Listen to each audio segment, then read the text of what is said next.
tell you a job I don't like. What? I wouldn't want to be doing. The woman, there's a little woman who sits in the little snack stall on Finchley Road station. Yeah. And I don't know how to describe it, really. She is surrounded by snacks. She can't move for snacks. It's Does like... it look like American Beauty, but with different... Not dissimilar to that. Yeah. It's a little hut on the station. And it's like, if you go to the seaside, you can put your head through one of those cardboard cutouts and it looks like you're a big fat person or whatever, and you can have your photo taken. It's like an equivalent of that, but it's just snacks everywhere. She's got bananas up to her chin. She's got chocolate coming down to her eyes, crisps either side of her. She can't move. She can't do 360 degrees. She's like packed in there. I don't know how she gets in there. I think they put her in there first, and okay, pour in the bananas. Yeah. And then they go pour in the nuts. She has 2 hours of makeup before they exactly, yeah. dressing her in there. Because I'll ask for something from the fridge, and she cannot turn her head to see. She has to go by feel alone, just to feel the fridge, and get stuff out and pass it. And often I'll say, that's not what I wanted, but she can't. You've got to let her off. It's extraordinary. Dear. But there's no music playing, Does she have to sell her way out of it? Exactly. If it's a slow day, she's stuck there till the next day. Yeah, it's like a world-breaking attempt. Yeah. Karl, what job wouldn't you want to do? Well, any job. You're a lazy... You're joking, aren't you? I've done loads of stuff. I'm quite happy now doing what I'm doing. Yeah? You look happy. I think You sound happy. Yeah, I mean, calm down. You on drugs? I'm alright. Are you on happy E? before England have won and that. I'm happy for them. Yeah, go on, happy for them. I'm happy in that. Yeah, what do you mean happy for them? We are England. Happy for us. Yeah. I mean, we didn't play. I did very little towards it. No. It was mainly Johnny Wilkinson. Yeah, I barely contributed. Switching on the TV was about as much as I did. Exactly. And shouting, come on! Yeah. Talking about jobs and that, though, I was reading the other day about, like, you know, rubbish jobs that people have had and stuff. I haven't got time when I'm at work, man. I just get on with it. I'm not squiddly diddly. Fingers in pies, different jobs. Go on. Do you know Ivor the Terrible? Ivan. He, his Russian, that was the Welsh fella, who was bloody awful, but not as bad as his Russian cousin, Ivan. Go on. He had a fella doing some work for him, right? This fella built his house. After it was done, right, the terrible fella was like... fella, Ivan. He was going, oh, it's brilliant, you've done a good job there. Yeah. I don't want you to build another one like that. Took his eyes out. Just stopped him making an house like that. One? Blimey. That's bad, isn't it? Why didn't he take away his trowel? Then he could have seen, but he couldn't have built a house without a trowel. You can't build a house without a trowel. Yeah. I suppose he probably later thought that, once he'd been nicknamed Ivan the Terrible. Yeah. He thought, why? Because you gouged people's eyes out. Yeah, but I don't want to build another house. I know, but... Take his trowel away. What would I have been then? Ivan the Crafty at most. Exactly, yeah. Ivan the Jealous, Ivan the spoilt brat, but... Ivan gouge someone's eyes. That is bloody terrible. I'm surprised you're not called Ivan the... Do you know what I mean? You're gonna get on in history like with Vlad the Impaler. Yeah. He's mainly remembered for impaling people. Yeah. He did a lot of other stuff. Did a load of great charity work he did. The impaling is the thing that's really gone down in history. When were you reading about Ivan the Terrible? No, it's just or Ivor the Terrible is the thing you remembered from this informative article? No, it was just little bits like that. Talking about him, there was a thing about someone who worked for that fella who painted the ceiling. Sistine Chapel? Yeah. There was a thing, a woman who worked for him in his house. And, I love how you assimilate information when it's just bordering on the academic, or just the interesting and true. It's wonderful. Ivor the Terrible gouged someone's eyes out 'cause built him an house. That fella who painted that ceiling had a woman work for him. Imagine if you wrote that down in an essay. Imagine if you wrote that in a school essay. Well, you'd probably end up with not getting a grade, or... Yeah, or thinking you turned up to more than you had. Exactly. Anyway, the woman who lived with... Yeah, the woman who lived in the shoe, go on. Yeah, there was this woman who lived with him, and, she used to, like, go out and do all this shopping and that. Yeah. But because she couldn't read or write, he used to have to draw everything that he wanted. Why couldn't he just tell her? I don't know. No, but no, wait. That's an excellent point. Could she talk? Yeah, but if it's a big list and that, loads of different coloured paints. But why couldn't she draw on a piece of paper? Why did he have to do it? Because he's a better drawer, isn't he? That's the point. That's it.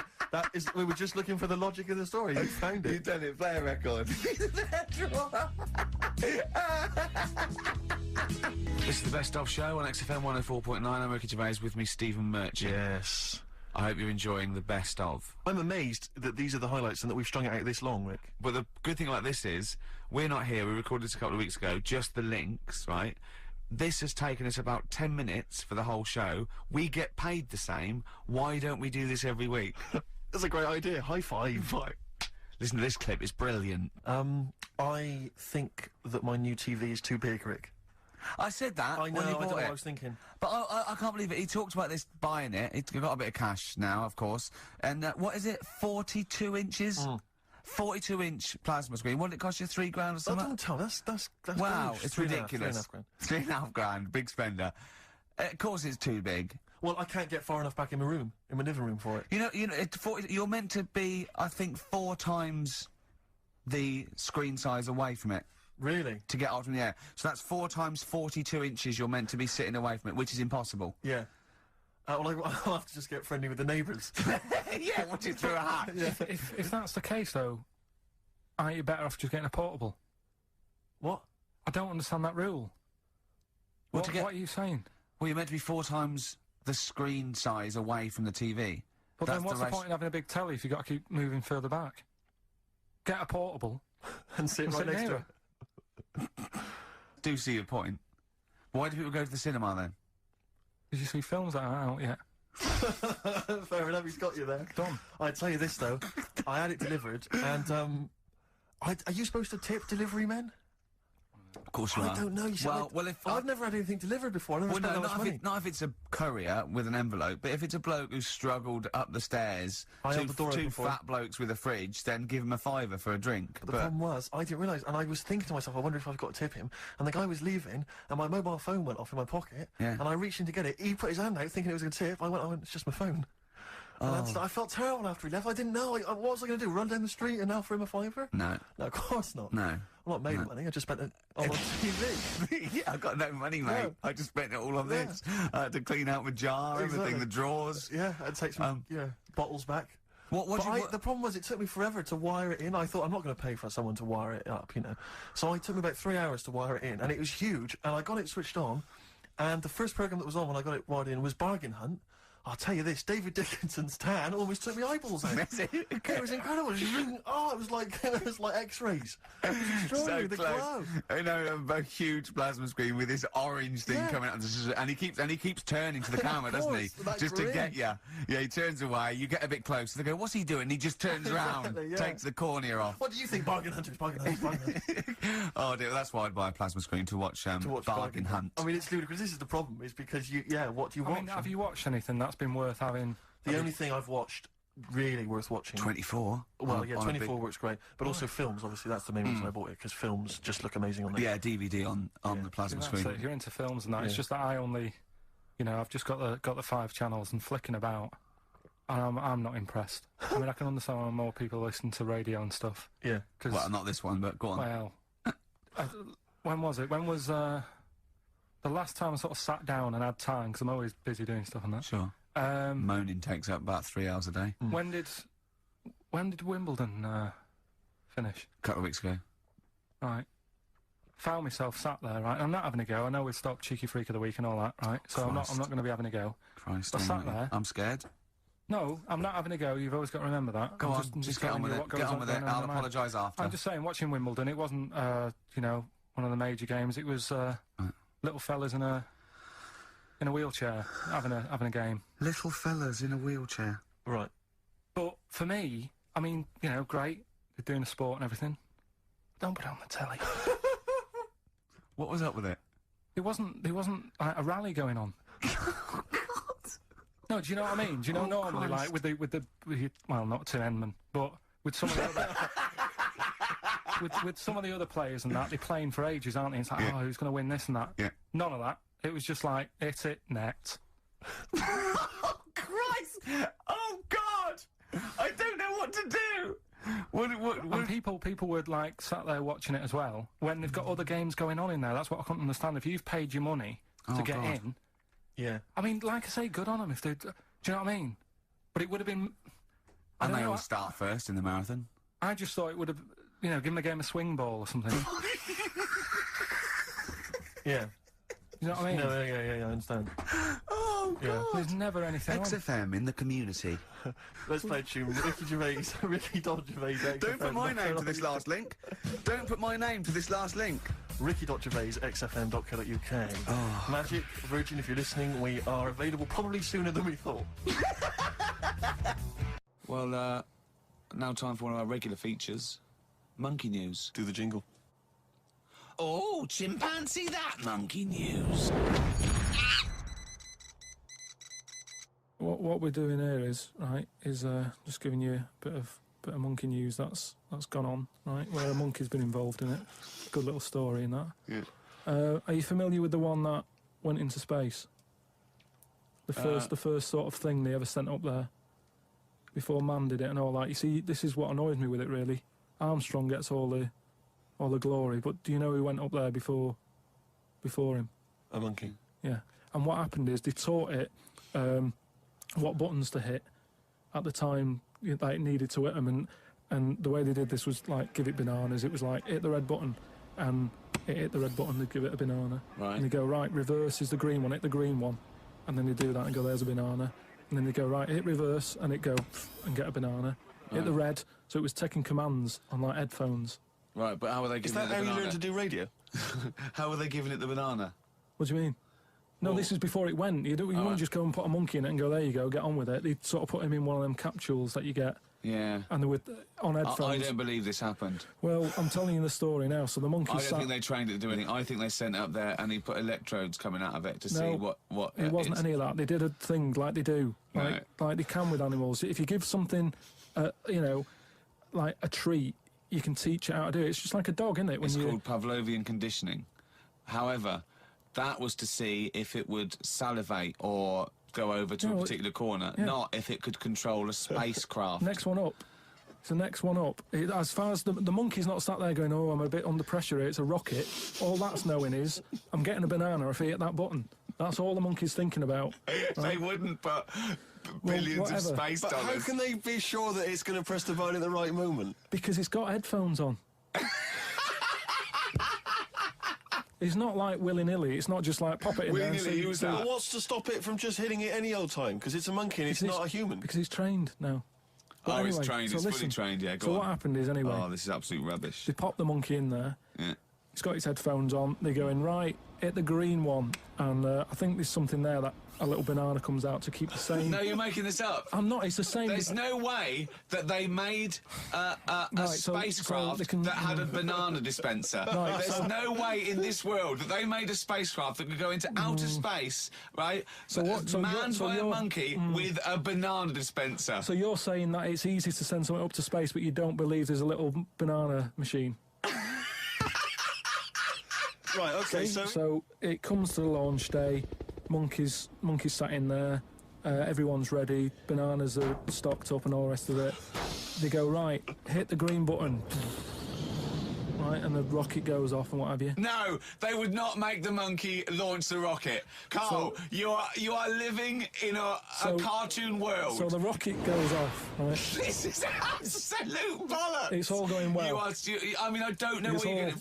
It's not going well. There's no way a monkey launched a rocket. There is no way a monkey launched a rocket, you idiot. It's all going on, so they go and hit the left button and it goes a little bit left. Button! Right, well-known spacecraft command. This is Houston, hit the left button.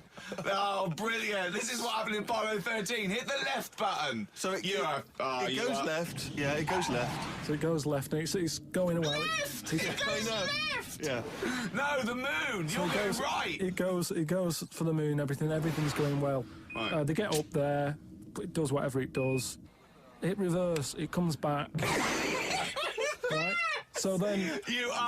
honestly, you are brain dead. So you are one of the most stupid people. That I would rather have the monkey drive me home than you. So the thing is, so it lands back, it does a good job and everything, it gets out, and this is bananas. This is where it turns a bit sad, because after it done that mission, right, because it happened and it was all safe and everything, the next one would have been to send man. Right. So the monkey enjoyed it and it was like, well, I want to do it again, right? But they were like... So how did they know that? How did they know? Just the way it looked and what have you, it was like... Fuck off! Just the way it looked! You are a maniac. So the thing is, though, right? So after it had done that, it was on such a high, right? Yeah. It could never get that high again. Turned to drugs? There was nothing that it could do. Went on tour, did it? It sort of ended up killing itself. Because it could never get that buzz that it got. Right, that was absolute bollocks. None of that is true, except they sent a monkey into space, and I'll check that. Absolute drivel. So, in your mind, it committed suicide. It went on a crazy bender, drinking drugs and women. And like then, it does happen. You hear about it. was found in a motel room. I met Derek Akora the other week. Oh yeah. Right. Now, who's he? Which one's he? He's Is he a medium? He can contact the dead. Is that right? He just chats to him and that, passes messages on. Nice of him. So I said, "Oh, tell us something a bit weird and that." So he said, "What do you want to know?" I said, "Just something weird." So he goes, "All right then." He said, "Here's one for you, right?" And he said, "There's this pub out in the country, and he said there's this mug. Do you know those old mugs that they have, where they used to like leave their own cup knocking Like a about, didn't they? Oh yeah. Tankard thing. Yeah. So there was one of them mugs in there, right? And everybody... Tankard, let's use tankard if we've All right, established a afterward. tankard, yeah. Because you're the only mug in this story. Right. Believe in it all. High five. Great. So this tankard's knocking about, right? And everyone who's running the pub keeps going, "Oh, I wish they'd stop leaving this tankard about," right? And they pick it up. It must be a pain. Having a tiny, small tankard in a pub, that must be a real grind.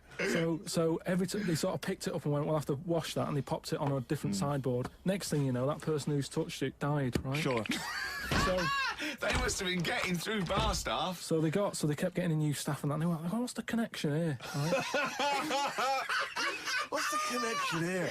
Oh God. So they get a vicar in Of course they do. and they go, "Look, there's a lot of weird stuff going on here. This tankard, every time someone touches it, they die." So he said, "Leave it with me." He gets his special water out and what have you. He comes round, does a little prayer, sprinkles it. He goes, "Right, not a problem, don't worry about it." He picks it up, chucks it in the bin. Guess what? What? Dies in a crash on the way home. Because he picked it up. Well, but Karl, you're telling me this like it's fact, and I'm meant to go, "That's Derek amazing." Akora, he told me. Karl, I have no opinion of that story, other than I'm pretty sure there was absolutely no connection between touching the tankard and him dying. That's all I'm sure It's of. not just him though, is it? I'm not going to even contest the chain of events. All I'm saying is there is no connection. There is no connection possible because I believe in logic and the laws of the universe. Yeah, but what I mean, you never pick up a vibe of... I've got a mate, right, who he's living in this big stately home, right, and he's living in there now. He pays £100 a month. There's about 80 rooms. Gee. And it's this big stately house and what have you. And I went down there. He said, "Oh, come down and have a look," right? And from outside you go, "Oh, this is brilliant. It's like something out of, you know, like the Man of Born or something." You go, this is impressive. But then when you get in, it's like it's a wreck. And we go in, and all the floors are like a wreck and rotten and stuff. And I looked at the wall, and there was like a little piece of paper stuck on the wall, right? And I said, "What's this here?" So I wandered over, right? Got right up close to it, and somebody had wrote it. Somebody had roted. No. Somebody had roted. I love this. Right, go on, sorry. So there's a little sign there, right? And I go up to it, and it says "flies," right, with an arrow. Flies, like flies this way, Yeah. right? I think that's a bit weird. So I follow the arrow, right, which goes to this corner where there's a shelf, about 3,000 dead flies on it, Oh my God. condom stuck on the top. That's weird, isn't That it? is weird. That is weird, right? So I'm looking at that, and there's loads of stuff on the floor and that, bits of paper. Picked up this bit of paper, right? And it had, like in biro and that, it looked really old, like it'd been there years. And it had something like, "Need nappies, dummy," right? Blankets, blah, blah, all this, like, all stuff for, like... And I turned it over, right? And it said, "None of this now needed, baby dead." Right. Now that's weird, isn't it? Now that's what I'm talking about when you get a bad vibe. You go, that's who's been in here. its bad vibe is just based on the fact that... Your mate's in charge. Yeah, that's terrifying. I mean, yeah, so it's like saying, are we scared of the dark? Yes, I understand why people are scared of the dark. I'm a little bit scared of the dark. You're walking along. Because you don't know what's in it. Yeah, you don't know what's in the darkness. That's why people get nervous. It doesn't mean you have to make the leap then that you've got some paranormal sense. Oh, my God, I'm Karl Pilkington, and hang on. Just like Derek Acora, I have sensed something strange and evil in this room. Wait a minute, there's some flies in a condom. I was right all along. That is weird. Flies in a Johnny equals badness. the flies in a condom was weird. It's enough. weird. I don't know. But the note. Yeah. I just think of his face when he saw that, reading it by torchlight. You must have been terrified. It's a bit odd, isn't it? Yeah. Right, yeah, it is quiz time. Whee! This is the moment we've all been looking forward to. Go on. Do you want to tease them with the prizes? No. Not really, because they might not bother phoning in. Or it's not a phone, or is it? It's an email. All right. Okay, well, a quick reminder then. We've got to the office. I don't want people to think that we'll just keep plugging the office DVD. We've got nothing else to give away. No one gives anything away. No, those that's just why. hanging around in Karl's little room. Did you get a guy from HMV just to nick... Did you get a guy to just nick these from HMV? Was it and carry the them beard and the ponytail? Was that the story? So we got the Office DVD, obviously. We got the remix, XFM's remix album, Volume 2. That's sort of remixes of various tunes. Quite a good little compilation album here. One of those kind of the best Coldplay, Travis, Oasis, blah, blah, blah, blah, blah albums in the world ever. And, Just take some of them, because there's nothing in the library. Exactly, have a look on there. 4 Alanis Morissette, 9 Catatonia. I just counted in that. But the big one, the big star prize that you're all playing for is, of course, the DVD widescreen version of Children of the Corn, Stephen King's horror film, lest we forget it's got Peter Horton as the star. so look forward to that. We're going to give Shadow away separately, are we? We're going to do that separately? Yeah. We'll give away the DJ Shadow tickets at a separate... Right, so we're playing for those DVDs and CDs, and what And we're it's an going to email do... competition, don't bother phoning in. Email, yeah, the phone lines are lighting up a bit, so put the phone down, get the computer started up, and it's ricky.gervais@xfm.co.uk, if you know the answers to these, right? And the way it works, we did it last week, but if you didn't hear it, I'll give you some initials and, like, a bit of a cryptic clue. So, and you work out who the band is or the artist, right? It's always a band or an artist. It's not any TV programs and that. So, say like last week we had S, didn't we? And it was better than the average homeless person, and that was Supertramp, right? So it's not always XFM music; it can be anything. And there's 3 of them. They've got to get all 3, have they? You've got to get all 3 and email in. How long this intro so far has taken. Yeah, but here we go then, right? First initials, LR. LR. LR, Okay. right? Yeah. And the cryptic clue is, You should have thought it through. You should have thought it out before you came in. Yeah, cryptic clue. You've got it. Yeah. I'll take that book to the toilet with me. I'll take that book to the toilet with me. Yeah. LR. LR. I'll take that book to the toilet with me. And don't shout out if you know the answer, because... No idea, Karl. No idea. Right, okay, so there's 1. Right, the second one, FL. FL. This one's actually been emailed in as a suggestion. Okay.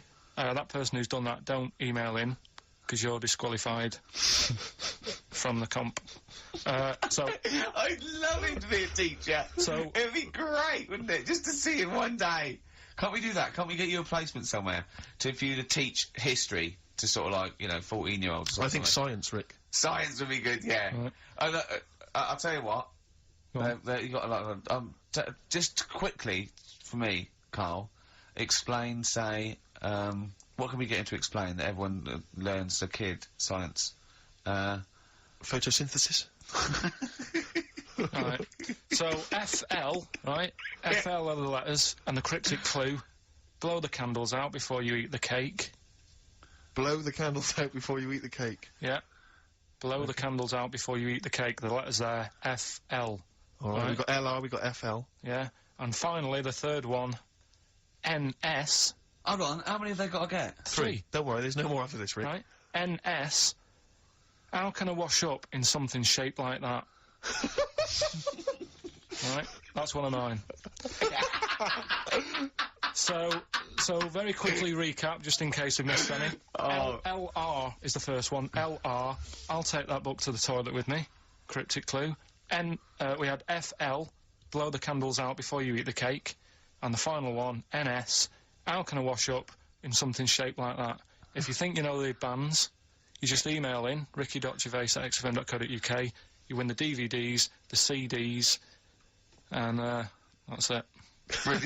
Is it? He's great, isn't he? I could sit here and watch him all day do this. Well, so ricky.gervais@xfm.co.uk. And we'll give the answers out just before, you know, we finish, because then we'll keep them up.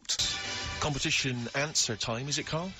Yeah, we did this, like, about an hour ago. Rockbusters. Rockbusters. With Carl Bilkington. Yeah, I gave you some initials. The initials sort of made up a band. We had LR, we had NS, Yeah, we had just FL. Well, give us the clues. Give us the clues in the answers. What? Right, so LR, the clue was, I'll take that book to the toilet with me. What's the the answer? answer? Lou Reed. Lou Reed. Good. That's very good. That's very good, Carl. Well done. Right, okay, next one. FL, blow the candles out before you eat the cake.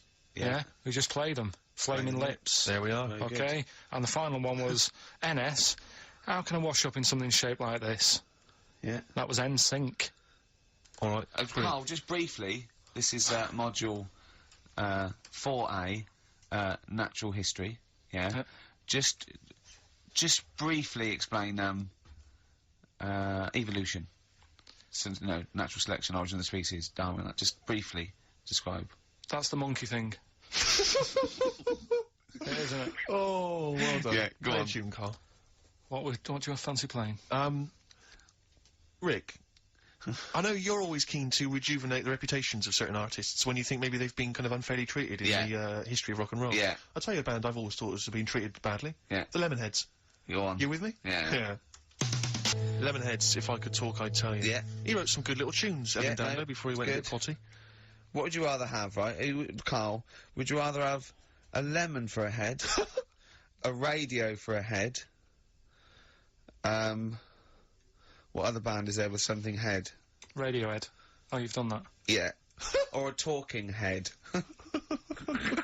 Right. Third one. No, but you don't know what... no, because you've got you, and then you've got someone else's head on top, and it doesn't shut up. It's my head. It's my talking head coming out of your head.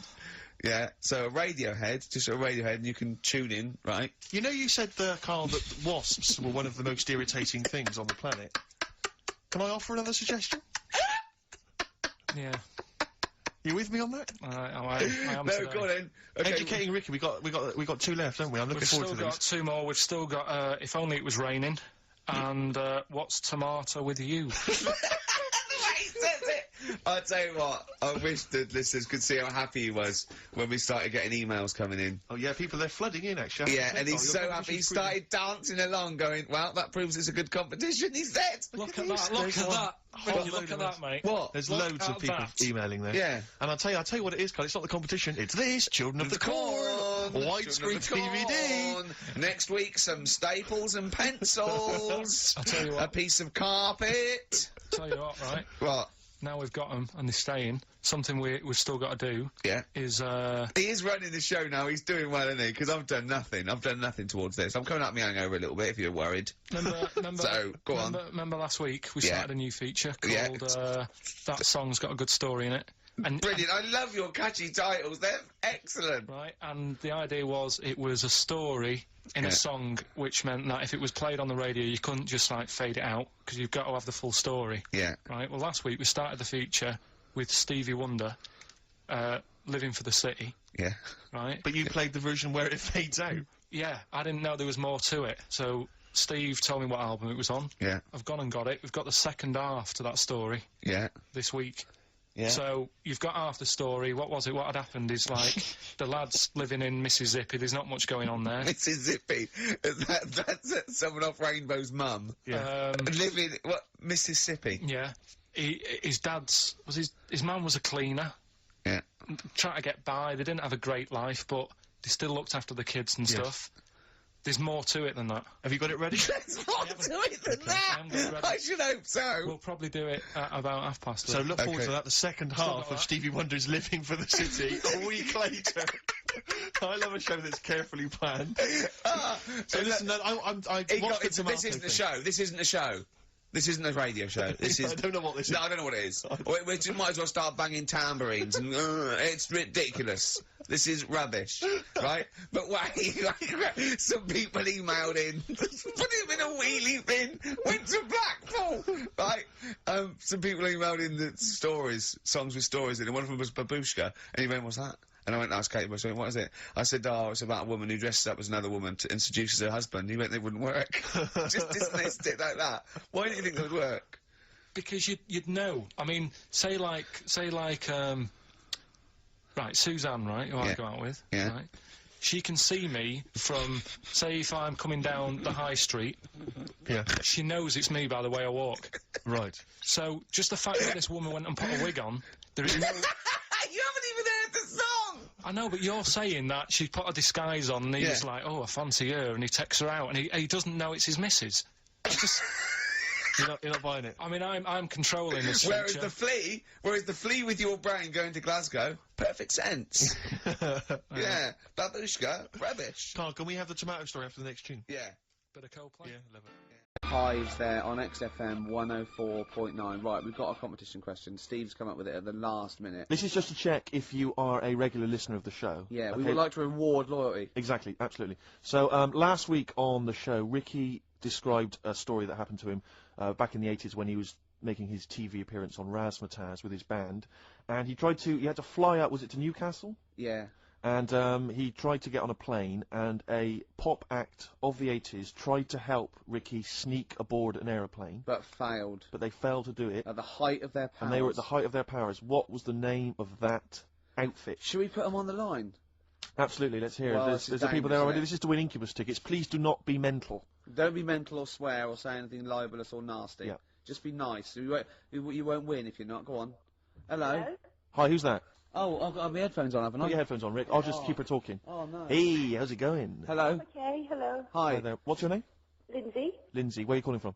Clapham Junction. And do you know the answer? I do. Okay. Is it Bucks Fizz? It was indeed Bucks Fizz. It was the Fizz. It was indeed the Fizz. Well Do done. you like Incubus? Yeah.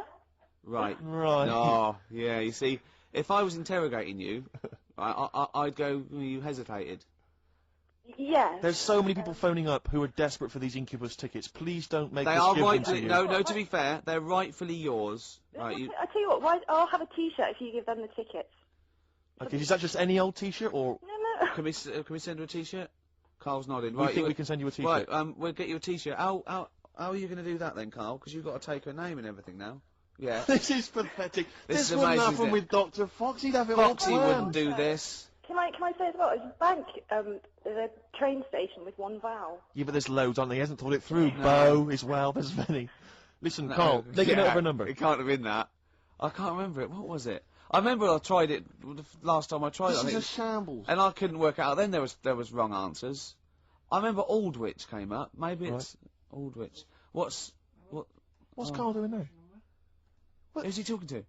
I don't, he's talking to her, but what? Look, quick, let's think of something. Come on. Hello, are you still on this line? No, he's picked up the phone now. So what am I Don't doing? shit, we're giving away, we're letting people behind the curtain. Let's keep up this veneer of professionalism. This is so rubbish. Isn't Come it? on, no, It's okay. don't draw attention to it. Okay, all right. But let's just talk and make... So, Steve, what are you doing tonight? Looking forward to Pop Stars? I'm looking forward to a lot. Who do you want to win? I'm glad you've asked, Rick. I'd love to see Darius have a bit of success, but I don't think it's going to happen. I think it's probably going to be the stutterer. I think it is going to be Gareth. He has a name there, Steve. I think it's going to be Gareth, yeah. Apparently, in the polls in the week, he's getting twice. We're back, don't we? Okay. All right, Carl. Right, okay, so she's getting a T-shirt, is she? Lovely. Right, who's that on the line? Next contestant. Hello? This is amazing. An error. I mean, we couldn't do this worse. Go on. Exactly. Hello? Hello, Hello, who's Hi. that? it's Dan. Dan, hello, Dan. Danny. So, Alright, do you want to go to Incubus? I'd love to, man. Okay, hold on, this is pointless, because he's just heard the last... he's heard the answer. Yeah, it's definitely Bucks Fizz. This is mad. We didn't think this through. No, but let's be honest, he wouldn't have been on the line if he didn't know the answer. Are you cheating? No. Dan, he said he's not cheating. This is fail-safe. That's failed. This is our rigorous... I can't Screening believe this. Dan, you're going to Incubus. Oh, cheers, man. Well That's done. fine. Well done. Oh. Nice one. Thanks for listening. Cheers. Cheers. Carl, what do we have to do? Do we just hang up, or what happens? No, you play a song and... Play a song then. You've got his details. Yeah. Oh, Play God. Fever, just today. That reminds me of this Christmas where my 51-year-old brother wouldn't let anyone near the PlayStation 2 because he was playing Gran Turismo. And he has to build his car up and buy it. He just played it from about 6 o'clock till sort of 3 in the morning. Was it bought for him, or... About 3... I don't know, but we had to watch him. Brilliant. Why that song particularly? Why It's that- on. It's on it. Oh, It's it's I featured think. on it. I think Feeder feature all over it, don't they? On the soundtrack. Yeah. So there you go. Yeah. I was on the tube the other day, Rick. So I was just coming into Finchley Road. Yeah. And I was on the train. I know you don't travel on the tube anymore because No. you're too famous. But I never did. No, fair enough. It's not that I don't know you recognise. It's just that it's beneath me. Fair enough. And then on the tube in each carriage on these newer ones, there are kind of these flaps that are normally locked closed, and there was one of them that's swinging open, and inside there were various buttons like on off. Self-destruct, whatever. Yeah, but yeah. seriously, like doors operating. Train quicker. Exactly. And you were thinking, like, you don't want some, kind of oik, sort No. of fiddling around, pressing buttons and stuff. It could be quite dangerous. Yeah. So I got off at Finchley Road. I thought, I'll be a good commuter. I'll mention this to the staff, and they'll probably, they'll thank me for it. And if it's an attractive young staff member, I mean, they never are on the tube. Have you ever seen an attractive member of staff at a tube station? Oh, come on, steady They on. are such freaks. I No, mean, I know that's the pot They're kettle all. black thing, They're all but from Devon, apparently. they're grotesque people, really. All right, steady on. And so anyway, I went up to this guy. I thought, The uniforms don't out though, do they? They don't, it's pretty grim. And so I went up to this guy, I said to him, excuse me, I was just on a train there, and there was a flap open, I could see all these buttons and things. He went, right. I was like, yeah, well, I just think, it might be, wandering hands, a small child or something. Yeah, right. Small yeah. child. He went, what carriage was it? I said, well, I don't really know what carriage it was. I just, maybe at the next stop someone should come and check. He went, well, how are they going to check if they don't know what carriage it's in? And at that point, I just wanted to smack him in the face. I just thought, I'm in a hurry. I've got no reason. There's no gain for me about telling this. It's not going to help me out in any way, not financially, nothing. I'm just trying to help you out, and that's your attitude. And I was absolutely I know. livid. I'm getting so intolerant in my old age. I can't stand it. Bad service, bad attitude. Just, it drives me mad. It makes my blood boil. And Livid. I was one time, right, I was down in the centre of town. This was after some of the big explosions, the IRA had, various things. And everyone was on kind of bomb alert, very nervous, very scared. And there was a sort of a bag in the street, this was the centre of London or whatever, and my friends and I were a bit edgy, but a bit nervous. And we're outside this pub, and we saw the bag, and we thought, maybe we should we'll tell the landlord from that. So we told the landlord, right, and he came out, and he looked at it, he thought, oh, you're right, lads, it does look a bit shifty. And this is what he did. This was his security measure, right? He was going to call the police, but in the meantime, he picked up one of those sandwich boards that advertises what food's being served in the pub, just placed it over the top of it. yeah. Yeah. That's fail. So That is what the bomb disposal unit use very often. Like you see them up and down Oxford Street. They're not people selling stuff. Sure. That's just there's They a will bomb leap shield. on a bomb. Yeah, yeah. But I love the idea, because what we did was we moved about 100 yards down the road, because we thought if the bomb goes off, we want to see it, that'll be dramatic. Yeah. We don't want to get, injured. Yeah. But I love the idea of, like, a sandwich board flying off into the air and just embedding itself in someone's head. Yeah, well, No one would have been Who injured do I if it wasn't for sue? that sandwich board. Well, that was Ron, the landlord. Exactly. Yeah. My God, is that Cumberland pie for £5.95? I can't believe my luck. John, I think there's something more serious. Anyway, Paramedics going, I can't, but 99p a pint. it's brilliant. I'm going to come back here. So anyway, he calls the police, right? And so after a while, about, it's like 40 minutes later, and I think the police do a good job. I'm not trying to bake down on the police. I think it's a good job, and I respect the police. But this police van turns up after about 40 minutes of waiting, right? And this guy leaps out of the van, and he goes, what, you're the guys who reported this, are you? We went, yeah. He went, right. And he looked at the bag, and he picked it up, he unzipped it, and there was just some rubbish in there. And he just threw it at us. He went, there's your bomb for you, and threw it at us to teach us a lesson, and then got in the van and drove off. And it was like, dear. what lesson are you teaching us about What did being you a do? good citizen? You presumably reported him, did you? Well, of course we're not wasking at him, it's not... Do you know what I think? I think he thought it was a bomb. Right. And he was trying to blow you up to teach you a lesson. Well, possibly. That's But bad, that is just, really bad. It just winds me right up, stuff like that. Once, right, me and Bill, we had it was like 1983, and we had like extensions and cut off t-shirts and jeans and Sexy. yeah, like makeup, neuromantic, and we were just eating chips on a corner, right? And it was a Saturday, so I assume it was like football patrol, about 12 police, and they sort of slowed down, looked at us, and he wound the window down, and the bloke driving shouted, "You look like a couple of prats." Bill turned to me and went, "Is that an offence?" And I remember wanting to laugh at the joke, but thinking, that's annoying. Yeah. That isn't. They were right. Well, yeah, but No, they were right. It's not really a police issue, I don't think. Someone called into HQ that morning. Guys, if you see anyone looks a bit, the fashion police. Yeah. We've heard a bit. There's a bit of a to do. Apparently, a couple of prats are walking round. Yeah. We need someone to go on fashion police patrol. Send in Lawrence Llewellyn Bowen, will you? Oh dear. But you know, we respect the police. Yeah, We're absolutely. not. No, I'm not having a go. It's just those few that give them a No. bad name, really. Yeah, exactly. High Hey, five for it. hey, I think the boys in blue do a good job. They do, and so the firemen. Yeah, Firemen do as well. especially firemen. I remember once. This is really embarrassing. This is the arrogance of youth, right? In a hall of residence, every time someone did toast, the fire alarms went off. I remember once it was like 2 in the morning, and we wanted to go outside, and it was just toast set off thing, but it was linked, and about 8 fire engines turned up, and they're all coming in, right? And I said, "Oh, this is so embarrassing. Why am I telling this?" Go on. I just went, "There's enough of you." God! And the fireman said, he just went, "Shut your mouth, mate." Yeah. And I thought, oh God, he's right. He's one of those things you remember 10 years later. and Yeah, go, that's a horrible thing. What I know, but I when want you you're to 18... publicly apologise to the Oh, I'm fire so brigade sorry. I'm so sorry. Because I never did stuff like that. Oh, that is twatish. I was too busy saying, "Can I try on your helmet?" Oh, dear. Oh, we better play another Yeah, song, play a haven't we? Oh, this is, a great track. This is, Groove Armada. It's from, the album Goodbye Country, Hello Nightclub. It's the opening track. It's called Sun Toucher. I think you'll like this, Steve. Well, I'm looking forward to it. Groove Armada there, and Sun Toucher. Do you like that? I didn't mind it, actually. I didn't realise you were a Groove Armada dance music fan. Well, no, Jane played that with me today. I knew that before, but I loved it immediately. Oh, it's great. It's like a soundtrack mixed with a little bit of Sure. hip hop, and it's all like a big mix. Big isn't melting it? pot. Yeah. I just wish that's what the world was, really. So do where I, we could so just, do I, so do you know, I, everyone yeah. could live in harmony. I wish it was an onion. Oh, if only the world were a great big onion. Yeah. Oh, well, maybe one day. Well, this is nearly the end of the show. Absolutely. It's been Ricky Gervais on XFM 104.9 with Karl. And it's been a great show, and you know, there's been some laughter, there's been some tears, there's been some jokes, there's been some political satire. I'd like to think so. But above all, there's been some chat with friends. And there's been some bloody great music. Let's not forget that. I don't think we need to swear at this time. It's late juncture. Yeah, because you make yourself look a cock, and me look a twat, and true, Karl look like a complete... Song for the Go on. ladies. Rarely do you get a chance to play on a radio station. Nearly 7 said wanker. 7 minutes worth of Led Zeppelin. But screw it, I thought, Hey. you know, it's the end of the show. We don't give a damn. It's an Be amazing careful song. with the language. Screw damn and bloody. Do not a sermon make. Rick, it's a beautiful yeah. song. If you're not a Zeppelin fan, stick with it. It's not roaring rock as you'd expect. The Rain song from Houses of the Holy. See you next time. See you later. It doesn't happen. That's what I'm saying. I've never heard anyone saying it like... I've never overheard someone saying, "You don't know where the Russian shop is, do you?"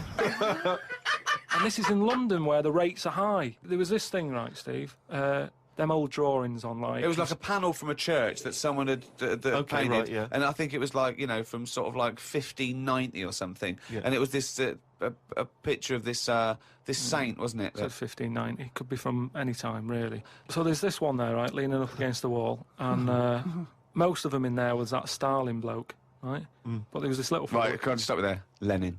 Right, Okay. all right then. Yeah. So he was on all these bits of wood and stuff, but I saw this other little face, right, little fella with a beard, right? So I said, "Who's this bloke here?" He said, "Oh, the story there, right?" He said, "It's this little fella, and he got mugged back in Russia." This is right, isn't it? This is what he was saying. He said he got mugged. It's just that term, I love that term in a 16th century Russian wood. Oh no, I'm being mugged. So he got mugged. He got on that. happy slapped. And he said, "I've had enough of this." Right? Yeah. And he went to live in the woods, right? Made like a little shed, stayed there. People went to visit him, and like, if you got a problem, you knock on his door and you go, "Oh, I'm sick of it." And he'll sort of say, "Yeah, I know what you mean. I've moved out of the city and what have you." And he'd make them feel better, and then they go again. Now, why has that man got a plaque?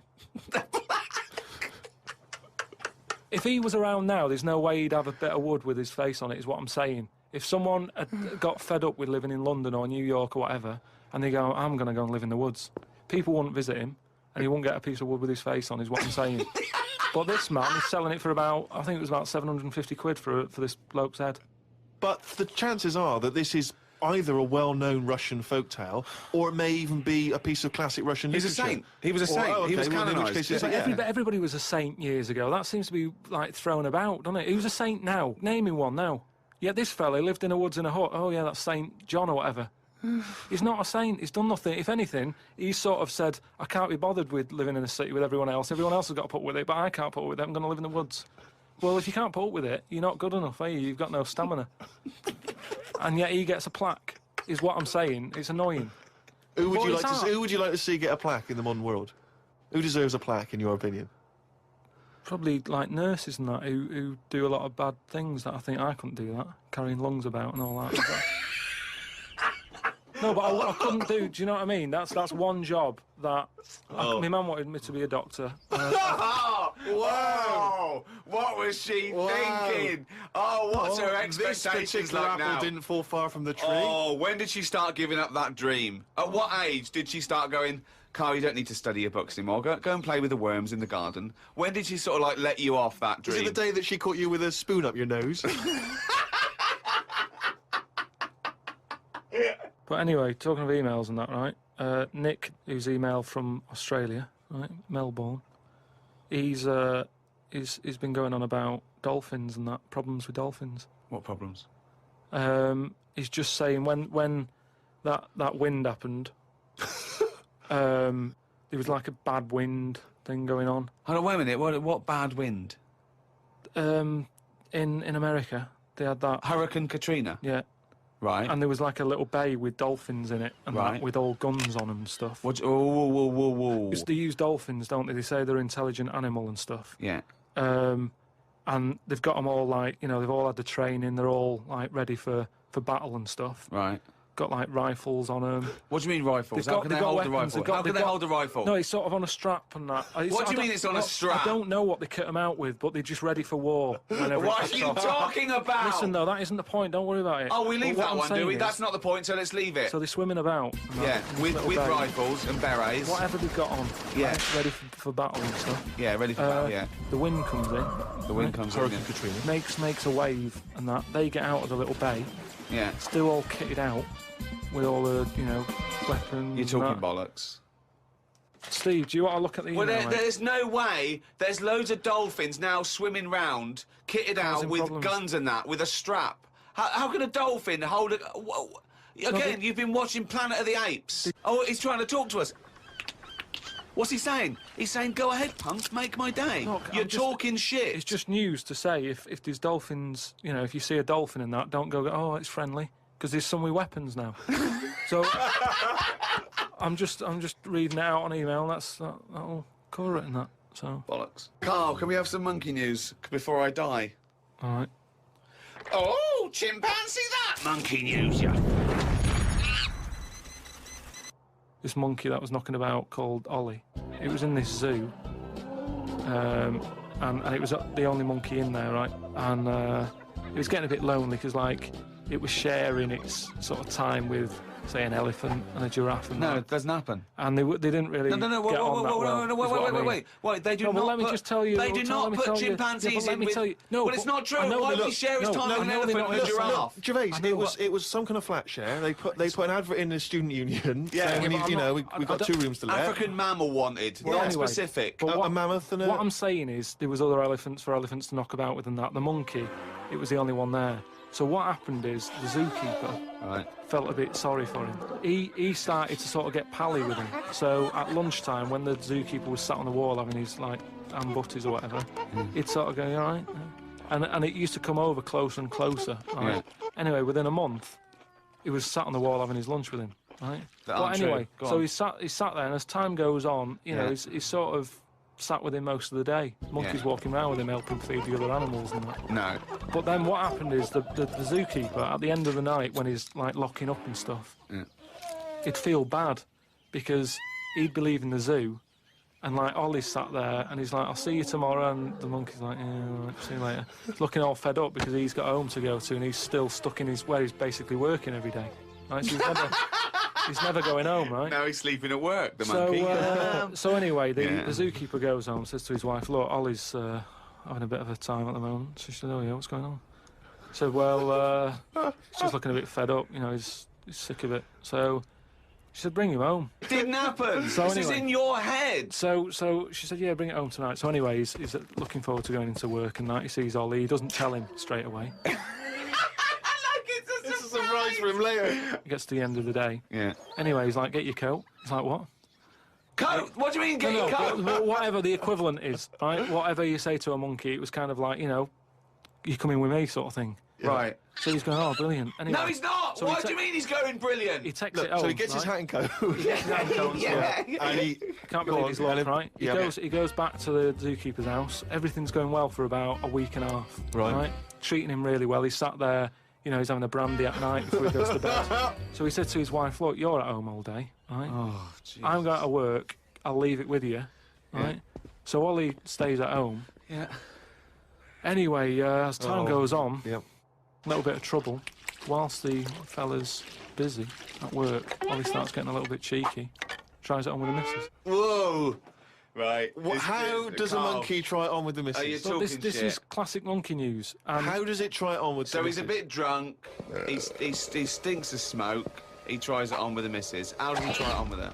I don't know all the detail on You don't know on that any bit. of the I don't know details. the detail on that bit. But You don't all I know any of the No, I don't know details. the details on that bit. You but don't I know any of the details. So what happened? So while the zookeeper's away, the monkey did play. Did the zookeeper's wife reciprocate these affections? She probably went along with that at first. You know, she's cooking at home, getting the tea ready. That's walking past, pinching her arse or whatever.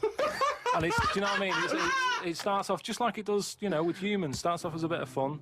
Before you know it, you know, split up in the end anyway. The zookeeper and the what's it? I think the monkey stayed with the woman.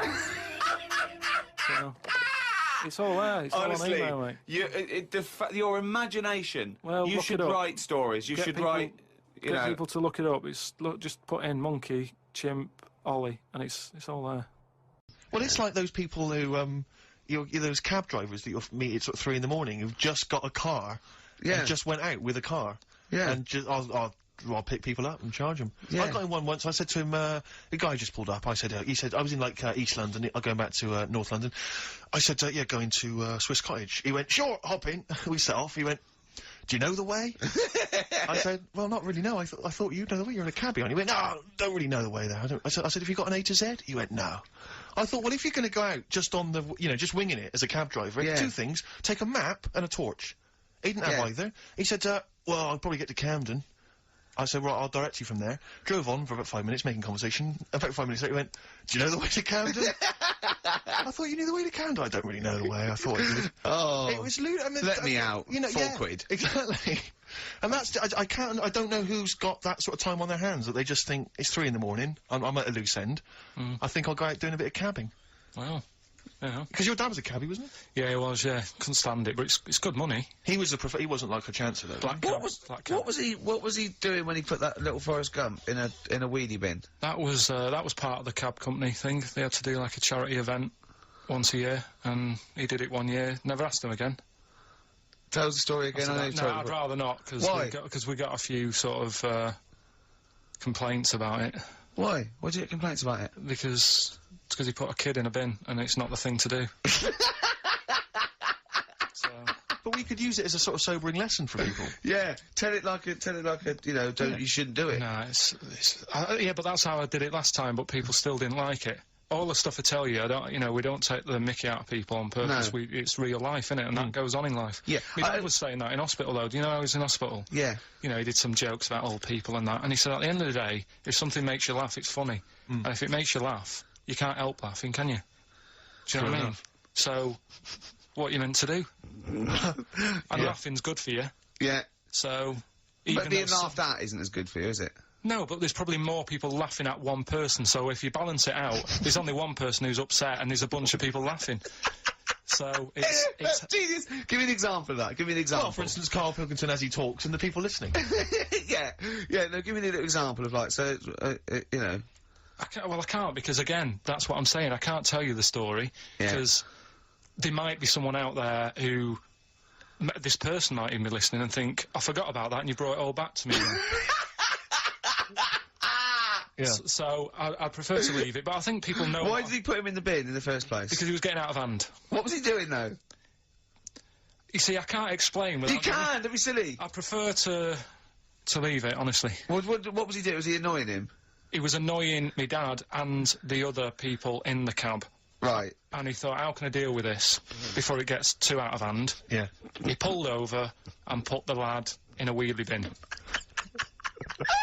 I'm gonna burst. So we'll leave that. And then, Right. Yeah. Right. How old was the kid? I'm not sure, but I mean, it was a trip to sort of Blackpool, so I'm guessing do you think it was one of the rides? 17. This is rubbish. 17? Yeah. Oh, he's quite an old lad then. So a big lad. Yeah. But let's. And did he pick him up? He picked him up and put him in a wheelie bin. Every time he says it, I like it. And then on the way back, he got him back again. He said, right, you won't do that again. On the way back? Yeah, he left him there for a bit. He left him there, what, they went to Blackpool and Yeah. he left the kid in the wheelie bin? Yeah. Did But- he? Yeah. What, was the kid in the wheelie bin when he drove back? Yeah. Did he not get out? No, because how do you get out? It's tricky, isn't it? And he wasn't a normal kid, was he? Let's leave it. He wasn't a normal kid. Right then. So, Is your father in prison? Oh, I think he should be. can we put a song on? Yeah, go on then. Feeder, come back around. XFM, 104.9. Ricky Gervais, Steve Merchant, Karl Pilkington. I asked Karl in the week, right, what animal would he never trust?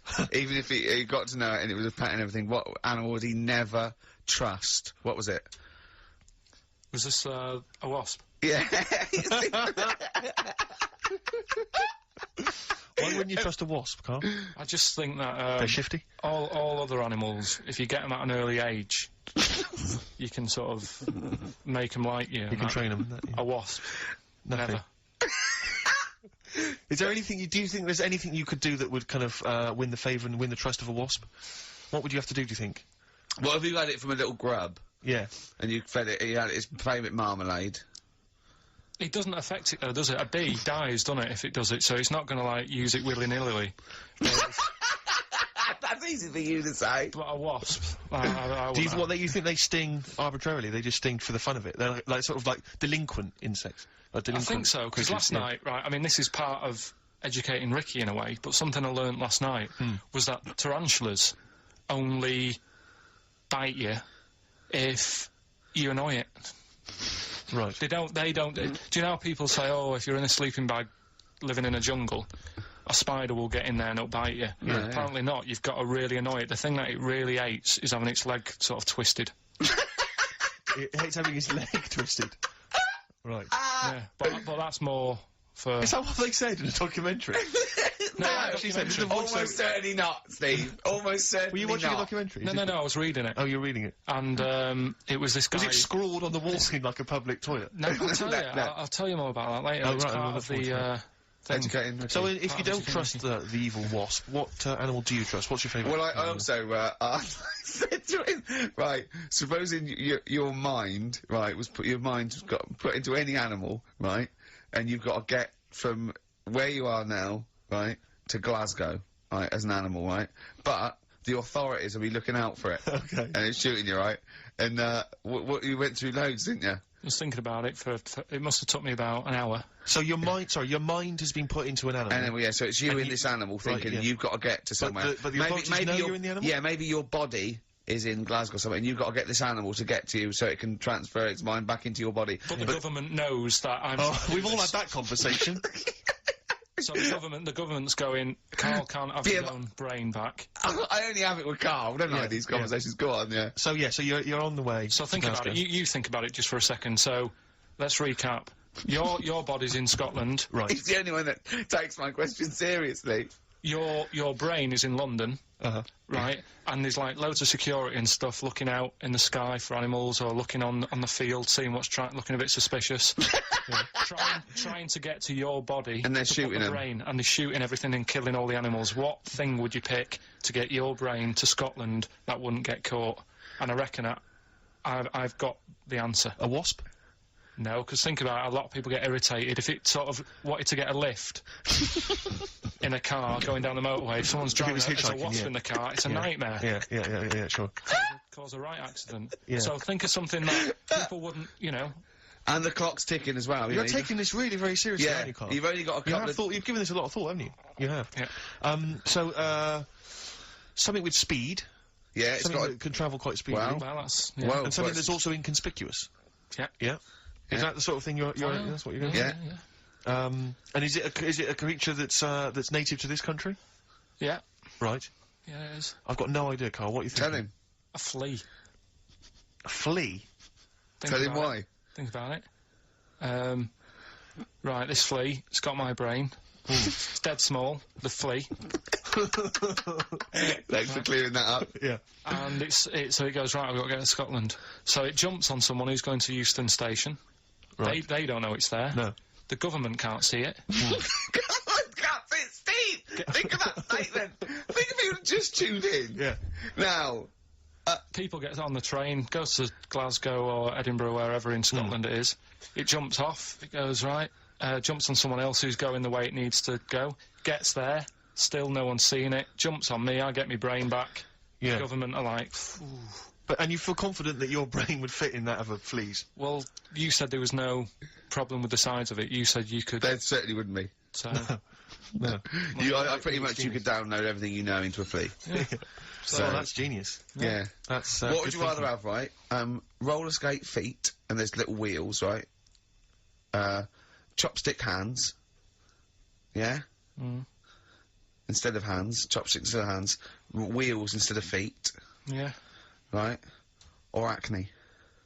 How big are the wheels?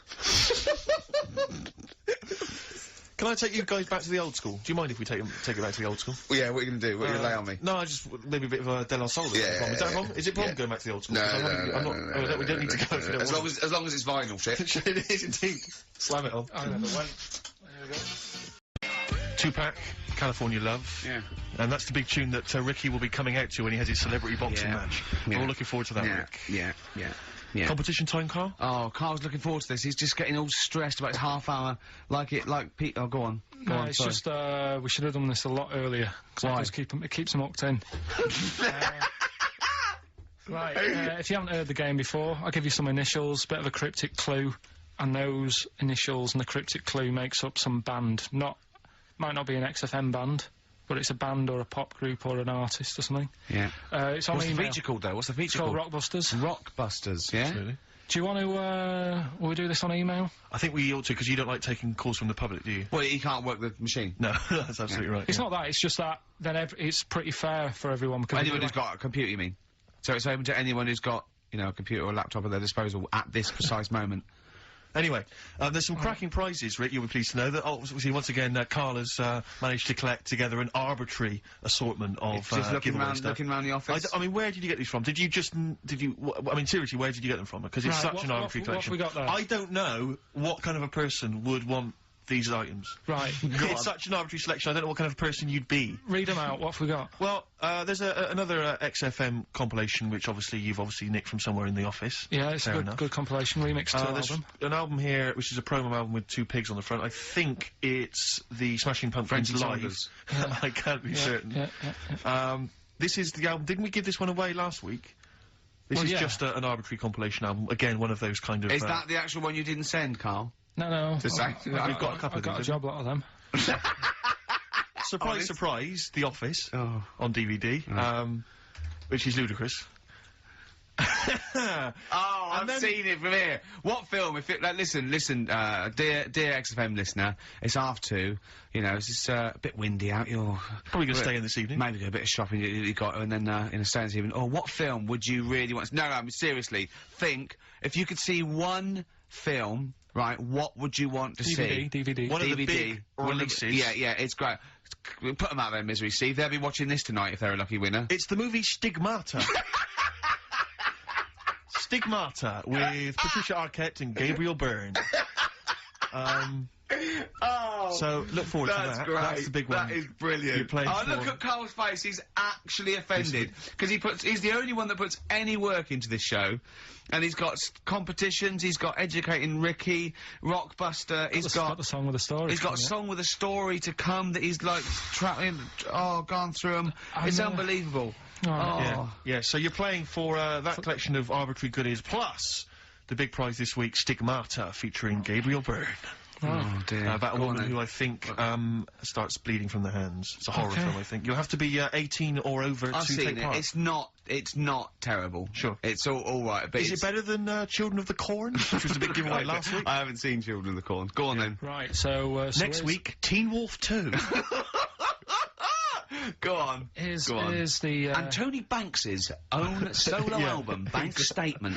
Tony Banks, remember, is the musician from the much-loved Genesis, but we've got that album to give away. All right then. So, right. To win those exclusive prizes. Yeah, Go on. yeah. You've got to email in ricky.gervais@xfm.co.uk. I saw a sellotape dispenser out in the. There's a pair of gloves that I don't know who's out, but they're out there and they've been there for a week. So let's send them pair as of well. gloves, a sellotape dispenser, and Tony Banks's solo album, Bank Statement. Yeah. Okay, go on. Right. First one. Initials JT. Initials JT. What's the cryptic clue? Cryptic clue. At the moment, I'm in a river full of logs. Hold on. Yeah? JT, and what's the clue again? At the moment, I'm in a river full of logs. Full of logs? Yeah. Okay. So, who could it be? JT. At the moment, I'm in a river full of logs. Yeah, go on, Right, next one. second one, there's 3 of them you got to get. Letter is W. Yeah. The clue, that lad's got bad asthma. That lad has got bad I've got that asthma. one already. I've got that Yeah, one already. W. Yeah. And okay. finally, the last one is the letter C. Yeah. And, the cryptic clue Is Karl is one of these. Mousetrap is that musical, isn't it? This isn't the clue, by the way. It is called Mousetrap, isn't it? There's not a musical. It's not a musical, it's but a play. it's a alright, whodunit sort of alright, thing, yeah, that's fine. Right, here's a clue. I saw that, Imagine that. Imagine that on the real blockbusters. Yeah, mate. Bob Owen is going, oh, can we stop a minute? Oi, you with the 9 teddy bears there. Mousetrap, that's a show, isn't it, in London, isn't it? I think so, Bob, yeah. Right, okay, here we go. Yeah, carry on. So So the camera's back on? Yeah. So the letter is C, and the cryptic clue. I saw that Mousetrap the other night, but the heating in the theatre was What? knackered. What? The heating in the theatre was knackered, right? Ruined it. Well, we've got that one already as well. Yeah? I mean, these are... the first one's hard, but the So- first two So are just a quick ridiculous. reminder, JT was the first one. At the moment, I'm in a river full of logs. Full of logs. Yeah. Okay. Second one, W, that lad's got bad asthma. Uh-huh. Yeah. And the last one, C, I saw that Mousetrap the other night, but the heating in the theatre was knackered, and it ruined the whole thing. Okay. And ricky.gervais@xfm.co.uk is the email address. You can win I'm confused with the river various full of treats, logs, actually. including I'm in a... Stigmata. I'm in with a Gabriel river Byrne. full of logs. Yeah. I'm in a river full of logs. Well, we'll do it in about 20 minutes. They've Yeah, got you've 20 got to minutes stay think tuned about for it. the answers. It's not the quickest, so don't go rushing and sort of messing it up. Think about it, and it's random email anyway, so there's no rush, all right? And if you want to email, you're welcome to say, please do not send me the prizes even if I win. Welcome to put that on there if you don't want that junk in your house. Right. The reason we usually sort of play a record out of an ad break, don't we? Yeah. Carl is so concerned with his little competition, he hasn't got a record ready. Sure. I got one. Okay. Sorry, are you? Yeah. Do you want to do a quick recap? Quick recap? Yeah, I can't yeah, bother yeah. to even just say it. I'm not interested. I'm just not interested. Yeah, go on, Recap, quick. Still send your emails in. JT, it's some initials of a band, just in case you didn't hear it last week. If I said AK and an exploding pet, that would be Atomic Kitten. Yeah. Right? They know what a clue is. So JT, at the moment, I'm in a river full of logs. Yeah. W, that lad's got bad asthma. And C, I saw that Mousetrap the other night. The heating wasn't working, it ruined the night. And, yeah, that's it. Ricky.gervais@xfm.co.uk. Some stuff. Stigmata. With Gabriel Byrne.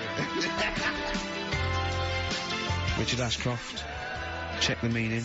Oh, I love that. That's brilliant. On XFM 104.9. And Ricky Gervais with me, Steve Merchant. Carl Pilkington, who's our producer.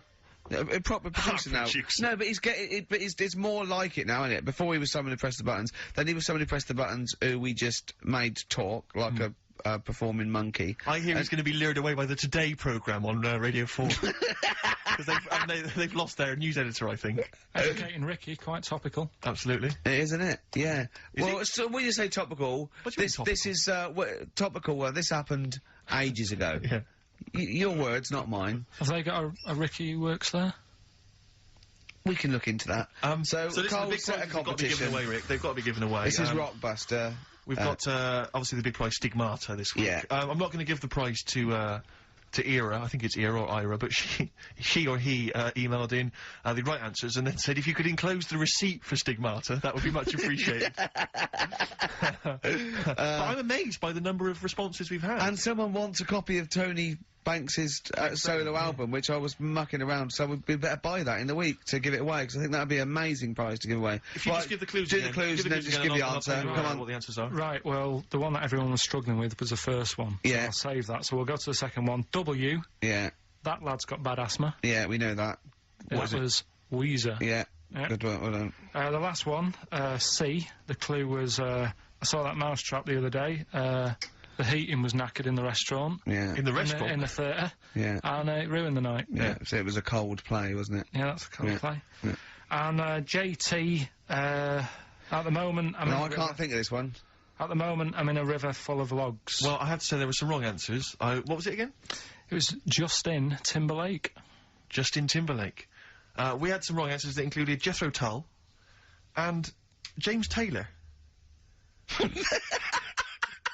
I don't know how that relates to it at all. I'm annoyed at Lake when he clearly said river. I mean, that's the first thing that cropped up. Not I'm in some water full of logs. At the moment, yeah, I'm in some water full of logs. But he actually had to say river, so not lake. That annoys me. I mean, I didn't get it, fair enough. I should have worked it out. I should have tried to think like you. Get it. A lot of people obviously think like you, which is which I'm, you know, worried about. But yeah, James Taylor is great. That's just someone- James Taylor. Just yeah, someone guessing. yeah, James Taylor works. Have we got a winner, Steve? He's just going to randomly pick one. I did have a winner. I've just lost them. Oh, Needless to say, that lucky person. won't be watching Stigmata tonight. Just randomly, it's a draw, random. by the way. It's not the It's first just- one. or okay, anything. I said to Karl in the break, I said, "Is the first one in?" He went, "No, I don't want a competition that relies on speed because I don't want to be rushed." Okay. So randomly click on someone. I'm just going to randomly click on one. Go on. They've not put an address. Well, what we can do, we can email back and say, send us your address. Well, course you can. I think if they haven't put an address. Well, no, let's read Okay, it hang on. out. All right. Yeah. Chris Beaumont.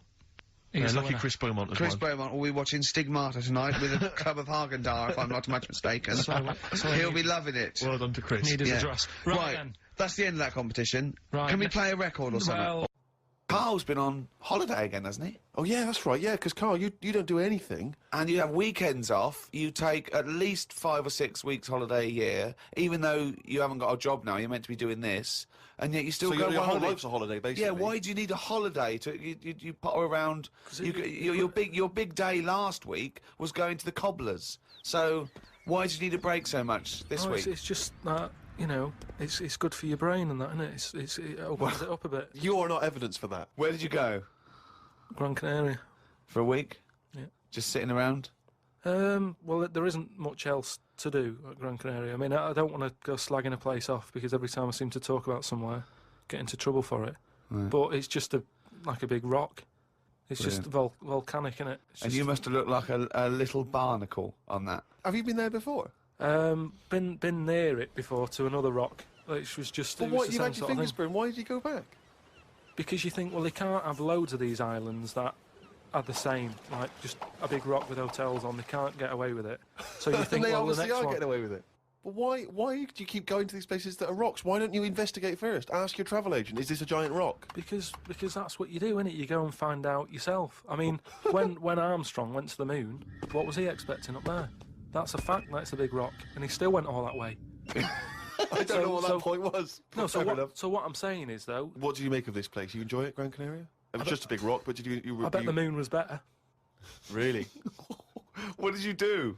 It was just one of them. It was big hotel, like big, massive places where there's loads of people, and you know you go for your dinner. That describes a hotel. Yeah. No, Sounds like no, it to me. You've nailed that. I've been to a few, that sounds like it. No, but do you know what I mean? Though there's the nice small ones where it's just enough people, but this is like mental, and it was full of old people, really. I mean that's probably why it's called Gran Canaria, right? Because there's just Grannies old people. everywhere. Yeah, right. But what I thought I'd start doing is start a diary. Okay, why? Just because I sort of had a bit of time on my hands and that. Just thought, write it down, write stuff down. And do like you that. hope that this one day will become one of the great literary documents like Samuel Pepys' diary? I haven't heard of that. Is it any good? You've never heard of Samuel Pepys' diary? No, The most famous diary, other than probably Anne Frank's. I've heard of Anne Frank's and that, and I thought if she's sat in a loft, knocking stuff up, not much going on in her life at that point, yet she Sure. was still writing it down. Yeah. Whereas Thought, you've well, been I'm to on Gran holiday. Canaria. Yeah. I thought, so there is stuff going on that I can chat about. Start a diary. Sure. You started a diary. Yeah. And what are you going to do? Did you keep it up every day? Yeah, just... Oh, can I read it, please? Well, a diary is meant to be sort of... Please, can I read some out on this podcast? Karl. Some of it, though, is only relevant to me. It's sort of... Oh, this is... Please, give me it. Oh, my God. I mean, this isn't... I haven't just... Look how big it is! It's one of those desk diaries. It's huge. It's about a foot long, and it's Oh, that is amazing. Imagine if Anne Franks had been like that. As she got out, right, everyone would have heard it clank down on the desk. Yeah, but my writing's quite big, isn't it? Oh, look, give us that. Do you Give us know? that. Do you know about joined up writing? Have you This heard is about There's that? no point. Amazing. Sometimes you can't read it, can you? So it's Right, best to okay. look at oh, ancient look! times. Oh my God! It starts on the first day. This is wonderful. Going on holiday to Gran Canaria today. Woke up to the news that Tony Banks had died. There was a piece on the news about how everyone was shocked. Got me thinking about an invention that would be good. Right, a watch that counted down your life. If it says you've got 3 days left, go to the doctors. Told Suzanne about invention. She said she wouldn't buy one. But she said that about the iPod. How would this device work? This watch? I mean, how would you know when you were about to die? Is that a concern? Again, not for you to worry about, presumably the boffins and stuff. No, like all that. I was thinking is that Tony Banks fella, you know, he died and everyone was shocked about it. But if you had like a little watch on... But how did it work? You can't just say, wouldn't it be good? How would this work? Yeah, I imagine you're in the patent office going, got an idea. They go, oh, certainly, yeah, Mr. Pilkington, what's your idea? Watch that counting down your life. Oh, how does that work? Just wear it, just pop it on your wrist. No, what do you mean, just pop it on your wrist? How does it work? Just pop it on your wrist. Brilliant. You're an idiot. Well, it's interesting that he goes on. The flight to Gran Canaria was a bit bumpy. I thought about the clock that counts down your life again, and I wondered if it would know if you were going to die in a disaster. Now he's querying his own design. He's wondering if it would know. He's invented this. Now he's not even sure. A fella on the plane was reading Koi Mag. It was a fishing magazine. I glanced over and noticed he was reading the Pond of the Month article. Don't think they could make it into a weekly magazine. Well, to be fair to you, because I remember seeing a guy on the train once reading Carp Monthly, a magazine dedicated entirely to carp, and it had Carp of the Month. And I just thought, you know, once you're like 3 months in, the editor must be stressing. Have we got any more carp? We got a carp that's actually done anything? I reckon if they used the same one twice, there wouldn't be many complaints. No one would be noticing. No, that's the carp they used 2 years ago. There was a really fat bloke on the plane. He was playing on his PSP. While I waited to go to the toilet, I looked at what game he was playing. It was darts. He's that fat and lazy, he can't even face playing a more active game on a games console.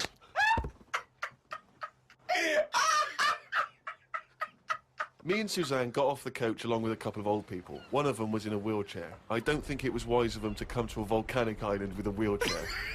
Everywhere's pretty rough, paving and slopey. Guess I'll keep an eye on it as the weeks go on. Day 2 in Gran Canaria. Brilliant, we're only at day 2. The hotel's a bit odd. I've never seen as many cross-eyed people in one location. That's enough, isn't it? That's amazing! Well, you may as well let me read on a bit more. No, okay? this is amazing. Well, look, come back to This it is a later, brilliant diary. This might be the best diary ever written. Oh. While sat listening to the Kinks on my iPod, I wondered if everybody thinks in their accent. I know I do. What's this? What are you talking about? Just that, you know, when I've been sat there lying on the lounger, right, and I was thinking about stuff. How do you know you think in your accent? Tell me a typical thought. Because what I mean is, say if I was like, if I saw something, right? Do you know how I say like, oh, that's a bit weird, isn't it? No, but that was I don't being have said. to. But when you think, I don't think the sentence is like I'm saying it. It's just a thought. The thought appears. It's conceptual and it's already there. It's not like I go, Rick, what? Just looking at that fellow over there, were you? Yeah, I was. Yeah. I was thinking it looks a bit weird. Oh, so was I. I don't think out whole sentences. Whereas you have Carl, stop listening to the Kinks for a minute. Look over there. More cross-eyed people. No, well that's Is that how kind your of- mind works? In a way, yeah. And Brilliant. that's when because I That thought explains a lot. It's great that he has to think of that whole sentences. because I thought that's weird, isn't it? Right, I didn't think that's weird, isn't it? And I thought I actually think in my accent. And then I thought, does Stephen Hawking, does he, when he's doing his maths and that, is he, I don't know where he's from, so I don't know what his accent would be like. I think he's from Kent or Cambridge or Oxford. Or Right, something. so So you think he might think in his voice, in that voice his box computerised thing. voice? Just wondered. Had lunch inside today due to shite weather. Sat next to an old fella. Old men's ears and noses carry on growing as they get older. Suzanne noticed his fingers were fat too. Maybe they continue to grow. Suzanne didn't laugh when I said her arse had the same problem. Day 3, cloudy start to the day. Had pie and chips in a cafe. Had a bit of an argument with Suzanne because I thought it was daft that we were paying for food when we were on an all-inclusive holiday. Changed my mind when I saw they sold pie though. The cafe was called Tattoos. The fellow who owned it didn't have any tattoos. But we never saw his wife.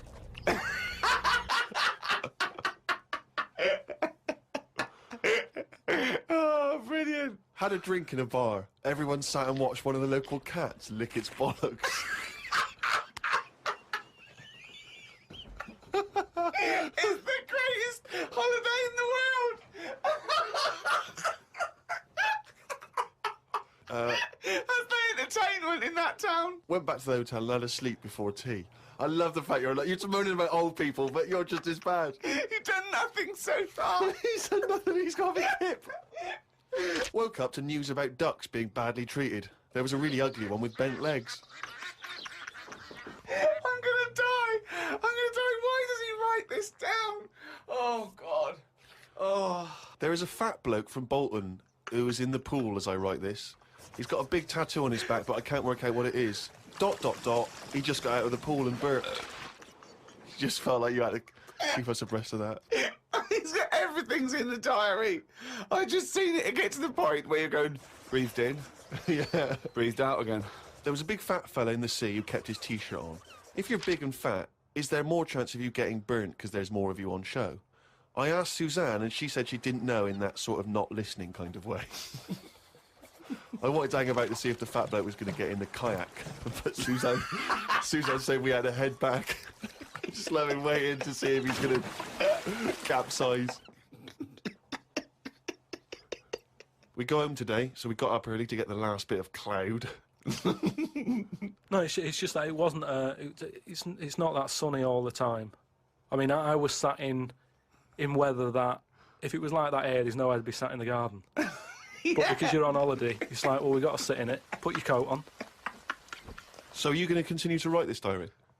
Every single day? It's amazing. Keep this diary up. It's amazing. No, I will keep it up because what I find as well is, I think earlier on before I went away, I think I did learn something, and because I wrote it down, I remembered it a bit better. So What was that? I just was thinking then, I forgot it now, but but I remembered looking back at it and not having to read it all because I remembered the end of it before I read it, if you know what I mean. I have no idea what you're talking about. Oh. When you're a kid, like, any American you ever meet is the coolest thing. It doesn't matter if it's a huge, fat bloke wearing Bermuda shorts and a camera on his neck. It's cool, because they speak with an American accent. Well, that is cool. And they say... Being a huge fat bloke in Bermuda shorts is cool. Sure. Yeah. That's what you keep telling yourself. Yeah. I'm growing into that look, says Rick. 41. The Canadian tourist look. Absolutely. But no, so anything, you know, sidewalk. Yeah. I mean, if I could say, like, when I was sort of 14, if I could have said sidewalk, fender, you know, I always wanted to go into a sandwich shop and just order something on rye.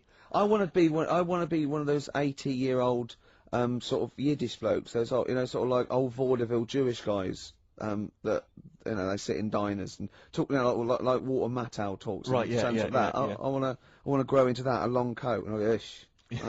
Oy vey. Yeah, maybe I'll start. Yeah. Well, convert to Judaism initially. Yeah. Be your first protocol, and then just tour the vaudevillian, circuit. Yeah. In the Catskills. Or of the America. might, some kind of schmuck. Yeah. Something like that. What do you, Karl? Would you like to be American? No, not at all. Really? Got me nerves. When I was in Get on my nerves! Being A whole American. nation there, reduced. when I was in Barbados at Christmas, Oh, name dropping. right? Yeah. There's loads of them there because that's. Was that when you were doing a bit of extra sort of waiting? Was that you were sort of your girlfriend was cleaning rooms, wasn't she? Went there for Christmas and There's loads of them there, because that's like really close to America. That's like Blackpool is to Manchester type. It's thing. exactly like that. So it's I think that's the analogy a lot of Americans use. So, but I think they call it the tropical Blackpool. but they were going on. That's only all the brochures, I'm sure. Right. Yeah. And serious now, but Yeah, we're going on about the September 11th thing. Yeah. But they call it the. Of course, this is American. Of course, Brilliant. the 9/11. The 9/11. That's what they call it. Really? Oh, that's awful. That is, so it's like people who say 24/7. Yeah. Well, I'm working Americans my say ass that. off 24/7. Well, Americans that say Yeah. that. Well, they're allowed though. Oh, Americans are. Yeah. I'm talking about an English person who might say it. Yeah. Fool. Yeah, no, that's terrible. Yeah. Do that American accent again? Yeah, of course. The 9/11. Where are you from? What? Can we Which part of America is that? That's how they sounded in Barbados. Sure. Sure. But Can Karl, you do any other impression? but Karl doesn't. I very much doubt that Karl likes newfangled countries like America. Yeah. He doesn't like London. No, true. So he's not going to Have you been like. to America? Yeah. Did you enjoy it? Went to Florida. No, they got me again. Got on your nerves? Yeah.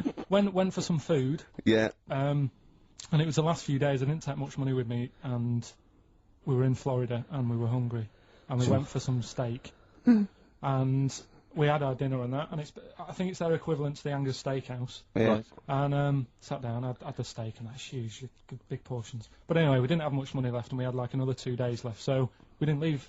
We didn't have much money for a tip. Do you know over there they expect it? Yeah, a big tip, yeah. So we left what we could, and I don't know what it was. It might have only been the equivalent to 60 pence. Yeah. But he didn't have to do that much. We didn't have loads of courses because we didn't have much money. So he brought us like the main course, and I don't know, a couple of Diet Cokes. And anyway, left them the 60p. Yeah. On the way out, and he comes running over. Excuse me, sir, you can have this back. Because it wasn't enough. I mean, Yeah. it's outrageous. What did you say? I said, all right then. 'Cause I didn't have- well, I needed it. I mean, I thought Yeah. it was nice to leave them something, but obviously it wasn't enough, so he got us a couple of more. Is it good Cokes. fun with you on holiday? I mean, do you enjoy yourself? Yeah. Do people go with you on holiday? I get bored after about 4 days. You surprise me. What do you expect out of a holiday, Karl? What do you go Sort for? of soak up some of the culture. Yeah. You liar! You liar! What did you learn about Barbados while you were there? A lot of crabs on the beach. Ah! I just imagine him sitting there with his knotted hanky on his head. I like that. Not bad. Bit of Gary Newman there. That's Richard X and Sugar Babes. Are Freaks Electric. Is that one of those things where they've taken one song and they've laid it over the top of the other? Yeah. Brilliant. It's good, no? No, it's good. I like that. Good. Yeah, it's good. Classy. Yeah, well, we're nearly done, aren't we? We are almost finished, Which which is a couple shame. of great tracks. We've had a few maybe- laughs. Maybe we've had a few laughs, haven't we? Yeah, exactly. I've perked up. Yeah, you have. Yeah, You've no, lost it I- here I- a bit though. You feel a bit. It sounds like you're a bit down again. Well, that's just 2 hours work in Okay. one long Sure. stretch. Yeah. I reckon we could do a 3-hour show now. No. No? No. Skin of the teeth, sort of just. Yeah, we Yeah. barely got away with this. Really? This is beginning to fall apart now. It is, isn't it? Yeah. Oh. But yeah, it's we've been had a good fun, time. though. We've had a few laughs, as I say. I just think of Karl on the beach. He said he started winding the crabs up because he got bored. Mm. He started throwing sand at them. It's like a child's experiment. When you were in California, you weren't aggravating butterflies, were you? Because that's a misdemeanor. Scary though. The weather's really freaky Where in California. is it? Yeah. In the day it's dead nice. Come 6 o'clock it goes black, and then Right. the rain comes down. It's freaky. Is that every single day, Carl, or was that just the week you were there? Every day I was there for about a week. It happened every day. And so as far as you're concerned, that happens all year round. Yeah, good thing. So what you're saying is if people are booking a holiday, they should be conscious of this, because Yeah. it will always happen. Californian Oh, tourist That's I board. think fact. it does. I think it does. But why did you start throwing sand at crabs, by the way? Just because you get bored on the beach, you sat there, you look around, Yeah. and then I saw these crabs, and I was watching the way they move around and Yeah. what they Funny, do, innit? Sort of to. That annoy you the way they moved? No, I mean it works for them, Good of you. but it was just what I was weighing up is they're Yeah. quite close to the sea, so I Sure. was watching the sea come. They up. like it close to you, don't they? Yeah, Yeah. but they don't like it too close. No. So, like, the sea was coming close to them, they'd run towards me. Yeah. So as the sea came in to them, I was chucking sand the other way, and it was like, ooh. They didn't know what to do. They didn't know where to go. Really? Oh, yeah. How long did that keep you occupied for? The last 3 days I was there. Have you ever seen, I don't know if I've described this before, do you remember a classic Paul Daniels episode where Paul is having tea with some baboons, I think? Chimps, full circle. And he's got a little box, and inside the box is a mirror. And he gives it to the chimp, and it looks in the box, and it's confused by its own reflection. It can't figure it out. So it's looking behind the box, trying to figure out, is there another monkey behind it? Yeah. It goes on like that. It's dazed and confused. It was there for weeks, just staring into it. I imagine you're a bit like that on the beach with the crabs. Yeah, that's great. I think that's my analogy. Like, Paul Daniels chimps. Yeah. I kept a crab once for a week. When we went to Bognor, it was me, my mum, and my nan in an. Oh, party time! Oh man, alive! Look, you haven't lived. You stop. haven't lived until you've woken up to the sound at 3 o'clock in the morning of your nan having a wee in a tin bucket and echoing round a caravan. Man alive! Yeah, I was about 9. You'd brought a chick back. I was about 9, right? And I just kept a crab in a first day I In the found bucket? In a. I don't know where it came from. No, I found it on the beach and I brought it back and I kept it in a little bowl in the sink. And then the last day, it started to smell a bit. And then the last day, my mum said, go and put it back. And I went and put it back. So I had a pet crab for a week. And did it die? What happened to it? No, it just got bored. Sure. It didn't do a lot. Did it start throwing sand at you? Oh. Listen, I think we better play some music because we've got a few songs to squeeze in. I just wanted to play a track. I was watching MTV the other day and I was a bit confused. Yeah, so was I. I like that. Because I saw a video for the Electric Soft Parade's Silent to the Dark, but it was called Silent to the Dark 2, but it was the same song. It sounds like they've redone it. The video is different to the old video. I was very confused. Hopefully someone will phone in and solve it for me. Anyway, this is the original Silent to the Dark. Still a good track. Let's hear it, Carl. Silent to the Dark, the debut single by the Electric Soft Parade. I like that. Yeah. Very good choice there. Apparently discovered by XFM, is that right, Carl? Yeah, sent a tape into Claire Sturgis. You see? Big time now. What did she do with it? Sold it. Yeah. Got a little £5 starter bag of skag. Exactly. Oh, and the bless rest is history.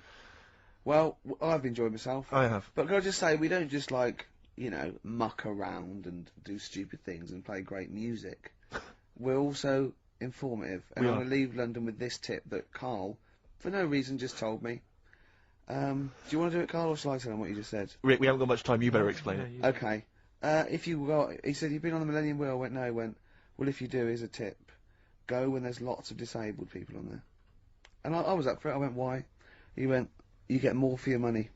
Because they have to keep stopping and letting them off. You get an extra 6 minutes. Alright? Good, solid advice if you're So maybe do that go there then. today or tomorrow. Yeah. Thanks. Song for the ladies, Rick.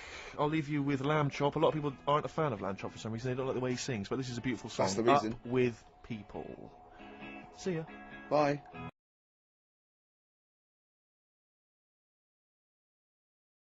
Track 1, side 1, the first Talking Heads album, Uh-Oh, Love Comes to Town. On XFM 104.9. Yeah. Well, I think it's Rockbusters results, isn't it? Okay. Alright. Brilliant. Do you want the prizes, by the way? Not really. Not bothered? No. Right, some videos and DVDs and that, some good stuff in there. VHS hype. Couple. $4.99. Is that one TV about weather? titles. What? There's the weather one. That's going to be on telly. Donald McIntyre. Oh yeah. That's in there, if you want that. Yeah. He reckons Donald McIntyre ripped him off because he did a thing about how much it costs to have a chimp, cheap as chimps. What was the other thing you think someone ripped you off? Rockbusters. Ken Bruce on Radio 2 is doing Songs of Phrase. He was doing that over Christmas. I took 1 week off. He's in there. And when he heard that Donald McIntyre was doing a programme about wind, he thought he was moving on Auntie Nora. What? Snow Patrol and Run on XFM 104.9. Yeah, not bad at all, not bad at all. So everyone had a good Christmas though, yeah? Really? Carl, even though it was like a little bit Lanzagrotte, it was a nice Christmas. Yeah. What was the book you read, by the way? Someone just emailed in and wanted to know. What was the book you read? It was The Governor. The Governor? Yeah. Right, okay. Did you buy Suzanne a gift in the end? Which you surprised her with on I Christmas did, Day? yeah, after that show that we did before Christmas. Yeah. I was walking home thinking, oh, might as well treat her then. Yeah. Went and got her a necklace. Nice. Actually, she said she wanted a necklace, but I didn't know which one, but went and got one. Yeah. And she was happy with that. Yeah. That shut her up. yeah. Yeah. But, yeah. And did she get you a gift back? She did get me something, yeah. See, we knew she Of course she would. Yeah, but the thing is, right, she got me a little Game Boy Advance to take on holiday, because she knows I get bored. Lovely. Right? So that was good, but I was like, hang on a minute. I know how much I spent. Oh, and I know how much these are, right? But I was clever, though. When I got to the airport, I bought to get me an extra, bought me an extra game for it. Yeah. Got the value. Of course. When you were growing up, did you wait to ask your mum for sweets right at the counter so the woman would embarrass her into getting you it? What, you mean just slip it in the basket? Well, no, just wait till there's some, a stranger watching before you ask for sweets. Can I have a Kinder Egg? Did you sit in front of Suzanne when it got to Suzanne, can you get me something else? Because remember I spent more on that necklace than you did on that Game Boy Advance. And the woman in Dixon's goes, oh, you better get him something else. She goes, oh, bloody hell, all right then. Nah. She did well, though. You know what I mean? She's done well to keep you, hasn't she? Done well. Because you're such a find. You're quite a catch. Yeah, she must wake up every morning and go, ooh, I am the luckiest girl in the world. Well, she told you that the other night. What? She said the other night how good it is living with me. Oh, yeah! I said to Suzanne, it must be great, because I only see him 2 hours a week, and I like to squeeze his little head. You can do that all day, every day. Does she ever squeeze your head? No. No? No. It's like that thing, though, isn't it? It's like when you work in a chocolate factory. You get sick of it, don't you? If it's there all the time. Yeah, she must think, well, I could squeeze that head any time I wanted. It's not worth it. I just, yeah. What about your Christmas? My dad, I'm wondering if you're turning into my dad, because he bought my mum a bracelet. He won't mind me talking about this, because he said you'll probably talk about this on the radio, and you're right, Dad, I am talking about it. He bought my mum a little gold bracelet, lovely gift, you know, it was a lovely thing, and she opened it, she loved it, and everyone thought, what a great gift, lovely gift. He wouldn't stop talking about it. He wouldn't stop talking about the gift he bought. He kept on grabbing my mum's arm and showing it to people. Look at that. Look at the gleam on that. The gleam! See, look at the shine on that. Look at the gleam there. Look at that. Gleam! And do you know what he said? He said the great thing about that's pure gold. He went, it's an investment. That's an investment, there. Because gold, you know, it's always worth selling gold. I love that when people get a gift and it goes an investment. I love it. But what? Not only does it sort of take away any of the romanticism of it, but it was the way he constantly was talking about how great a gift it was. I'll tell you what, I haven't heard the word gleam for 30 years. Look at the gleam on that. The gleam. Look at that. Look at the sparkle on that. And look at that. And it looks like rope. That's what he kept saying. It looks like rope. It looks like gold rope. And he just, I don't know, I heard he disappeared, we opening gifts, he went disappear, I could hear him in the kitchen going, think about that's pure gold, that, Elaine, that's pure gold. I might melt that down. Yeah. John, next door neighbour, John, look at that, look at the shine on that. That's great, that's brilliant though. But it's just, doesn't it sort of undermine the gift a bit, if you keep on droning on about how great it is. If people enjoy giving, that's nice, isn't it? And you got to, you know, what did your mum say? She loved it. She couldn't get a word in edgeways. That's a step up from a jar of coffee, though, isn't it? It is a step up, yeah. That's good. Oh. What about yours? I didn't get my mum and dad anything this What? time. No, because I'm always treating them anyway. Whenever they, you know, if they need a few quid, if I can help well, them, you are the gift that keeps on giving, Carl. No, but don't just go giving anything just for the sake of it. You know what I mean? Wait for the time that's right, sort of thing. Just because it's Christmas. Because... yeah, I mean, there's no better time, is there, really? No, I just was going to say my mum and dad didn't get me anything, but they did. What did they get? But, just some money. Mm. But, I'll get them something when the time's right, do you know what I mean? They always need bits and pieces through the year, so... Yeah. I'll look after them. Sure. But, it was weird being away on Has anyone got caught onto the fact that, you know, they leave groceries in the telephone box near your dad yet? No, that's still going on. Is it? Going on, yeah. Oh, that's fantastic, isn't it? That is just fantastic. So when he needs a loaf of bread, pint of milk, just goes down. Does he ever give that as gifts? Now listen, are we doing the film thing in a bit? Oh.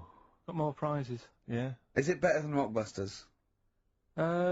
It's alright, I did it in a bit of a rush because I was only in yesterday, wasn't I? Sure. Well, yeah, if you take 3 holidays a year, then there's not enough time for the work. Me and Steve like to, you know, put our priority into, you know, doing the work, coming up with a good product, and getting a holiday when we can. You know, I haven't really. I love a holiday, Rick. You know, I love a holiday. But I don't do the holidays for me, it's for Suzanne, isn't it? She's the one who likes going away. With so you? I'll just go, yeah. So I'll go with her, do me bit. When you were playing Game Boy, right, and you'd looked in the hole, and you were reading your book, what is she doing? She'll make things seem more interesting to me. Do you know what I mean? So, like, when we're at the Owl, and the bus driver said, "You've got an hour here," I said, "Why have I got an hour here? I go to a funeral with someone who I loved in the ground and don't spend an hour around it. Why do I want to... Do you know what I mean? Why do I want to spend an hour looking in this?" Wasn't that terrible when you're out, you just shot up in all this magma? Yeah. That was terrible, wasn't it? That was the worst funeral you'd ever been to, wasn't it? But she'll I'll tell you, that would make funerals more interesting. If they just, it was a cremation and a burial. Yeah. You just put them in a volcano and they keep go, shooting 2, back 3, out. here they go, whee, up to heaven. I was having a conversation with my flatmate about songs that would be inappropriate to have at your wedding, at your funeral. And Horny, surely, that is was one. it, yeah, was it horny, thinking, really? Yeah, that was the first one we came up with. I'm horny, horny, horny, horny. That was the first one we came up with. Isn't Robbie Williams' Angels one of the, Yes. biggest and ones? I think Wind Beneath Your Wings, Yeah. I think is apparently quite popular. Oh, yeah, yeah, that's play that on in Auras, can't you? Bit of Boston? Yeah. A bit of who? Busted? Boston, more than a Boston, feeling. right. Much more than a feeling. Boston, more than a feeling. XFM 104.9. Well, another big moment here. We've had Rockbusters. Now we're going to have Karl's film quiz thing, isn't it? Yeah, it's a film quiz thing. I've done Planet of the Apes, right? Because one of the things we did in Lanzarote went on this tour with sort of 3 northern blokes, and they didn't really know what they were talking about. Joking. What You're do you joking. What? Northerners not know what they're talking about. You're having a laugh. No, they'd obviously sort of not had much luck here, right? And thought, let's go over to Lanzarote, buy some vans, right? Get people in it. We'll do a tour of the island. And whenever someone asks the question like, what year did the volcano happen? They go, "Oh, we'll take you to the visitor centres. You can read about it there." So they never actually answered anything, right? So they were useless. But one of the things that they told us was that Planet of the Apes was filmed in Lanzarote. Right, okay. Right? That makes sense. A bit of it. Well, does it? Well, Does it make sense? Well, what do you Alright, mean, well maybe does it was, maybe it wasn't. Okay, anyway. No, I mean, if they wanted to show sort of an Aaron, sort of barren, sort of post-apocalyptic sort of subject, choose where you went on holiday. Yeah. Obviously. Yeah, but when we were there, he took us to this sort of beach, and I said, "Is this where they did it?" And he was like, "Yeah." I said, "What? Right there, yeah." And I watched it, and I couldn't see where I was. Yeah, you know that if you watch a film from 1968 and you've been to the same place, the you're new not one. going to feature. They're not going to see you in the back walking along the beach. It's a new one, new Planet of the Apes. Oh, the recent Planet of the Apes, Yeah, yeah. that's what they said. Yeah. Right. Harry from Canterbury wants to know whether any of us have ever had any cruel nicknames. He claims that he's quite tall and rather hirsute, and he says he's often called Lurch or Wolfie. He's always thought that Karl looks a bit like Mr. Potato Head. Yeah. No, there's no potato that round, but I suppose you could fashion a potato to be that round. Yeah. Maybe we could, if anyone can carve a potato into the roundest head ever, pop a couple of eyes on it. Make it look as much like Karl as possible. Exactly. But yeah, any nicknames? Did you ever have a nickname, Rick? No, mine was boring. I didn't have any. It was just around the name, like Jerv or something like that. No, I didn't have nicknames. I always wanted a nickname. I just thought it was quite cool for some reason, particularly because gangsters always seem to have nicknames. You know, Lefty. Fingers. Yeah. Lefty, yeah. Scarface. Yeah. And so I decided that I thought, because no one was giving me a nickname at school, it was kind of annoying, or certainly not to my face, Yeah. that I decided to just come up with one. Yeah. And so I remember I was at lunch once, and I just said to my mate Phil, How old were you? 12, 13. Brilliant. I just said to him, Phil, don't know if you know, mate, but people aren't calling me Steve anymore. Everyone's calling me Spud now.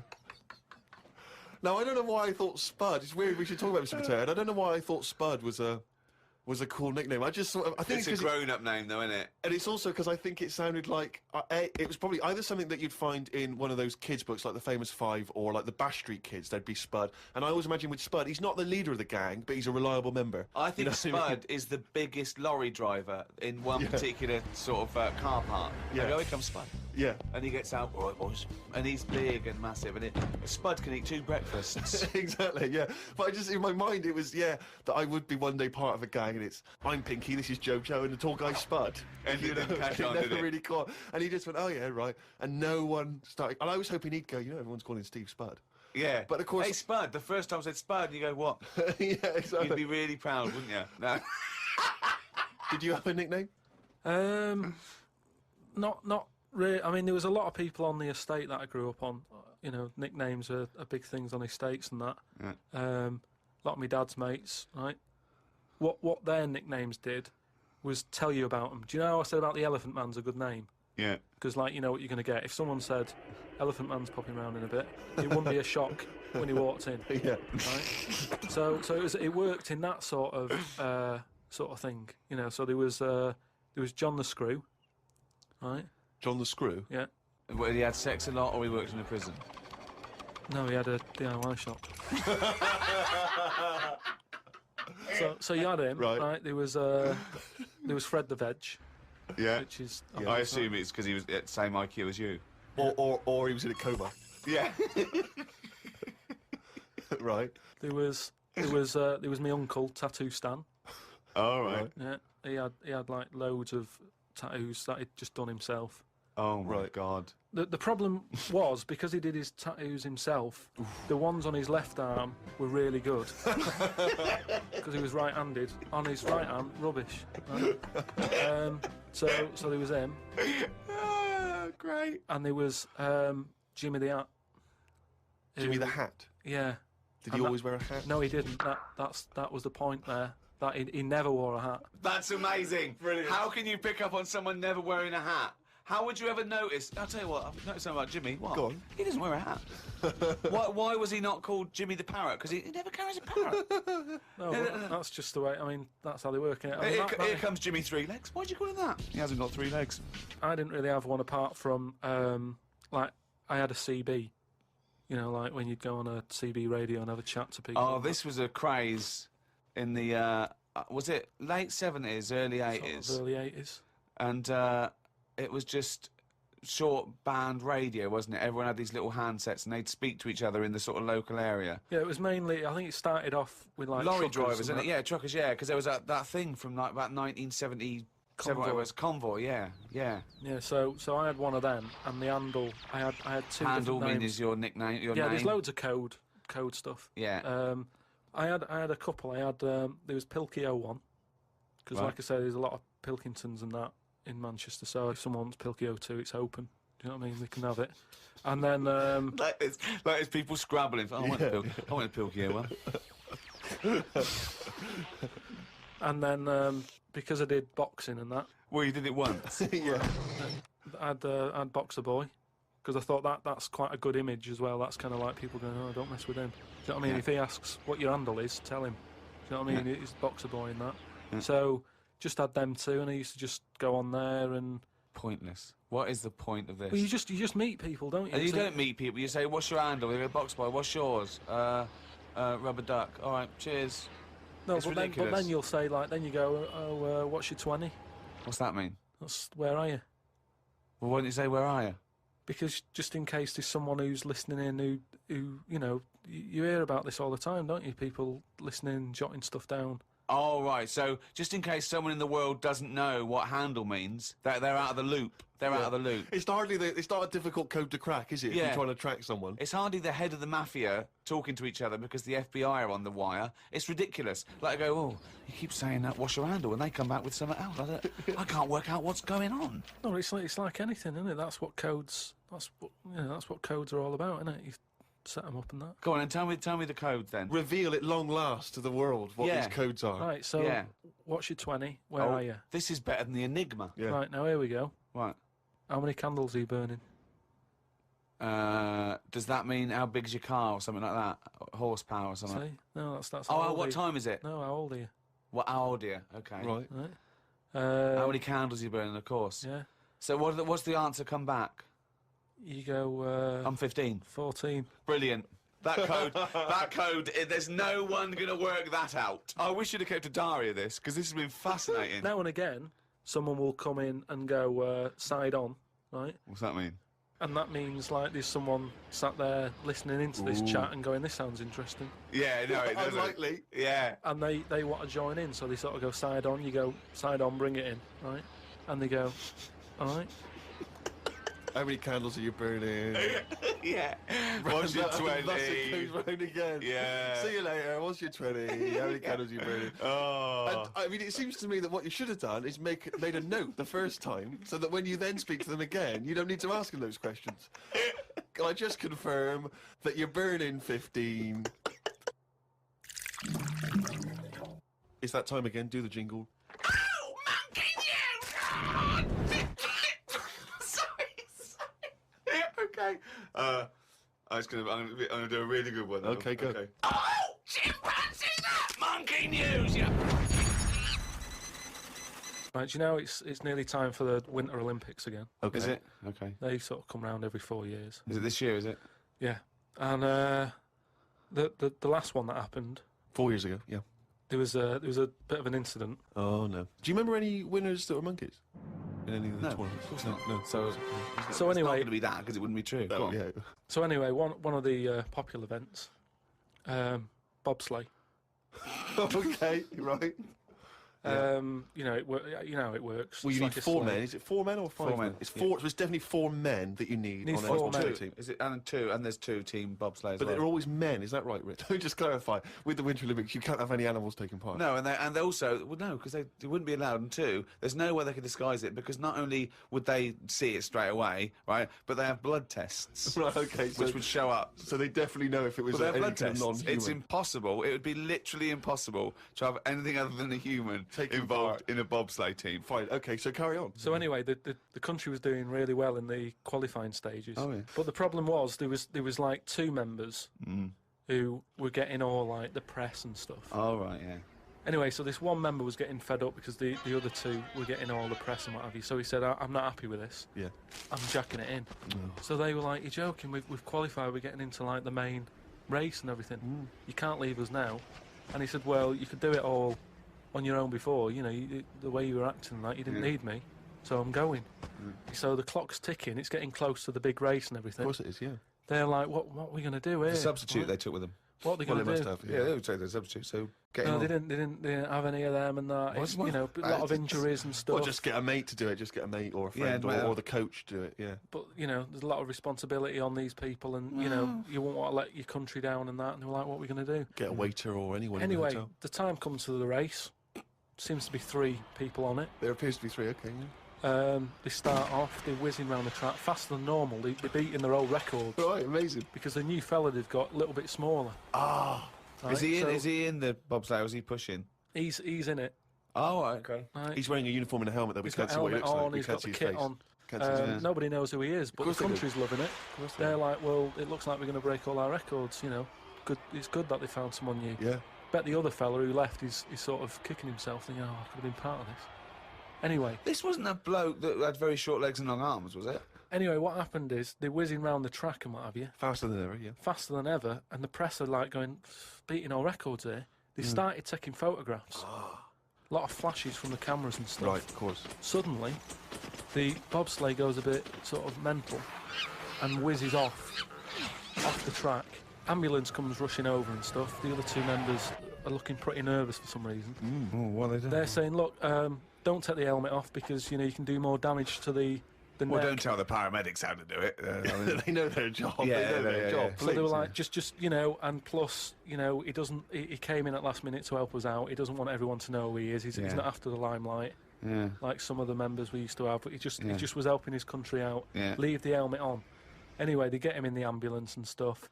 The other 2 are looking a bit worried and what have you. They're gutted. They lost the race. The little bloke, is the bloke not saying anything? Is he not? He's in the ambulance now. Is he not saying anything though? Anyway, word reported that one of the ambulance drivers said that on that sort of dreadful night when, you know, the country lost out on a medal in the bobsleigh, he sort of reported that there was a monkey in the back of the ambulance.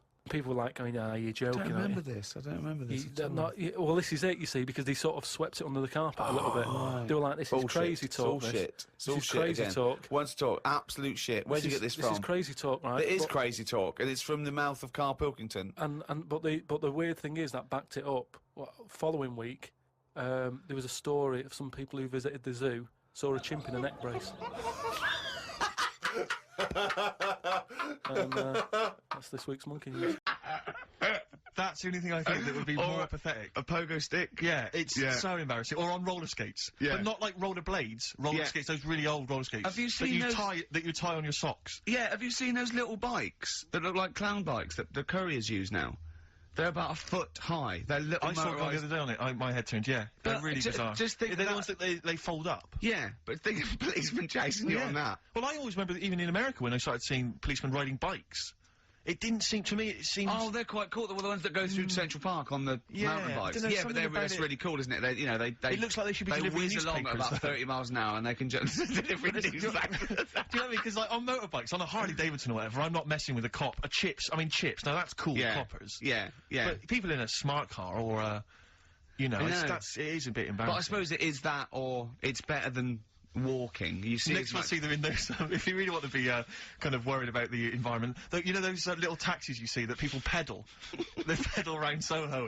Yeah, and when it's like a riot squad, there's 4 in the back. Exactly, yeah, exactly. But that's the thing, right? If they need to arrest someone, yeah, here we go. Go on. No, well, what do they do? Because they do only sit 2, so do they have to flag a cab down or something for the criminal? Well, give you the money. Get a receipt. You definitely will go there. Yeah. You definitely will, because we've been caught this way before. Exactly. The last bloke, he just ran off. No, I won't run off. Okay. Well, I'll tell you what, Mr. Policeman, I'll take your car. Then okay, go on then. You definitely bring it back, though. I will. Well, isn't there something in America where, when they arrest someone in America, they don't take them back to the station and fill out all the forms. They just take them back to the station, and then they go and fill the forms out in a cafe or something, so they're still looking out. Yeah, Karl told me that. They're what? So they're still on patrol, is it? Yeah, so they said they're doing all their paperwork, but they're in the, a cafe window, and they're looking out. Do you know, like how they say in this country so much police time's wasted by having to go back to the office and filling out loads of forms? That sounds like some policeman going, I could get a lot more work done if I was in a Starbucks. Yeah, no, there's a lot of criminals in the pub, and if I would, and I get to keep the receipts. Yeah, I mean, what's safest is if I didn't wear my uniform and probably got drunk. Yeah. With some mates. Or a lot happens in, looking out my bedroom window. So if I was just like snoozing, snoozing, and when I heard a noise, I just popped, look out, oi, come here. Yeah, apparently there's a lot of crime in Marbella over the next 2 weeks. You want to pay me so if there's a policeman listening who has to drive one of those cars, were you annoyed when your sergeant It is the most embarrassing. Yeah. Definitely. Yeah. Definitely. No, I think the pogo stick. Pogo stick one. Or the pogo bike. The triple tandem. That's triple great. tandem. We should get that. We should get when we do our road show. Karl does all the pedalling. Yeah. I'm in the basket in the front. Hello, Western Superman! Play a record, Karl. What have you got? What do you want? Mott the Hoople? Oh, Mott the Hoople, yeah. Dug it out of the library. Yeah. I had one, it had greatest hits, which was enough, wasn't it? What's it got for us, Rick? Roll Away the Stone, I think. Coldplay, The Scientist. Have you seen the video for that?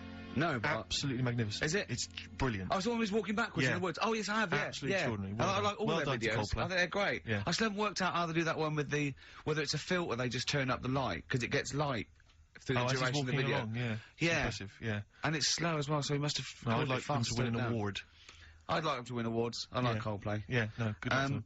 Rick, can I just... Sorry, I don't mean to abuse our position again, but... Bruce Springsteen's performing in London tomorrow night, and you remember I made an appeal to try and get a free ticket. Yeah. Well, I don't even mind paying. I tried to pay, but that's good of you. No, I'm a generous kind of guy. And I thought you were me. No, go on. What are you going to say? You were all I'm saying is, face value. I mean, you don't want to be ripped off, do you? No, don't be crazy. Ideally half price. Yeah. And I've been chasing kind of my tail really. I'm not going at the moment. I'm not going, and I'm desperate to see the man. I mean, he's going to do a great concert. It's his only one in London. I can't believe that being on the radio, being on XFM, the listenership's going up apparently.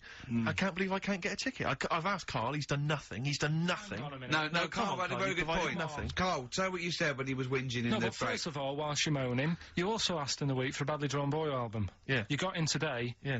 There's one there for you. Well, yeah. But it's yin and yang. And it's like, but I do, Karl, what's Steve ever done for you? That's what you got to ask yourself. What has Steve ever done for you? Well, he took me to the BAFTAs. Yeah, but only because no one else would probably want to go with you. I can't believe that. What is this? I do not believe that. Oh, Steve, I'm going to stitch you up now, Karl. And it's in a nice way, and don't worry, it won't be too bad. He won't take it too bad. Karl sent me a little text message today. Right. No, Oh, what is this? Right, okay.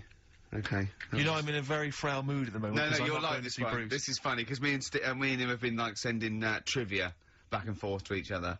Which is another point, right? I sent him... Oh, well, I'll get to that in a minute. I thought he'd really be amazed with, Well, while you're fiddling, if you can make my dream come true, to go and see Bruce Springsteen tomorrow, then give us a call on the usual number. But like I said, Steve...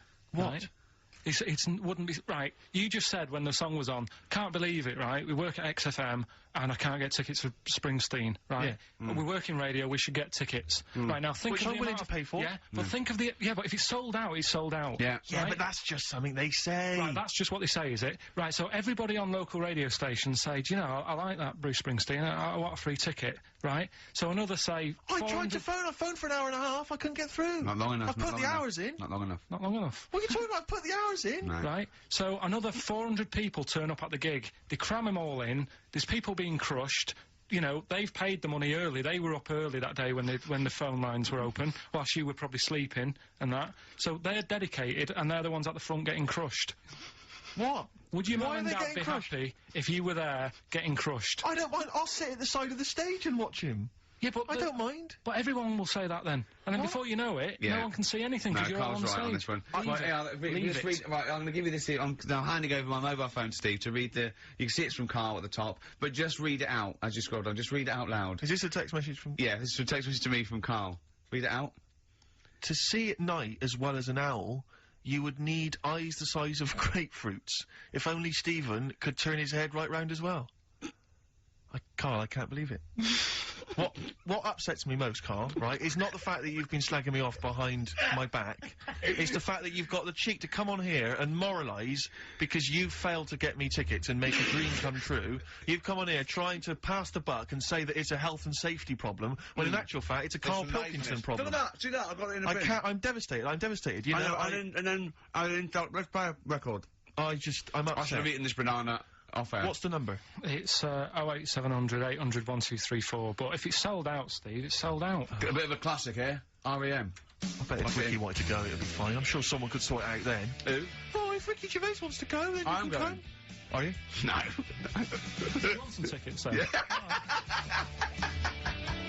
U2, Electrical Storm. That's great. That's great. I love that. On XFM 104.9. I'm Ricky Gervais with me, Steve Merchant and Karl Pilkington. Karl, I want you to tell Steve what you told me in the week about the snake, about the anaconda. How to. Right. This is Karl's method. He's not scared of the anaconda, the 30-foot long, biggest, scariest snake. No, you were talking the about world. stuff, weren't you, about in jungles and that, and animals. That's what we do. Yeah. Right. And I remember reading about, say if you're in the jungle and you get tired and you go to sleep, right, and you sort of wake up and you feel something on your leg, and you look down, and it's an anaconda, right? Yes. And it's swallowing your feet, because apparently they always go from the feet up. They never eat you from the head. So Okay. Shall I save these points to the end?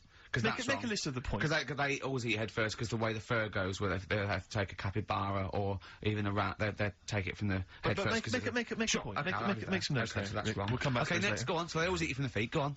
So they're swallowing your feet, and it's said on the website, if you wake up and you see this anaconda doing that, sort of eating away at your feet, don't panic. Don't And panic. I'm just writing this down. Don't panic. Hold on. Okay, go on.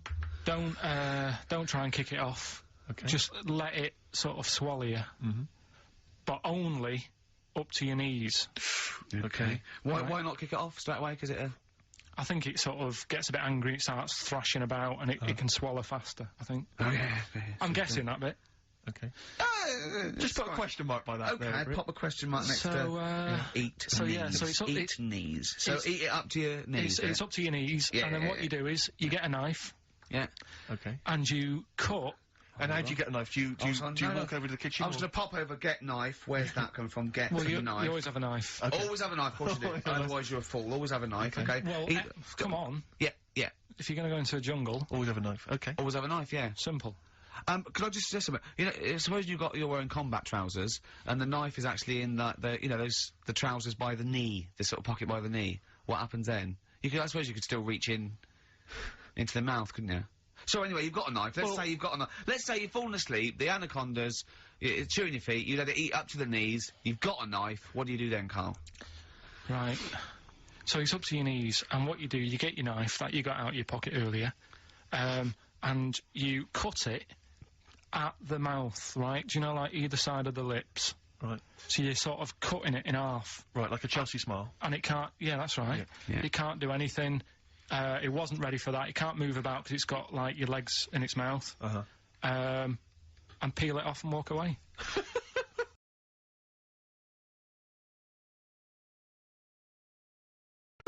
Okay. My main point, really, is this, Karl. Never will an anaconda or any constrictor, python, boa constrictor, just start eating a sleeping man. He will crush you to death first. That's why they're called constrictors. They're not called gobblers, are they? Or holy swallowers. They're called constrictors. Why would he start eating something? Is that how they take down antelope? Just start chewing their leg? Oh, it's gone off. I'll tell you what, lads. They get together, the snakes got together and said, I'll tell you what, we're losing a lot of prey by just living at their ankles. They're running away. Let's crush them to death first so they can't move, then we can swallow them. You're a fool. So anyway, right, so I was telling him this bit of information because we started a feature last week. Well, week before. Sorry, Karl, can we just go back to the crushing you to death first? Yeah, but... Well, I read it. He's won there. He's beating you there, Rick. Okay. Did it say what to do if it starts crushing you to death first? No. Did it say what to do? If, supposing it had this meeting, and it started crushing you, and you woke up and it was actually round your chest, and every time you tried to take a breath and breathed out a little bit, it just tightened its grip, because it can feel that. What'd you do then? You sort of tighten yourself up anyway, because I've read about that. Yeah. If one does start wrapping around you, you sort of make yourself into a ball, first of all, and it'll wrap around you, but it's alright because you're protecting your lungs, so it can't crush you, and then you just sort of shout for help, and you shout help with this 30-foot snake. Do you know how it works? It gets as tight as it can. It can feel actually as tight as it can, right? With these huge muscles, right? Yep. Right? When you leave a bit of breath out, it tightens again.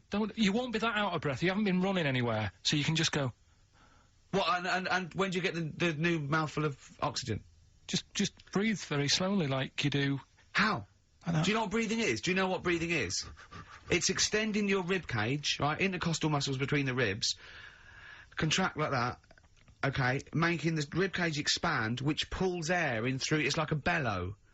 That you can't just breathe via the mind. It's a physical process. It's your rib cage pulling over. Maybe I'm special, but I can do little breaths without my rib cage. Play a record, Steve. Yeah, you're special. Play a record. No. You can't take little breaths without moving your rib cage. Can I just give you the titles, because we're running out of time, we've got a competition to do. Okay, alright, let's just leave the anaconda discussion. Why don't you agree to disagree, and we'll see who survives if you crash land in the jungle. Right, so... what is this? What are you doing now? This is Educating Ricky, right? Oh, good, I'm going to look forward to this. Yeah, 3 topics that I teach you every week. Yeah. Now, obviously, I should just remind people, you normally summarise each of these in a kind of bullet point heading, which you tease us with, so what have you reduced them to this week? Right, we've got, Stocking, Aitken and Waterman. Stocking, Aitken and Waterman, good. Yeah, what else have we got?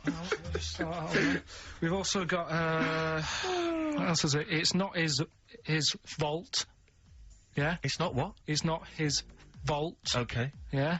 And we've also got Get a Lobe of This. Get a Lobe of This? Yeah. Karl, they're genius. Rick will be choosing one of these after New Order. Foo Fighters and All My Life on XFM 104.9. I'm Ricky Gervais, with me, Stephen Merchant and Karl Pilkington.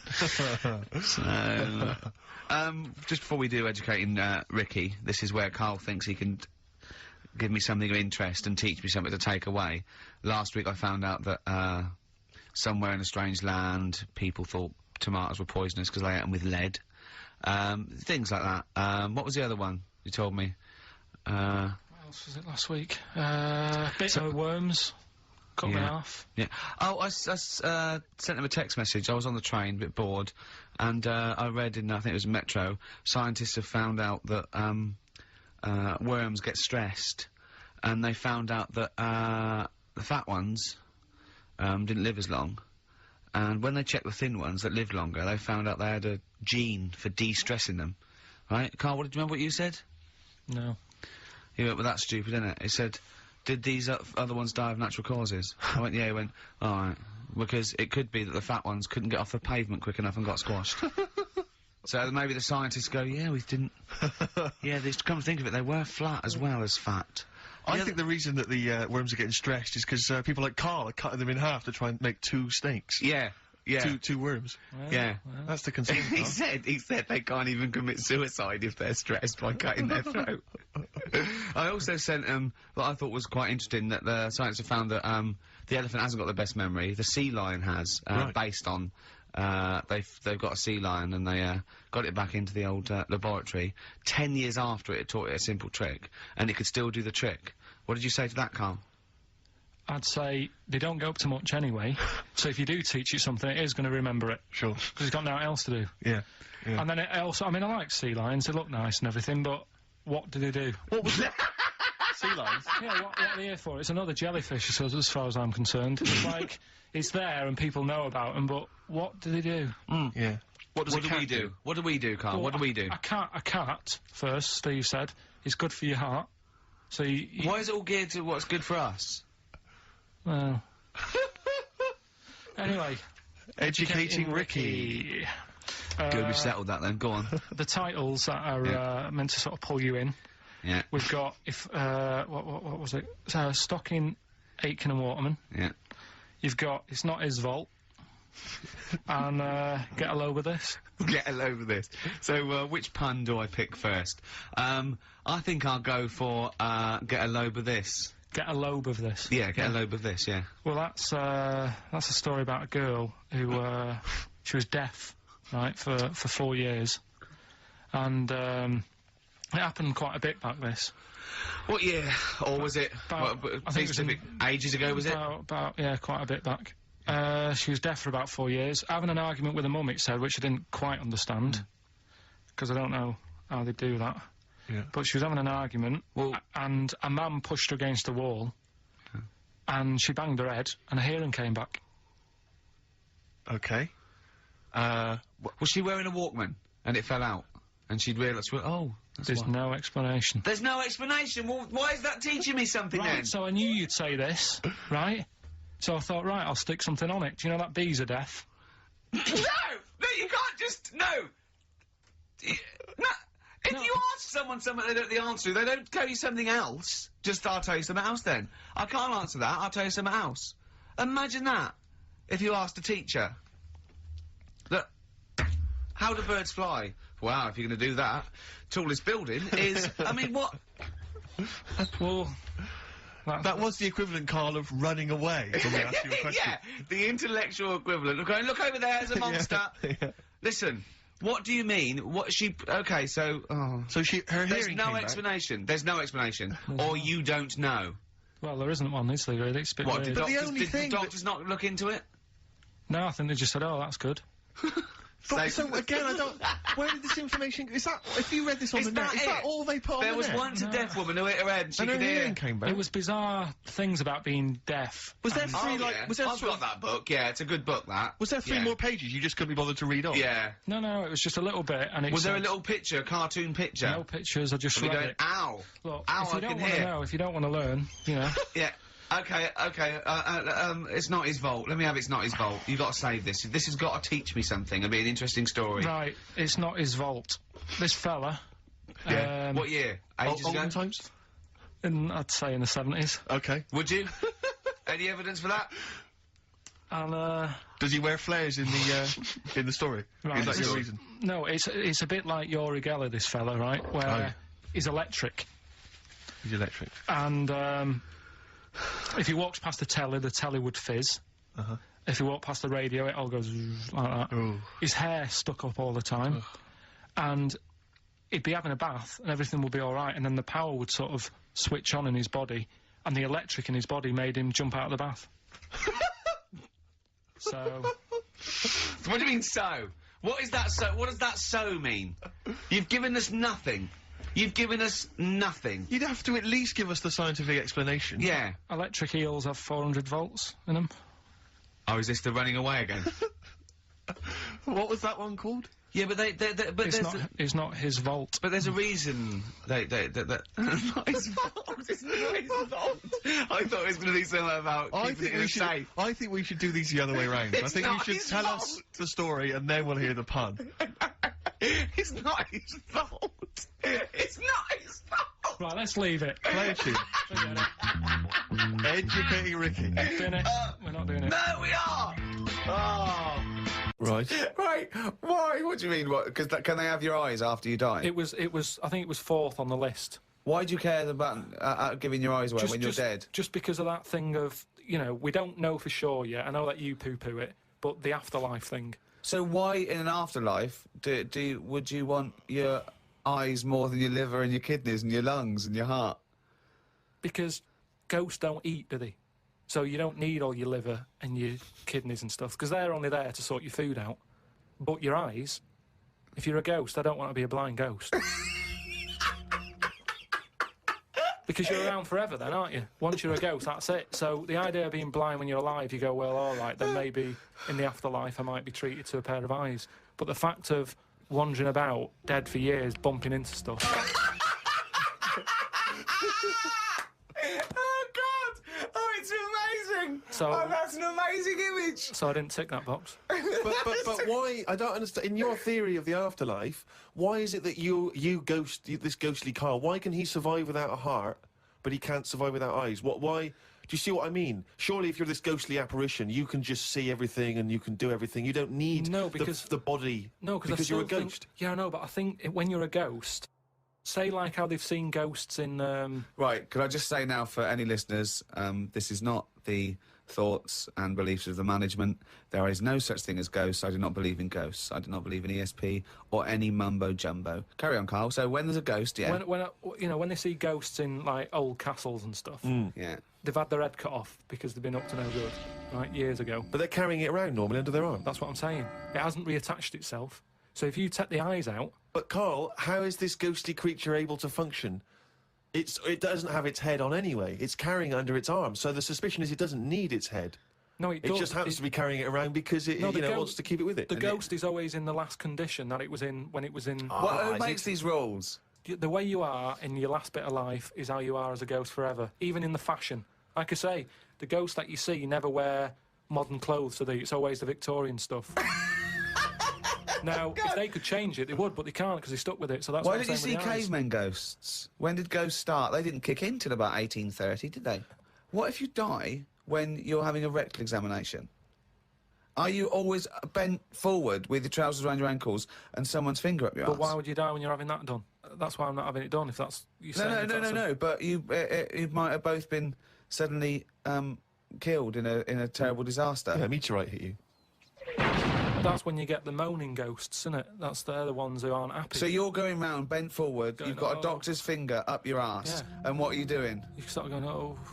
And that's when you have to get the vicar round. What do you mean? Because they have to put you to rest and what have you, don't they? And what does a vicar do when he's going?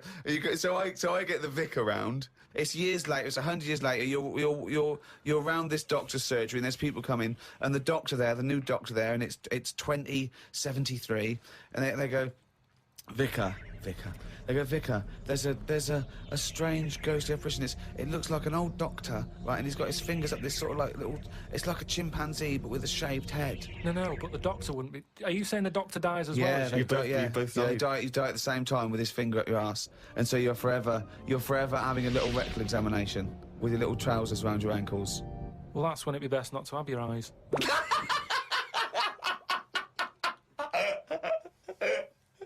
Rick, I know this is something you always get excited about. It's Karl's diary. Can we have a jingle? I don't believe it! He's got it written down! Thank you very much. Woke up to the news about an elephant in India that had sore feet, so the locals have made it a big pair of slippers. Tried to look online for a picture, but I couldn't find anything. Sure, they've made it 2 pairs of slippers. Well, I'm only going by the facts in the diary, Rick, and I would have thought that they were absolutely bona fide and fact-checked and completely accurate. I'd be very surprised if there's any mistakes in here. I'm sure they've done this for an elephant before. I thought elephants have bad memories. No, Well, no, but fair enough. I thought elephants have bad memories. If they have, I'm guessing it's going to keep forgetting where it's left them. I mean, just to get if it's a myth, the myth completely wrong. Yeah. Elephants never forget. That's the saying. Not they always forget, so you can buy them slippers every year. Carl says, I haven't had a pair of slippers for years. He thinks they're dying out. No, I love slippers. I love a pair of slippers, I love mate. a pair of slippers, mate. Just wear socks. Oh, slidey on a Carl. no. Slidey on a piece of lino. I know. And what about if you know, maybe opening a brand new box of thumbtacks? You drop them all over the floor. You're trying to pick them up. Rick, I've got to pop across the road to get some milk. But it's right opposite. I'm surely not going to go in my socks, though, am I? But I don't want to put on the shoes. It's mad. No. Pop some slippers on. Oh, perfect, yeah. Yeah. You shouldn't go out in your slippers. Why not? Just across the street, mate, to get some milk. Because they're inside shoes. You don't go roaming about on tarmac in slippers. That's basic. But you don't have any slippers, so No, you're but just tiptoeing across the street, you know. I with put your- my shoes on. But you can pop out and get the paper and you know the bottle of milk, can't you, in the slippers without any harm done? No. Oh. Apparently not. That'll make it into the diary. Tried to have a shower, but there was no water. I love it when he calls me and things go wrong with the flat. But I like the fact that he tried to have a shower, but there's no water. How long did it take you before you realised he was there for 20 minutes? Yeah, after 20 minutes, he said, Suzanne, should I be dry? Yeah, I'm freezing cold. Yeah, no, you should be sort of wet and warm. Right, there's no water then. Brilliant. I called the service charge people, but no one was about. Looked outside, but couldn't see any work going on. Great, innit? In India, they can sort out elephants with shoes. In London, we have no water.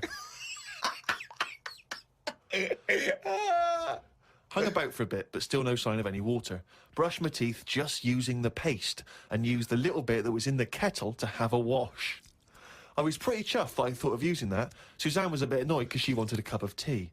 She said, go across the road and buy a big bottle of water. Not in your socks. Pop some slippers on. Go across the road and buy a big bottle of water, she said. I never thought of that. You had a wash using the water in the bottom of the kettle? Yeah, well, that's clean, isn't it? But how much is only a little drop in there? No, it's a big kettle. So what, did you just wash your face? Yeah. So you didn't wash your body or anything? Your genitals Well, were you couldn't, could you? filthy. You've got to look at what you can do with the water available. People in Africa and that short of water aren't wasting it, saying, oh, the feet are a bit dirty. They drink it. What do you mean? Had a look online to see what's been going on. Scientists say that Everest, brackets, the mountain, just in case you've confused that with any other Everests. Maybe the double glazing people. Yeah. You say that scientists say that Everest has grown a bit. The way they were talking about it, you'd have thought it's grown loads. It's only inches. No, isn't that... They found out that it's actually a couple of inches taller than they first thought because their methods of measuring are more accurate than they were 20 years ago.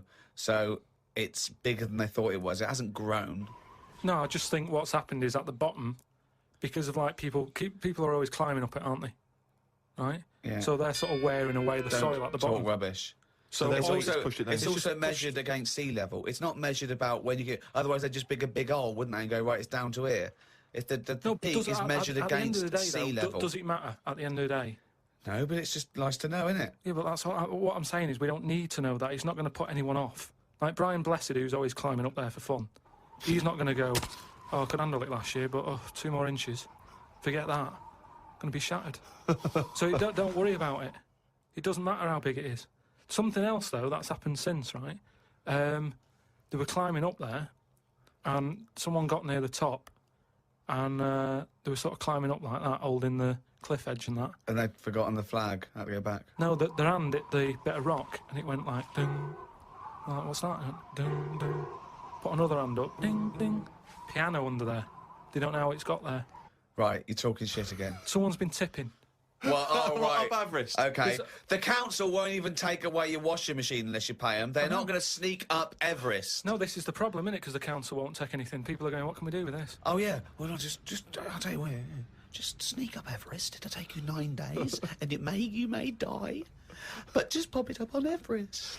Well, I know for a fact that you've confused a few things there, because I think the piano being found was actually somewhere in Scotland, some kind of moor in Scotland, and they found a piano up there, and everyone said, I don't understand, how's the piano doing up here? And it turned out that some guy, one of these people who like tries to break world records, Hoax, had is it? dragged a piano up there as some kind of feat of endurance, Yeah. but thought, I'll be damned if I'm going to take it back again, and just left it up there. It wasn't, you know, bloody tipping or aliens or anything. Some scientists have come up with a cure for bird flu. It's somewhat to do with some stuff in horses. They gave the flu to a mouse and then injected it and it's well again. I think we should stop coming up with cures for things as the germs are just getting stronger and stronger. I reckon by 2020, germs will be so big that we will be able to see them in the air. They will no longer be little particles. You wouldn't swallow one. If you did, it won't be the germ that will kill you. You'll just choke to death. I think that's how we'll die in the future. Choking on enormous giant germs. And then they'll be like rampaging around the cities, will they? I'll tell you what though, right? No, I'm getting worried now because the stuff he believes and thinks of, I mean, it could be mental. Do you know what I mean though? Like a proper paranoid sort of, one of those people that soon going to live in a loft covered in tinfoil. Yeah. Right? And pages of the Bible all the way around the, you know, and Suzanne's having to put on some sort of spacesuit to come in and give him his beans on toast. Yeah. And he's going to have to polish each bean. That's what scientists do, isn't it? They just sort of think ahead of everyone else. That's what I'm doing. And the weird thing is, right, Steve, sometime last week, there was a science piece which was close to what I'd already said. Yeah. That they've got some germs that like eating sugar, right? They stick them in a lunchbox with a chocolate bar. Within an hour, it was gone, right? And they say now these germs love chocolate and stuff. Did this scientist leave it near this fat scientist that works in the same laboratory? And he went, it's unbelievable. He said, Ted, he went, what? Right, I put the chocolate bar in here with the germ. I came, it's gone. That's amazing. Well, that's brilliant, that. Do it again. What? Do it again. Leave another one, see if it happens again. So in the future, you're running around and germs are... Eating chocolate. Right. That's not science, that's Pac-Man. Oh God! So we're now examining the thought processes that we all have before we get to something. Let's just hear a song. Okay, right, it's 1:30 and that film sounds good. Ooh, that film sounds good. Feature. This is where I choose a song from a film that, that film sounds good. See? This is a film that me and Steve both love, and he saw it first and got me onto it and said I'd love it, and I did. It was Rushmore. It was a great film, and from it features one of my favourite artists of all time, The Wind by Cat Stevens, and this is off the first album I ever bought from Teaser and the Firecat. This is The Wind from Rushmore. That film sounds good. Feature. Cat Stevens, The Wind. Elegant. It's a beautiful song. The album is a superb album. It's seminal. It's just has some great songs on there. I feel like playing another one, maybe a song for the lovers. Maybe do it later. Yeah. Maybe I could do that. Yeah, it's beautiful. I have to say I've seen the follow-up to Rushmore. If you enjoy Rushmore, it's this new film, The Royal Tenenbaums, with amazing cast. Ben Stiller's in it, Gwyneth Paltrow, and Gene Hackman in his Golden Globe-winning performance. Oh, yeah. Same sort of thing as Rushmore, same kind of style, but lovely sort of kind of family comedy. Absolute dynamite, and again a brilliant soundtrack. Nico is on there, Nick Drake, all kinds of treats. Forthcoming in the cinemas, Rick. You say the follow-up? Is it the It's same not a director? sequel. It's the same director, same writer, Right. some of the same cast. Bill Murray makes another appearance. Same style. Haven't the Swingers lot done another one? They have. Their new film's Made, with the same Jon Favreau and Vince Vaughn. Again, dynamite, really good fun. Not as kind of perceptive as Swingers, but certainly as much fun. Have you seen Swingers, Karl? I think so. Is it the one where they've got a line in it? They've got a catchphrase in it, haven't they? You're the money? Your money? No. You're that's so money. Jeremy that's it. Yeah, I've seen it. Yeah. I love the fact that I said you're the money, you went no. You went you're so the money, you went yeah. Well, yours is from, what's his name? Yeah, Jerry Maguire. No, that's Show Me the Money. Yeah. Yeah. I've seen it. Anyway. See, that was really articulate. We had, we did a feature, it linked into film, Steve Loves Films, did a little, you know, off-the-cuff review, then it went into gobbledygook again. Yeah. I can't even say it. You couldn't even say the word gobbledygook. Yeah. Anyway, listen, you had an interesting fact you were going to give us, Karl. I don't think we can leave people waiting for this any longer. No. Right. How much does it cost to run one escalator? That's just one. Yeah. On a London Underground. It's running 20 hours a day because it shuts for 4 hours in the night when they're cleaning up and that. Yeah. How much does it cost to run it for a year? £12. £60,000. The trouble with these facts is, I've got nothing to compare it against. Well, think about, like, your yearly electric bill at home. Well, when you put it like that, when you can... It's a lot, isn't it? When you think they could just use stairs. Karl, play a song. Politics on XFM 104.9. Please, people, just use the stairs. Brothers, Star guitar. I'm gonna be honest, Steve. I like the video more than the song. Agreed. Good. Yeah. I just wish we could maybe tape the bits we're not on air, just because that's when Karl comes into his own. Yeah. He just said to me, I don't know what I was doing, I was sort of like pottering around, dancing around, doing something annoying probably, and he just looked at me, I looked around, he was looking at me, and I looked back, and he went, have you ever used a Y-front properly? Genius. It's a great question, because the answer's definitely no. Definitely. Does anyone use their Y-front properly? And by that, I mean, get your winky out of the little sort of slot provided, as opposed to like put it to one side or pull them down or whatever. Has anyone used a Y-front properly? I don't think I've ever done it. I don't think I've ever done it. I've never seen anyone in a toilet doing it, Rick. You should be looking. I wish I hadn't said that. I caught ya. Really? Yeah. That's actually how you prove people are gay.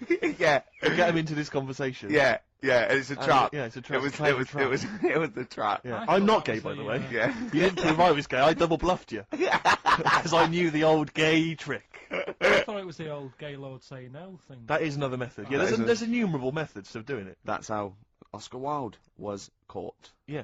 Yeah. What happened there? Well, the judge went to him. Did you see that film last night? Gaylord Say No, and he went no, and they went take him away. Yeah.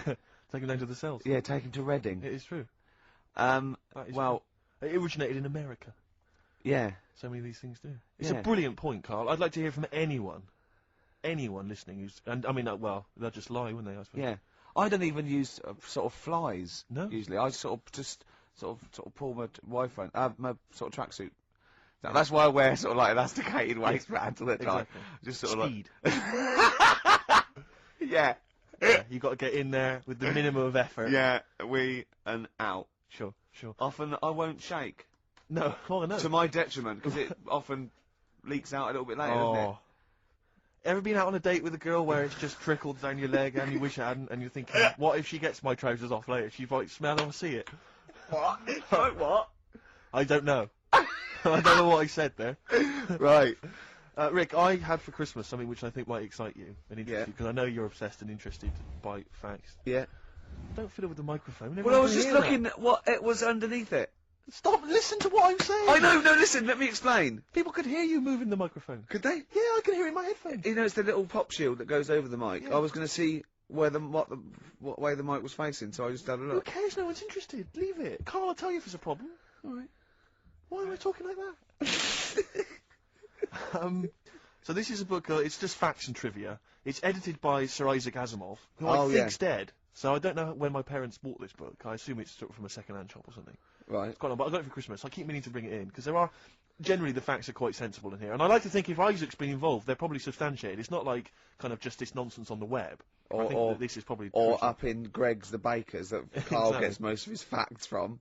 The ancient Egyptians trained baboons to wait on tables. Karl, fascinated. Brilliant. That's fantastic. But what my point about that is, why did they stop? Yeah. It's a genius idea. Was Would you not want to go to a restaurant where they had baboons serving? No, I'll tell you what Depends on happened. you. It might have been like the Planet of the Apes, and they sort of rebelled. One of them could talk. One of them could take his order. And one day went, do you want fries with that? And the bloke got really annoyed and said, answer him back. And then there was some sort of rebellion. Right. Yeah. The Planet of the Apes isn't true, is it? It's not a documentary. Right, okay. I wonder, because what I like the idea of having baboons is the fact that I reckon they're, like I have difficulty, and I'm sure you do, Karl, like working out that sort of 10%, you know, on a bill. Yeah. I reckon baboons would find that particularly hard. I reckon you could get away with under-tipping them all the time. Yeah, exactly. Just not leaving enough and just legging it. Exactly. They go away and you go, sucker. Yeah, exactly. So Yeah. I'd love to see Yeah. some baboon restaurants. If there's Yeah. any restaurateurs out there, so Could I if you do go to a restaurant and you've been waiting on those, please don't order the banana daiquiri, because it comes half-eaten. They can't help their little selves. They really can't.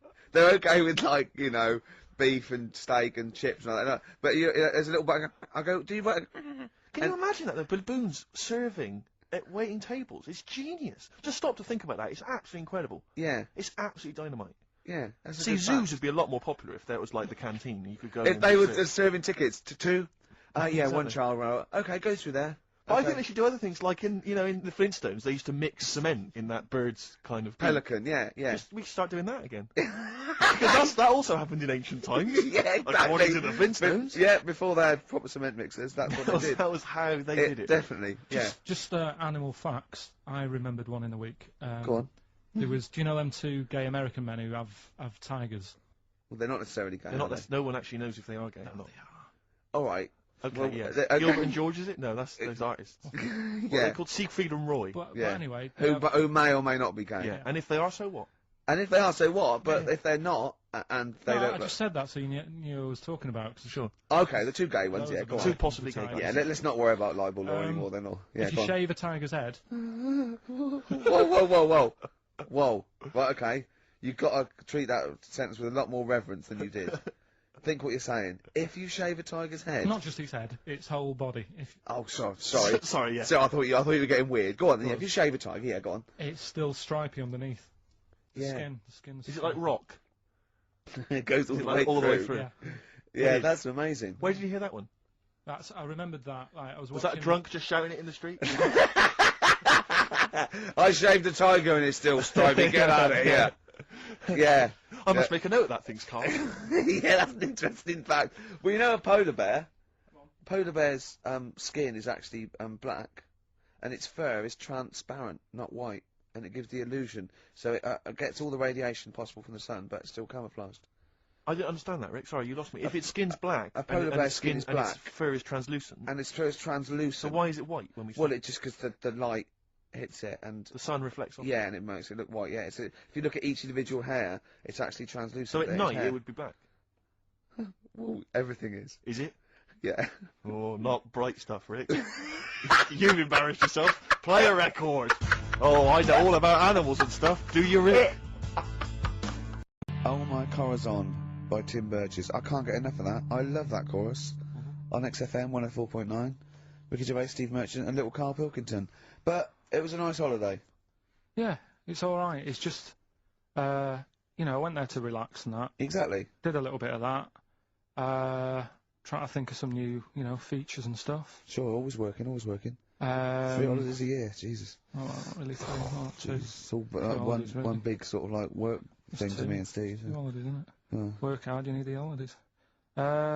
So, yeah, the things that annoyed me was, like, you get bored sat around the pool after a couple of days. I'd read my book. Yeah. You know, there wasn't much going on the Not even any complex. crabs to throw sand at, was No there? crabs or anything. They wouldn't bother with Lanzarote, right? So, decided to go on a little trip. That's when I saw the volcanoes and that, 36 of them. So, we go on the trip, and the thing that annoys me, it does happen every holiday that you go on. If you go on a sort of a package thing, they have these trips, right? And you pay about 40 odd quid, and they give you some wine to sort of make it feel like you're getting your money's worth. But how many of these trips have you been on then? Loads. Probably about 12. Phew, more holidays than I've had. Go on. Yeah, so go anyway, so you're on the coach, right? And they take you for the volcanoes. They took us in the middle of nowhere. Yeah. Right. There's nothing else round there. Sure. It's like I say, it's like Mars, but with holes in the ground. Yep. Right. And they sort of drop you off, and they go, right, everybody, see you back here in an hour. There's loads of volcanoes for you to look at, and a coffee shop over there.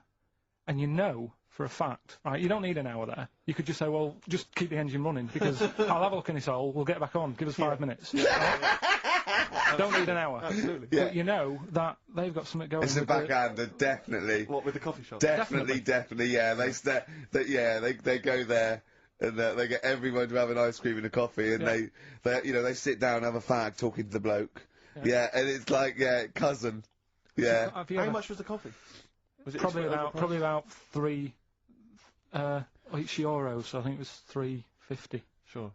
Yeah. which is I don't know what, that's about 2.5 quid. And Yeah, that's they nice. stitched you up. Well, I remember we were on it was a family trip to France once. We went to Paris. We got a coach coming back from Paris to one of the ferries, one of the ports, Calais or wherever it was. Coach trip. It was quite a long coach trip. And at one point we were thinking, this is we're on the motorway. This is fine. We're making good progress. Suddenly we came off the motorway. We must have gone like 40 minutes out of our way.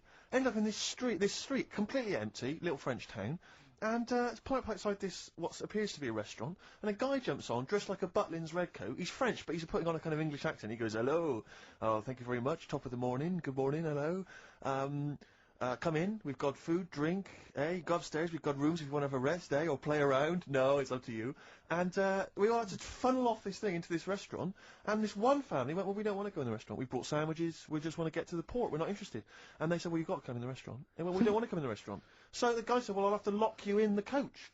So this family were locked in the coach while we all traipsed off in, and I could just look, but I looked back and just saw this little kid with his face pressed up against the glass. Take me with you. I want to go in the restaurant. They were just stuck in there.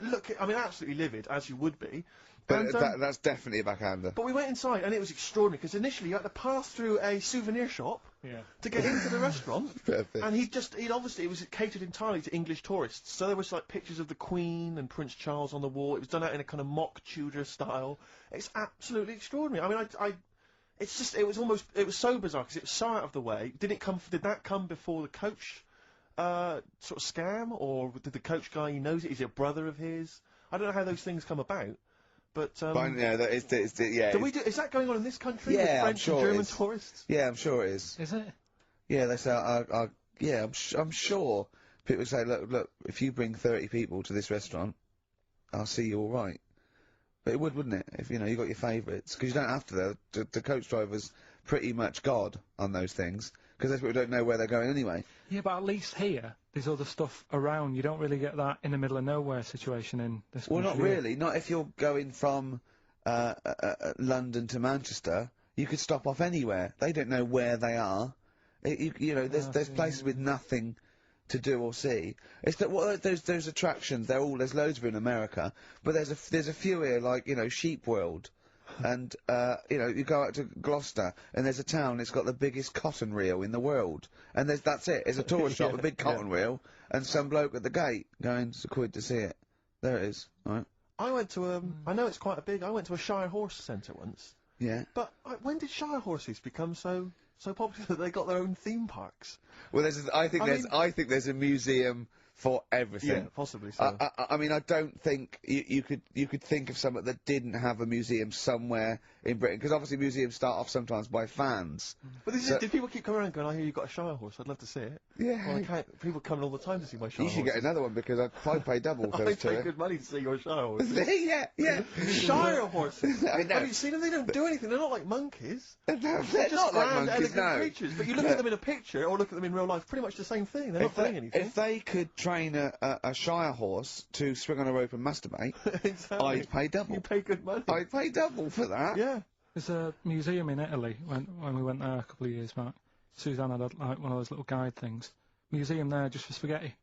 Yeah. I mean, open a restaurant. Yeah. Yeah. Was it interesting spaghetti? Spaghetti in different shapes? Dunno, didn't go. I went to see a big hole in the ground. Sure. Can't get enough of them. Well, but out of 10 then, what would you give it out of 10? All in all, food, location, Right. relaxation, you know, enjoyment. Yeah, that's 6. Okay, brilliant. 6, yeah. Next week, where are you going next week? You're not on holiday next week? Going Cool. away with Suzanne's mum and dad again. 5 holidays. Been roped Play a into that. record. You've got to put some work in. You're in your 30s now. You've got to knuckle down. Cheering breaks. Mind over money. XFM 104.9. I'm Ricky Gervais. Stephen Merchant. Little Karl Pilkington. Yeah. A couple of emails. Different people have visited various tourist attractions. Oh, yeah. Let me see who's this from. I'm not quite sure. But thanks very much indeed for it. There's a link here. It's apparently in Devon. Barometer World. Brilliant. It's the world of barometers. It was established in 1979.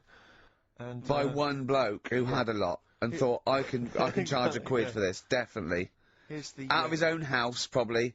Converted back scuttle. Exactly. Yeah, that's not a euphemism for a sexual act. But look at the webpage here, Rick. There's a picture of a beautiful barometer being held by a beautiful lady. Lovely. Who's definitely his daughter. Yes. Definitely. Come on, Kathy. Oh, that. Dad, no. Come on. Undo your top a little bit. Dad? Definitely made to do that. Yeah. Oh.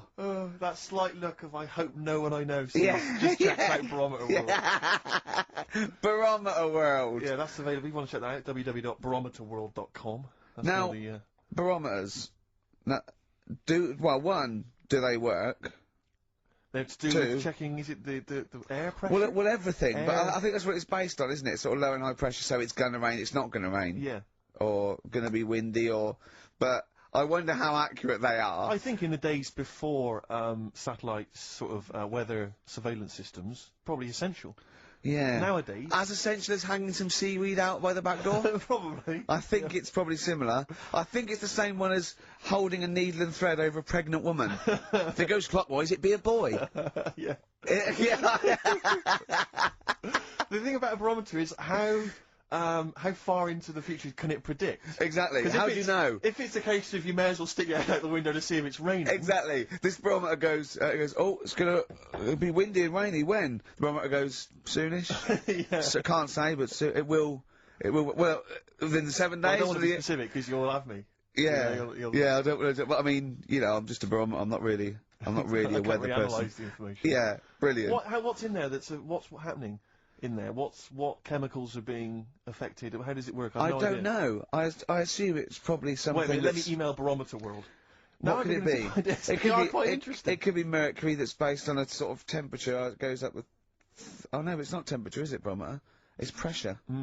So it's probably just very fine. It's like a fine, very, very fine needle, isn't it? This is almost as embarrassing as last time we were on. We couldn't figure out what the name of the leader of China was. Was it the King of China? The Prince of China? Oh, this is when we were trying to imagine what it'd be like if all the Chinese people at once jumped up and down and made a big tidal wave. But if you do know what the name of the leader of China is, we don't mean the name of the particular person in charge, but if it's a King of China, the Emperor of China, the Chancellor of China, the Prime Minister of China. Didn't it? That was Japan. Yeah, this is it. I don't know what's the big guy in charge. Is he still the chairman? I know Chairman Mao was important. I think he was just the chairman. I think he just governed all the big meetings. Yeah, I don't know. He just kept the minutes. Head Chinaman? Head Chinaman. The major Chinaman. The top Chinaman. Karl, what is an analogy? It's sort of like a little story told quickly. Isn't it? It's a little story told quickly. To what end? Well, it depends what the story is. You see, I just prefer sort of, you know, what you say is what you mean. So people who live in a glass house have to answer the door. I don't know what that means. I don't know what that means. I mean, because you may be a genius, because I don't get that. People who live in glass houses have to answer the door. Okay, let's hear his explanation. Because the people knocking at the door will be able to see you because it's a glass house. But you have to add a number of other things, other caveats. Surely, if you live in a glass house, don't walk around naked. Yeah. If you live in it. These are literals. But just the idea that in your head there should be sayings for people who live in glass houses. Who is it that's living in a glass house? Well, I'm not talking about them. It's just that if everyone else is bringing up about these people who are living in glass houses, let's get to the real problems they've got. He still hasn't got to grips with the idea of the metaphor or the simile. Well, here's another saying, right, that I learnt recently from a mate, right? Well, there's an elephant in the room. Okay, I haven't heard that one, but explain it to me. It's like how, you know, whenever we go out for something to eat or a drink or something, it's normally after about 5 minutes the sort of topic gets onto the shape of my head. Yeah. But what I'm saying is, it's interesting how, like, I'm the elephant in the room, right? Nobody's talking about it. You mention it once, suddenly it's the talk of the town. It's what I mean. Everybody starts joining in, going, well, yeah, it is round, but it does suit you. And these are people who I don't even know sometimes, and they're all dipping in. And that is an elephant in the room. So you don't want people to discuss the shape of your head or the lack of hair? You would feel better, you would feel happier that they didn't mention that? Sometimes I think it's better that it's out there. It's made me a stronger person, though. It's the same way, you know, we were talking about religion and that. Samson Delilah, he got weaker without hair. Whereas with me, I think it's made me stronger. But would you ever wear a wig? Not really. What was a long wig like Samson? Well, the only time I wanted a wig was when I did jury duty once, wasn't it? And it was annoying that I was sat on the jury right in front of, like, these criminals, right? Everybody else has got disguises. The judges have them wigs on, right? That's not disguises! It is a disguise. That's a disguise. That's why judges wear them, right? No! Well, then why did they print their name in the paper and have a picture? What do you mean it's a disguise? It's a disguise, isn't it? No, if it was a disguise, they'd go in with one of those glasses with a nose and the beard attached. If it was a disguise, all judges would look like Groucho Marx if it was a disguise. Well, I'm just saying that's what annoyed me when I was sat there on the front row, right? I couldn't have been any closer to the criminals, right? I was sat there and I thought, why didn't I just pop a little wig on or a pair of glasses? Seen you in the front row at Crown Court. No, I'd because love to see it because in this country you're not allowed to show pictures of jurors. You can't take photos in a courtroom, so there's always these sketch artists that draw drawings, and it's on the news. The idea that we'd have seen 11 people and a sort of Krusty the Clown figure would have been amazing. Yeah, I would love to see the artist do an interview, because it would be like complicated people. Oh, yeah, he looks characterful, and then just a little round Charlie Brown. Charlie Brown sitting on the end. Carl, you said that your New Year's resolution was that you were going to learn something every day. yeah, Have you learned anything today? if I can. Today, like, I don't know the full facts of it, but Could I just say that when someone says they learn something new every day, that doesn't count if they forget it the next day. no, but, Because that'd be Groundhog Day learning. well, the thing I learnt today was about an octopus. Oh, Go on. What they can do is, you know, they've got 8 legs and that. Yeah. They Tentacles. they can use 6 of them legs to cover their head so they look like a little stone, and use the other 2 to run off. Right? But that's, He's thinking of Squidly Diddly. Yeah, it's a Disney image in his head, isn't He's it? thinking They're of pink. but anyway, but anyway, that's you know, So that's it's not the Pink main singing thing. a song in your mind and running off, yeah. No, but anyway, but something else I learnt, right? It's mainly about animals and that, because that's Yeah. normally quite interesting. Yeah. There's a chicken somewhere, Oh, yeah. Oh, yeah. And the- Specific. and the owner of it was getting fed up because, you know, he had to feed it and that, but it wasn't. Embellishment. it wasn't- Guesswork. No, go on, let's hear it. It wasn't giving anything back. No eggs. No eggs, right? So he was like, oh, I'm sick of this. Anyway, someone told him, pop a little axe next to its little house, right? So when it comes out in the morning thinking, oh, I'll have another lazy day doing nothing, right? He saw this axe, and suddenly it was like, oh, right? I'm Next for the day, chocolate thought, yeah. it laid about 6 eggs. It's rubbish. Through Squeeze them worry. out. It's super rubbish. quick. A chicken wouldn't recognise an axe as a threat. It wouldn't be able to reason that, I better start working, or I'll be meat. I better start. It's absolute rubbish. Once again, it's this ridiculous thing you got that one personifying animals to reasoning powers better than yours. I mean, I think, you know, you make chickens and monkeys cleverer than you in your stories, which is weird. It didn't happen and wouldn't work. Next. What else haven't you learnt today? Do you think then that it's worth looking after animals then if there isn't any memory? If they don't know what's happening anyway, you're always going on about don't be cruel to things. Why would you ever want to be cruel to an animal, whether it can reason or not? No. I mean, I don't mean really cruel, but I mean like there's an advert on that's on in the, you know, in Britain, advertising some supermarket, right? And it's saying, you know, we look at, before, you know, we kill our chickens and what have you, they have a great life. This is like the voiceover and you see Happy Chicken. Yeah. And it's going, we give it a good little house to live in. It's got straw. Yeah. It eats good. Yeah. And then we kill it. Right? Yes, but that's better, isn't it? Well, no, I don't think it is, though, is it? Because at the end of the day, if I was that chicken, right, I'm that chicken, loving my life. I can't believe me luck, right? It's got its nice little field that it's working on. Yeah. It's got its nice food and everything.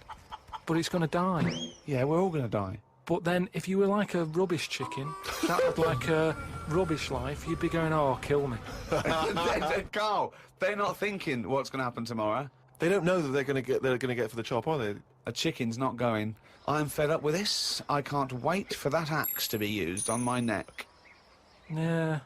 Well, that's another now you've mentioned the cutting off of an head, right? Yeah. On the chicken.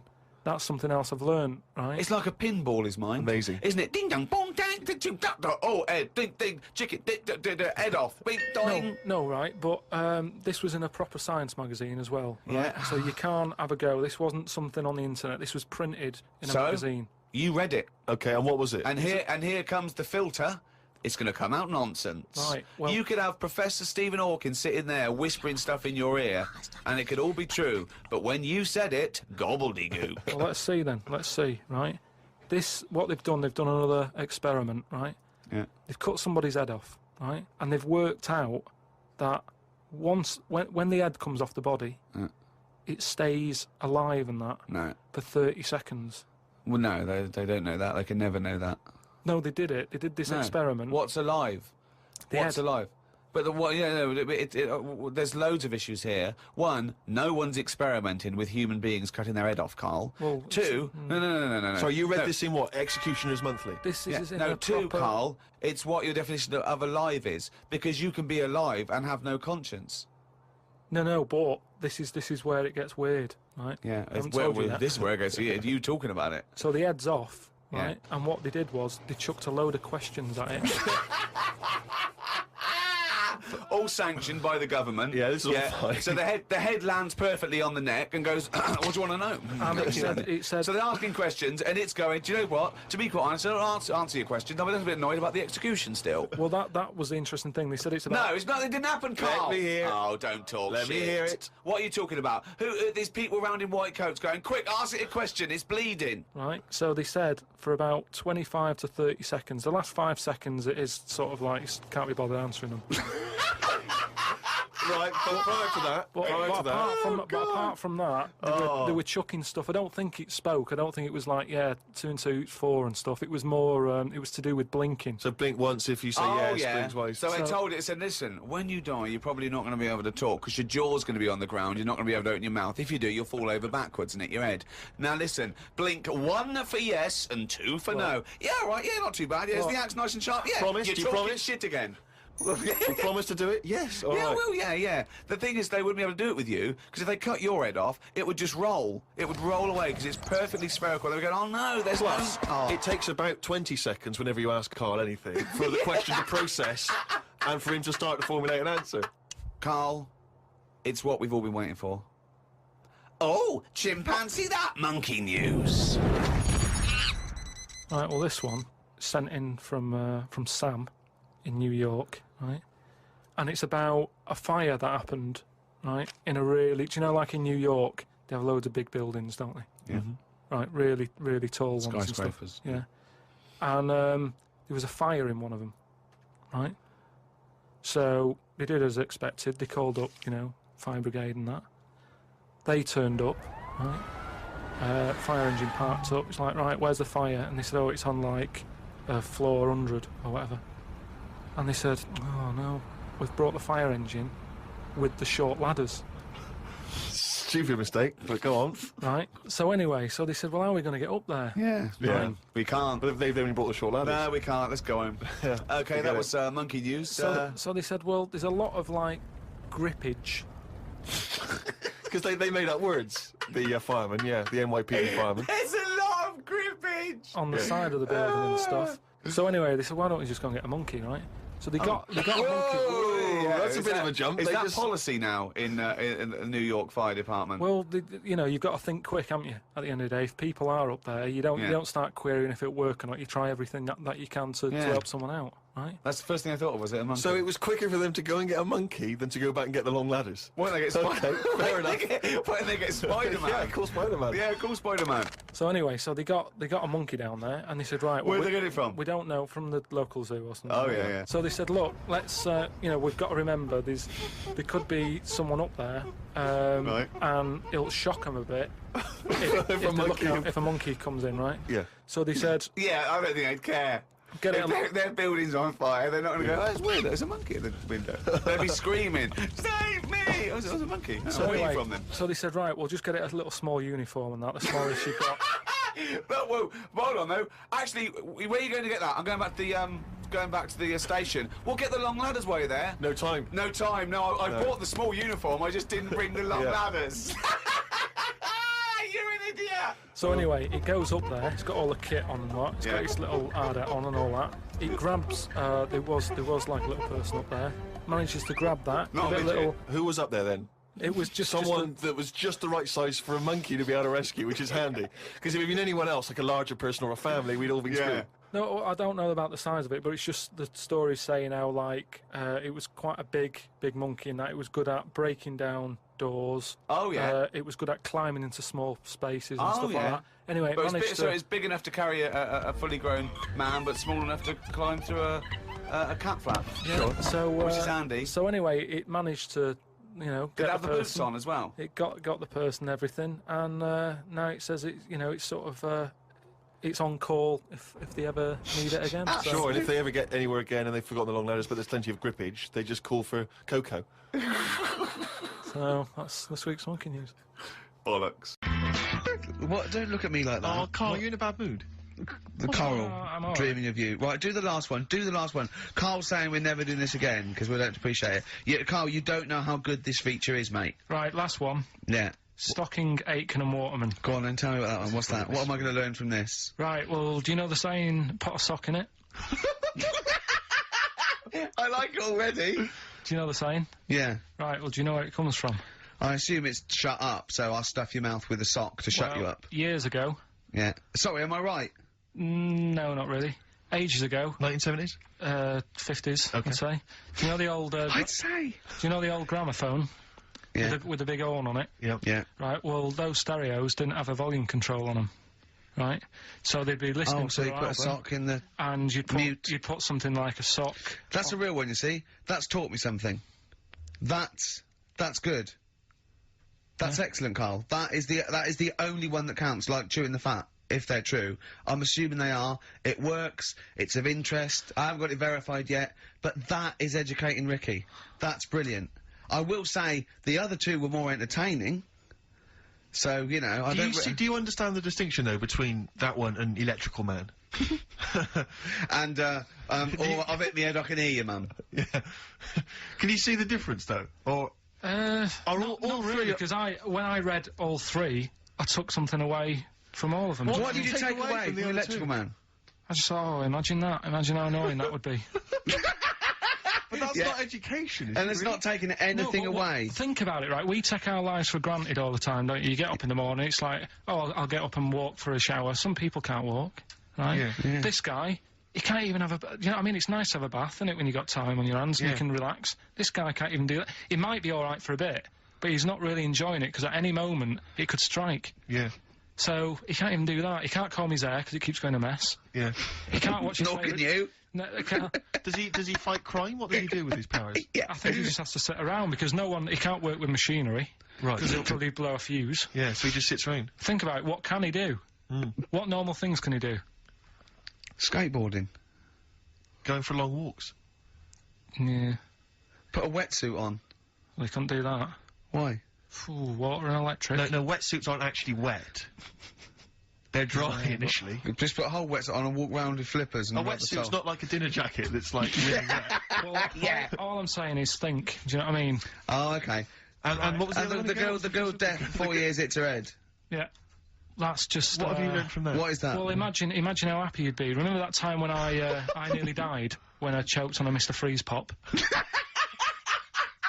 Right? No, tell us that one again. No, I told you, didn't I? Tell us again. Yeah, but the people will remember it, and then it's. They won't. They weren't listening. Go on. What happened? It was ages ago when my mum and dad used to go out shopping on a Friday. 1970s? Get the food in. get a week's load of food in the cupboard and that, and we'd, they'd come in with all the food, and we'd all be like, oh God, there's no food left on a Thursday really, so we'd all be hungry on the Friday by the time the food got in. I love that. And That I'd they be would like- need it. I imagine him like jackal puppies. Yeah. Just like licking your parents' mouth for food as they So- come through the door. So they come in from the supermarket, they're emptying the box. Our kid had got some biscuits and what have you. Frenzy, just a feeding frenzy, like pigeons. I grabbed the Mr. Freeze pop and knocked it back really quick, but it wasn't frozen, so I knocked it back so it was like a liquid, and it went down the wrong way, right, and I was choking, right, and I nearly died. It must have been about, how long can you go before you die? A couple of minutes to do Right, it. I reckon about a minute 50. Right, I was really close to dying. How do you know you were close to dying? Did your life flash before you? No, but I just was like...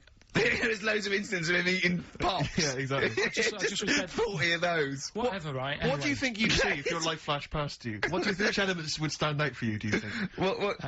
Start now, go back. What do you remember? What's the first thing you remember? As a kid. Yeah, just anything now. Being in the hall and having our dog licking my face. That's your earliest memory? Yeah. Okay, what's the next one? Right, next one's probably being at primary school with Lindsay. Yeah. Was that your girlfriend? Well, a little friend who was a girl. Sure. And we used to have like tins with letters in, and you'd have to write stuff. But anyway, what are we doing? I got confused! Right, so anyway... I'm intrigued by the dog that was licking your face. Well, bin that. We won't win that! No, it's a great feature. I just think you need to be a little bit more careful about what you consider to be education. Go on, funny. I fell over. Alright, well, we'll work on it next week. Play a tune, and what have you got for us? Because we've got a big competition. Come on! Do the competition. We've only got 25 Yeah, well, come on Don't then, worry quick about then. it, Carl. Do Play a something, tune. play We'll a come back tune. with Rockbusters. What are we playing? Let's play a bit of Tupac. Oh, that's what I'm coming out to, isn't it? The fight. Exactly. Yeah. Imagine it. Whack it up. Whack a record or something. Well, we're on to another feature. Oh, what is this? This one is... Rick, were you not at the planning meeting? What is this? Go on. This is, that song's got a good story in it. Oh, is this that? Oh, God. So tell us the rules. Right, the rule is that it's songs that we play on the show every week, and there's a lot of music out that they just keep saying the same Oh, thing just over and over. what is it? What's It's the a song with the story this with week? a good story. What's the song with the story this week? Just say it. It's Gene Pitney, 24 Hours from Tulsa. Oh, I'm really sorry about this. If you're an XFM listener, we got to listen to this. Go on. Well, do you know what it's about? Yeah, isn't he trying to get back to his girlfriend? Yeah, he's been working away. Lives in Tulsa. He works quite far away. Right. And he's Would coming this back. save us having to listen to the song? Well, it's always good to sort of Hear what it's the about. story before you hear the story. It's like you know. Sure. You I like this before a film. Yeah, no, go on, go on. you might read the book before you see the film, type thing. Yeah, So never in my case. he's working miles away. His missus is in Tulsa. He's driving back, and he can't wait. He's to only see about 24 hours away, and I remember. He's about 24 hours away, and he's a little bit tired on the way home. He's thinking, oh, I don't want to look a mess for when me missus sees me. So he says, right, I'll stay at a motel, get some energy and that, you know, for when I see her, have a Nutrigrain shave. bar. So he pulls over at a motel, and he's locking his car up, getting his suitcase out the back. There's a woman in the car park. He's like, oh, she's all right. She looks at him, he thinks... XFM 104.1. I don't think the suitcase in the boot is mentioned in the song. I think that's maybe a 12-inch mix or something. I've not heard that. Well, basically, right... I don't remember... I'll play the record, for Christ's sake! Let them listen to it! I don't remember him saying, cool, she looks alright in the record. Yeah, well done. Yeah. 24 Hours from Tulsa, Gene Pitney, song with a story. You are quite upset by the lyrics of that song, aren't you? I just think it's a bit annoying that, right, he loved this woman. Yeah. Everything's going fine. He's only 24 hours away from home. I don't know what sort of distance he's done. But he can't wait to get home. And all it took was some woman in the car park to sort of... Give him the eye. Give her the eye. And all the, like, the good times he's had with his missus go out the window.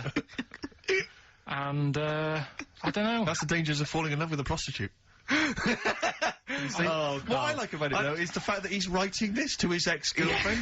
Yeah. It's like, talking about rubbing it in. Yeah. I was kissing her and getting off with her, we were having a wild Didn't time. take as I long was as going Karl did mental on explain it, though. Yeah, yeah. But did you hear the very end? Because he's the loser, because he said, and he can never go home again. Yeah. So even though he's got this new girlfriend and that, he can't see his old mates He has anymore. falling in love with her. Can't see his old mates anymore, he said. He can't see his old mates anymore. Yeah. It's a sobering lesson. I'll tell you a song. Next time you stop at the Granada services on the way back from, you know, Swansea, be careful. There was a song that's a bit like that by Jim Reeves, probably out about the same time, a little bit before, right? It was just called, just 100 miles from Mary Ann, right? And, it was him and his horse going through the snow, and he was just 100 He miles. stopped at a Little Chef. No, yeah, he fancied another donkey. No, but, it's really sad. It used to make me cry when I was little, because he got there, right, and he wouldn't leave old Ben, the horse, and he dies in the snow, and then so he dies in the snow. He's gone again, you've gone again. Now, I get the same way teary-eyed with two little boys. Yeah. No, I don't like that. Why not? It's just... You think I'd leave you dying when there's room on this horse for two? Climb up here, Jack, we'll soon be flying back to the ranks so blue. It was just like when they were playing with the little horse's head when they were little, and he was a soldier and he helped him, and he returned the favour in a war, which to me is a bigger favour than just letting him have a go on a hobby horse, but, and not braver, if you know. Yeah, last number one of the 60s as well. Christmas 1969. And it's, of course, based on truth. That's a history lesson right there. It is based on It is. fact. It is a famous person. I think it was Cromwell. Winston Churchill and Cromwell. Yeah, it's Winston Churchill and Cromwell. Cromwell. Cromwell and Winston Churchill. Yeah, they were both lived ages ago, so they lived at the same time. Literally ages ago, so they lived at the same time. Yeah. Well, that's it then. Is it? Yeah. Were you listening to anything we were saying then, Carl? Did you understand any of that me and Steve were just I'm chatting just about saying then? that Rolf Harris did a good song about someone who's got to carry on a horse. Right, and what was about the stuff about Cromwell and Winston? What do you think that was about? I missed that. We're doing humour. We're doing a little bit of humour. It was a satire on you saying age is not being specific. Do you like that stuff we do? Yeah. That's it then. Talking of sleeping, oh man alive, I went to see the last part of the Lord of the Rings trilogy.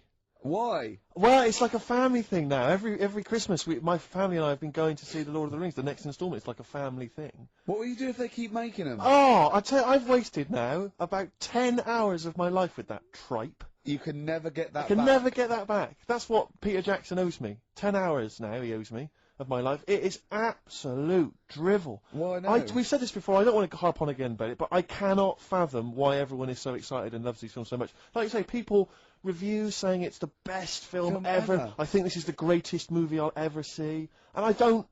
It's like they go, oh, but look at all the fight sequences. But Tolkien being up there in literature, like, you know what I mean? It's sort of like Shakespeare. Tolkien. No! Yeah. No! But what is it that he's writing about exactly? I don't know. Little midget fellas who can't get shoes. I mean, I've got big feet. I've got size 14. I can get shoes. Oh God! Send off from mail order. I know it is like Harry Potter taken seriously. Yeah. But I know who's watching it. It's like these people who are watching it are obviously nerds, people who live in Forbidden Planet. They love it. They can't believe their luck. But that's the core audience, but it's obviously bigger than that. But then it's also people who can think they have a go, like menopausal women thinking, well, I'll write a book then. Globblin came into the cave. Exactly. Right? And they're sort of like 13-year-old sons who've never shown an interest in anything except glue, now writes Orc yeah, exactly. on his exercise book, and so they're loving it. It's like, it's sort of God. uniting, bringing people together. But at the end, right, I mean, it's taken them now, like, 9 hours to get from one part of Middle-earth to the end, to the other end, so they can destroy the ring, the evil ring. Did they do a line? Was it? I don't know what they... Like those little Chinese fellas. And, it's taken them 9 hours of their time and my life, as well, to get there. And, at the end, they all say Did they do goodbye it in real time? Why did they edit it? I mean, that's what it felt like. It really, it can't have, it must have taken them less time, you know, within the sort of logic of the book to get there than it did to me to watch it. And, at the end, they sort of say goodbye to each other and they all hug. So there's like, you know, there's little midget one, you know, Frida, saying goodbye to, you know, Bjorn. What are and they Benny. called in the thing? Because are they PC in it? Are they called like midgets and dwarfs? No, they're called hobbits. Oh, are they? Yeah. So we should call small people hobbits from now on. That's what they are, just to make it kind of topical, and they'll like that as well. Give them sort of, you know. So if you see a little on the way home, if you saw a little midget fella, 4 foot midget fella, just say, "Excuse me, hobbit." Yeah. Okay, that's call fine him then. Frodo. Good, Frodo. He'd like it. He'd love it because everyone loves the Lord of the Rings. They love it. No, everyone loves the Lord of the Rings. In the end, if you ever get to the end, they all hug each other. They say, well, basically Frodo has to say goodbye to all his other little fellas, and so he's hugging us. I don't know how many of them there are, and he's hugging them, right? And it is the most interminable thing I've ever seen. It's like the music's playing, they look into each other's eyes, he hugs them, they pull back, they look at each other again, they're like, we'll never see each other again. Then he hugs the next one, and I was just screaming, I was thinking, hug, just one big group hug. Yeah. Then we can get out of like it. an American football team. Exactly. Just go,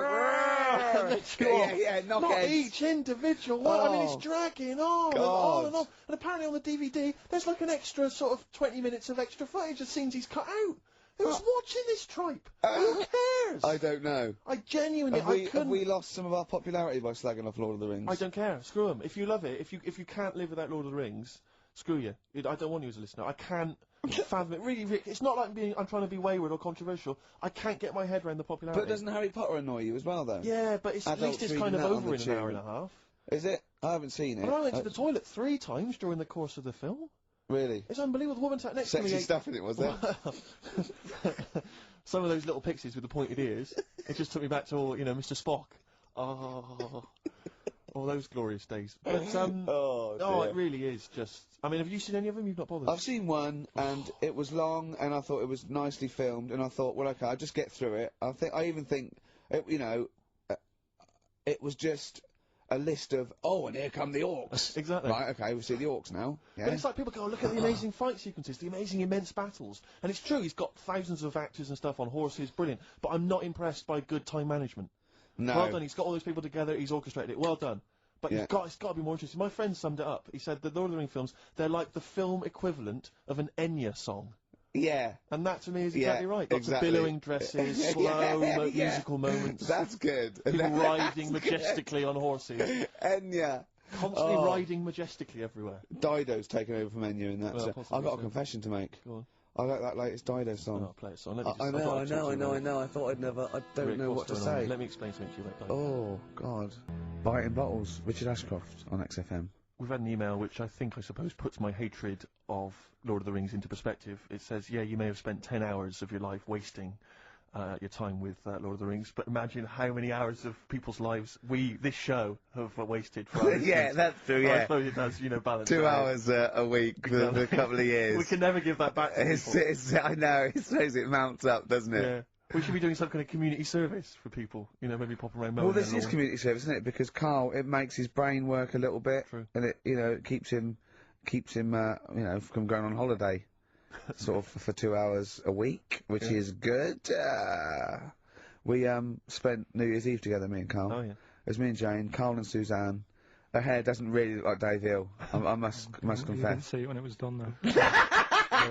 Yeah, she had the coat on that you bought her to say sorry, though, didn't she? Yeah.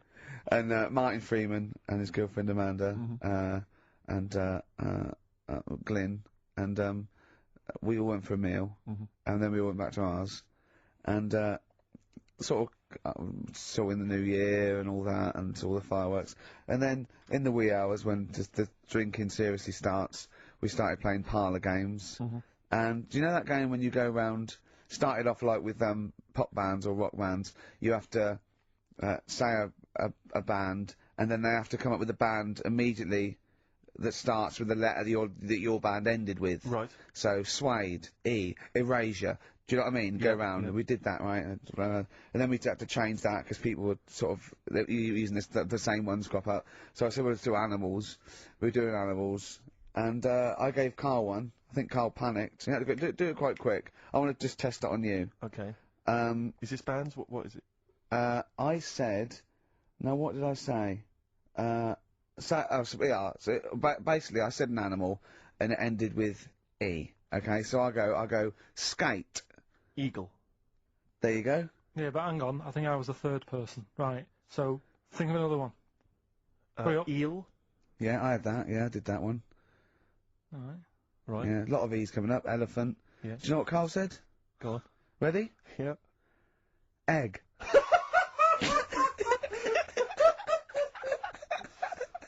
Oh, in a sense, I went, suppose. Egg? He went, yeah. I went, no, wrong. He went, well, what? And then Martin came to his rescue and went, well, what is an egg? Animal, vegetable, mineral. I said, well, it's animal, but it's you can't have egg. But would you allow tadpole? Well, yes. Yeah, because it's a larval stage. Yeah, no, but egg, you might as well have leg. Or eye. Uterus. It doesn't count. Egg, you panicked. Brilliant. Oh, I still think I'm right. Well, you're not right. No. We were naming, It's a bit of fun, though, isn't it? Yeah. Exactly. Yeah. You meant, why obey the rules? It's Exactly, just a bit yeah, of fun. no, that is true. Don't That follow is the true. rules. That is You true. had the fireworks in the year, did you? Yeah. What, you had them yourself? Or No, you no, just no, no, watched you them? could stare across the river, we could see him, but, actually very impressive, and I'll tell you what, they got it right this year. Instead of 2 hours of letting off fireworks, people were going, oh, can we go now? It was 3 minutes, and they spent £1 million on the 3 minutes. And that's it. That's all you can stand, 3 minutes of fireworks. Oh. To me, fireworks are like watching Lord of the Rings. Exactly, I've absolutely. never been impressed as a child. Never been impressed. I've never been impressed as an adult. But a big bang, a huge big explosion, that'll do me. I used to go to, they used to have little community fireworks displays at Christmas, things like that, near our school, maybe in the school or at the local kind of community centre. And I used to go along to them with the family and everything, get the sparklers, and they would have the fireworks, oh, and that would be, and I was just bored silly. And I always thought that if the guy organising it had wheeled out an enormous firework, climbed in, gone, last one to the moon's a bender, and then shot off, that I'd have been, yeah, that'd be, That'd be good, yeah. But everything's just Do interminable. you reckon I could take out that church? Yeah, from exactly, here? yeah. Get money on it. Go on then. Yeah. That'd be worth it, wouldn't it? But little another one. Oh Christ! So a friend of mine was telling me that they once had some indoor fireworks, which apparently is just. I mean, imagine that. What? Who needs indoor fireworks? Well, I think that's just little. Yeah, I think one of the things we got indoor fireworks once when I was little, and I remember one of the fireworks was that little celluloid fish that you put in the palm of your hand. Of course. And it Predicts goes, the oh, future. you're sexy. Yeah. What, it curled up because of the heat of your hand? Yeah. Oh. You're dead. It didn't curl. Actually, it's Grandad. He's dead. Yes. His hands are cold. Oh, no. That's the only way that would be... Oh, yeah. So that's the only test How they did you can discover do. he was dead? We used one of those predictive fish. It came out dead. Yeah. Just flat. Yeah. Did you have a good time, though, Carl? What, your place? Yeah. Yeah, it was a good night, wasn't it? We danced, didn't we? A bit of a dance. What, the two of you together? Yeah, Amanda had got one of those DVD films. No, straight to, you know, DV A video cameras. camera, It goes right. straight to, DVD. yeah, Okay. amazing, right? And, Carl was doing his moonwalking. I was sort of doing some sort of jazz step, wasn't I? Sort of like Michael Jackson. I ended up jumping up on the couch with both feet and falling straight back on my back. Of course you did. I can't believe I was alright. Yeah. What's the chance of that? It's when you're drunk that you sort of like, you revert to childhood and you sort of bounce. Yeah. Yeah. Exactly. So, luckily... Is that DVD going to be available in the shops later this year? Yeah. Well, if you could have a superpower, like Superman, what would your superpower be? Can I suggest consciousness? Yeah. Can I have the power of thought? Remember, you've already got opposable thumbs. So cross that one off the list. Oh, go on, Carl. There are so many to choose from. Telepathy, X-ray vision. Flight, invisibility, Choose it wisely. strength, intelligence. But why have I been picked? Oh, for God's sake! No, but I'm just saying... It's Rob's question No, for no, you. but I'd just say, does anyone else want this? Or, do you know what I mean? Oh, No, what do you because- wish you no, could do that's no, impossible is because- the question. no, because- or, out of... What? What do you mean? Because with that comes a responsibility. is what With I'm saying. enormous power does come great responsibility. So, would it... well, would you like Spidey senses? Is that what you're saying? Come on, Karl, you know what these superheroes, because they can... I know, but it they can always... freeze things, They're they- never happy, are they? Do you know what I mean? Spider-Man that wanted to tell that girl that he could climb walls and that. He's like, I can't. Superman never told Lewis and that. Who's Lewis? Who's Lewis? Lewis. Who's Lewis? It's just a pen pal, Superman's. Lewis! His little secret chum! Yeah! All right, Superman. Hello, Lewis. What are you doing? Superman. Who are you? I can't tell you, Lewis. Brilliant. You know, Hulk, he wasn't happy. Oh, he wasn't happy. It's true. He's got a theme. He has got a theme. There's not many happy superheroes, are But there? leaving aside the superheroes you're already aware of, Yeah. what superpowers do you want? You don't have to fight crime with it, Karl. Let me just remind you of some of the other things. Invisibility. All the time, though, or can I sort of turn that on and off? Let's say you could turn it on and off. Would that interest you? Yeah. I'll have that. Right. Okay, and what would you do with this power of invisibility? Just sort of wander about and that, just not get seen. It's a brilliant power. It's a brilliant. And it's put to such brilliant use. It's brilliant. Well done. And why would you want to walk around and not be seen in that? What would you gain from that? Don't know. You could sort of go in shops when they're shut, so you don't have to go. How would you get crowds. in? Just get in just before they lock up. Oh yeah. How would you get out? Wait till the morning.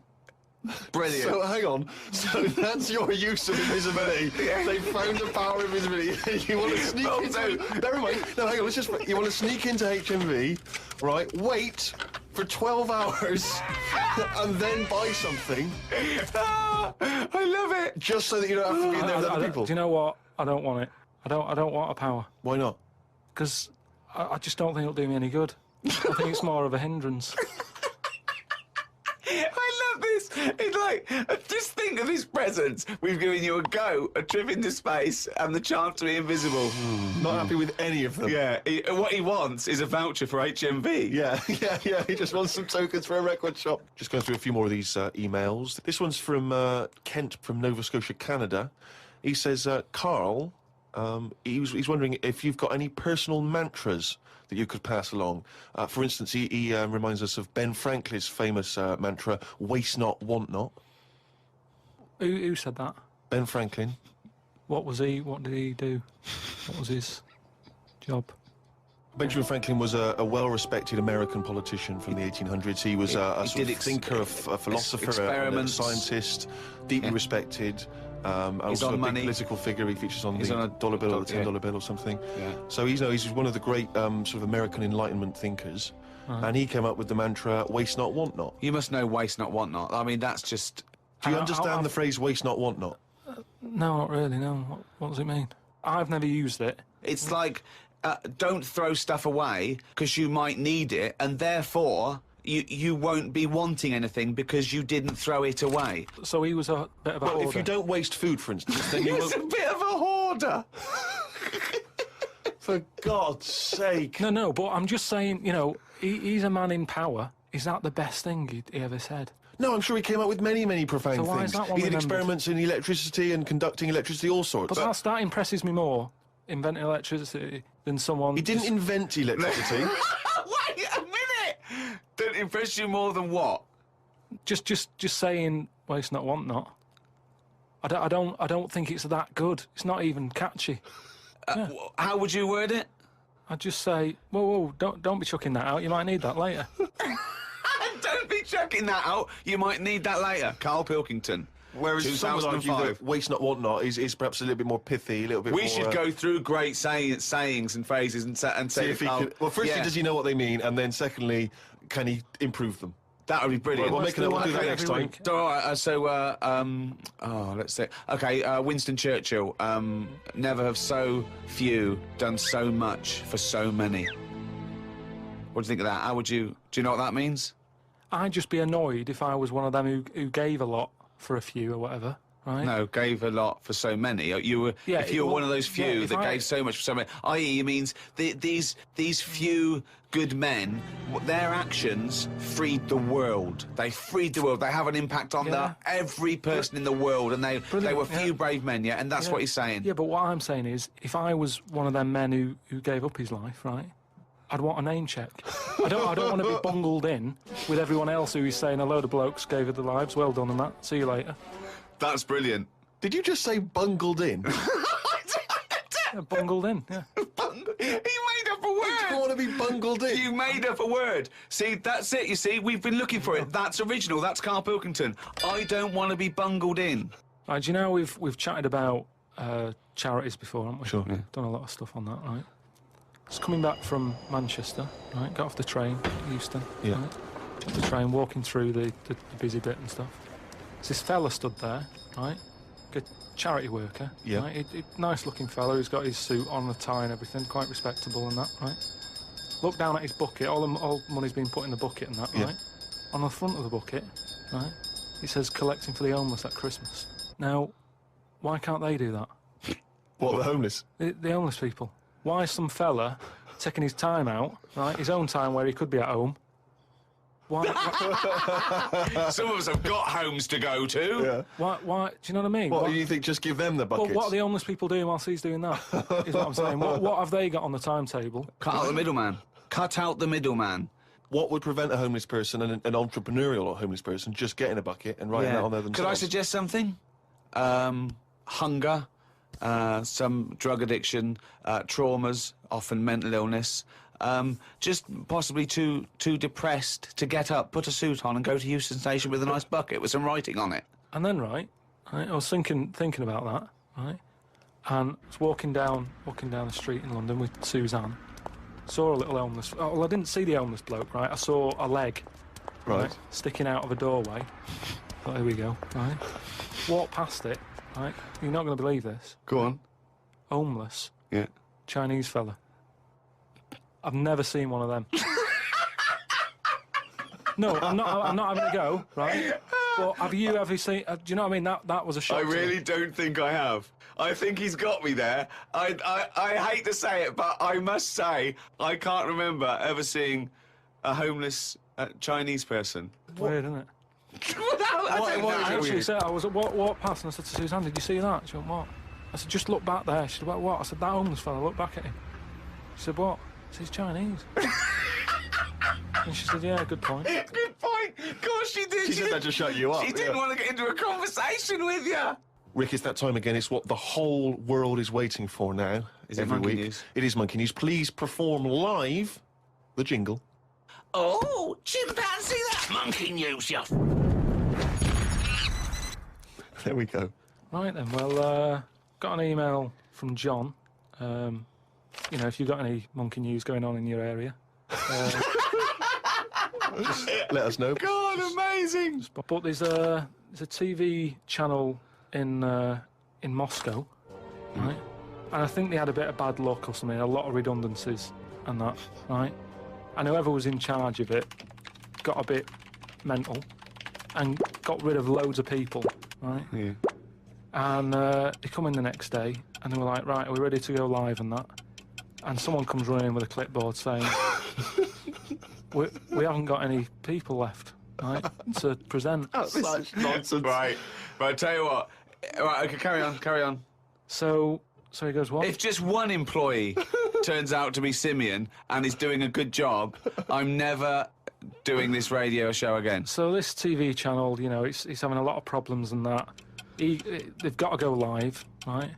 He's like, what am I going to do? Anyway, for some reason, right, there was a chimp knocking about. For some reason, that's the key piece of information, No, but we didn't get it. We didn't get it. It doesn't matter, does it?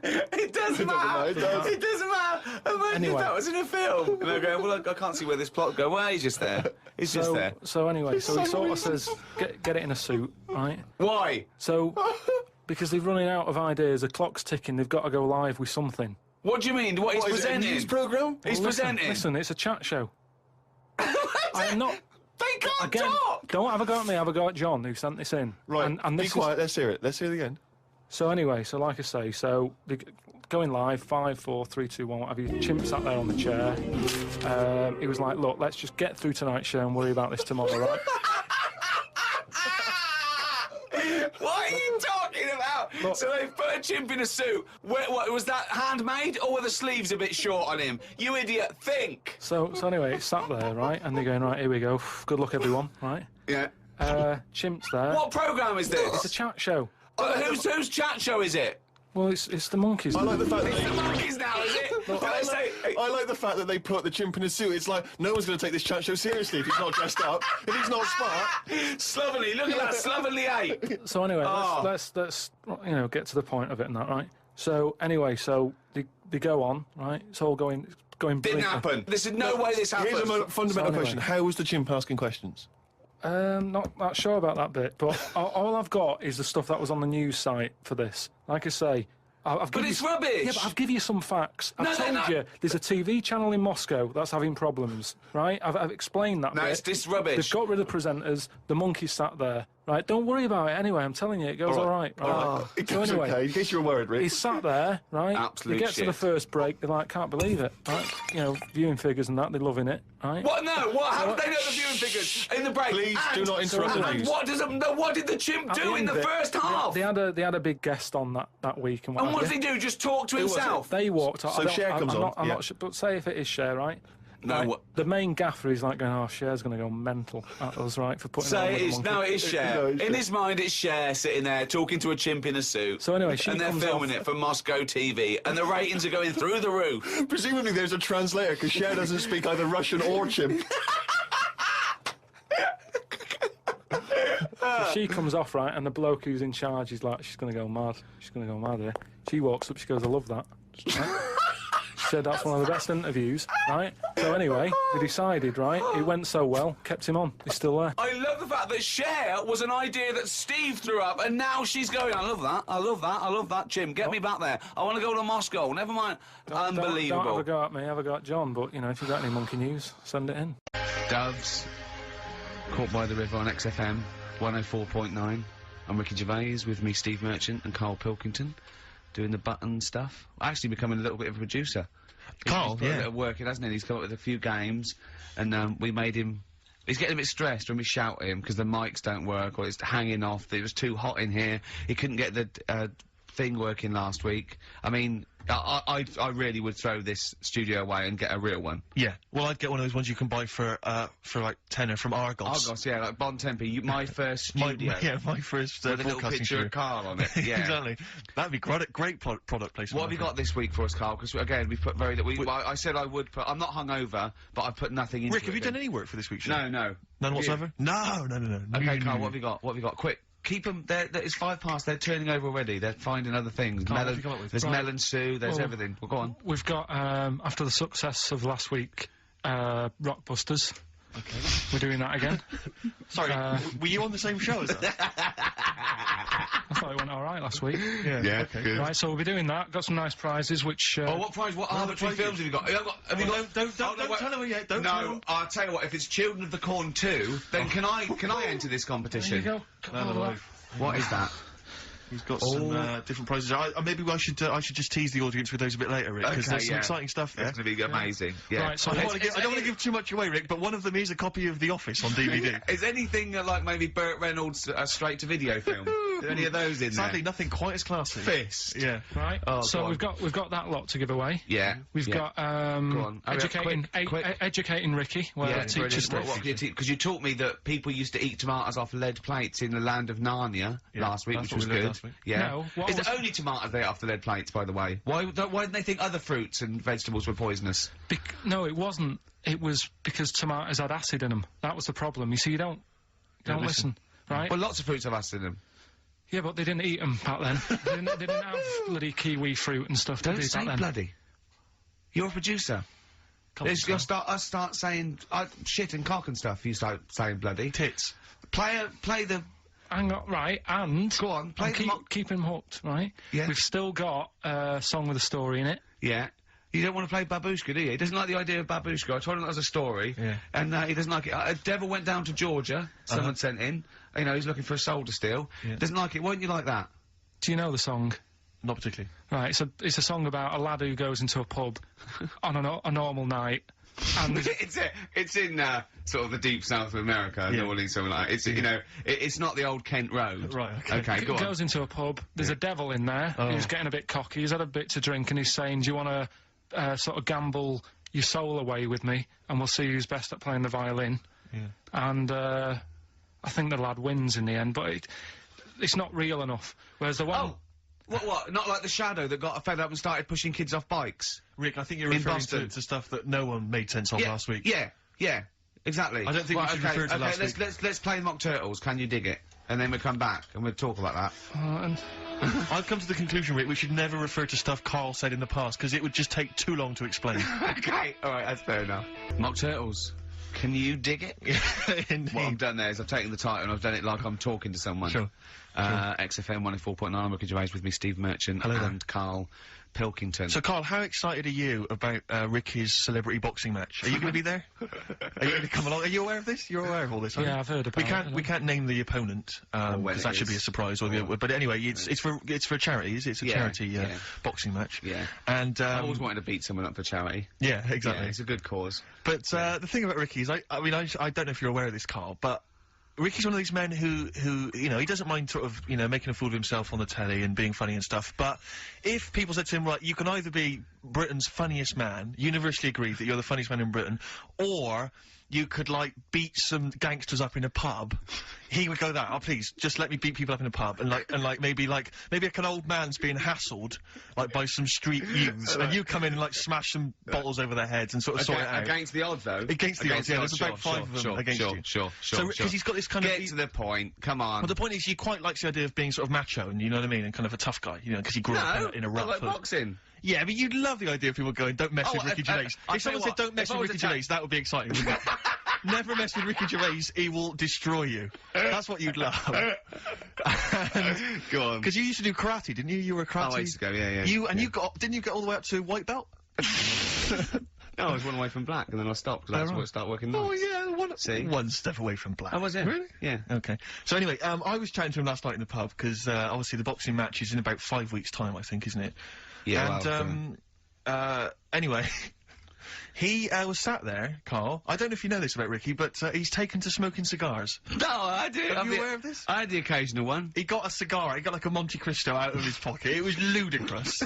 He looked like George Papard for the A2 or so. It was pathetic. And he was drinking Guinness. And I was saying to him, but aren't you doing a boxing match soon? And, I haven't started training yet. I'm starting training next week. You're not concerned that it's gonna have an impact? Well, I mean, what I'm saying is, you know, like, the boxers, they normally put in some effort and stuff. Like years of training. Yeah, I mean, what, you know what I mean? Getting up at 5:30. Yeah. Yeah. Because you reminded me of Frank Bruno when he was preparing for Panto. Not when he was... I don't think he even smoked then, did he, and drank? No. So I don't... what's your thinking, Rick? Because you know you're gonna get your face pummeled. You know that... I mean, they're gonna destroy you. You haven't got a chance. That's why I left it this long, so I definitely lost my looks. But you haven't got a chance. You're having a laugh. Have you ever taken a punch to the face? Sorry, listen, sorry. But I'm genuinely concerned. Is this sort of psychological training? Because... No, it's not psychological training, it's a warning. I've spoken to your friends and your loved ones, and they all agree we've got a petition going. We're sending it to the BBC. Please do not let this man box. Anyone else, please. But they're gonna beat you. Seriously, I mean, have you ever had a punch, like a boxing glove, in the face? No. I think you should let us punch you next week live on the show. You'd like that, wouldn't you? No, because because you've got to get used to it. Because I think you're going to either, cry, just start crying uncontrollably, or just run away. You'll just run away. You'll just climb out the ring and run off. Yeah, this is the same tactic that Ali used against Foreman in Rumble in the Jungle. But I just... Oh, dear. Because I think a boxing glove... Because I know you're wearing, like, huge... Aren't you wearing, like, huge kind of foam boxing gloves? No, we're not, no. No, we're not. We're using, normal, amateur ones. Are you wearing boxing gloves like those ones they used to have on Gladiators? When everyone bites the dust? Those big foam gloves. You just slap each other in the face. Braces. Yeah, exactly. Yeah, and a big sumo suit. Exactly. So, I should be okay. Do you get to, you get some kind of head protection, do you? Yeah, it's amateur. It's amateur, so it's amateur, you say? No, I mean... So there's no title No, here, no, I mean, I think the amateur is head guards, vest, and, 16-ounce gloves or something, as opposed to professional, which is no vest, bare-chested. Oh, right. Maybe I can ask to fight bare-chested, because I'd quite like to show off my body, if I could. I think wrestling is really good for you, but I don't mean like those kind of, like, The Rock and people like that. I'm talking about Big Daddy, giant haystacks, that kind of... That'd be good. Where you can just throw yourself on someone. Where they can sort of, like, be nearly dying, but then they can do a stomach butt. Yeah, exactly. Stomach to stomach. That's a good move, isn't it, in British wrestling? I always like that one. Yeah, no, dear. Like two elephant seals fighting over a female. Is it true that knowing you've spent more time deciding what tune you're going to enter the ring to? I want to come out to California by Tupac and Dr. Dre. I think that'd be really good. I think that's embarrassing. And I'm going to come out with loads of little midgets to make me look really big. Sure. I mean, I don't know what the BBC think of that, but it might be a... I don't know.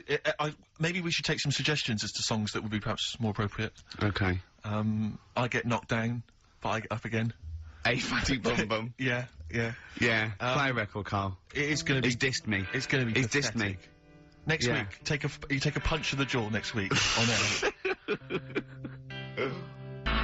Cheering breaks, long distance on XFM 104.9. On the way in, right, you know those little cars? They look like a little bubble car. They're modern ones. They look like half a car. Is that like a smart car? Is that what it's called? They look like they just look like a toy car, and you can park them sideways. Is there only room for two people? Yeah. It's just like the half of the front of a Volkswagen just cut in half, right? And I saw one going on Oxford Street, and it's a police car, a real police car, right? Really? Yeah. And I mean, I thought, well, what happens if they have to chase someone? They couldn't, but I don't think that's the point, because it was written on the side. It said something like cleaner, something more efficient. So I think they're making the point that we're cruising round in this car like we're on the beat, and it's using less energy and stuff. But the first thing I thought of, right, was that those two policemen, they must have been going, oh, Sarge, don't let us have that one. Can't we have the Granada? Yeah. I mean, it's so embarrassing. I know, you know, police, they're doing, you know... But you've got to respect them. Yeah, of course, Street toughs have got to respect exactly. them. I just don't know if you have to... Well, the only thing more embarrassing... What if you're really tall and you have to climb out of one and you're a copper? Are there any policemen out there who have been asked to drive one of these cars? If you're listening, do you think police listen to this? The only thing that would be more embarrassing is if you had to patrol on one of those bikes the goodies used to ride. Right, so I thought I'd sort of... Now that sounds a little bit more far-fetched. I would have thought that was probably a lot in Hollywood. Yeah. Well, anyway, is this the current Planet of the Apes or the old one you've done? Current Planet of the Apes. This is the recent one. Alright, there'll be a question at the end of it, so listen and that. Is this entertaining to anyone, this? I mean, just take the last 4 minutes of conversation. But seriously, Rick, who cares? I don't. Do you? No. I don't. DVD's selling well. Exactly, what do I care? Right, come on then. Alright, so Planet of the Apes, question at the end of it, listen and win some stuff. Alright? Hey, where am I? What is this place? Hang on a minute, I'll have a look. According to the Lanzarote guide, we've been dropped off at the volcano bit. Apparently there's 36 volcanoes here to be seen. I hope you don't mind my saying, but this is a waste of time. I know what you mean. Don't know why they need 36 volcanoes. Just keep one. Fill the rest in. Like a car park or something. Excuse me, guide. Why's the bus dropped us off here? What's so special about this place? Well, according to our holy writings, that is where creation began. Where the Almighty breathed life in the time before time. Well, it's amazing that, innit? All this has been stood here for years and years. What about the coffee shop there? Is that old, is it? Well, nothing. You're out to rip us off. I bet it's about £4 for a coffee there. Always ripping people off. That's what annoys me with these trips. You get us in the middle of nowhere, we die in a thirst. I'm not able to do without. The reason I've come here, I believe this is where they did Planet of the Apes, innit? Love monkeys. Especially the ones in Planet of the Apes, because they talk and that. Talking monkeys can't exist. Joking, aren't you? Of course they can. Getting up to all sorts of stuff. I read about a monkey the other day who worked on the railway. Right? There was another one about a chimp that did a bank job and went off to Spain to sort of... Shut up! Oh, hey. What is that? Little monkey fella. It's come from that little coffee shop. It's been serving coffee. Now that is worth paying £4 for. No, you're teasing him. I'm not teasing it. It's working, isn't it? It's serving the... We want some coffee. Get us some coffee. I've heard about this. You can buy coffee that's been sort of hand-picked by monkeys. It's like Coffee Mate, except it's more sort of coffee primate. Yeah. Hello, little fella. We want coffee. What do you mean, we? You're gonna have a coffee, aren't you? What else are you gonna do? Go and look at another 35 volcanoes? I'm staying here. I'm having a monkey coffee. It's brilliant. You find this amusing? Jesus, it's a talking monkey. Right, mate. Have a couple of coffees. Don't start now. We're off duty. I'm starving. What do you mean you're off duty? Have you bananas later? Just get us a couple of...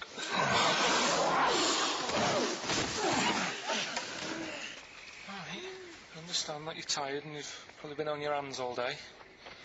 Just forget the coffee. You go and get some lunch. After you've got some coach, you lazy ass. You damn human!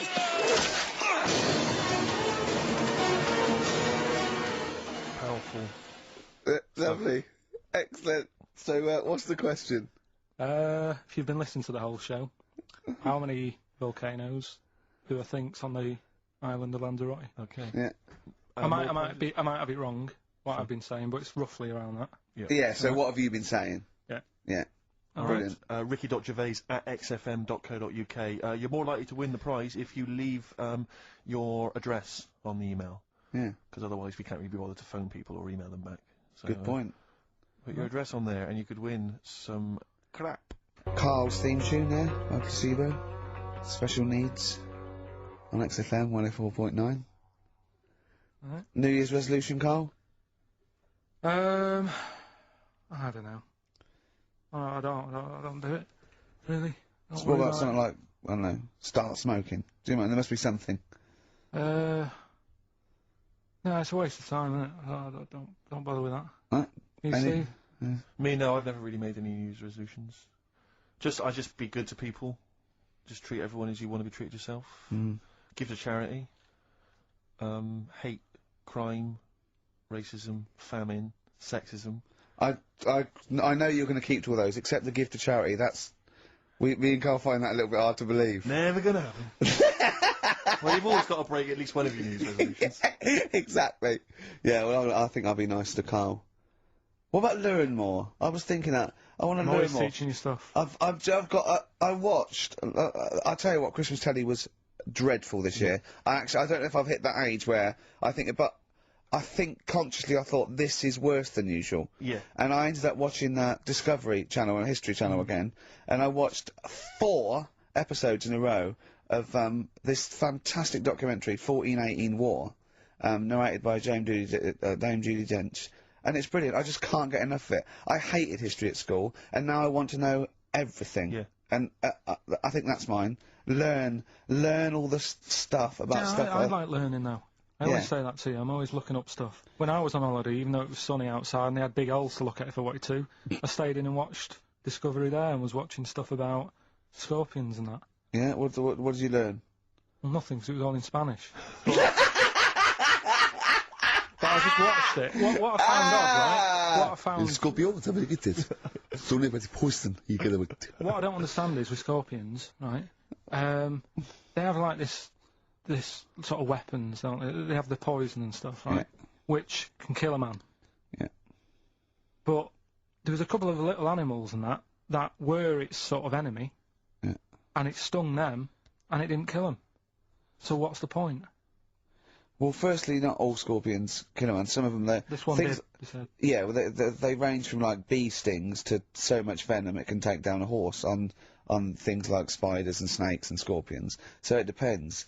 But a scorpion that will kill a man would kill a rabbit. So I don't know what you're talking about. No, there was a snake that it stuck its thing into, and some sort of beaver, and they were just like running about. There's nothing funny about that, so why are we laughing? Well, the snake wasn't running about, was it? Well, it was slithering about a bit. Yeah. What was the beaver doing when the snake... It just sort of... I think it ate it in the end. What? Ate what? Ate the scorpion. Just wandered off. What? It wasn't a beaver. There you go. There's no that. way it was a beaver. All right, an otter.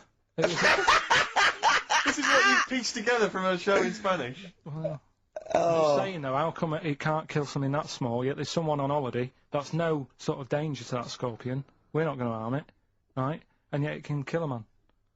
So you say, but I don't believe it. Shut up, mate. Seriously, this is gobbledygook. Taught you something again, though. That's what I'm No, saying. what have you taught us, though? What is the fact that's come out of that? A scorpion can kill a man, but the beaver was dancing with a snake, then it ate it. You do that That's all not the a time, fact. though. That's You not put a everything fact. down. New Year's Eve I taught him something, right, about dead people. No. You know, it thinks it taught me. I was saying you're talking shite. He says they found out your soul weighs an ounce. Your soul? Yeah. Your soul weighs an ounce. Right, who found this out? I read it. Your arsehole weighs an ounce. Yeah. There's no such thing. A soul weighs an ounce. You're talking drivel. All right. Have you got any monkey news? So what did they do? They weighed someone who was alive, and they would wait for you to die, then weigh you again. There was someone Now you've lost an ounce. You know, so it must be your soul shooting off to heaven. It was someone who was really ill, and they said, we can't do anything for you here, but we've got a bit of an idea that we want to do. We've been wanting to do this. Stuck him on some scales. He said, right, you weigh 9 pounds and an ounce, or whatever, because he was wasting away. He died. 9 pounds. Right?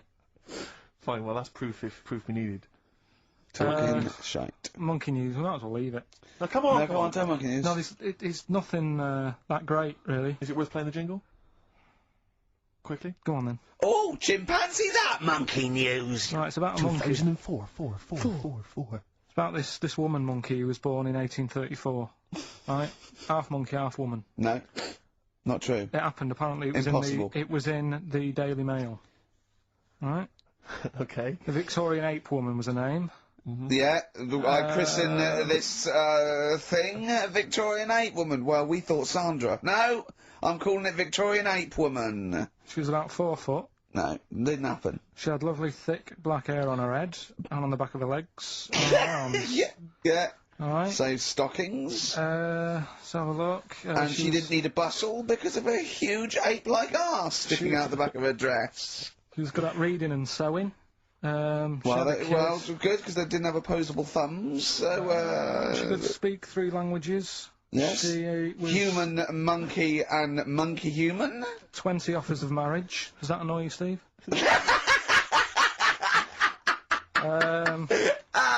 Absolute twaddle. Alright, well, Like more rubbish than your soul weighing an ounce. Let's leave A it there. Victorian monkey Let's leave it there, woman. then. See you next week with some more twaddle. I was worried we wouldn't have the old magic in 2004, but we're still talking shit. Merry New Year. We do, of course, Rick, every week get thousands of emails. I mean, Freddie from Winchester says, of course, it was recently Valentine's Day. What's the most romantic thing that you've done for Suzanne, Karl, that you can think of? I don't really do all that. Sure. The Valentine's Day stuff. It's just... The problem is, if you do it once, they expect it every year. Yeah. That's the problem with Christmas and stuff, innit? It's like, it's become, that's what you do now, every year. Every day, yeah. So I prefer to just sort of wait, you know what I mean? And you know, if I think of an idea or I know of something that she wants, I might get her something, but I might not do it on Valentine's Day. It's that thing, it's like how I've said about Pancake Tuesday. Make it Pancake Wednesday. Have it when you want. Why am I waiting? Why am I waiting for someone to tell me when I can have a pancake? I'll have it today if I want one. Yeah. Do you know what I mean? Whereas Pancake Tuesday, no, I won't bother. I'll have trifle. So it's the same with this, you know, with Suzanne. Luckily, right? I mean, Valentine's Day and what have you. She was ill. Luckily. So we didn't have to go out. So I'd say, is he asking for advice?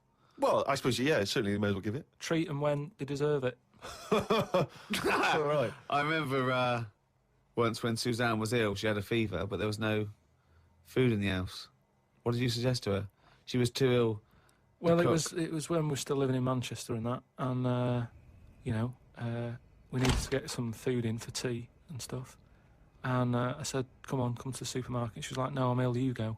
And I hate buying food. I just sort of get a bit blank when I'm looking at it. There's too much, isn't there? That's the problem. You go down all these aisles and there's just too much. So anyway, I said, no, come with me. She was like, oh, but I've got this fever, I'm hot and everything. So I said, well, come to the supermarket, you go on the frozen aisle, cool yourself down. And she did, and she said, you know, it made it worse, she was ill for another 3 days. How would you go about chatting up a woman in a bar? What tips could you give? I've never worked like that. It's always been like a friend of a friend and all that, and just happened to meet them. And then, you know, you have a chat, and then... How did you meet Suzanne? That was when I was working with her, and she gave me 20p for the hot chocolate machine. She never asked for it back. Thought she's all right. Been there sort of 11 years, so it works. Has she ever given you that? You've never given that 20p never back? asked for it back. Did you return the favour, perhaps on the next date? You buy her a Kit Kat or something? No, I don't think I did. I think word got out that she liked me and that. And what did I do? I think I did some work for her, did some editing for her, sort of show off my skills and that. Sure. And she was like, oh, you're good at this, aren't you? I was like, yeah. And I think she got us another drink because I was doing that editing for her in my own time. So you're up on the deal, aren't you? Because I know now, I've heard for a fact that you've not spent any money on her in 11 years, so you're 40p up. At least.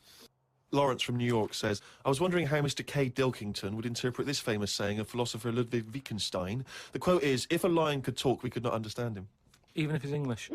Yeah, if a lion could speak English, so there's no language barrier, he's speaking English words and using all the correct grammar and everything, but you wouldn't be able to understand what he was saying. Why? Because it is from a different world. His frames of reference would be so bizarre that you wouldn't be able to get a grasp on what he was talking about, because you'd have so little in common, even if he used real words. No, but he's talking English. Yeah, no, but his reference points would be just so far removed. You know, they're removed slightly when, if you saw two people talking about Kierkegaard, you'd I wouldn't understand it. Exactly. So remove that 1 billion times to a different species with different input. No, but it depends. If I'm talking to a lion in London Zoo... Yeah. He'll be saying, oh, I'm fed up of being stuck in here. I'll go in here. It's like that.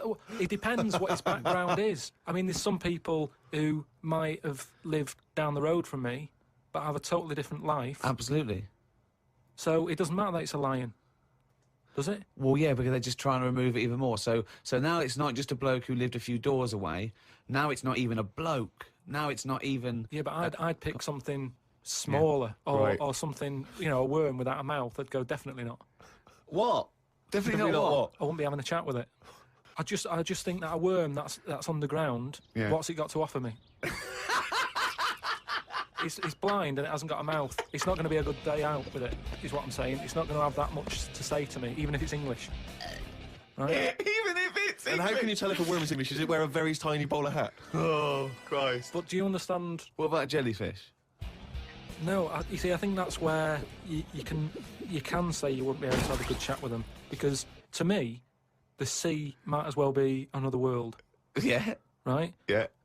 In a way, I think the fish sort of have more rights than us. What do you mean? Just because when whoever made the world, right? Yeah. Say, you know, we're just bigging up God, but if I was to have a go at him, I'd say you added too much water. Criticism 1 to God, right? So, how would you have changed that? Just more land. Fair enough. Now, why have fish got more rights than us? That was what I was Because there's loads of them, and when you look at the amount of sea on the world, right? There's loads of that. You only have to like you know, I was in Malaga the other week, right? And you know, you look in the sea, there's loads of different fish, and that's just in like 8-foot water. If you go miles out, there's like all sorts of weird fish, isn't there, with like lights on them and everything. So, and there's just millions of different types. Yeah. Now, but why does that mean they've got more rights than us? Just because I think, you know, rights come in numbers, don't they? If you know what I mean. Like, if there's one of you shouting, people go, oh, he's an idiot, shut up, whatever. If there's loads of you shouting, they go, oh, best listen to him, see what they've got to say. Right. And that's what I mean about fish. Yeah. There's loads of fish. Right. So... But they're not really making their voices heard, though, are they, Karl? Yeah. I know, because they're underwater. But what I mean is, I don't know what I mean.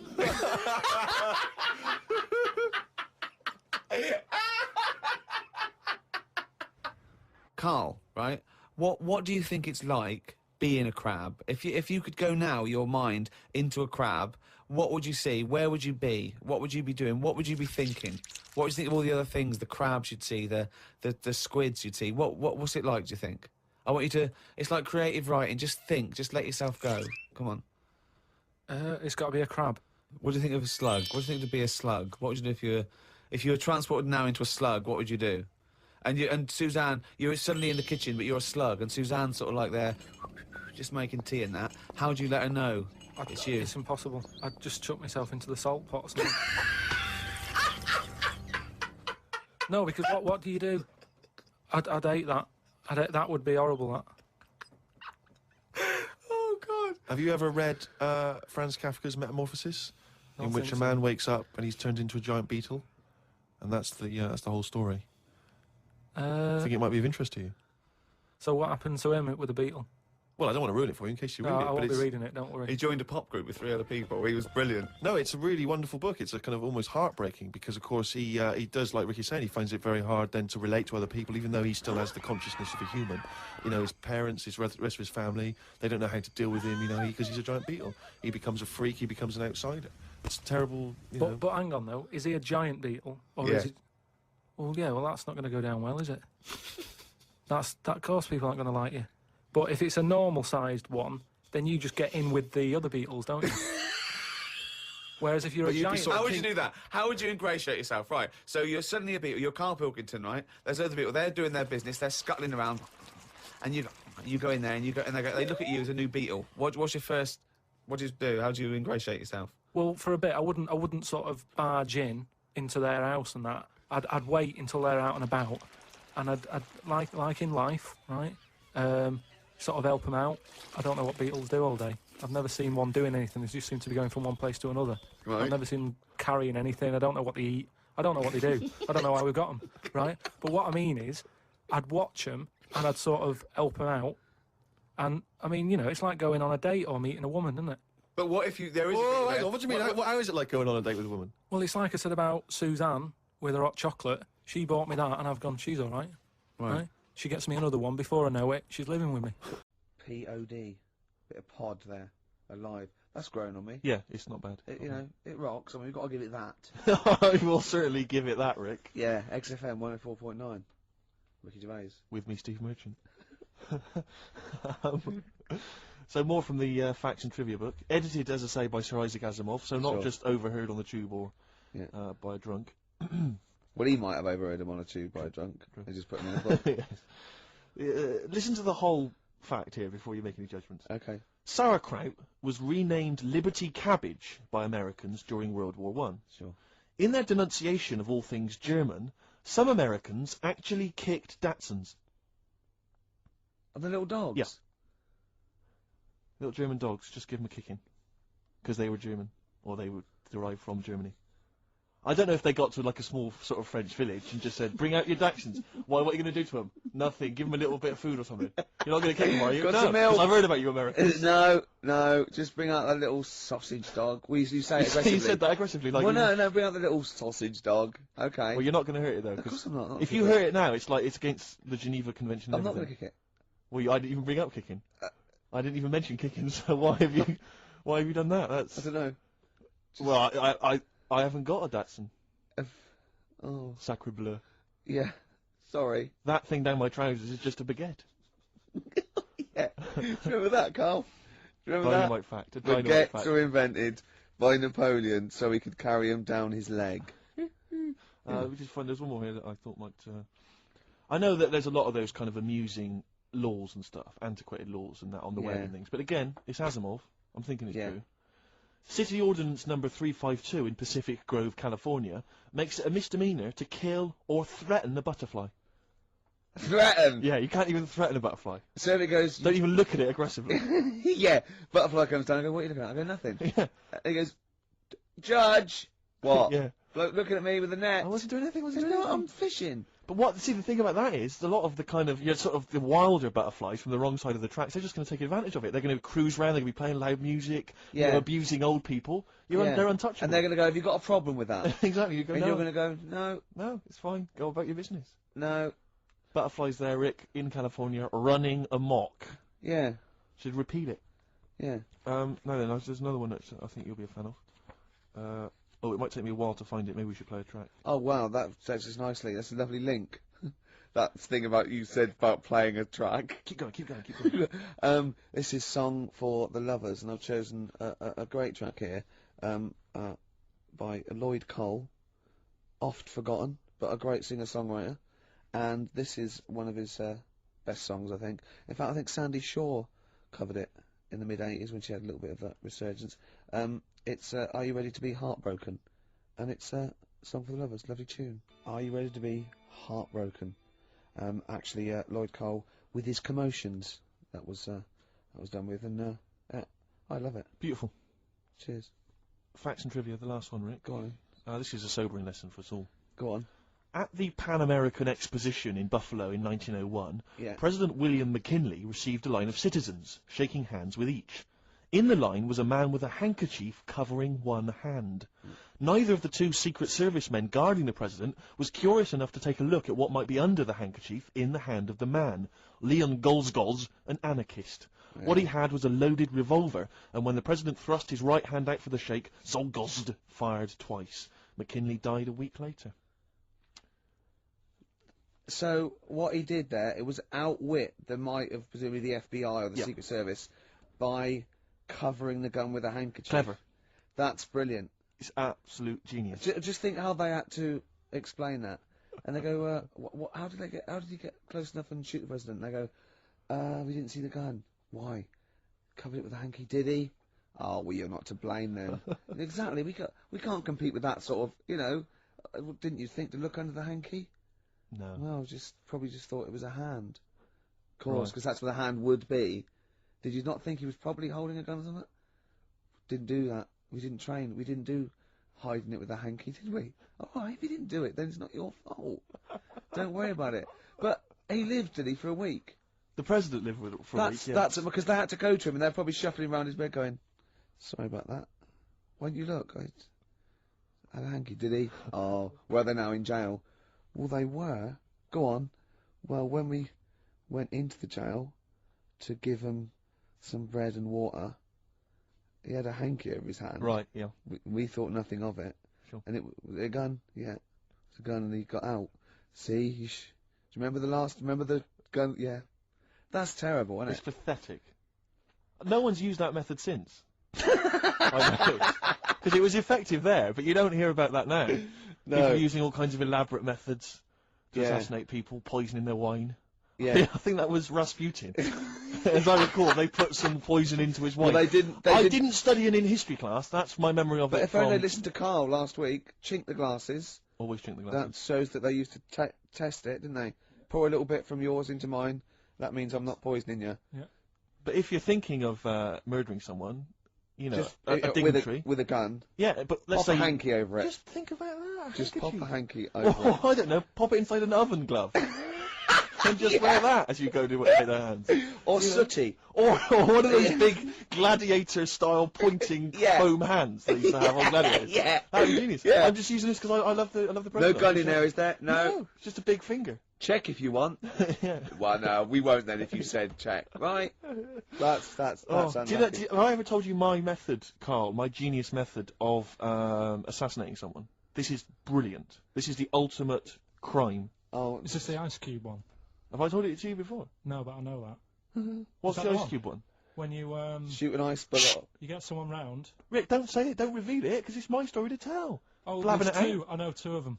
Well, listen, let me tell you it and see if this is the one, right? This is genius. Right, you rent a room across the street from the person you want to kill, right?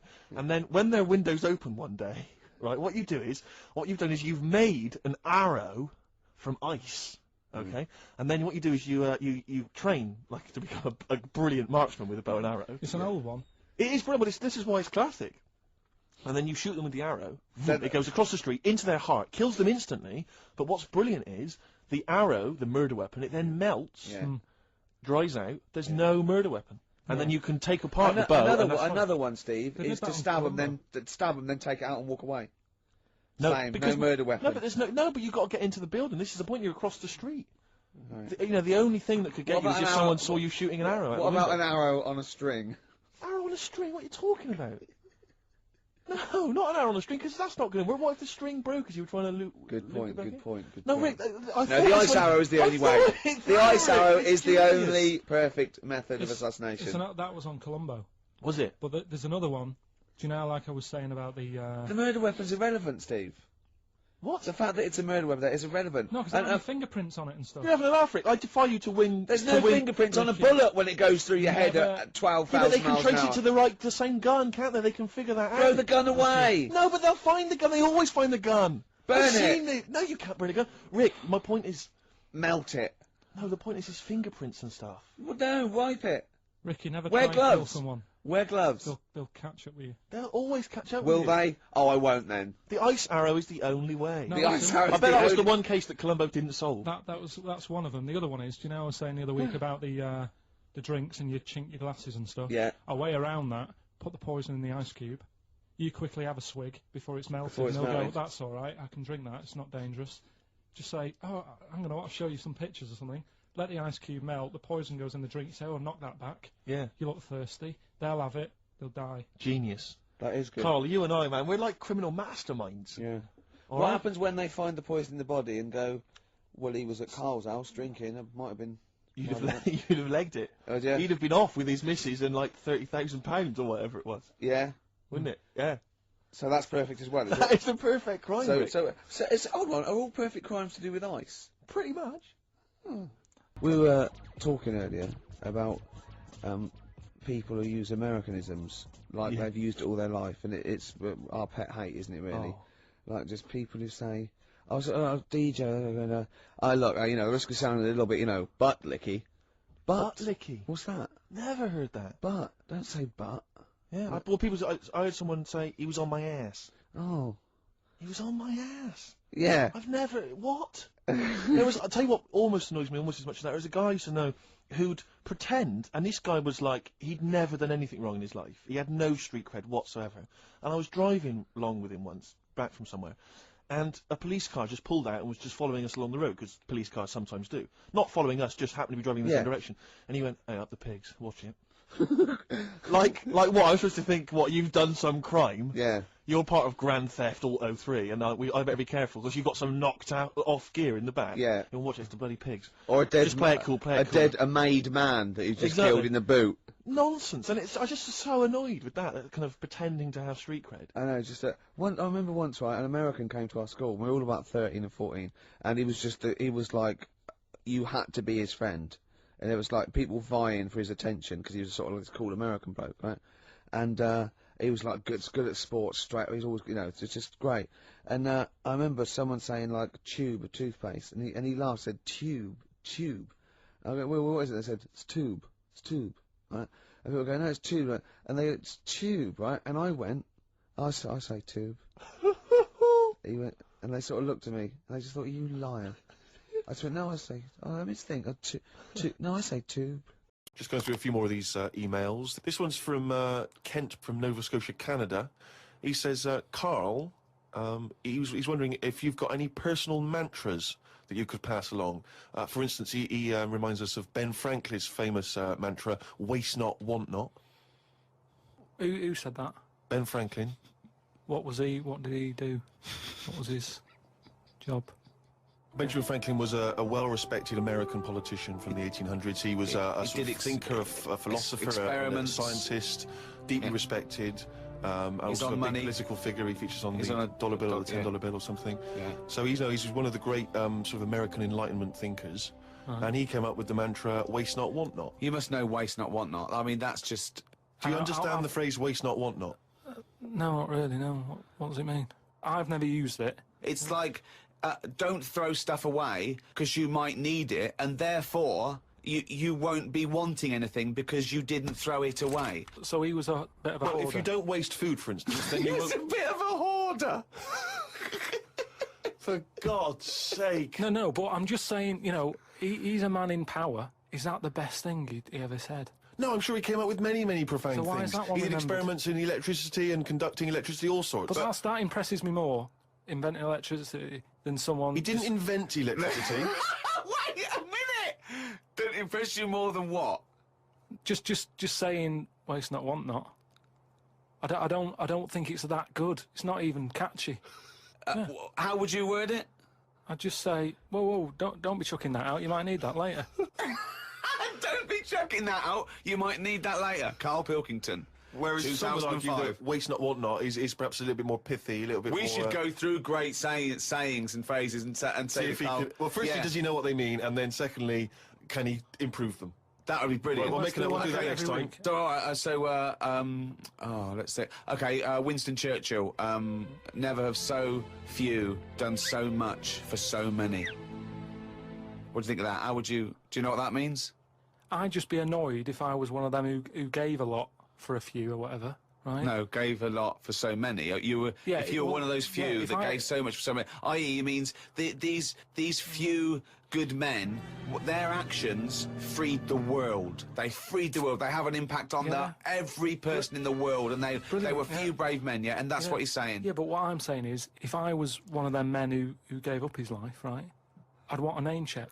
I don't want to be bungled in with everyone else who is saying a load of blokes gave it their lives. Well done on that. See you later. That's brilliant. Did you just say bungled in? Bungled in, yeah. You made up a word. I don't want to be bungled in. You made up a word. See, that's it. You see, we've been looking for it. That's original. That's Karl Pilkington. I don't want to be bungled in. Right, do you know we've chatted about charities before, haven't we? Sure. Yeah. Done a lot of stuff on that, right? Just coming back from Manchester, right? Got off the train at Euston. Yeah. Right? Got the train, walking through the busy bit and stuff. There's this fella stood there, right? A charity worker. Yeah. Right? Nice looking fella who's got his suit on, a tie and everything, quite respectable and that, right? Look down at his bucket, all the money's been put in the bucket and that, right? On the front of the bucket, right? He says collecting for the homeless at Christmas. Now, why can't they do that? What, the homeless? The homeless people. Why is some fella taking his time out, right, his own time where he could be at home? Why? Some of us have got homes to go to. Yeah. Why? Do you know what I mean? What do you think? Just give them the buckets? Well, what are the homeless people doing whilst he's doing that? Is what I'm saying. What have they got on the timetable? Cut out the middleman. Cut out the middleman. What would prevent a homeless person and an entrepreneurial or homeless person just getting a bucket and writing that on there themselves? Could I suggest something? Hunger, some drug addiction, traumas, often mental illness. Just possibly too depressed to get up, put a suit on, and go to Euston Station with a nice bucket with some writing on it. And then, right, I was thinking about that, right, and I was walking down the street in London with Suzanne. Saw a little homeless. Well, I didn't see the homeless bloke, right. I saw a leg, right, sticking out of a doorway. Thought, here we go, right. Walked past it, right. You're not going to believe this. Go on. Homeless. Yeah. Chinese fella. I've never seen one of them. No, I'm not having a go, right? But have you ever seen? Do you know what I mean? That was a shock. I really don't think I have. I think he's got me there. I hate to say it, but I must say I can't remember ever seeing a homeless Chinese person. Weird, isn't it? I actually said, I was walked past and I said to Suzanne, "Did you see that?" She went, "What?" I said, "Just look back there." She said, "What?" I said, "That homeless fella. Look back at him." She said, "What?" I said, "He's Chinese." And she said, "Yeah, good point." Good point. Of course she did. She said that to shut you up. She didn't want to get into a conversation with you. I got a text from Karl yesterday, Steve. A text from Karl, yeah. Yeah. I'll just read it to you. Okay. See you to Moz for a face rub at 6:30 then. No bum tubes, though. So I was intrigued, and I called Karl and said, "I think you've just sent me a text by mistake." What's the explanation of that? My mate, right, Russell, he said, you know, there's things that go on in life that you need to experience. Yeah. He said, just pop along, and I didn't say yes straight away. What's a face rub? You mean a facial? Where you lay down... You just clean your face with a flannel and that. So you're going to go lie down with another man and have your face Well, no, this is what I was saying to him. There's a couple of questions. I didn't just say yes straight away. I questioned it. I said, well, I'm not that happy with this. So I said, look, there's nothing weird going on here, is there? I said, it's not a house, is it? It's a proper clinic and that.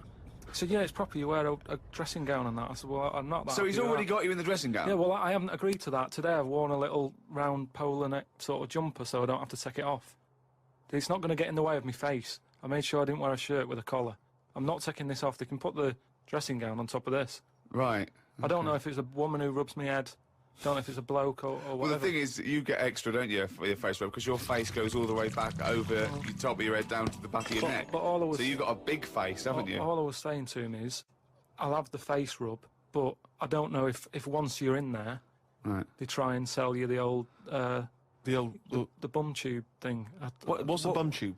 Is that a euphemism? What are you talking about? The thing where they pop a tube in and put coffee in your belly and it cleans you out and that. An enema? Why would you have that? I don't want it. I don't think Why you not? need to. Just because I think I've said to you before about, you know, you don't need to be that clean inside. You know what I mean? I don't mind washing my face. But what occasion do you need where you're that cleaned out? Do you know what I mean? And it's always a clear tube and that, and you see all the stuff whizzing past. I don't understand why it's clear. I don't know why you've got to see what's coming out of you. Like it's, you know, like the generation game, making notes of what's whizzing past. Forget it. I was watching some different TV, saw an amazing documentary. It was called Tribes. This guy, and he goes and lives with different tribes around the world, these small little indigenous people. And there was one, he went to Papua New Guinea in Indonesia, right, Karl? He lived with the Kombai tribe. All right. Now, this Papua New Guinea is an extraordinary place because it is one of the only places left on Earth that hasn't been fully explored. There are parts of it that it's just blank on the map because they've never explored there. They don't know what's there. They don't know what's going on. So, firstly, that must already freak you out. Imagine that. 21st century, they have no idea what's going on down there. But do they need to know if there's nothing going on? Well, they don't know what's going on. There could be stuff going on. No, but there's no chance that they'll go, we haven't been over there, and someone goes and there's like an Arndale centre. Nothing's going to be there, is it? So there's no... Well, I'll tell you what is there, okay? There's these various small tribes. Some of these tribes are still cannibals, eating people from other tribes. Do they know they could move on? Have they got a telly? Or have they seen a telly and gone, I'm not up for that? Or are they saying... It's not the Amish. They haven't chosen But what this. is the difference between the Amish and these people? Well, the Amish are a group of people that choose to live in that way. These people are just essentially untouched by civilization. I mean, they do have interaction with civilization, and people do come there, but they still live in this very, very almost prehistoric way. They did buy a telly, but there was nothing on because there isn't any broadcasters. They couldn't plug it in. Yeah. They're having an absolute nightmare. Yeah. But there was one guy, okay, now, he said that his brother was dying. This was a couple of years ago, right? His brother was dying. He said to his dying brother, what happened? Why are you dying? This guy said it was a bloke in another village, okay? He goes over to the other village, he kills this other bloke, right? He eats him, or eats bits of him. The other village gets a bit annoyed. They go, what's going on? Why did you kill this bloke? He went, sorry about that, right? They said, well, you need to make it up to us. He gave him a pig. They said, a pig's not enough. They gave him 5 pigs, so 5 pigs apparently made up for the fact that they'd killed one of them. They said, well, hang on, what are you going to do with this bloke's wife? Why were they bartering? Why didn't they just get the police in and say, what's going on? What police? Yeah. Why didn't they call in Kojak? Because he'd have sorted it out, wouldn't he? What I mean is, right, they're miles away from anything, but it doesn't sound like the great place to live, right? Could they not move? Could one of them go, do you know what, I'm sick of this. I'm moving or whatever, and go to a proper city. How far away is this these Papa people to the next? They're like the Smurfs. They're very like the Smurfs. But how many miles away from a place with a normal life going on? But think about this, Carl. Firstly, they don't speak the language, so they don't have any practical skills. They've got no experience of civilization. So even if they chose to go and live in one of these cities, what can they do? How can they function? I think there's some bacteria that has better lives than that. That's got to be offensive. Why? Okay, how about this is one of the weirdest things. This is one of the weirdest things, right? Sorry! An entire race just of dismiss. people. I'm not having a go, but I'm just saying I wouldn't fancy it, is what I mean. But they don't know of another world. How can they imagine that they could... Oh, I'll tell you what, this is boring. I'm tired of hunting for food and eating fish from the river. I'll tell you what, I'd like a world where there's iPods and room service. I'm going to go and move to New York. They're not thinking like that, are they, Karl? Because they don't know about this other world. People go to these places on holiday now. They like a little bit of danger. They like to see how the others live. So all I'm saying is, we know they exist. The Papa people, maybe people aren't going there. You know, it doesn't sound like the best place. You know, I can't imagine it having a tourist board or anything, right? But would they accept me if I popped over there and, you know, with Suzanne in Papa? Well, okay, this is one of the things that they do, okay, which is a tradition you may have to do. These combi, right, they invert their penises. So they push their penises back up inside their bodies. Like a sock. What for? Well, keep it out of the way. Of what? Well, if you're running through the undergrowth chasing a hog, you don't want it flapping away, you know. But it's also become a kind of ceremonial thing. So if you were over there, you may well have to try it yourself. You would have to try it yourself. If you went there, you'd have to try it yourself. But even caveman had little pants on. Why haven't they? Whoa! Slow down. Rewind. What do you mean? Again, you've been watching the Flintstones. No. It's just, you know. Is it a leopard skin pair of pants that's actually quite a... Go on. But it's a well-known fact that they wore, like, bear pants or whatever. Bear pants? What do you mean, bear pants? No, listen, you are a qualified anthropologist, so what... I mean that, you know, whenever you see them on footage or in a museum... Footage? Yeah. Whenever you see that early it's been shaking, it's black and white as well, isn't it? Caveman footage. You always see them wearing a little bit of fur little pants and that. So... What I'm saying is, even though, what year is it to these people in the woods? I don't know what this conversation is anymore. He's just clutching at straws. His mind, it's like a fly, his mind, isn't it? It's just buzzing round, it's trying to find a window, it is just it's like... hitting against pieces of information, but then just bouncing off. Dazed to perplex. Forget it then. Well, yeah, my mum always said I was old. She said I was an old baby. She said I could frown before I could walk. Hello and welcome to the Ricky Gervais Show with me, Ricky Gervais, Stephen Merchant. Hello. And the little round-headed buffoon that is Karl Pilkington. All right. Now, you probably know me from such works as The Office and Extras, Stephen being my co-writer and co-director on those things. For those people who are not so aware of Karl Pilkington, he was our producer, sort of given to us when we first started on XFM, and you're thinking, well, why are we doing a podcast? It's because I like to be in a room with Karl Pilkington. You know, like some people go and help sort of chimps Do they? Yeah. Well, they go to the and help jungles out- and things. And yeah. help out little sort of endangered Diane species. Fossey or whatever. Exactly. You're very yeah. much the Diane Fossey of the Manchester scene. Of the little bald mank world. And Karl Pilkington is an ongoing experiment for me because I've seen him blossom from an idiot into an imbecile. And I want to see it through. Look at the way he's looking at us. Look at that. He's got a perfectly round head. And that's why I'm doing this podcast. Karl, what do you think about all this? It's just, I mean, we are living in that sort of era now, aren't we? That you need to be able to listen to stuff on demand when you want it and stuff. I know you're not a fan of the iPod in general, are you? Or any of the MP3 things? You're concerned. I'm warming to it, but this is what's amazing about Karl. Even though he's talking about things like MP3 players, computers, iPods, he sounds like he was found in a glacier and thawed out. Do you know what I mean? And sort of taught to speak. We're a couple of high school guys who found him, and we're trying to ingratiate him in the gang, trying to pass him off as someone from the modern day. But my thing with iPods is, now, do we need them? Do you know what I mean? We're living in that era now where we have invented most of the stuff that we need, and now we're just messing about.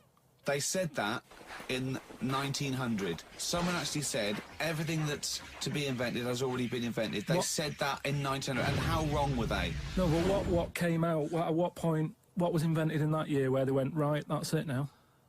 The 20th century. Think what happened in the 20th century. Go on. Well, planes. Yeah, but is that a good thing? Planes and that. Do you need a plane, really? Wouldn't it have been better if we all stuck where we should be instead of travelling about? War. Well, look, war's happening, isn't it? Because everyone's saying, well, now we can fly, we'll go over there. So there were no wars prior to the invention of the aeroplane? Not like there is today. Right. But what I'm saying is, the world's got smaller on it. Everyone's saying that, right? Yeah. The way I was saying to you the other day, we now go to places where we shouldn't go.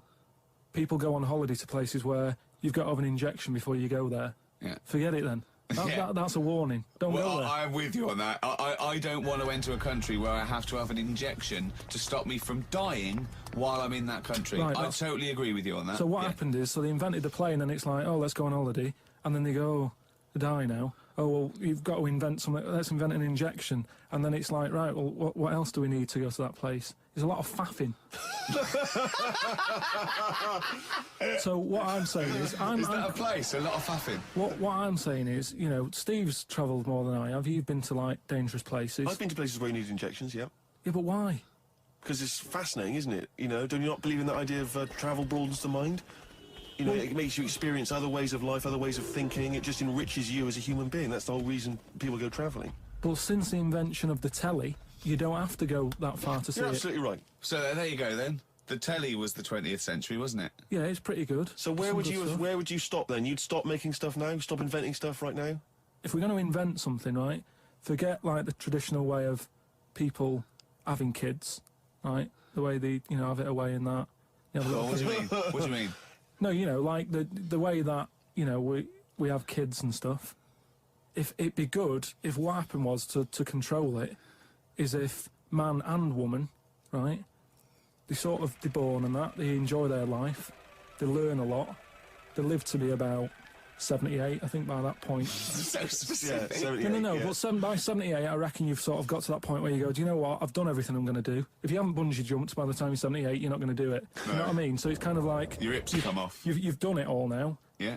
And then you die, right? So, say if everyone had that, they lived to be 78, but then, just as you die, you have a little baby inside you, and as you die, your life carries on. Sorry, how is this happening? Sorry, are you mental? No, but don't you think... I mean, what? I've never heard such drivel. You're saying that, but if Newton said it, you'd go, interesting. That's what annoys me. The point is, Karl, he never would. No, he'd never say it, that's the point. But if you never say it, I don't understand what you're talking about there. How was it? How is there a little baby in a 78-year-old? No, what I'm saying is it's like an apple, where the apple grows, and it's got its little baby pips in it, and the apple goes, and the seeds are planted, and a new one's born. But that's what happens. But that is what reproduction is. Yeah, but I'm saying babies aren't being born left, right, and centre. It's controlled, so that as someone dies, someone's born. But Carl, stop. Whose responsibility is Look, this? if you don't want to do it, we won't do it. But I'm is it just supposed to be nature? Has nature got to develop humans so that we act that way? We live that way, or is this a scientific experiment? Like he said to you then, he said, look, if you don't want to do it, we don't need to do it. Like, if you were up for it, we'll sort it out. We can do that. We'll have a wit round so we can do the research. I just think, at the end of the day, we've got to do something. And is anyone keeping an eye on this and looking at what we can do next to control the population thing? It does my head in that I've got to live in London for work and what have you, and there's loads of people here, and, you know, forget going out on a Saturday night, it's too busy, and you can't move, and they keep... I mean, what annoys me about London So is... your solution is that 78-year-old women have little babies inside them, and as they slip away into death, the little babies... And how is that baby then raised? Who looks after the baby? Because it's a pretty good system, having a baby while you're young enough to look after that baby and make sure it lives to, you know, reproductive age itself. I mean, that system's been working for years. Nature's sort of sorted it out. Natural selection and evolution sort of makes that a good model. But wait a minute, nature. Pop that on hold, because Karl Pilkington's got an idea. Yeah. That's what it was, just an idea. Yeah, well, it was nonsense. But thank you for it. The worst I mean, it was the ramblings of someone you'd find by themselves in a hospital eating flies. This is the sort of thing you find when, if they find maybe a pamphlet or a booklet written by a psychopath. You know, someone, just before they went on a rampage and then turned the gun on themselves, they go through their possessions and they find a book and it's got weird drawings, women with knives in their face, and this kind of garbage. In fact, I saw a similar sort of theory written out on a wall, but it was written in shit. Exactly. Yeah. No, all I'm saying is, I think it's, you know, when people die normally, everyone's fed up about it, aren't they, and a bit down. But if when you pass away, you go, oh, we're going to miss Gladys or whatever, but then there's this new life brought in, it's almost like a bad news, good but news. you're talking about it like someone could pick this idea up and run with it. Like you've given them enough information to do it. How is this possible? Where does she get the baby from? Why does it grow? Why grow it in Gladys's belly? Why not have it in a drawer? But what I'm saying ready to go, just add water. I mean... Who looks after son of Gladys? There is no theory here. There's no... It's the ramblings of a madman. What I'm saying is, though, the body's always changing, innit? From caveman to now, or whatever. In some cases. And they're always finding out more and more. Like I read the other day about how they're saying, do you know, like they say, people have 6 senses. Yeah. There's loads more than that. Karl just had a funny phone call, didn't you? From someone who's telling you about the little brown, it's called, is it? Little brown, yeah. That's the name of the spider that sits in the bottom of the pool. He said it doesn't hold its breath. It's got an air bubble. I didn't think it did hold its breath, to be honest. And then, as you know, Steve was opening a letter we got, and it's a football song, and it's They Don't Like It Up by the Leatherhead Gimpers. But it's the fact we keep getting sent homemade singles. Wow, that's good, isn't it? Oh, there's another one here. They're both football anthems, though. We don't. Well, do we show any interest in football? Are we? Well, yeah, the World Cup we do, don't we? You're right, Rick. Yeah. I've got a bet on as well. Have you? Chelsea to win 2-1. What, today? Yeah. And I've got Chelsea to win 2-1, but Henry to score first. And that's something like 30 to 1 or something. Best luck. Yeah. Best luck. Cheers. Brilliant. Right, so spiders. That's the first one we went on, isn't it? So you rude people in supermarkets. Spiders that are either have got enough poison to kill a man or are unnecessarily big. Yeah. Yeah. Go on then. Right. Good. Going well. Right. Next one. Yeah. Stars in their eyes. Blimey, it's a popular show. You might alienate a lot of people. It. Why? Just, I think, if you've got a talent, right, there's loads of shows now that you can go on and make a killing. Yeah. Like Pop Idol. Yeah. What was the other one? Pop Stars. Yeah. That sort of thing. So, people who will go on Stars in Their Eyes, they want to sort of be famous. Yeah. They want to be a singer. What I don't understand is why go on that show where you do all the hard work, got to do all the graft. Yeah. And yet, even if they win it, you never see him again.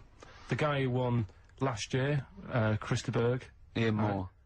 Ian Moore. Before last. Brought us now with his own stuff. Yeah, but, alright. How did he sell? That sold well. Exactly. Don't get it. What I like is when someone doing Edith Piaf, like Windsor Heat, and Matthew goes, well, I don't think you'll be going back to the cleaning job, will you? Yeah. Yes, you will. Monday. Almost certainly. Monday. She'll be back there Monday. Just, yeah. And just the way, you know, in like the final last week where the guy who was Elvis won, and they're all I thought he would though. I thought he was very good. No, he was good. But will we see him again? Do you know what I mean? What is his job? I don't know. He'll be carrying on doing that. There's going to be no change to his life whatsoever. He's very good at what he does, but he's wasting his time on Stars in the Rise. So I don't understand exactly what your issue is. You clearly like the show because you watched the final last week. He thinks... you agree that people are talented. You think it's a waste of talent to go on Stars in the Rise because it's not a vehicle to be famous, whereas something like... Pop Idol, Pop Stars, even Big Brother. Do you know what I mean? Go on that. Sit in a room all day, have a month off work. Because they're all big stars now, aren't they? No, but what I'm saying is... It's less work to sit in the Big Brother house. Now and again, just sing a song, and people go, oh, isn't he a good singer? You come out after having a month's rest or whatever it is you're having there. Yeah. You come out, and there's loads of record companies, like, waiting for you to come out and give you a deal. And what happens then? When you get a deal, when you cut a record, what happens to that record then? Then it's either sells or it doesn't. And actually, what happened to it? It didn't sell. No, none of them did. But what I'm saying is, that is a lot easier to do than all the graft that you have to do on Stars in the Rise and the pressure. What would you rather do? Buy Craig's Christmas record? Yeah. Or, Ian Moore's, classics? Probably Craig, just because the guy on Stars in the Rise really thought he was better than Chris de Burgh. When he was singing, and I think I'm better than Chris de Burgh. No. He was singing, and Chris de Burgh came walking on. Did he cry? And he didn't stop and go, oh, I can't believe it, my big fan. He was sort of carrying on, like, don't interrupt me, I'll have a word with you in a bit. You think you should show the man he's actually making a little bit of living off? Yeah. Emulating. A bit of respect. A bit more respect. And the most annoying thing... I imagine them arguing, resting each other's floor saying, I'm Chris de Burgh, no, I'm Chris de Burgh. Like two ventriloquist dummies. Just having a fight in the dressing room afterwards. But the most annoying thing of all with Stars in the Rise, people who go on and do people like, say like, I think last year, someone went on and did Lamal. Now, if you wanna, cause the whole idea is with Stars in the Rise, you get work off the back of that show by, like, companies, don't you, say, who will we book? Yeah. You could get the real Lamal for about 30 quid. So why have an imitator? Well, it seems to me, though, Carl, the problem is that show's been running so long that all the big names have already been done, so it's going to end up having to be, isn't it, Lamal or some old kind of 50s singer you've never heard of? Isn't that the problem? I remember when... I mean, it's just Eddie Reader was on there. There was you've had Eddie Reader. But it's just a karaoke contest. It's just... I think you're assuming that everyone on there wants to get, you know, a recording contract. They do, Steve. Okay. In that bit at the back where they say, and the votes are coming in, let's have a look at the tension now that's going on. And they sat there and they really think they are Elvis. And they are Luther Vandross. Sat there, and, like, if they were all sat there having a laugh... Woke up this morning, looked at your picture just to get me started. Filth. If they were all sat there, sort of thinking, oh, God, this is a bit of a laugh, innit? But they're not. You can see that they all really want it. And it's like... So what I'm saying is, who are you putting in Room 101? Are you putting in the people who are just there to have a bit of fun? Everyone involved in that show. Including Kelly? Yeah. He's a talented guy. You don't care? No, he's going in as well. He's in there first, and then everyone else, everyone who enters it, the people who go and sit in the audience, everything. But what would you do Saturday night? You love the show, you watch it every week. It was just on when I was getting ready to go out, and there's nothing else on at that time. Sure. And it was the final on Saturday night as well. Yeah, you got to watch the final, you know, live final. Final. Well, who would you do if you went on the show? Moby. I'd probably do... Ooh. It's not that you look like them, though, is it? No, you sound like they wouldn't let me on as Tracy Chapman. I was furious. That's annoying. Because I sound just like her, but they said... No. Bowie. You do Bowie? Yeah. Can I hear your impression? No. Well, come on. No, because you just said if you could go on and what have you. I'm saying that. Well, it's got to be someone you can do. I mean, obviously I'd go on as Will Smith because I can do the rapping. Yeah. I can't do it. I'm not a good singer. I've never really been into singing. I've never done a live singing thing before. Haven't you? No. But if there was a talent show, What did you do? I did Walk Like an Egyptian by the Bangles, and I mimed, dressed up as a woman. How old were you? It was when I was still going to school, so it was like... Well, I hope so. 12. And what, sorry, what was the, why did you do that? What did you mime to, and why were you dressed as a woman? Where's the logic in this, is what I'm saying, Carl? What sort of act was this? I think I was meant to get hold of some, like, Egyptian outfit. Couldn't, So I looked in my mum's wardrobe, and I had a dress. Dress in a fez, carrying some lizards, that'd do it, wouldn't it? I had some boots and a wig on. And how did you dance? Look, he looks confused. He's suddenly by his own act. He's suddenly confused. The best bit was it was like a proper talent show. Do you know where you cover it all? Yeah. So I did like the dancing and the miming, and then I also did a bit of magic, right? Where I had like a cloth, right, and I had it over my hand like that, and the crowd were like, oh God, what's he gonna do?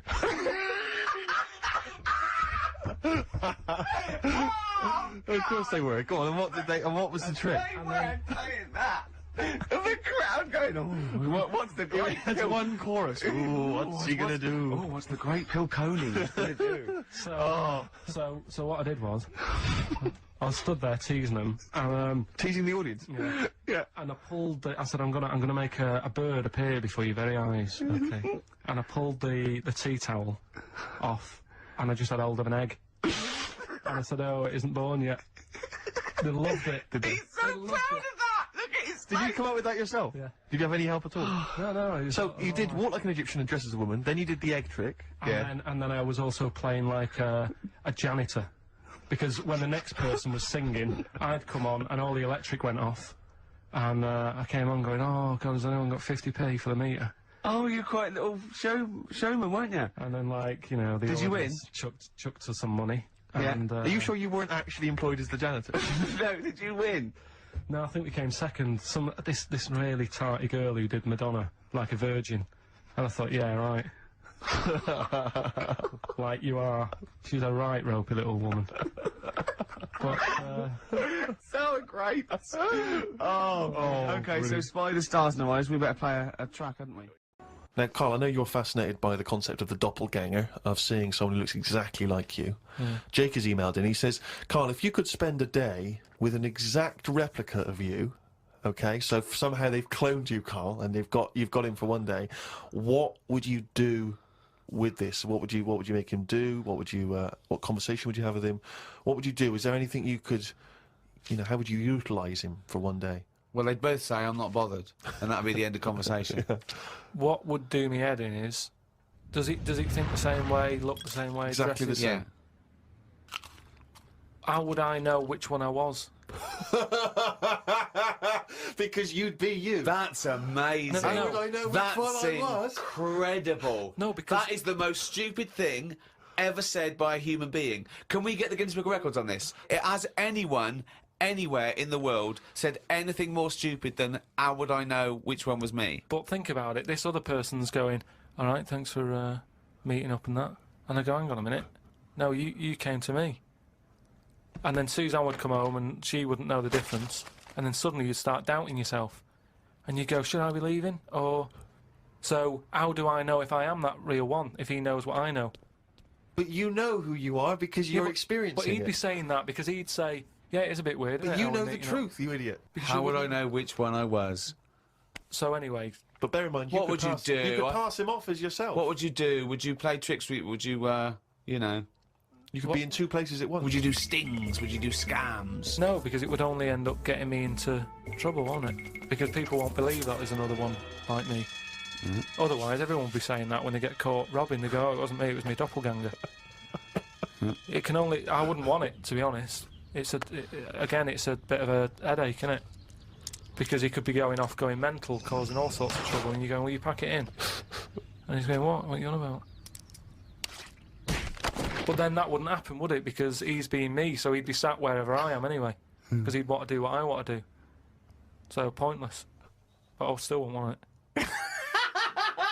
It's unbelievable. That was a conversation with himself. That was amazing. That was like experiencing what it would have been like if there was two Karls. Yeah, He's having a discussion with himself. We could have left in that time and come back, and he'd be arguing still. What does this mean? Does this mean... Does this mean, though, that I could just sit at home and not do anything and just send me out on... Yes. And when he's seen something happen, I'm seeing it. No. You're separate people. You're separate people. But then he's not a doppelganger then, Well, is he? you're identical twins then. You found out identical twins and he's got exactly the same input as you. I mean, it's not a real question, is it? It's just a little... Again... But I said to you the other week about twins and that, how I wouldn't like to have a twin. It's alright when you're a kid, but unless you're a Siamese twin, even they don't even look alike, do they? They're just stuck together. You don't go, oh, don't they look like each other? They have different haircuts. They don't carry that thing on, do they? Like normal twins do. Like normal twins, the mums say have the same haircut, wear the same shirt. Siamese twins never look the same. They've just got their arse stuck together. Again, it's a dialogue in his own head. It's unbelievable. Okay, Karl. This is a logical conundrum. To a certain extent, there's a little bit of lateral thinking because... but there is only one right answer. Now, the pressure here isn't to get this right. The pressure is, when I've told you the answer, to then understand it. Because when I've explained this to people, I've laid out for them, they still can't quite get the concept. Okay, so, there's 2 doors, Karl. Yeah. One leads to heaven, one leads to hell. Yeah. Okay, they're identical, you can't tell them apart. Okay, 50-50. Right. Obviously you want to go to heaven, I assume. Right, there's 2 guards, identical guards, guarding each door. Okay? Right. The one guarding hell always tells a lie. The one guarding heaven always tells the truth. You have to ask one question to find out which is which, and then go through the door you want. What question do you ask? I've only got one. Yeah. And what, one to both? No, one to either of them. You don't know which one's which, though. So what question do you ask? Why can't I ask, like, both of them one? Because it's Because not the the rules are you can only ask one. There aren't actually 2 doors labelled heaven and hell, Karl. This is a leap of imagination here. And I've definitely got to answer. I've got to ask them a question. I can't just sort of have a feel of the door to see if there's any heat or anything. They're identical. You stand a few yards away. You cannot tell from the outside of these doors which is which. What question do you ask? I can't look through the keyhole or anything. There's no Get keyhole. anywhere near them. Let's imagine there's a small rope that prevents you from getting anywhere near, rather like outside a nightclub. Yeah. So they stood there. Yeah. They both look the same. They're both smiling. Yeah. But one of them's not really smiling. Really, he's trying to make me make a mistake, isn't he? Well, he's just going to lie when you ask him a question. If you ask him. So what's the point in asking a question? Do I know one of them's going to lie? Yeah. But would they be neighbours like this? Would they be that close? Why? I mean, we're not sure if these 2 guys get on. Okay, it's a logical... Well, I'll tell you the answer. No, I want to see if he can get it. He's almost there. No, he's not almost there. What am I thinking? No, hang on. Right, so you go up and you go. You right, go, hang on. Well, look, let's imagine that. Let's imagine Ricky and I are those 2 guys. Okay, right. But we have to. Well, me and Steve will decide which doors we're guarding. Okay. Right. I'm. Look away, Karl. Okay. Right. Then. So we've decided. Okay, one of us is guarding hell and one of us is guarding heaven. Which question are you going to ask and who are you going to ask it to? Right. I'll just say to you, Steve. I'll go. Got some post for God here. That's not a question. That's a statement. Right. You've got some post for God here. But that's not a question. Yeah, but maybe the question's coming. You got some post for God here. Yeah. And it needs to be signed. It's not a question. Still not a question. No, let him finish. Is God in? Because I need him to sign for this post. Is he in? Well, I can answer that as well if you want. Go on. He's in. He's behind my door. Do you want to answer it? Well, yes. Do you want to get him? Just. Well, no, you've only got one question. So you're asking Steve, is God in? What's the answer? Yes. Ask me. Yes. Look, lads, I'm just trying to do a job here. What am I going to do with this? Well, give it to me and I'll give it to God because he's behind my door. Steve? Yeah, give it to me and I'll take it into God because he's behind my door. You're an idiot. Let me tell you the answer. I'm guarding hell, by the way. I'm the devil. Steve's God, okay?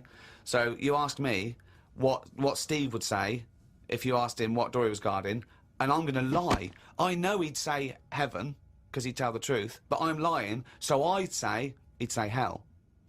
So the question is, if I was to ask the other one what door he was guarding, what would he say? And whatever the person answers is the door they're guarding. Steve, what door are you looking after? Well, heaven. Yeah. Why should I believe you? Because you don't know. No, that doesn't work. Because you asked me the same, and I'd say heaven as well. Right, so who do I believe? This is where you use your gut feeling, though, isn't it? This is what life's... Well, as opposed to the pure logic that Ricky's just used. I just think, because there's a lot of questions in life where you don't know the answer, and you go, do you know what? I don't like the look of him. So... They're identical. Yeah, but they're still identical twins. You always get a little snidey one.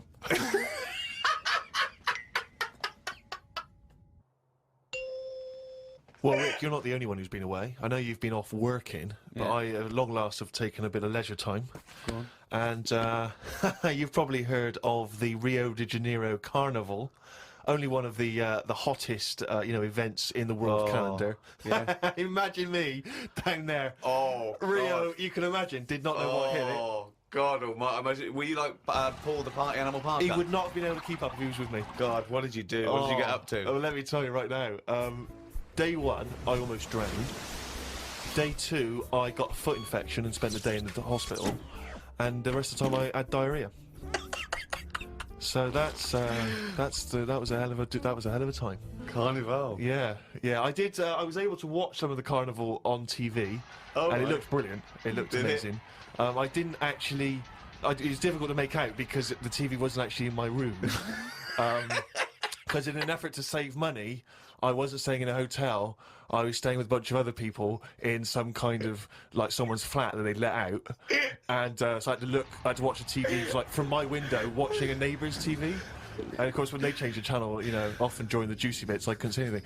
And, but it looked really good. I'm bunged up at the moment just so I can get through the show. But I've just been on a 12-hour flight, and it is terrifying being on a flight when you know that any moment you could go. Because, you know how the problem is sometimes the toilet's free and sometimes you've got to queue up. And the worst bit is that sort of half an hour just before you land when they say the toilets are out of bounds now. I'd say I went twice before that in quick succession. The woman sat next to the toilet. She didn't know what was going on, the noises and stuff in there, and because I was really panicky. Oh, Christ. And so of course then on the whole flight, as we're landing, I'm really petrified because I'm thinking this could. I packed a pair of underpants and jeans in the bag in the holdall. Just in case it all went. And I was really, because I hate flying anyway, and I hate landing because it's the most terrifying moment of the journey. Then it really was rumbling, and I was thinking, I've got to get out of here. Of course, you know when you're in a hurry, suddenly everything makes you angry. The little old lady in front of me who's just hobbling along off the gangplank, get out of my way! You know, just really annoying. With your bad hips and your bad and legs. your Zimmer frame. I know you've been through a war, but get out of my way! Yeah. And just anyone who kind of even passes you, and so I managed to get there just in time, got into the and it all went off. Man alive, it was grim. What's your next one? Okay, number 2. People who don't want to do what the brains would be better at doing. Right, okay, now I'll get around that sentence. Now, tell me again. Brains that don't want to do what their owners are good at. Ah, so now it's the brain's fault. Before you said you were going to put people in who don't do what their brains are good at, but now you've changed that. Now you're putting the blame on the brain. Now you want to put in brains who don't want to do what their owners are good at. I like the fact that you own a brain. Okay, now then, I just need a bit more clarification, Rick. Before you ask questions, can you just expand on that point, please, KP? Do you know, like, people decide what they want to do, right, don't they, for a living? Mm-hmm. But sometimes they're not good enough. Right. You mean they have a dream and they can't fulfil it because they haven't got the skill or... Yeah, but that doesn't mean they're not good for anything. No. It's just that they haven't unlocked the thing that they're good at. Right. Which is fair enough. You can't always find what's going on. There's a lot going on in the brain. Yeah. You know, there might be something up there that you just never find, which is sad. Right? Right. But you mean you may never discover your full potential because you may never stumble across it. You may never have the means. Yeah. But yeah, of course. Yeah. I only got into hospital radio because my dad was in hospital, so I found out about this thing and I thought I didn't even know this existed. I want to go. Well, of course. So I mean, there's much bigger issues there that the poor working class people don't get the same opportunities. People in the third world, when you're worrying about whether you're going to live through the next few days, you don't start thinking, I wonder if I can play the cello. Can I refer you back though, Rick? You made an interesting point there, but I fear that's not exactly what Karl was saying. I don't think that his point was quite that profound. Yeah, that's kind of what I meant. Yeah, I don't know. There was something to do with the brain not allowing its owner. Yeah, because that's the bit that annoys me. Fair enough if a brain hasn't decided what it wants to do, because you. What is this? Let him finish. God, this thing it about the brain Shut up. being in charge, like the numbskulls. Because it hasn't found its destiny, type thing. The brain but hasn't found its destiny. when someone is good at something, and they know the brain is good at something, but then they don't want to do it, and they want to go off and do something else. Sorry, who's to blame here? The person or the brain? I'm talking like him now. I know what. Who are you putting into room 102? What annoys you? A brain that doesn't let its owner know what it's good at, or an owner that won't do what the brain wants to do? I think it's the owner, because say like a bloke who's good at plumbing. Yeah. His brain loves plumbing. His brain loves plumbing. He's sick of plumbing, so he goes off to try and unplumb. No, he's going to do something else. He's going to do something else. He's carpentry. Now they say in this country the problem is we haven't got enough tradesmen. Right. We don't have enough plumbers. Right. There's enough plumbers' brains. I don't know what the fuck that means. Shut up. What are you talking about? Shut up. Let him please finish. Because this is like beds and pillows brains again. have not changed over the years. The brain is exactly the same. But it's the owner of the brain that's in charge. The brain could be going, I want to go for a walk, or I want to go and find something out. But if your body's too lazy to get up and go and see the stuff, the brain isn't going to get what it wants. It doesn't make sense, Karl. Right, you are your this. brain. Okay, you could have a good point if you said this. You could say that everyone's brain has the ability to become a plumber. Yeah. You know, your brain, yeah. But I don't know if it has, you see, because this is the thing. When I was younger, when I first left school, I had two jobs I wanted to do. I wanted to be a joiner, right, or a car mechanic. I had a go at sort of joinery. Couldn't really get my head around it. Right? Did work placement at a garage, messed it up, got kicked out. What did you do? The thing is, why did you get kicked out? Just because I messed the garage up. How did you mess it up? The fella was he's a bit moody, this fella, and he just decorated his garage. And you are like the slug in this scenario, aren't you? He just, do you know, like the paint the floor and everything, make it with lines in it and everything like that. Right. What did you do? And he painted it white. You shouldn't have white in a garage. It's stupid with all the oil about and that. It's not the right colour, is it? It's like getting a white sofa. You're asking for trouble. Yeah. So he'd painted it all, and then he sort of said, "Do you want to change the oil on the car?" So yeah, go on then. So what do I do? He said, you pull the sump out, stick a bucket underneath, catch the oil. All right then. Go down there, pull the sump out, hold the bucket, but because of the pressure, the oil doesn't come straight out, it floats out sideways. Went all over his white floor, he went mental, kicked me out. Now the thing is, that wasn't really my fault. My brain didn't know. It was showing an interest. No, what? Right, let him finish! Oh, God, what does he mean? Shut up, the brain, the brain was showing an interest, but at the end of the day, if it hasn't got the knowledge, what can it do? Now, you could say, was that my fault or my brain's fault? No, I'd never say that. People may be in the wrong job. You might not discover what you're really Yeah, but I'm brilliant at. talking about, you get people, all right, let's go to the extreme. People with no legs who want to be swimmers. Don't be stupid. Oh, God! Oh, God! I'm so annoyed. Oh. Is this a big problem? It's madness, isn't it? It's mad that the brain wants to do that so much. The brain's in the wrong body almost. Yeah, are you with me? No. A plumber who can plumb is annoying when he jacks it in as a living, because there's other brains who can't do plumbing. They don't get their head round it. This means. Look, you must have learned the same stuff at school as me, but a lot of it wasn't interesting to my brain. I wasn't bothered. It wasn't into taking it in. Yet look at me in like editing and all that. I can use all that equipment because my brain's happy with it. Yeah, you found something you're good at. Yeah. Yeah. But why aren't I good at plumbing or joinery or being a mechanic? You're probably not interested in it. I loved it as a But kid. people don't do have different brains. People are different. Some people are more higher logic, lower emotion. That's what I'm saying. Yeah, but I don't know what you're putting in room 102, because you're saying it's like this brain's wandering around looking for a body, and it goes, oh, I'll choose that body. Hang on, this body doesn't even want to do some plumbing. It's a matter of taste. It's just a matter of taste. It's good to do what you're good at and stop chasing a dream. This is the most complicated thing. You could just put in noisy kids. Like, Ricky, why is this is a brain that Because someone else would have done noisy kids.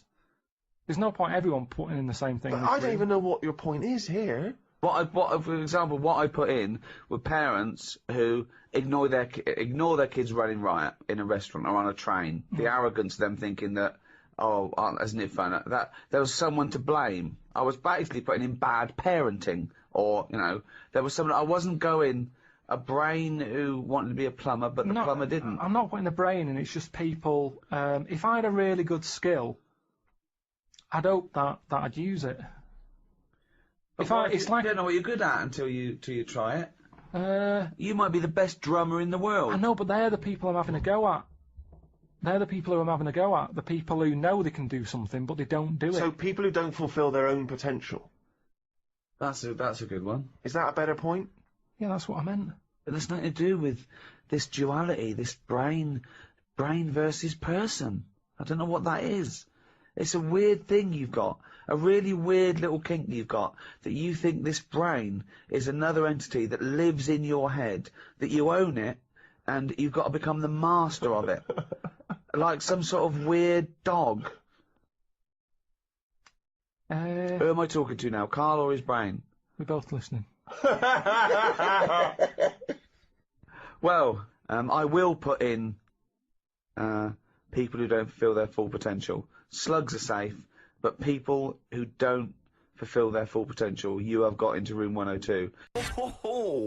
That's Feeder and Come Back Around. It's a new leaf, Steve. I'm going to do properly now. I'm not going to be slovenly. I'm sitting up straight, you see. Yep. And it's going to be a proper DJing, because I think... Coming up soon, some great tracks, including a new one from Abs and an old one from Snow. Informer. You know me, don't be me ecka boom, a licky boom boom down. I'm joking, of course. We've got some fantastic tracks. Some great chat, and we've got Karl with some me, great Steve. chat. Steve, I'm Ricky Gervais on XFM 104.9. There he is indeed, with him Steve Merchant.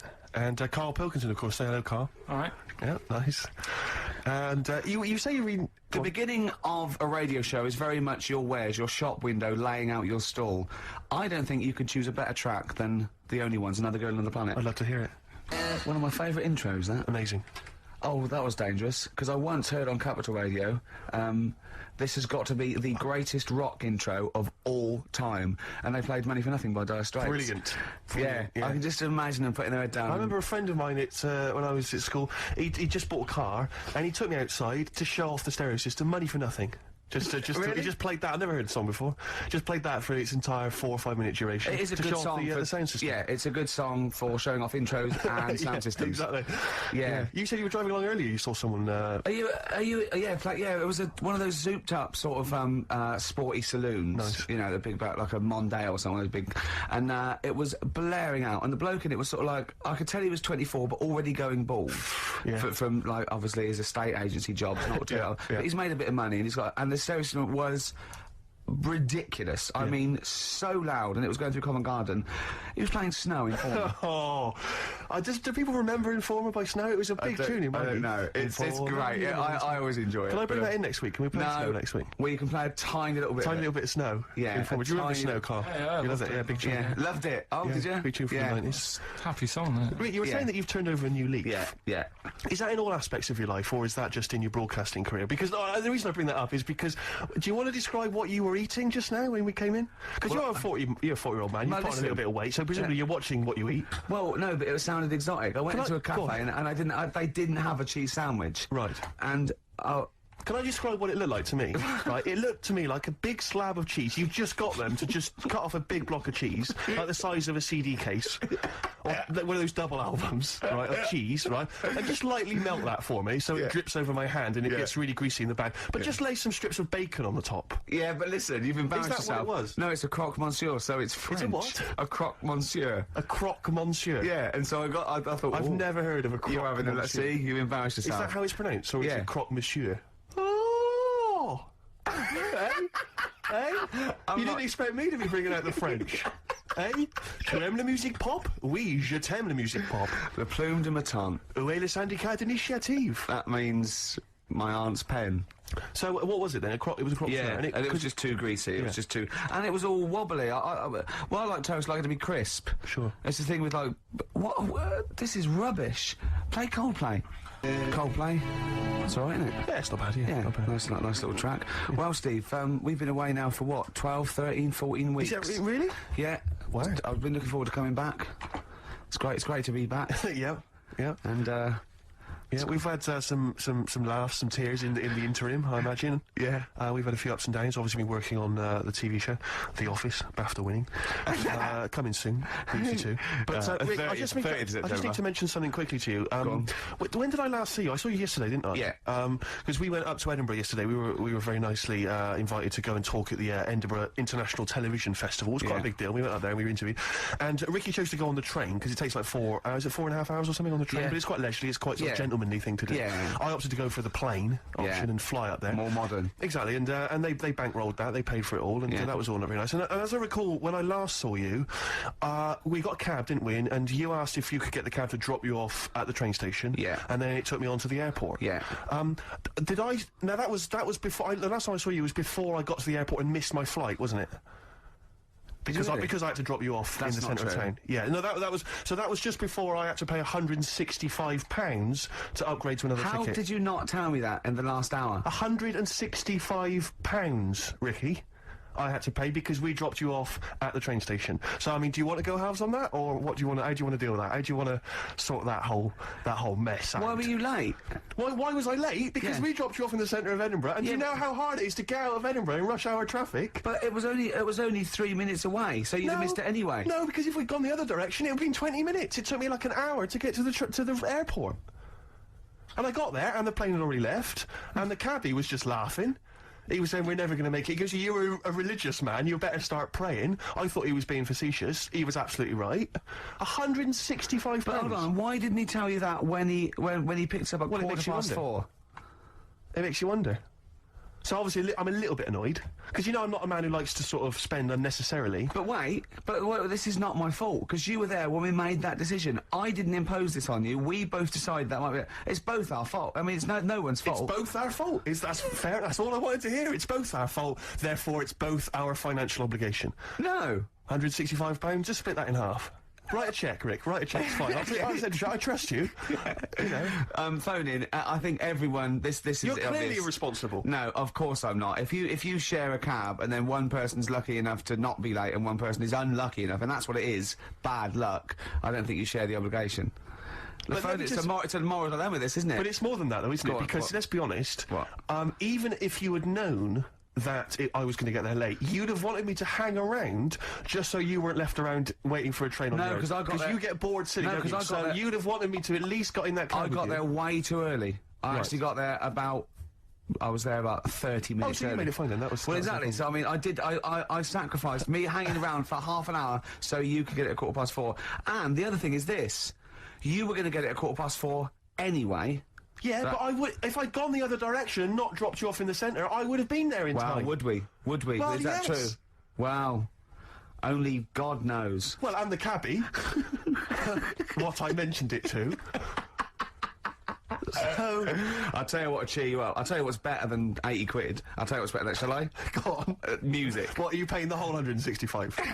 Listen, look, I've brought in a little track here. Bruce Springsteen off the Tunnel Love album. And I know you're a Springsteen fan. I'm a Springsteen fan. We should just qualify this, because a lot of people who listen to XFM obviously a bit edgy about Springsteen. They just think he's this old, kind of ludicrous 80s rocker, the bandana, you know, the flying the flag, which he never really was. No, that was Bon Jovi. Exactly, don't confuse them. Bon Jovi. But seriously, no, do you know what I mean? He did write some great music in the 70s, and he's just got a little bit kind of pompous in the 80s, but he still turned out some amazing tunes, one of which I imagine is this one, Rick. This one's called Brilliant Disguise. Bit of Springsteen there, Brilliant Disguise on XFM 104.9. I think that soothed you a little bit. That's not really taking the blood off. I just remembered something as well. 80 quid, Rick, 80 quid. You know what? We finished the talk at about sort of 3, and we had a couple of hours to kill before we got the about that 2:30, wasn't it? We had a couple of hours before we got the taxi, and we were eating in this cafe, and Steve said, how long's your train journey? I said, 4.5 hours. He went, so what time you get? I said, I'll get in about 10. He went, 6:30, me. And he's quite smug, and I went, yeah, I said, it is quite a long time. I just started to sort of relax and over. He went, yeah, I said, but he said, I think I'm come off better here, because usually you've organised all this stuff. He said, but I think you've chosen wrong here. I said, I think you're right. Yeah. Don't think those words were coming back to haunt me as I was handing over 165 notes. All I was thinking was, Ricky's going to be loving it. In first class, drinking John Smith's and listening to Mercedes Walkman. Yeah, but I handed over my initial card. She said 165 quid then. I went, fine. I handed over the card.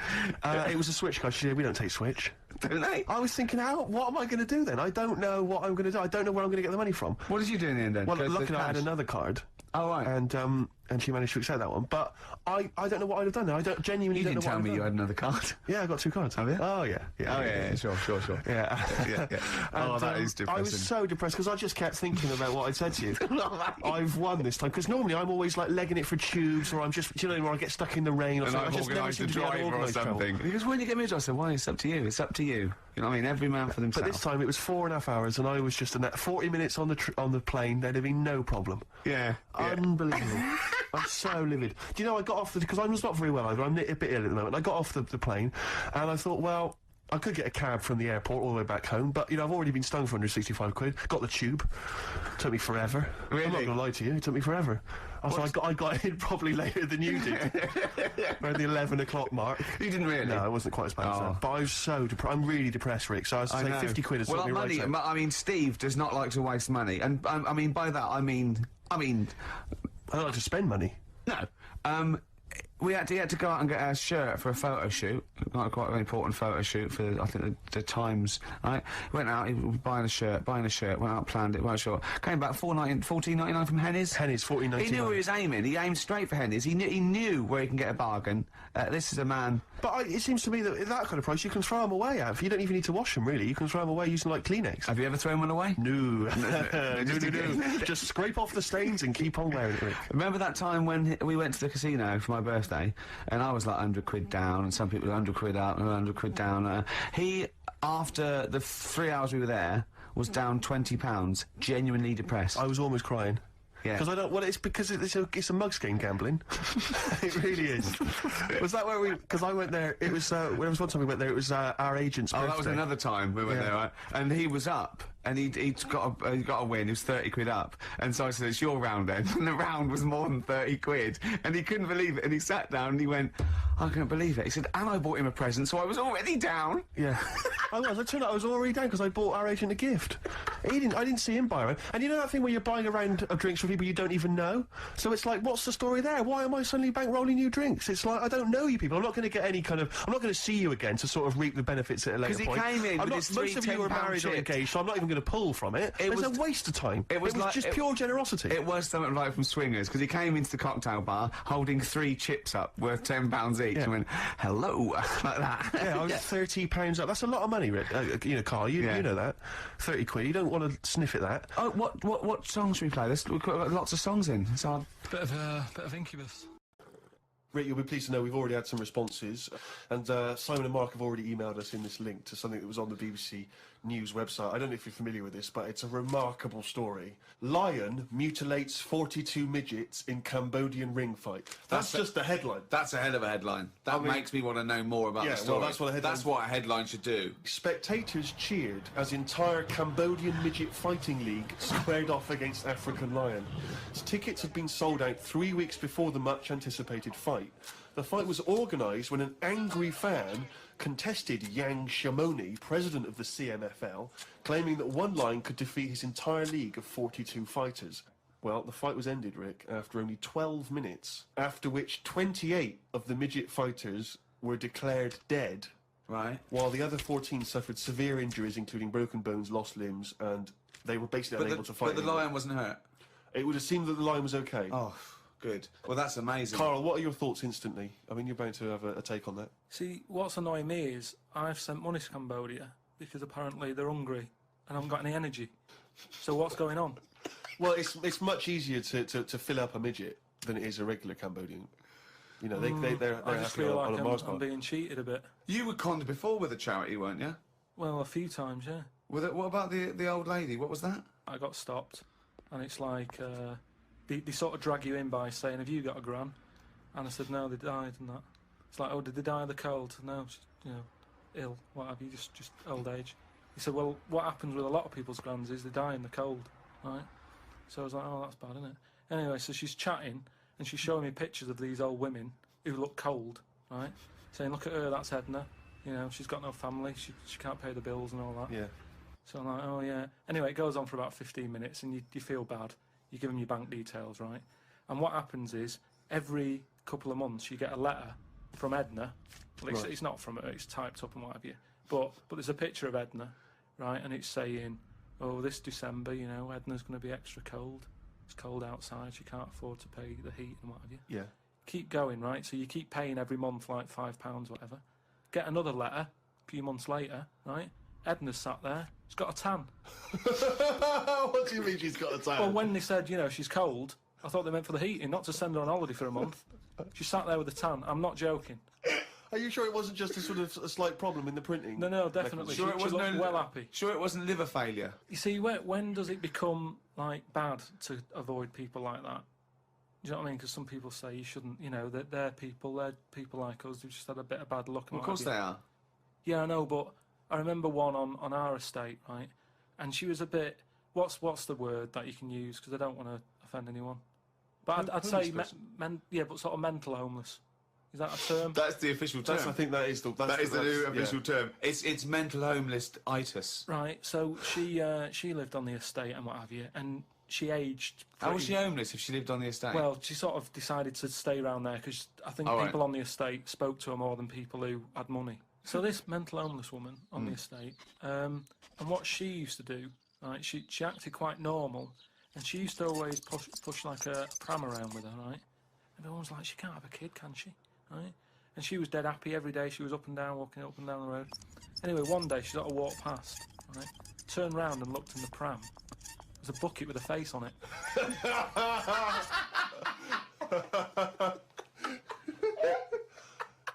Rick, we've had an email here from a bloke. I think you're going to respect him, because I think you can tell straight away from his name that he's the kind of guy you'd want to hang out with. Go on. I know how much you love fun people. Yeah. Well, Paul, and he's calling himself this, Paul the Party Animal Parker. He's emailed in. He's given himself that moniker. Right, I assume they're in sort of like quote marks, They're are they? in speech marks, yeah. Paul Brilliant. Party Animal Parker. And he's calling himself that? Yeah. That I can't wait. So when you picture him, what are you thinking? Millhouse. Right, okay. I think he looks like Millhouse from The Simpsons. Yeah. He's He's working in sort of an IT department, maybe? Yeah, for a large possibly. organisation? I think he might still be at school. Okay, right, yeah. Yeah, I think. And this is the vital question. Do you believe him to be a party animal? I believe him to be a party animal is as much as a man with a long scarf that his mum knitted him to look like Doctor Who can be a party animal, yes. Do you think that when people are organising parties at his school, they're thinking the first person they got to get on the list and make sure he's guaranteed You've got to take Paul the party animal. Because I bet he's got millions of affectations. I bet he wants to be known as the one that carries around a biscuit tin. Yeah. You know, he's got the scarf. He's the guy who only ever wears bowling shoes. It's his thing. It's his thing. He's a little bit kooky, it's his thing. And it is fairly interesting what he sent in. He's found this on the web. A Serbian man who has invented a sex machine for women. And he's appealing to Western women to test his device. It runs on a 390-volt electric engine, simulates sex, and has a 7.5-inch artificial penis. As soon as I read this, I was thinking, it's just imagining there going, oh, thanks for coming in, yeah, okay. So what's going to happen is there's a penis that's going to pop out from here, and it's going to have sex with you. I'm going to stand behind the machine. I've got to stand behind here, there's a lot of dials and stuff, I don't want to bore you with. Well, why do you have to stand behind it? Just I can't, it's technical stuff, but I got to be behind the machine. But there's no penis on the robot at the moment, it's just a hole. No, don't worry. What'll happen is, I'll switch the machine on, I'll go behind, and then a penis will appear. Will it be like a metal-looking penis? It will be a robotic penis, but it will seem like it's a regular fleshy human penis. So you've made this sort of like robotic penis look really realistic. It's really realistic. You will not be able to tell the difference between, say, the robot one and mine, for instance. Okay, well I don't want to see yours. No, there's absolutely not. Because I've not come around here to have sex with a person. I know, you've come around to test the machine. Yeah, and that is exactly what you're going to get. Okay, a piece of mechanical action. To a lot of people, sex is important, isn't it? You know what I mean? Not to you? Well, it serves a purpose. What purpose? No. Because you don't want to have kids, so what purpose? Just you know. Something to do in the evening. Something to do, innit? When the telly's broke. But for years, like, they've found stuff, haven't they? Machines from, like, Roman times, similar to that setup. No machines in Roman times. Like that, though. The old sort of knob on a stick machine thing. The old Roman I love knob on a that. stick. I'm sorry, but I watch Time Aqueduct. Team every week, and Tony Robinson has never done an old knob on a stick machine. I just think of Julius Caesar sitting down and go, okay, aqueduct, we love that. Thanks for that. Straight roads, good idea. We can see the enemy coming. What have we got there? Well, I'm glad you've asked. Ploncticus. What have we got there? Wanklicus. What I've got here is a Yieldy knob, and I've put that on the end of a stick. Oh, Stickus phallus. Okay, well done, Wanklicus. No. Well done. You are my new right-hand man, as they say. No, excellent. But they do stuff like that. You've been in the London Museum and that, and they've got sort of sex stuff from years ago. They've got like these metal pants that they used to wear. I don't know what that is. Metal pants. Yeah, sort of. Is metal. that a chastity belt? You mean? They used to make women wear them so that they could. No, but they had them for blokes as well, though. Metal pants for blokes. Yeah, Why? I just think they sort of like sexy metal pants. Oh, I don't know what you mean. What with are you sexy talking metal about? pants. Well, they'll have to look because I haven't got it in front of me. It's just something I remember seeing, some sort of sexy metal pants that I used to wear. But what are you saying, sexy metal pants? Well, that was not British Museum. That was Soho. No, what I mean. That was Old Compton Street. You were looking They in the always shop had to window. be ready for like battle and that, but these were a little bit sexy but protective at the same time. I love that!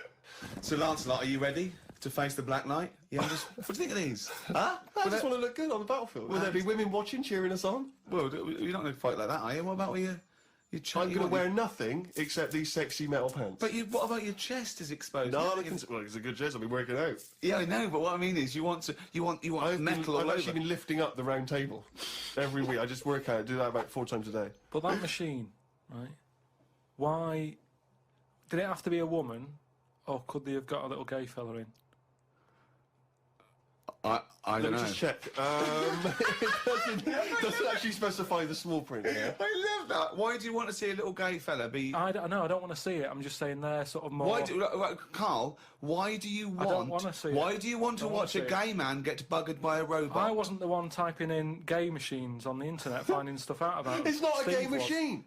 You just made it into a gay machine. Yeah, he wanted to pleasure women with this machine. You're saying, can I see a little gay fella get a robotic cock up his arse?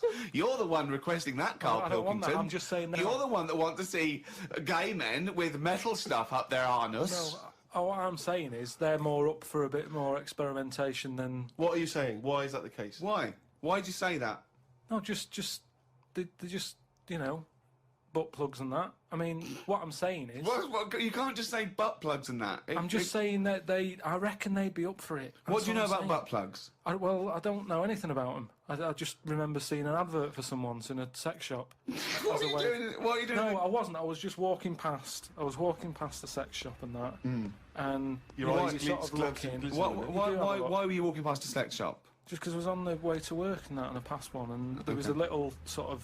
One, it was open early, which I never understood, right? It was about 8 o'clock in the morning, right? And I Who's thought, rushing out for butt plugs that early in the who morning, needs them now, right? But I sort I must of get had a bagel and some poppers on the way to work. But I walked past it, and it had like a little post-it note, or postcard type thing, and it was like, pop in now, buy an item, chuck in some free butt plugs. And I didn't know what they for. I'd never heard of them before. But all I'm saying is I've since found out what they do with them. What and do if they they do that with them, then Yeah. give them a go on that.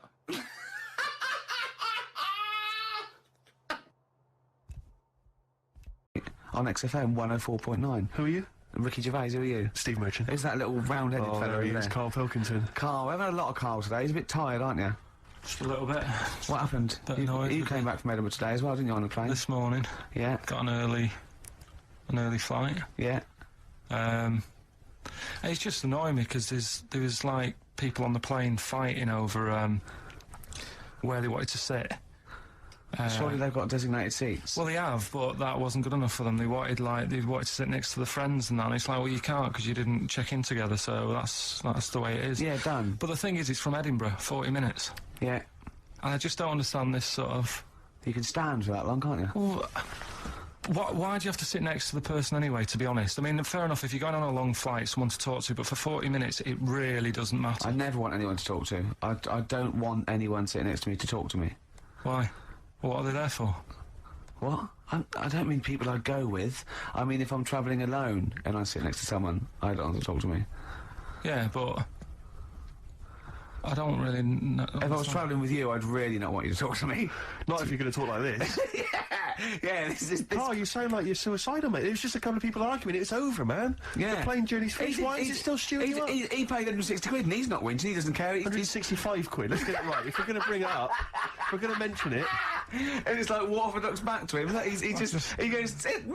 He said to me, Rick, it's only money, and money is just something you have in case you don't die tomorrow. He's got a great attitude towards money, Steve. It's like, easy come, easy go. So just take a leaf out of Steve the I'm not spending that much merchant, and you'll have a happier life. Sorry, I just need to defend myself for a minute. There are certain instances in life where, you see, you know you're giving me an attitude like that I'm tight. It's not tight. No, Shut up, let me defend myself. It's not that I'm tight with money, it's that I want to get value for money at all times. Yeah. Because, you know, you probably got a lot of cash given to you, maybe it's pocket money when you were a kid. Every penny I've ever had is been money I've earned. Yeah. So frankly, I'm going to spend it wisely. Like, for instance, you might be, say you're in a party, or so you're at a party, maybe out in a bar with someone's birthday, you get talking to a girl, right? Maybe you buy her some drinks, right? You're chatting to her, and then you're chatting away for 2 hours, and then at the end of the evening she says, oh, I've got to go meet my boyfriend now.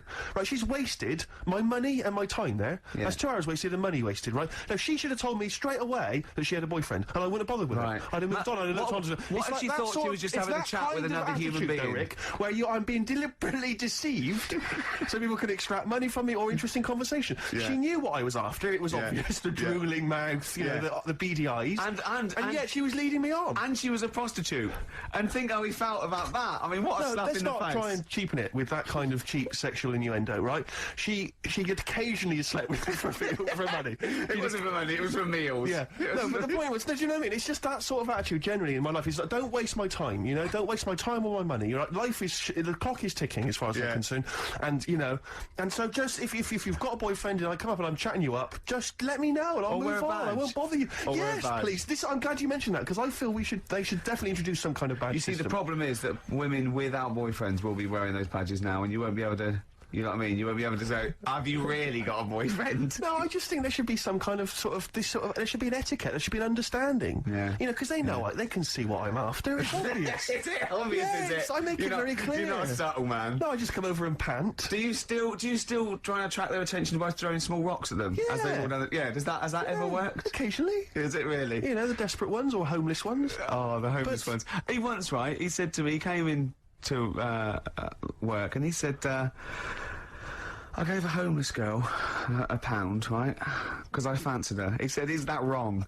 Is that really bad I don't think it is, you see. I don't think it is, because it seems to me if she was an attractive homeless girl and she deserved some of my money. I just imagine him slowing down. I imagine him, like, going past loads of tramps going, get out of it, get a job. And she goes, hello. But I have to say, I did for a moment just pause and think to myself whether I could kind of scoop her up in my arms, take her back to my place, and kind of turn her life around, like My Fair Lady. Oh, yeah. You know what I mean? And kind of teach her to speak properly, and dress her up in smart clothes, and take her out into sort of society. Yeah. I think that's where your first mistake was. She said, listen, love, I'm up for it if I can hose you down. That was where you went wrong. Smith's, Cemetery Gates, great, wasn't it? Always cracking. Off the Queen is Dead, voted best album of all time, I think, in an NME poll. I don't think it is their best album. Strangers Here We Come. I agree. I agree. Yeah. Cracking.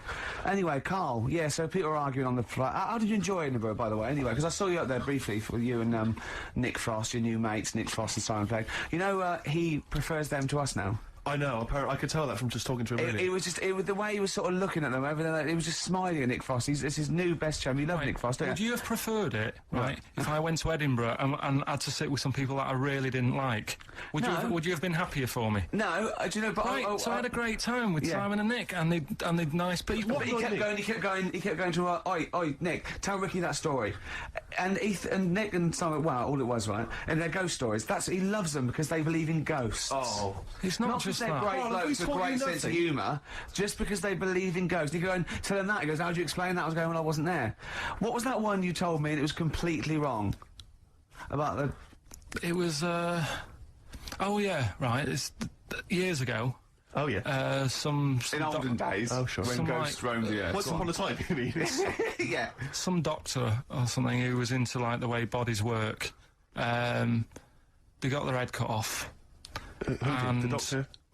Yeah, he was doing a bit of an experiment. And he cut his own head off? Yeah. Okay. And it was about, so when my head's in the basket, I'm going to blink my eyes. Right. Okay, sorry, hang on, let him finish. And, So the doctor has chopped his own head off, and he's told everyone, I'm going to blink my eyes to prove that He's in the basket, and he goes like, right, I'm going to blink my eyes about, as many times as I can to quick count them. And they count, and he got to like 15 before he Right, died. now this is how Karl told me that. Till Nick Frost explained that, Karl told me, he said, right, well, a bloke, right, he had his head cut off, and when his head was in the basket, he went, count how many times I can blink. And I went, well, that's rubbish. He went, no. And Nick went, well, no, he actually said, when my head's in the basket. He went, and Karl went, all right. I said, Karl, do you know the subtle difference? Do you see the subtle difference? I have to say, though, guys, I still don't really understand what went on there. You've both lost me. The story is that a bloke who'd been found doing, You mean that Karl just explained it and that was a clear version? Because I still don't know what you're talking about, Karl. Well, this bloke had his head cut off at experiments against God. He was a doctor in the, in olden times. Yeah. And when they cut his head off... Why did they cut his head off? Because it was... he was executed. Crimes against... Exactly, he was executed, yeah. And, he said to his assistant, when my head's in the basket, I'm going to blink, count how many times I blink and write it down as an experiment, right? Karl told it to me, like, his head was cut off and he went in the basket, and when his head was in the basket, he looked up and said, count how many times I blink. Yeah, I love that. I love the difference in that story. Yeah. Both rubbish, but, one's possible and one isn't. You believe anything that you're told, except when we tell you the truth. Right, here's one. Christ. Ghosts and that we got talking about. Sure. And Nick said, right, he said, you'll like this one. He said, my auntie was having loads of problems. Why are you whispering? It's not illegal to talk about ghosts on the radio. No, but he's hearing this. So the auntie's in the house and that, and furniture's moving about all the time. Oh, God. And they were like, no, Steve, you told me this one. This is such rubbish, mate. No, come on, let's listen. I'm going to leave it to you. I'm going to sit back and enjoy it. I'm just going to watch your face, Steve. Right. Sorry, so I missed the beginning there, Karl. There's an auntie in the house. Basically, Nick's auntie. Right. In the house, things moving around all the time. And it was just annoying every time she tidied up. It was like... it was just annoying. Making a mess. It was one part annoying to two parts scary. Yeah. So... stuff was moving around all the time, and they said, right, rather than we need an housekeeper. Rather than having the house a mess, until we sort this out. Stop it! I've got the vicar coming round. Stop moving stuff around. Oh, yeah, go on. They said that shouldn't be in the pants drawer. Let's put all the furniture in one room, right? So just have one room that's a mess, and have all the others empty. Because I love the poltergeist can't really... it can move wardrobes around, but it can't open a door to put it in another room. Yeah. Poltergeist going, oh, I'm just making this room messy. I wish someone would open the door so I could... Go on. Yeah, but... So all this stuff's in this room. So they moved all their furniture into one room? They put, like, the drawers in there and everything, and it was really uncomfortable, because they were all, like, on top of each other. They sat in the room with all the stuff? Yeah, they had to, because that's where the three-piece suite was. Okay. Oh, God. Right? All right. Oh, God. So they sat there, like, all crumpled up and that, but nothing can move because it's so tight. I think things were trying to move, but everything was so tight. It's they just foxed that poltergeist. So anyway, one night they sat there, like, sort of a bit awkward watching the telly and that, and they hear some banging in the next room. So she goes, oh, God, what's that? Oh, he hadn't moved in, had he, the ghost? So to some of the empty rooms. So there's this He's moved some friends and family in. There's this banging about going on. No, She gets up, right? Yeah. And what it is, they had the baby in the next room because there wasn't much room for the cot. Right, so they left the baby with the ghost. So they go into the room where the baby is, and the banging... Yeah. Is like, do you know those plastic balls you get that you can chuck around the room and, like, they go mental? Right. The ones that you chuck once and they keep bouncing for ages. Yeah. That was bouncing around the room. Wow, what, the baby had thrown it? Hitting all the walls, and the baby was there, stood in the cot, sort of laughing. Right. And looking at the ball, and wherever it looked, the ball went. Yeah. And then she said, stop doing that. Yeah. And the ball just stopped. Did it? And it rolled a bit and stopped. Right. So the baby had thrown the ball and it was watching it as it bounced around the room? It wasn't throwing it, it was in control of it. No, the point is, Steve, the baby has been doing it. It's been the baby all along. The baby had been messing with the furniture. It was so the baby it's a that super had the power. Yeah, it's the baby that had the power. Special baby. It's a baby that had the power. It's a baby that had the power. The power of telekinesis. Right. They were then trying to convince me that telekinesis was not like all the other stuff that I didn't believe in, but that was a science. Right. Telekinesis was possible. Yes. Yeah, it's not like ghosts and demons and all that sort of. Telekinesis is different. Yeah, that's science. But Nick's auntie saw it, and I love the fact that you're telling me that someone else's auntie saw it. So I should be satisfied with that. Yeah. I should be satisfied with that. I mean... no. So does she still live in one room with all her possessions? No, I think The baby grew out of it, apparently. it grew The up. baby grew out of it. So it doesn't use its telekinesis powers anymore? Well, no, it's like in Carrie, innit? She was upset for a bit, and then she got over it. Okay, I'm just going to say one thing, Carl. That was a film. Do you want to play a record or...? What do you make of the, this big problem in the church not wanting, gay people to be priests? Does that concern you? No. No? It's a problem if you're gay, and it's a problem if you go to church and you don't like gays, but I don't go to church, and I'm not gay. There's certain problems that just go over your head. If you were gay, Carl, what would you do? I'll do what all gays do, I suppose. What's that? Whatever it is they do. I'm just saying... Well, you're going to just say, what if you Well, I'm didn't? not gay, so I don't know. So, getting gay marriage, would you ever go through with that? What if I was gay? Well... It's hard to answer, isn't it? How can I answer it if I'm not gay? I don't know what I'd do. Well, no, I might not okay. look like this. I'd look totally different if I was gay. Why? Even though it's me mum's what's it and me dad's cheers or whatever, I'd look different because gays do. You make more of an effort. Look at me. I won't survive as a gay man. Maybe that's why I'm not one. Right, Carl, I'm going to give you a scenario though, okay? I'm going to test. Would you rather... So you're not gay, okay, this is the real you, right? Someone put a gun to your head and goes, right, okay, Carl, you've either got to marry a little gay fella, there's a little fella here, he loves you, he's liked you for a long time. He goes, hello, Carl. You go, all right, mate. He's a lovely bloke. I think he lives in Brighton. I think he's in advertising. Oh, yeah. Yeah, he's Very got a surprising. sports car. He's smart. He looks lovely. Pink shirt, white suit. He's great. He's very popular. Got tints. It always looks good. Right, lovely tan. He's about 38. What's his name? His name is Graham. Oh. Yeah. What's expecting that? Yeah, and he goes, hello, Carl. And you go, all right, Graham. And someone suddenly bursts in and goes, right, you've either got to marry Graham. He puts a gun to your head. He goes, right, you've either got to marry Graham, okay? You've got to tell all your family. Well, I'm not going to marry him, am I? What? Whoa, you know the choices. Well, I know one of the choices, and I'm not happy with that choice, so you go with whatever else. Well, no. So what's the other option, Rick? Well, okay. So you marry Graham and you I won't be marrying Graham. You do all the things in the bedroom. Why's that happening? Well, you're married now. You're married now and he wants to consummate the marriage. He loves Even you. under marriage, you can't do that, can you? You can say, hang on a minute. Well, no. I don't know why you've married Graham. No, but you want him to be happy. You want him to be happy. He's giving you a lovely house. Yeah, but I'd say, Graham, hang on a minute, you know the score. I'm not into this. No, I he went along doesn't with it know. because you didn't want a bullet in your head. No. Now, if you love me, will you stop doing that? Stop doing what? What you doing in the bedroom? Well, no, just, you have a lovely life. You do your own thing. You do this, right? Podcast, do your little books and that. Little, and Graham goes off, he does his, and he comes back, he goes, oh, I've had a day. You go, what's the matter, Graham? And you just sort of massage him, he's just like, you go, oh. I'll go with the other option. Well, wait, Carl! So you're going, oh, God, I've made you some pork chop. He goes, oh, you're a darling, right? It wouldn't work, though, because you're putting two people together who don't want to be together. Well, Graham wants to be with you. Yeah, Graham loves but you. Relationship's two-way, innit? I mean, this is a made-up man, and I know I don't like him. That's just homophobic. No, it's not. He's annoying me. Why? He's a lovely Why is he annoying you? Just the way he looks after his body. I'm not saying he's tanning it, he's having a massage. I wouldn't be doing all that, so it wouldn't last. The relationship wouldn't work. But it's yin and yang. No, it doesn't work. Opposites attract, okay? Not to that point, it doesn't. He's good to you. He's really, he's oh God, he's faithful. He's got a good job. He's got a really good job. You get invited to really nice parties. It's just him. I don't like him.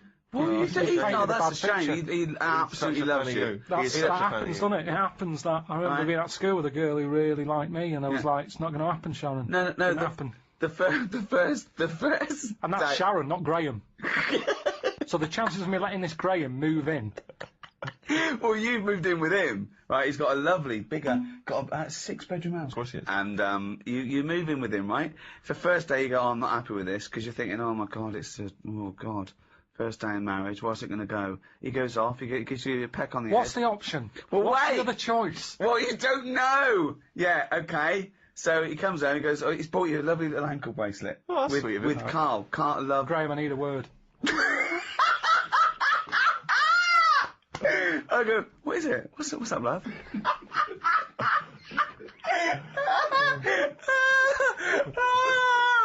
What's the matter? God, I'll be Graham. Right, okay. I'll be Graham. What's the matter? You look tense. This is all, we're living a lie here. Well, yeah, but it's just the alternative is so much worse. What's the alternative? Well, what is the alternative, Rick? I think we're all waiting for that. Well, marry a chimp. Marry a chimp? Yeah. Unless you either live with a chimp in a tree or marry Graham, your family are going to get killed. Someone's going to shoot them, right? So you have to decide what you want to do. Do you want to go and live in a tree with a chimp and eat nothing but bananas and just live the chimp world? Okay. Yeah. Or woo Graham. You go down there, you're chatting to him, you're just in a club, right? You're there. But who's watching that I'm staying with Whoever Graham this all the evil time? person is right, yes, yeah. Well, hang on, But where's he watching from? The evil person's going, right, he goes to that club Saturday nights. Don't bother going before midnight. He won't be there. Right? So you get there, you walk in there, it's 1 AM, and he goes, that's him over there, in the pink shirt dancing. Okay? Right, he wouldn't like me. He would. You go, no, you go, Well, this is it, you've got to win him over. Look at you! Look at your lovely shaved head, hairy arms. Oh my God. I mean, you are more suited to the chimp, but now you'll go down a storm, right? You go down there, you've got a little vest on, leather trousers. What would you say to Graham? You've got to go over. You've got bought another pair of trousers and you've cut out the back. Okay? There you go in. Your arse is showing. You've got a freshly shaved head. You've got a little white vest. Okay? Has he got all this on? No, he's got like a little pink Ben Sherman, white trousers and espadrilles. Right, I'd dance over. Yeah? I'd say, you Graham, and go, yeah. Oh, hello. Who are you? Say, never mind, you haven't seen a chimp about, have you?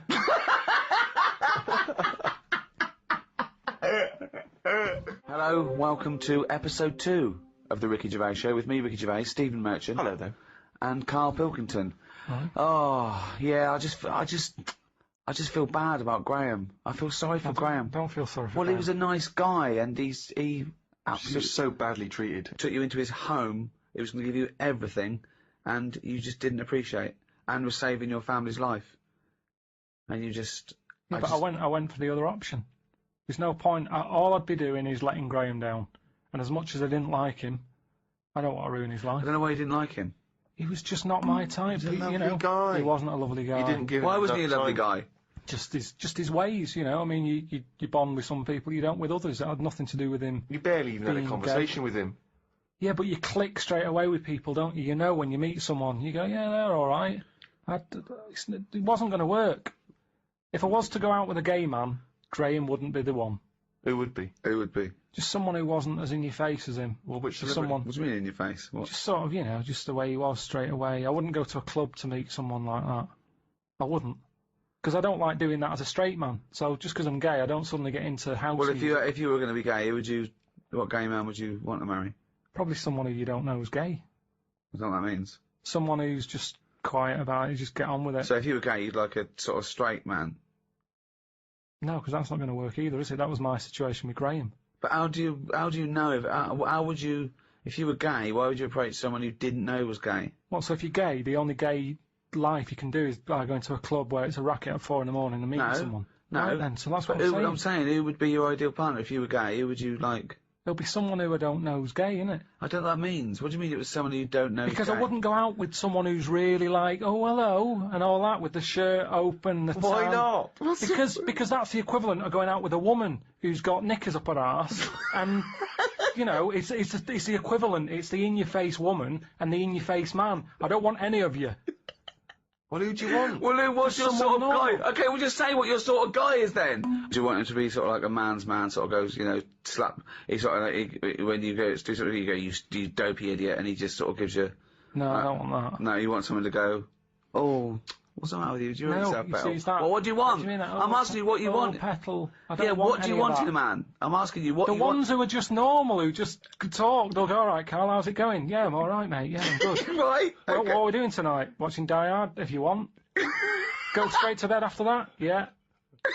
Oh, now he's straight in bed! I love the fact he went from, like, not being sure to just, like, getting a man. But not great. It wouldn't be 4 in the morning. I'd be living my life as I am now. Right. But I'd be a gay man. Yeah, okay, so Because I'm me, aren't I? So that's not going to change. No. Why would it? No, so I'm just trying to... Carl, all we're trying to establish what sort of guy you go for. Okay, we've settled that. If, sorry about, if any, people feel sorry for Graham, I'm sorry about that, but, that's settled. Now, this will scare you. Now, Carl, you will be a little bit unnerved about this. Have you seen the film Jurassic Park? Yeah. You know what happened there? Well, according to the Sun here, it says scientists are planning to clone mammoths for a theme park. Look at his face, look at that, he looks like a dog caught in the headlights of a car, he's terrified. I love Carl. He sprung to attention Carl. there. Is that the best news you could have? Man moths.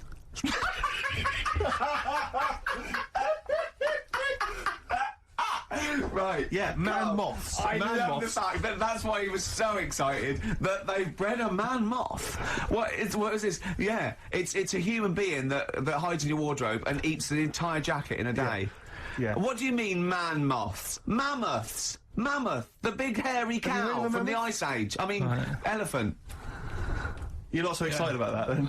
You can take or leave bringing back mammoths to life, but a man moth... A man moth is a different matter.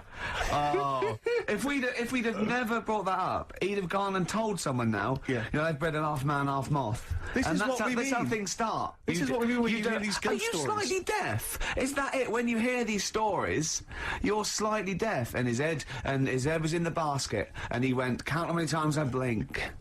Is it... Carl, is English your first language?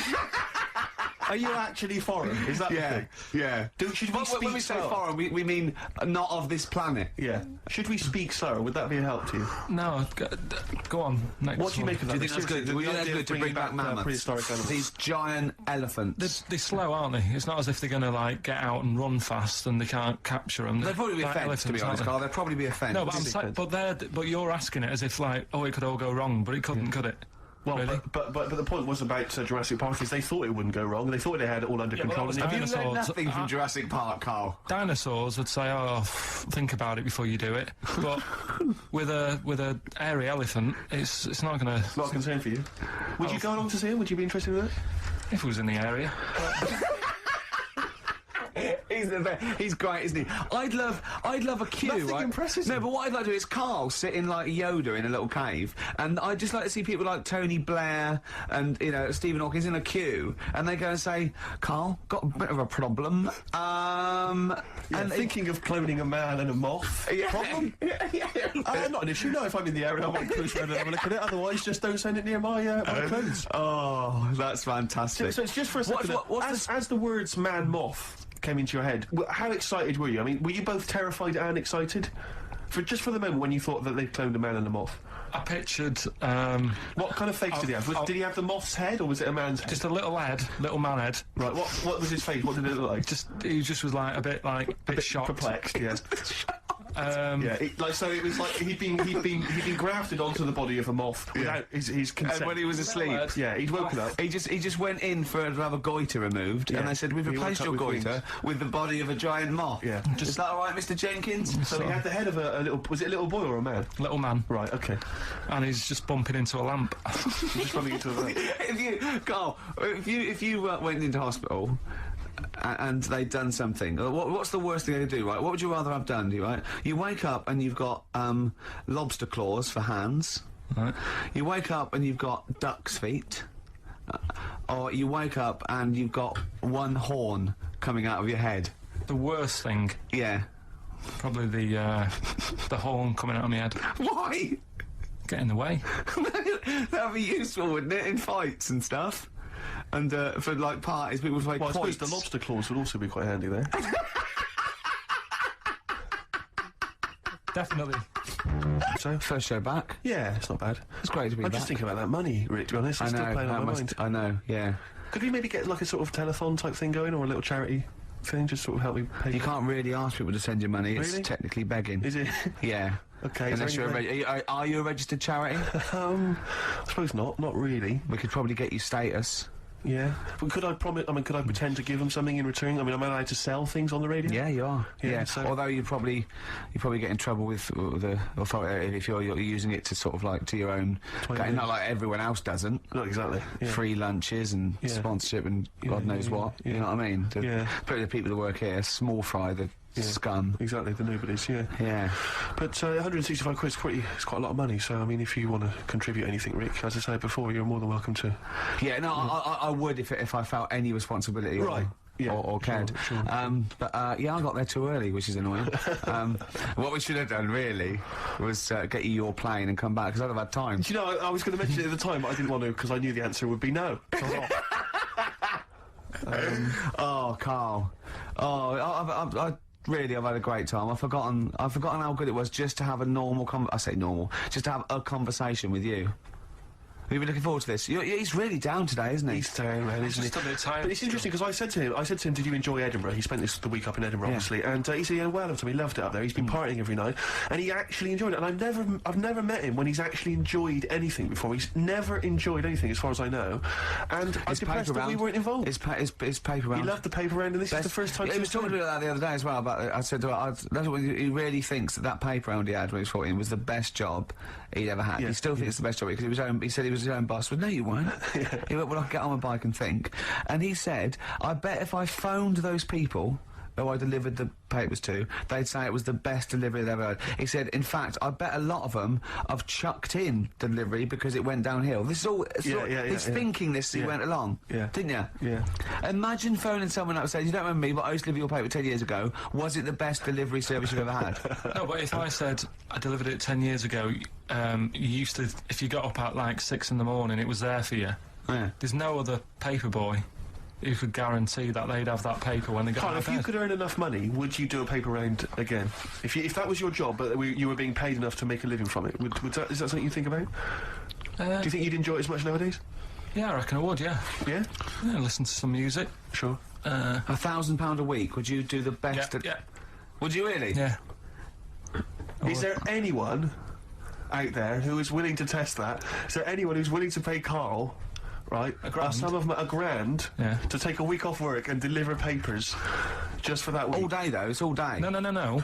I'll get up and the customers will have their paper. Yeah, but can I tell you what street it is?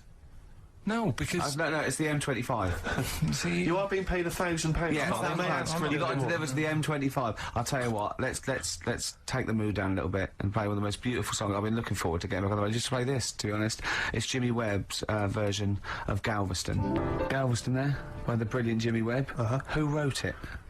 Who wrote it? He wrote it. Yes. I mean, yeah. Brilliant Jimmy Webb, who wrote it? Yeah. It was all one sentence. Yes. Did I confuse you? Again, yeah. With my speech patterns. It's just using the English language is always helpful, Rick. But compared to Karl, I'm Oscar Wilde, aren't I? I suppose so. Not long to go on our triumphant return. I think. I think the papers will be saying, Steve. Yes. Karl. I've met Karl a couple of times in our sabbatical, and he said to me once. He said, oysters. So I said, have you ever tried oysters? I don't like them. And I went. I said, oh, it's just a thing about swallowing them whole. You know, he went, well, the reason you have to do that is because they're fatally poisonous. And if you bite into them, they kill you. And I went, well, of course they don't. He went, yeah.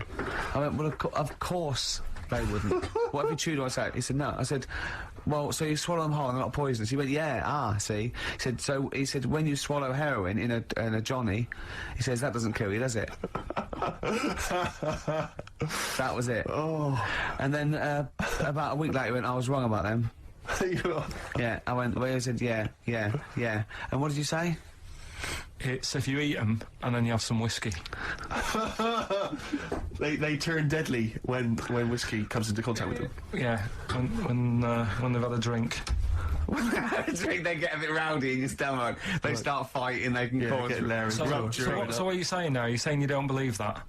Am I saying what? Are you saying you don't believe that? He thinks he's got us here. He thinks he's got us here. Yeah, I don't believe that if you eat an oyster, then drink some whiskey, you die. You might not die straight away, but you won't. Eventually, 50 years time. If you've got to keep on drinking whiskey. Yeah, 50, a bottle a day. 50 or 60 years later, he was dead. Yeah. Oyster and a bottle of whiskey a day. Oh, then out of nowhere, 40 years later. Where does this information come from, Karl? If some doctor called up now, yeah, and put you right, would you believe him? If it wasn't Dr. Fox, yeah. What about the airy lads growing up with the werewolves and that? They didn't grow up with werewolves. Grow up with werewolves. You've confused about three just different a genetic stories, mutation where they were born with very, very hirsute. There were a couple of kids, yes, They didn't grow up with wolves, and you can't kill them with a silver bullet. I mean, you're confusing two things. There were some kids who were very, very hairy, yes. Yeah. They're in folklore. There were some kids who grew up with wolves, yes. I don't think the two are connected. Yeah. There's no such thing as werewolves, Karl. You believe me, I saw a documentary on it on the History Channel. You'd have loved it. You grew up with a magpie. Werewolves. You know, you don't flap around, do you, and steal people's jewellery? What was the thing you told me about snails? Have you ever had any post that looks like it's been opened? Occasionally, yeah. Right. Well, what it is, it's not your postman having a sneaky look. A sneaky look. Problem is, right. Slugs. The problem's slugs. Slugs at night. They like nipping about and that, and it gets a bit cold. And in London, like in the country, they go into the grass, don't they? Right. But in London, it's like, oh, what can we do? And they go in letterboxes. Slugs go in letterboxes. Get in letterboxes. It's nice and warm in there, dry and what have you. And these are homeless slugs, aren't they? The ones that have lost their shell. When they're in there, they only found out that they love glue. They've been eating the glue off the stamps. Right. And people have been getting charged for post because it hasn't had stamps on it. It's like, well, they put a stamp on it. Yeah. It's like slugs have been eating it. Sure. And they also eat the glue that's on the actual envelope shutter. And it's a real popular problem, this, that letters are being lost and opened and all that stuff. Yeah. Slugs. Slugs like stealing postal orders and things and catching them in and stuff. Yeah, again, you know, if there's a doctor, if there's a postman. Yeah. Well, with us two expert witnesses, a doctor and a postman. So Posty, this is a real problem. When we see a slug's trail or a snail's trail, it's glue. That's the glue they've stolen, is it? That's a little. I'm not going to say yes to that because I'm not sure. But we could follow that trail and find them, and they'd have a big sort of big pile of letters. Our stamps and there they are. Like birthday cards from yeah, but £2 notes. Yeah. Oh, that's fantastic. Wow. Slugs. Wow. So, oysters and whiskey kill you, and slugs. Be very careful if you're going to go out this evening. You're thinking of having a whiskey, maybe some oysters. Be very, very careful. Yeah, and if you are going to post a letter, please do not use tasty glue. Well, yeah, I'm still not convinced by this idea of the space has got to be filled. You know, people just choose to buy things and fill up their house with those things because they give them pleasure. Most things we've got are junk. If you didn't have junk, all you'd have is a cooker, a bath, maybe a sink, a bed, and that would be it. Anything else, a television, isn't necessary, is it?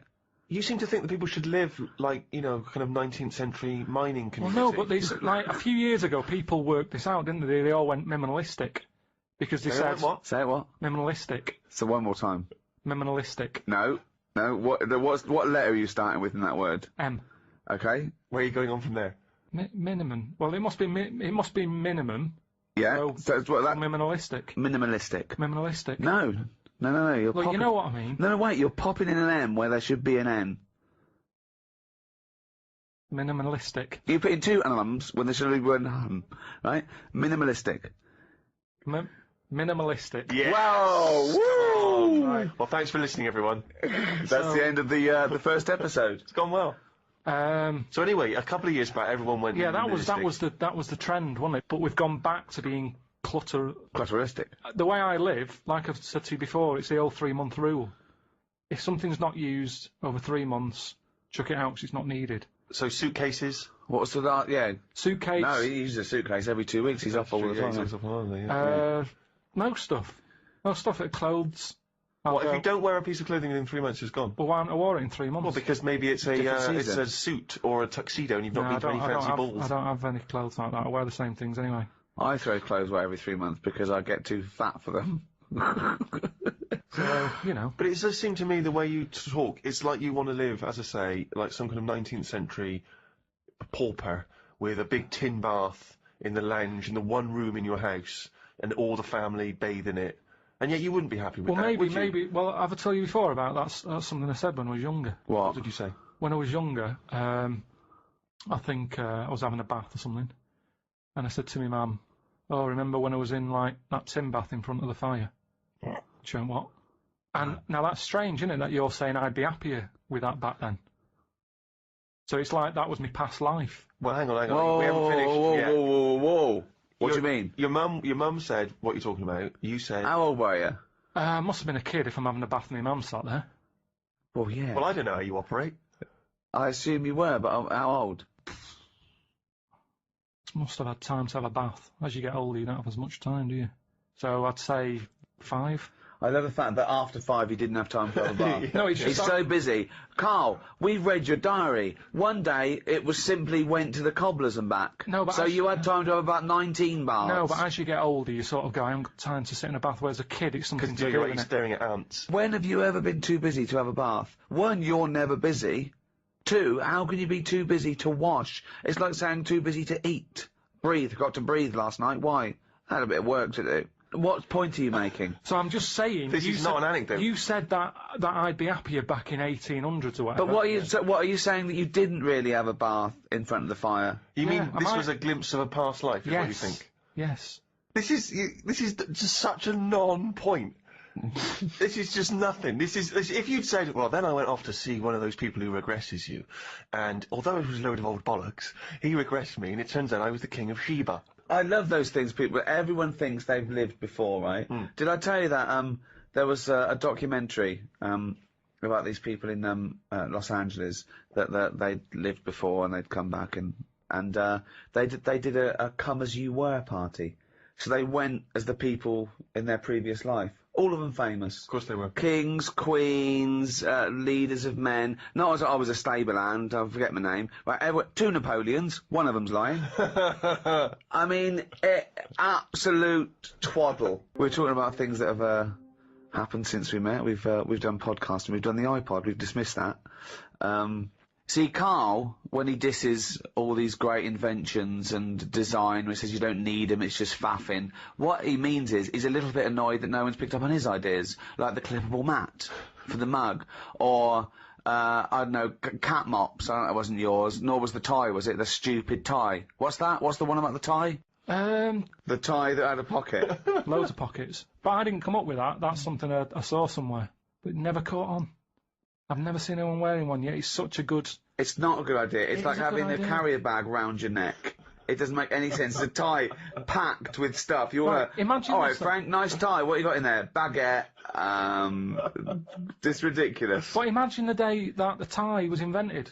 There you go. Do you want a tie? What do you do with it? Put it around your neck. What for? Don't know. Well, I'll tell you. What? Because you haven't invented buttons yet, and it keeps your shirt together at the top. Well, all right then. Right. We've invented buttons. Are we going to stop making these ties? No. Why? He's got you there, Rick. There you go. Now, I'm saying, what are you doing with that tie around your neck? Oh, it's a pocket tie. It's a what? It's a pocket tie. What do you mean? It's got pockets in it. Oh, that's weird. What So I've got pockets in my jacket. Yeah, no, but hang on a minute. It's a hot day, innit? Don't want to put your jacket on. Oh, or a tie. Well, if you're going to wear a jacket, wear a tie. Leave the No, I'm jacket not wearing on. a jacket. I'm wearing a shirt. Give it a purpose. If you're going to wear something, give it a purpose. Everything has a purpose. A tie at the moment is just round your neck, keeping you hot. If you're going to be hot, carry something. Hands free.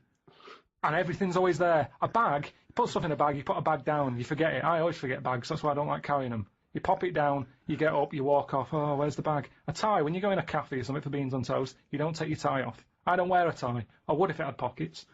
Go! The country would look smarter. Right, you have pockets, so what are you carrying in this pocket? I have got spare change. Yeah, okay. Which, You're rattling around like a cow in Switzerland, just like... I've got spare change, I've got, like, my debit card in there. Right.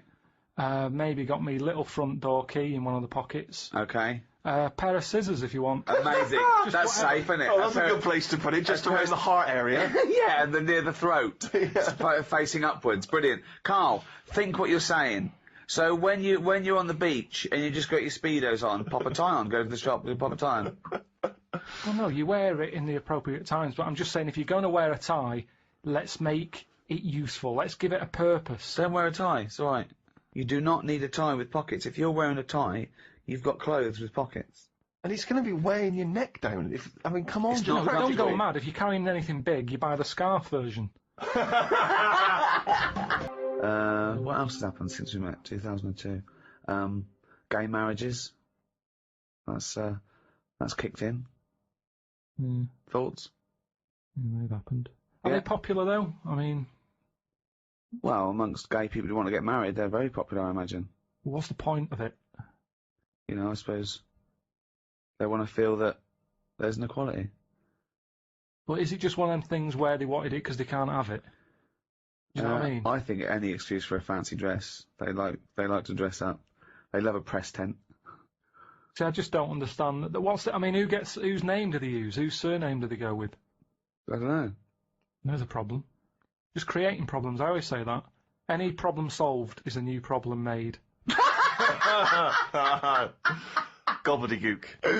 Any problem solved is a new problem made. Yeah. Like I said that time when I was in hospital, and, you know, I remember in the 80s everyone was going, oh, there's not enough hospital beds and all that. When I was in hospital with, kidney stones. Yeah. Loads of beds, not enough pillars. So that's the way it works. It's sorted out the bed problem. They give me a bed at night. I was going, I haven't got a pillar. They had to go off and get one. They brought it back. It was still warm. Oh. That has been under a bed head. So that's what I'm saying. It's kind of like you get all the beds, new problem. Where's the pillars?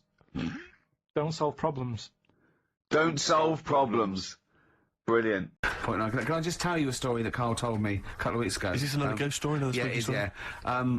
I called him out. I was, what are you doing? He said, I've just been reading ghost stories again. He said, you don't believe in them, but how do you explain this? Right, I went, go on. He said, I'll tell you as he told me it. He went, bloke, right, just sitting at home, doing, you know, watching telly with his cat. And, the phone rings, and it's a bloke going, is that fire, in your oven okay now? 'Cause your wife called. And he went, Karl went, well, 1, there was no fire in the oven. 2, he wasn't married. I went, right. Go on. He went, well. Then, right, there was a knock at the door, and there was 2 sort of people in sort of white coats, and they came and said, oh, we've come about that fire. Your wife called us. He went, 1, there isn't a fire in my oven, and 2, I'm not even married. Right? And he said, and they saw the cat, and they looked at the cat. It looks a bit weird, the cat came out, nothing. He said, and then he went back, sat down, phone rings, and they said, did they sort out the fire in the oven that your wife told us about? Oh. He went, 1, there is no fire in my oven. 2, I haven't got a wife. And Karl went, what do you think of that? I went, that's not it. He went, yeah. I went, that's the end of the story. What? He went, well, how'd you explain that? I went, explain what? I thought he was going to say, a year later he got married, but she died in an oven fire. Right? I thought it was going to be that. And I went, that's what? People winding him up. Yeah, or someone did report a fire oven, and their name was Johnson, and they looked up Johnson, they got the wrong thing, it was the gas board, and they sent it round to the wrong person, right? You know, he went, yeah. I said, I explained it to him, he went, yeah. Why did they look at the cat funny? Oh, man alive, Karl. This is really weird, right? I was in my house once, right, and the doorbell rang. Yeah. Right, I opened the door, there was no one there. Yeah. Right? And then I looked across the street, right, and there were some kids running away. Yeah. Now, how do you explain that? Yeah. There was another time, right, where, like, I opened the door and there was a bloke goes, you've ordered pizza. I went, I haven't ordered pizza. And I heard my mate upstairs giggling and putting the phone down. Yeah. How do you explain that? Karl, seriously, why did you tell me that story? What did you think there was weird about that? The fact that it was 3 different people. Is this all the information? Is that the entire story? It was 3 different people. Did you fall asleep and not read the end? A fire that didn't happen, about a wife that didn't exist, and a cat that didn't look happy.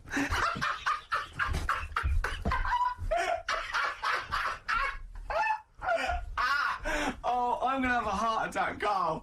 What? I mean, why did they look at the cat funny? Because cats don't like spirits, do they? What? And the other blokes were ghosts? Yeah. Yeah! Yeah, that's it. So these are kind of beetle about type ghosts.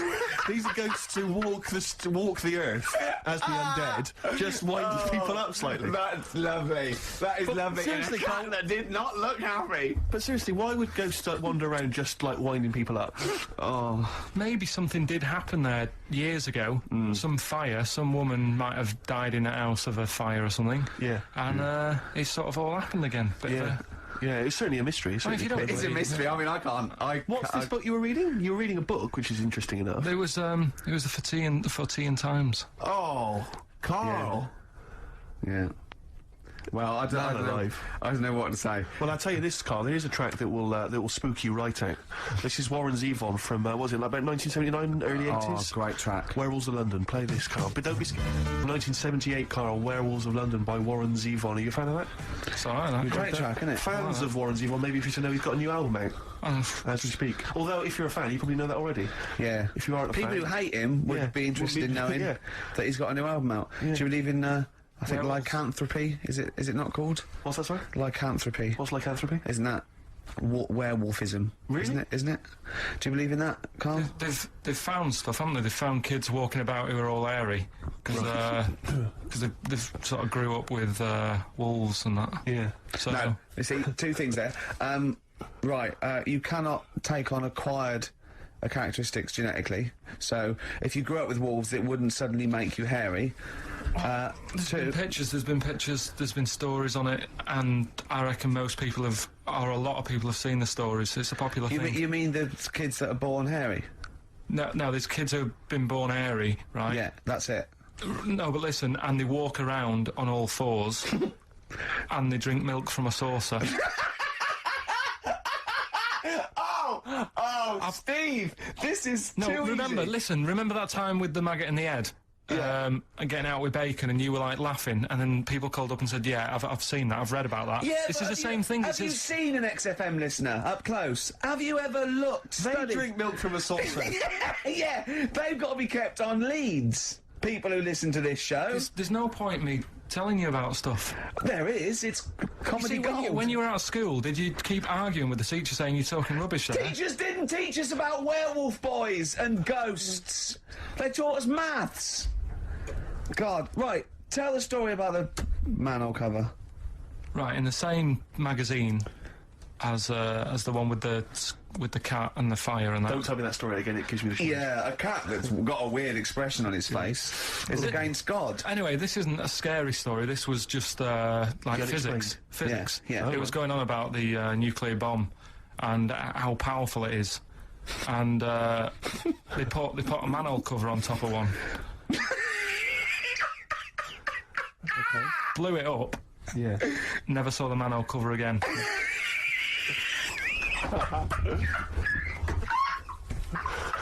Man alive, Karl. Unexplained. What's going on there? Something weird is happening there.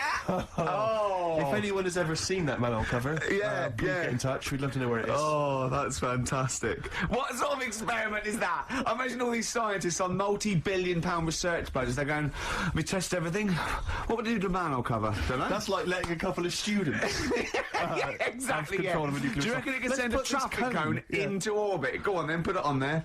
I love that. I imagine that. What value is that? I might tell you what we could do. We could put the manhole cover on it and aim it, and then blow the bomb up, and the manhole cover would have someone's eye out. Fire it. See if you can fire manhole covers off the nuclear bomb. Whatever. Try bangers to a bomb. See if it's louder. Oh God. Okay, listen, Karl, play another track, and then afterwards, can we probe your views on the week's news? If you want. We'll do a bit of a white van Karl session. Smashing Pumpkins. Today is the greatest, because we're back. That's true enough. All right. I hope people were listening to that loud in this lovely summer's day. I mean, no, not too loud. Well, don't annoy people. White van Karl. Yeah, White van Karl. I mean, for those that don't know, we do this... we ask Karl the questions that the Sun asked someone else. That's right, the Sun every day asks some, average Joe, his views on the week's big stories. Karl, let me ask you now, what do you make of Prince Harry smoking openly at a polo club?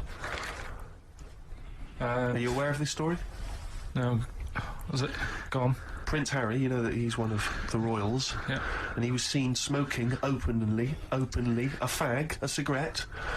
Third in line to the throne. Something like that, yeah. Imagine that. Someone smoking a cigarette is third in line to the throne. A cigarette, Carl. Is it a non-smoking polo club? Do you know, I don't know, but if it were, would that make things even worse for you? Well, no, yeah. seriously, what do you make of it? This is, you know, the whole, you know, the furore is he's a role model, you know, he's a royal, should he be seen puffing away in a public place? I don't think it matters, does it? Not a concern for you? How old is he? Is he old enough to smoke? I think he probably is, yeah. Right, yeah, well, I think the trouble with this role model thing, with anything that's legal, it should either be illegal or not. Yeah. I just don't think you can impose things like that, because you could say that it is bad for you, and it is bad to start smoking, and it really is bad for you, you know, it causes cancer and everything. Everyone knows that, don't they? Well, yeah, but you should either make it illegal or shut up about it. Sorry, this is Karl you're asking, isn't it? I am indeed. Sorry, So we can throw these questions your way as well, if you fancy. Sorry, yeah. It doesn't matter. But Carl, what are your views generally? I mean, it's obviously cigarettes are perfectly legal and so on, but what about stronger narcotics? Because I know you're very scared of drugs and stuff, aren't you? Yeah, I'm not a fan. No, what's your concern? What's your worry? Just like you might get into them. It's like you might have them and go, oh, this is all right. Exactly, Karl. Exactly. Although I was talking to you about it earlier, and you weren't very sympathetic about a lot of young people who have perhaps gone to crack or smack. You didn't you describe it as their own fault? Sometimes it is, isn't it? Yeah. I mean, I could have turned to it where I grew up, but I said, well, don't want to do that. It's not good for you. Sure. And I avoided it. You turned to ghosts. So you've got no sympathy for anyone who's a drug addict. It's their own fault, is your... It depends, doesn't it? Sure. Do you know what I mean? You can be an addict if, I don't know, something... I'm trying to think of a nice way that well, you might most people end up... start on stuff like that because something really traumatic's happened to them. Very few people go out for a laugh one night and go, let's all try it. Sure. So, you know, but, yeah. Just say no, I suppose, is the Just say attitude no, in the end. listen to the cast of Grange Hill. A friend of mine got a gift, or rather gave it as a gift. I don't know if you've been familiar with these. It's a charity organisation, and you go on their website or you phone them up, and you can give someone else the gift of, say, a goat. And it's a sort of goodwill thing, you know what I mean? So you buy an African family a goat that will help them for years. And it's like you're saying, well, I would have bought you a present. Yeah. But I've used that money wisely. Yeah, so it's almost like they've given exactly the present. They've given the goat. Yeah, it's a beautiful idea. But as soon as he told me about it, I thought to myself straight away, knowing Karl's views on charity and giving, I wondered what his views would be. Well, are they happy with the present over there? Like the people who are getting it? You're an idiot. What, you think an African family wakes up and there's a little goat with a ribbon tied round it, and they go, oh, look what Santa brought us. Look, and that mince pie's gone and that glass of milk. You're such an idiot. No, but what I'm saying is, does that family want a goat? Yes. But why? It's not they want a goat, it's they need a goat. Do you think... What do you think this organisation is? Just arbitrarily giving goats to people. They're going to say, oh, I wanted Nintendo. What are you thinking? Well, what I'm saying is, right, let me put myself in their shoes. Well, this will be a haven't first. Got any. But say I'm one of them, right, over there. Right, I'm sat there, it's Christmas Day, right? I open it up, open the present, little goat there, right? Now, if I was one of them, I'd be going, not another mouth to feed. At the end of the day, there isn't enough food to go round for themselves, never mind a goat. Don't they say, like, having a dog and that is quite expensive? Sometimes they say, you know, what with all the injections you've got to give it. Well, I'm assuming it's all above board. The goat's had its injections. That's what some of the money goes towards. It's just a way of redirecting cash. But the thing is, why do they want that goat? What's the main reason? What does a goat give you? Milk. Right. Now, wouldn't it be easy to just send them a bottle of milk? Without all the hassle and the headaches that come with it. That's all I'm saying. And the other thing is, think about the goat. That was happy over here. Suddenly, it's on barren land. No grass. I'm gonna burst! What do you mean? You didn't send a goat from here. I'm saying, who's happy at the end of this, right? You've got a fella who hasn't got a present over here because the mate bought him a goat, right? So yeah, let's do this properly. So there's a tick. He's not happy, right? Then you've got the person who's opened it, who, like you said, wanted something else, right? It's a goat. They go, who's going to look after this, right? So tick, they're not happy, and then you've got the goat going, what am I doing here? definitely love this, surely. Have you started seeing this now? Virgin are starting plugging Virgin Galactic. I think it's something like 200,000 quid, and you'll get a chance to go in a space shuttle into space. Karl, thoughts? Going to space? Wouldn't it be a fascinating experience to go into space and look back at the Earth? I mean, at what point are you all meant to be happy? Do you know what I mean? You're floating about up there, and because you don't get out, do you? What, you mean to do some duty-free shopping? I'm just talking, you don't go floating about, do you? You stay in your seat. Well, they probably let you move around on the shuttle. Yeah, no, but I'm talking about getting out. For me, when you go on want to holiday... get out into space? Yes, but that's what I'm saying. When you go on holiday, the flight bit isn't the best bit of the holiday, is it? That's the bit you've got to do. So what I'm saying is you've got to stay on this, and then you go back home. So you don't take luggage, right? I don't see the point. Right, so you're there, you're sat in your own clothes for the whole time, same clothes the whole time. But I don't understand what is the point. I think it's the view. I think it's two things. I think it's the view and being able to be part of an exclusive club. I went into space. It's all that thing about man conquering nature, and you're one of that elite few that have managed to pop up, see the world from a distance that no one else can see it from, and then pop down. All that way just for the view. Yeah. Is it worth it? I mean, there's a lot of other places I haven't seen anyway. Right, before I think about that, I think if you've done everywhere, I haven't been to Scotland yet. Right? Right, yeah. I'm not being funny, but do you know what I mean? So just have a look in your back garden before you go looking in someone else's. In space? Yeah. Yeah. What would make it a trip worthwhile for you? I mean, if you did go into space, if we gave it to you free of charge, we said, Karl, go up into I know space. the answer. I know the answer to this, Steve. He's thinking, I'd like to meet some aliens that can talk like I do, and I can understand them, and they can tell me something. Like what? Oh, they met God, he was all right. That's the sort of thing, that's what he's going to say. He'd like them to look like monkeys in spacesuits. Yeah. That would be his ideal thing. He'd like to go to the planet of the apes. He would love to go to the... Look, he's nodding. He's nodding. Thoughts, Karl? Well, yeah, that'd be brilliant. What would be brilliant? Seeing a little alien and that, having a chat with him, find out what's been going on. What's been going on? No. But don't you think that... Like, I mean, if you bought me that as a present, right, either of you, I wouldn't be that happy. For me, that's a little bit like... Well, that's annoying, because we've got you a trip to space and a goat. Yeah. Do you know how, like, I am interested in sort of going on another planet. Right? Karl, you are on another planet, mate. No, but do you know what I mean? It would be quite sort of interesting. How do you think you'd get there? Well, yeah, you'd go on a rocket and stuff, but what I'm saying is, at least you know when you get there, you're getting out, you're having a bit of a wander. But I wouldn't be happy in just the journey bit of it, that's all I'm saying.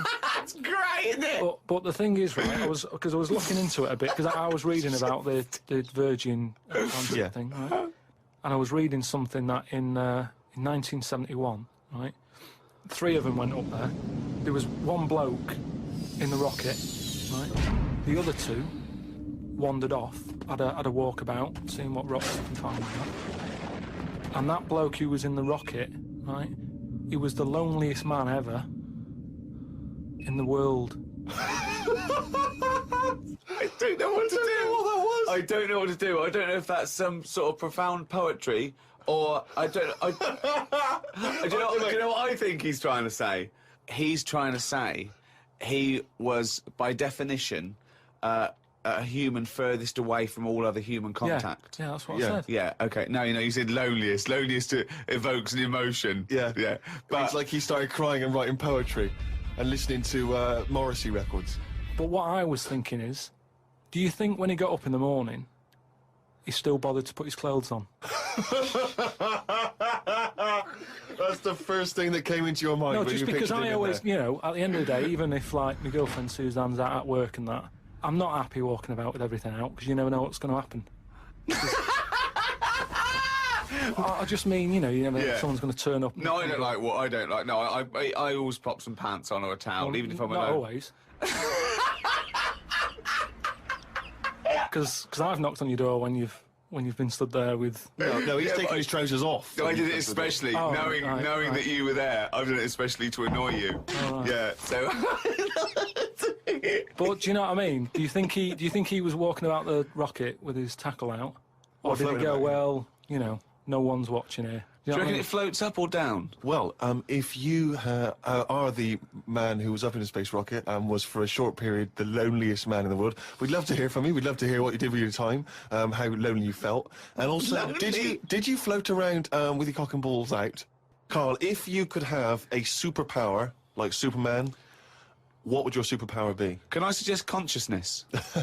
Yeah. Can I have the power of thought? Remember, you've already got opposable thumbs.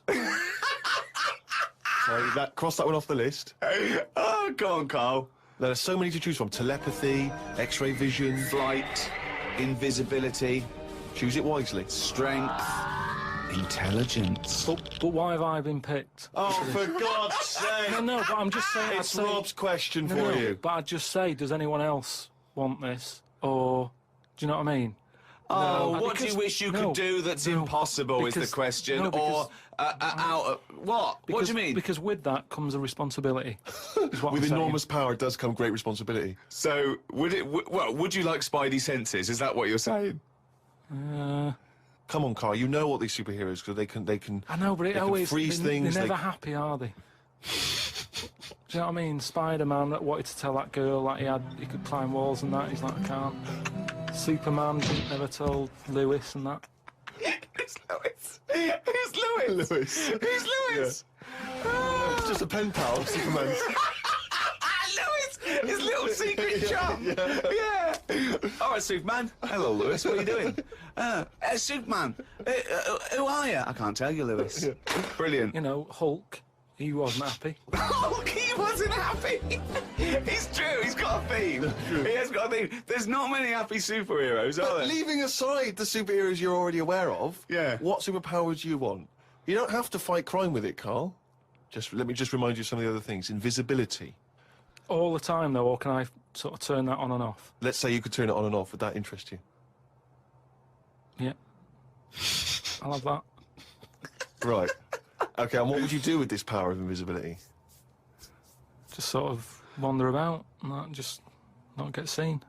It's a brilliant power! It's a brilliant... And it's put to such brilliant use. It's really well done! And why would you want to walk around and not be seen in that?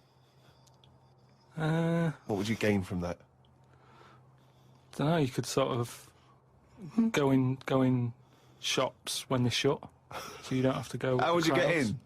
Just get in just before they lock up. Oh, yeah! How would you get out? Wait till the morning. Brilliant. So, hang on. So, that's your use of invisibility. They found the power of invisibility. You want to sneak into... Never mind. No, hang on. You want to sneak into HMV, right? Wait for 12 hours and then buy something. I love it. Just so that you don't have to be in there with other people. Do you know what? I don't want it. I don't want a power. Why not?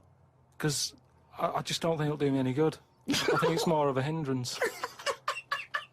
I love this. It's like, just think of his presents. We've given you a trip into space, and the chance to be invisible. Not happy with any of them. Yeah. What he wants is a voucher for HMV. Yeah. He just wants some tokens for a record shop. Well, yeah, my mum always said I was old. She said I was an old baby. She said I could frown before I could walk. Hello, and welcome to the Ricky Gervais Show, with me, Ricky Gervais, Stephen Merchant. Hello. And the little round-headed buffoon that is Karl Pilkington. All right. Now, you probably know me from such works as The Office and Extras, Stephen being my co-writer and co-director on those things. For those people who are not so aware of Karl Pilkington, he was our producer, sort of given to us when we first started on XFM. And you're thinking, well, why are we doing a podcast? It's because I like to be in a room with Karl Pilkington. You know, like some people go and help sort of chimps.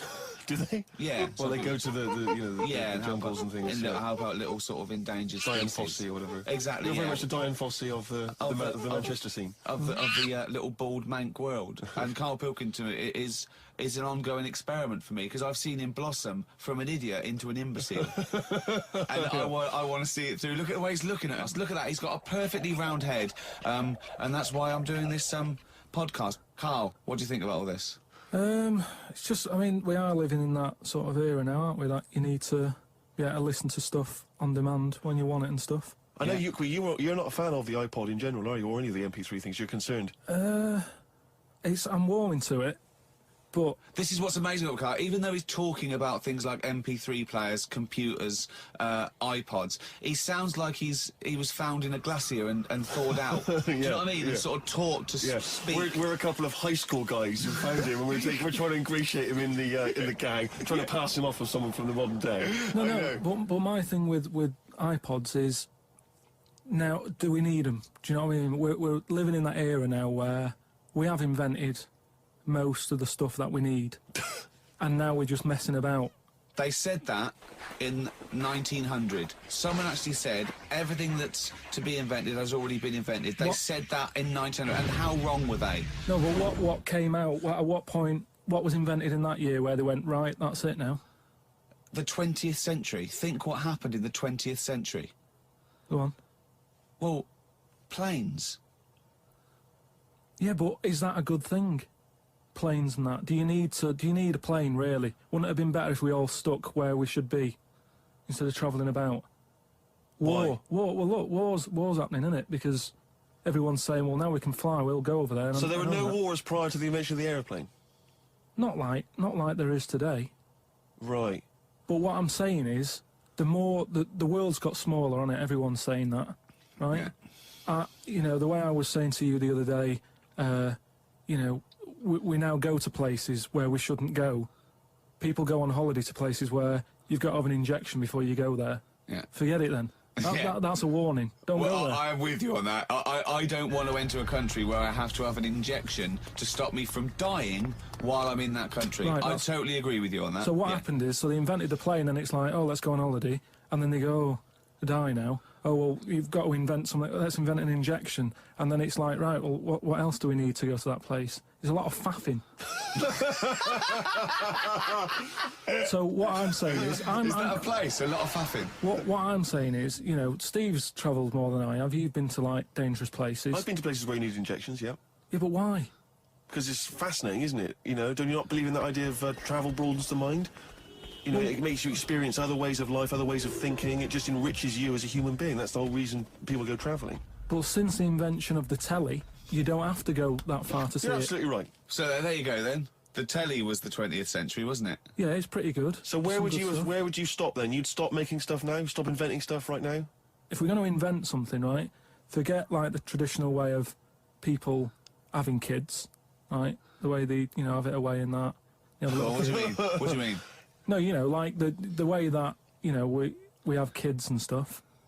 If it'd be good if what happened was to control it is if man and woman, right, they're born and that, they enjoy their life, they learn a lot, they live to be about 78, I think, by that point. So specific. Yeah, 78, No, but by 78, I reckon you've sort of got to that point where you go, do you know what, I've done everything I'm going to do. If you haven't bungee jumped by the time you're 78, you're not going to do it. No. You know what I mean? So it's kind of like... Your hips come off. You've done it all now. Yeah.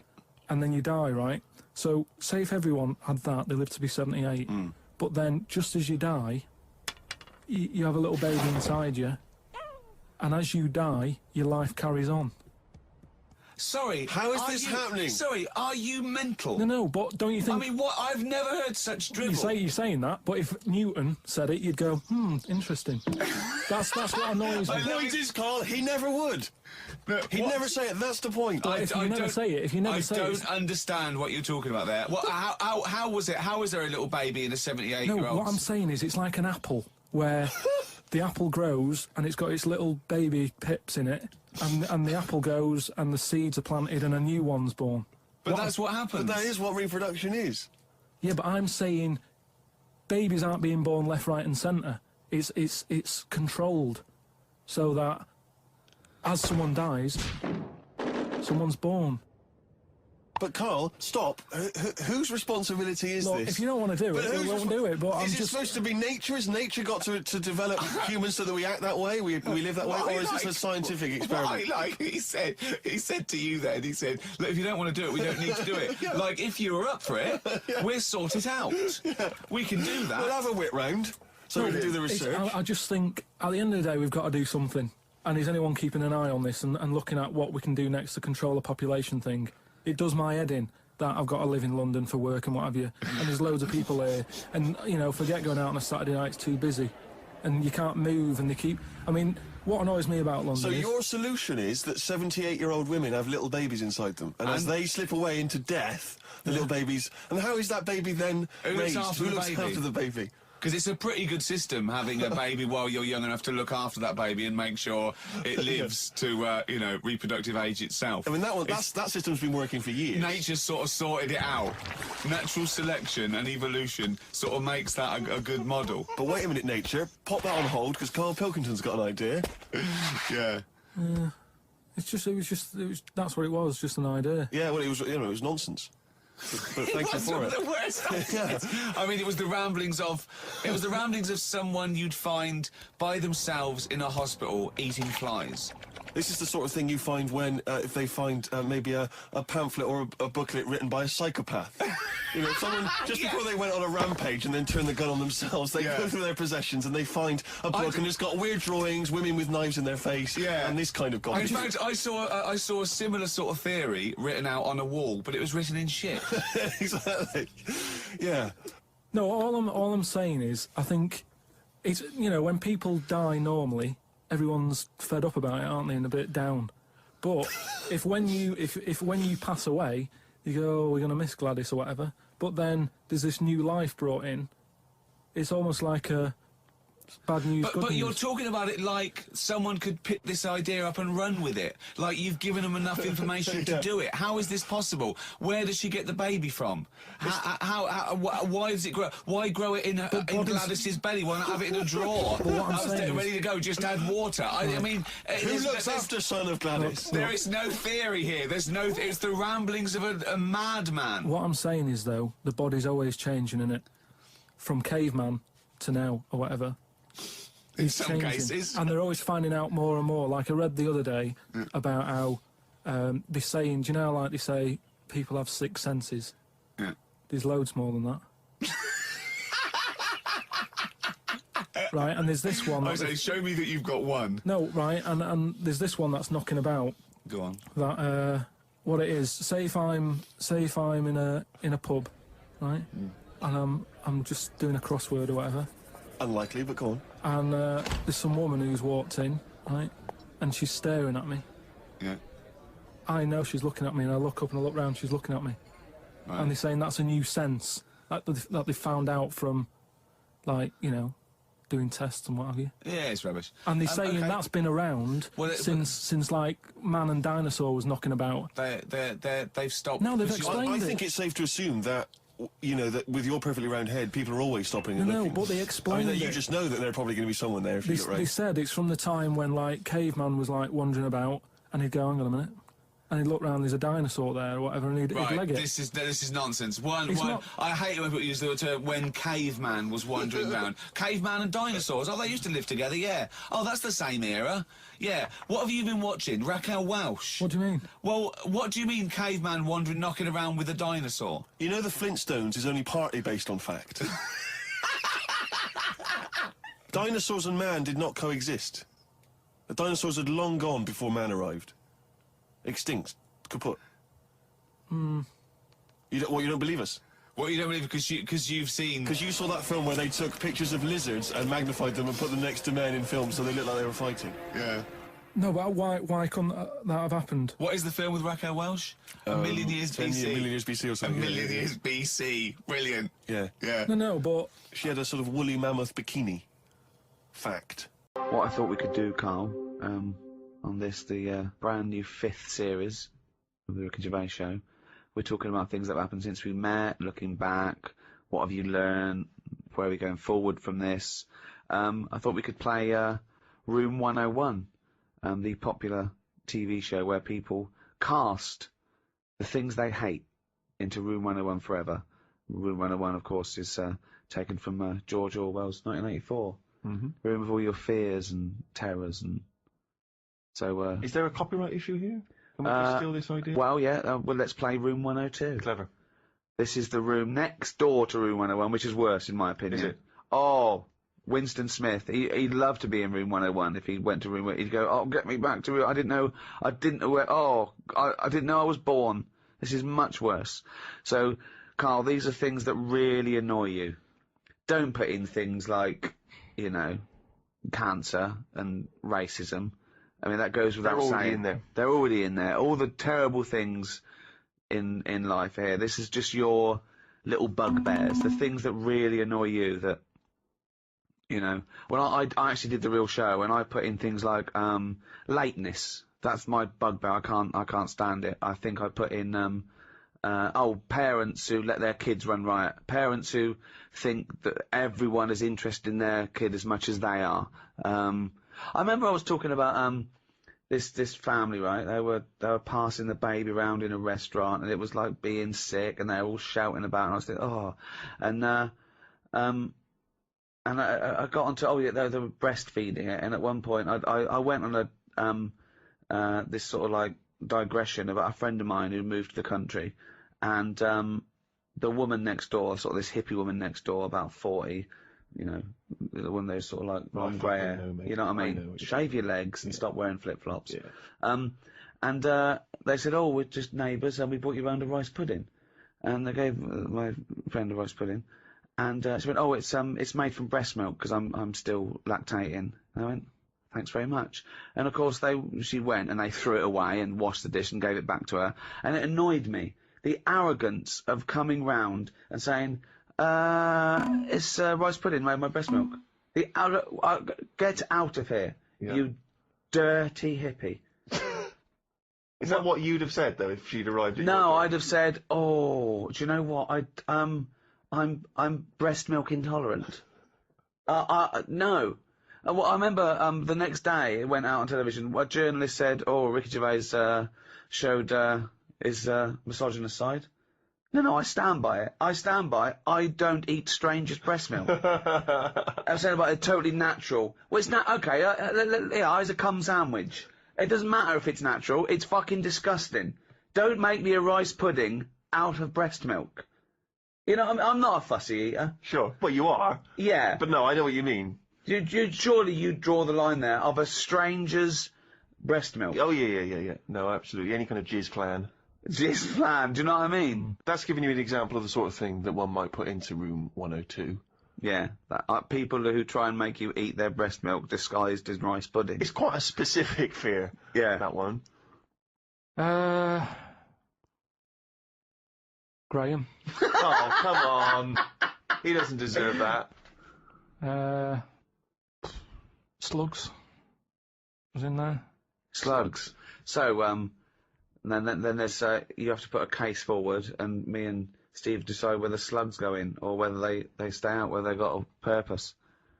It's just because I'm having a problem with slugs at the moment. There's a lot of slugs coming in the house. Why? Dunno. They can get where, like, water can't, you know what I mean? Because they're boneless, aren't they? So any little gap. So is water boneless? There's not many bones in water.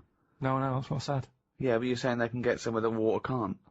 Yeah, no, they're even more likely to because they sort of move about and that, and they're looking for light. Water's just happy where it is. You understand what I'm saying? Why banish them all to room 102, slugs? Because they're harmless, aren't they? Yeah, but I also think, I mean, at the end of the day, they're happy wherever. So stick them in room 102. They're not bothering me, and they're happy. They're not bothered what the room is. No. This is a metaphor. Room 102 means they disappear from existence. There's not really a room where you put in slugs with people making rice pudding out of their breast milk. It's not really. No, it's not. You can't rent that room. We're saying, would you take slugs out of existence? That's quite a tough call, isn't it? Because everyone's going to have a go. But I don't know what they do. All I know is they're clogging up my piping. I had to go out and buy a plunger. I hadn't seen them since, like, comics when I was a kid. And I suddenly thought, I need one of them things that I always saw in comics. I never thought I'd need one of them in my life. It's 2008. I've got slugs in my pipes. So I went out, £3 it was. I had no idea what the going rate is for a plunger. Where did you go and get one? It's a hardware shop round the corner. So I went round there. So have you got a plunger? He said, what size do you want? I said, what size have you got? He said, oh, we've got 3 different sizes. I said, I'll have the middle one. So that was £3. And took it back, gave it a bit of a plunge. And I think it was slugs, like, all, like, bits of black stuff came up. I think it was slugs in there, like, broken up slugs. Well, hang on. That could just be black gunk, couldn't it? No, it looked very sluggish. Because remember, I've had a problem with them anyway. I'll go to the toilet or whatever, look round, there's a slug climbing up the wall out of the shower basin thing. Are you sure it's a slug? Yeah, definitely slugs. I have to keep chucking them out because I don't like killing anything. Right. I didn't want to kill the slugs with slug pellets. I bought some copper ribbon. Right. They don't like going over that. They don't like that. They get a little shock charge, yeah. But now that should be a warning. But instead, they're diverting. They've done a diversion. They've gone up the wall and across. Now it's like that's a warning. That's like having a no trespassing sign. Yeah. And they're just going bollocks to that. And they're getting in, and it's annoying me. And now you get to a point when you do say, well, if they carry on like this, I'll have to kill them because they're not. How much? They're not playing by the rules. I don't know what they're doing. I don't know what the purpose is. You just sit there still. I don't see them doing anything. I was looking at one close up. But what do you want to do? Be light reading Rousseau. What do you want a slug to do? In the same way you see a bee collecting pollen. Good, he's doing his little work. But they're ants carrying big leaves or whatever. But the slug's just sat in the They're middle all of the doing the kitchen. same thing. They're all doing the same thing. That slug is out. It's eating. It's finding there's food. No food. There's no food in our kitchen for a slug. Believe me. There's not enough there for me sometimes. But never mind a slug. There's nothing for it. Definitely not in the shower. What's he doing? So I told you ages ago about how they cause more problems than good. They eat cabbage. Right. When they shouldn't be. They get in letterboxes and nick stamps. They don't nick stamps. They eat the stamps. They like the glue on it. Right. Right. Is this a big problem, though? Is there an epidemic of slugs eating stamps? But I think it is, and that's why they're so slow. I think they're sweating glue.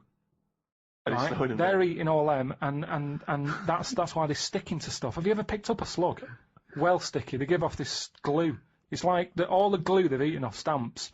They panic, and when they sweat glue. Sweat! Think of a slug! What do you mean they sweat glue? You're making up nature.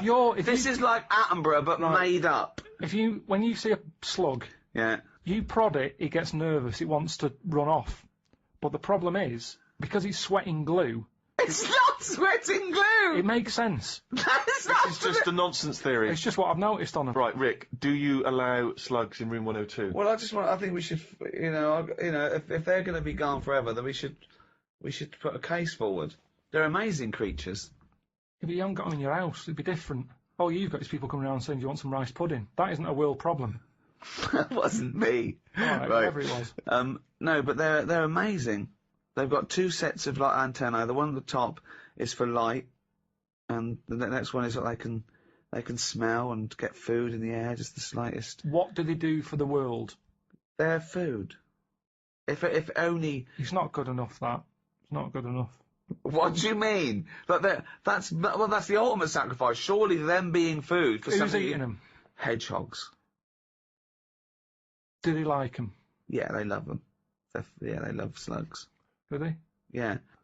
The thing is, though, if you're always going to upset someone, aren't you? With anything I put in room one. No, you just got to make a reasoned case, and I'm not sure that you've argued well enough. I'm just having problems with them at the moment. I spent £3 on a plunger, and I don't like the idea that every time I get up in the night to go into the toilet or whatever, I've got to put the light on because I might have a bit of sluggage between my toes. Sluggage? A little bit of sluggage between my toes? But if you're going to put everything in your house that causes problems, what else are we going to have here? No, boilers? I'm not. It's just, I mean, at the end of the day, you only moan about what's fresh on your mind at the moment.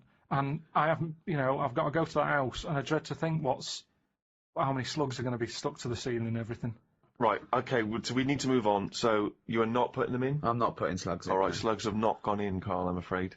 Ricky Gervais, Steve Merchant, and with us, Carl Dilkington. Can't. This is the worst chair I've ever sat on. And I've sat on some fucking chairs in my life. Yeah! Right, are we started? One. Are we ready? Are we recorded? Yeah. Ready? Yeah. Right. Hello and welcome to a brand new series. Oh. What? It's ridiculous. I was getting it all fired up. Excited and motivated. What are you talking about? One. Just seems a bit loud, that. Well, you should have sorted that out. Look at that. Look at this, Carl. This is a shambles, mate. This is a... People have paid good money for this. Carl, are we ready now? Yeah, I think so. Well, come back here then. We're doing a podcast, you dopey bald twat. What are you doing? Right, go on. We'll just have to go with it. What are you up to? Fucking Davros. Hello? Yeah. I'll just sit like that. Right, okay, ready? So it was your problem. Oh, Jesus. Just this carpet. Right, ready? Yeah. Hello, welcome to a brand new series of The Ricky Gervais Show with me, Ricky Gervais. Hello. Well, no. Sorry. I was so excited to say hello. Okay, right, okay. Hello and welcome to a brand new series of The Ricky Gervais Show with me, Ricky Gervais, Stephen Merchant. Hello. And the little round-headed shaven chimp that is Karl Pilkington. Alright.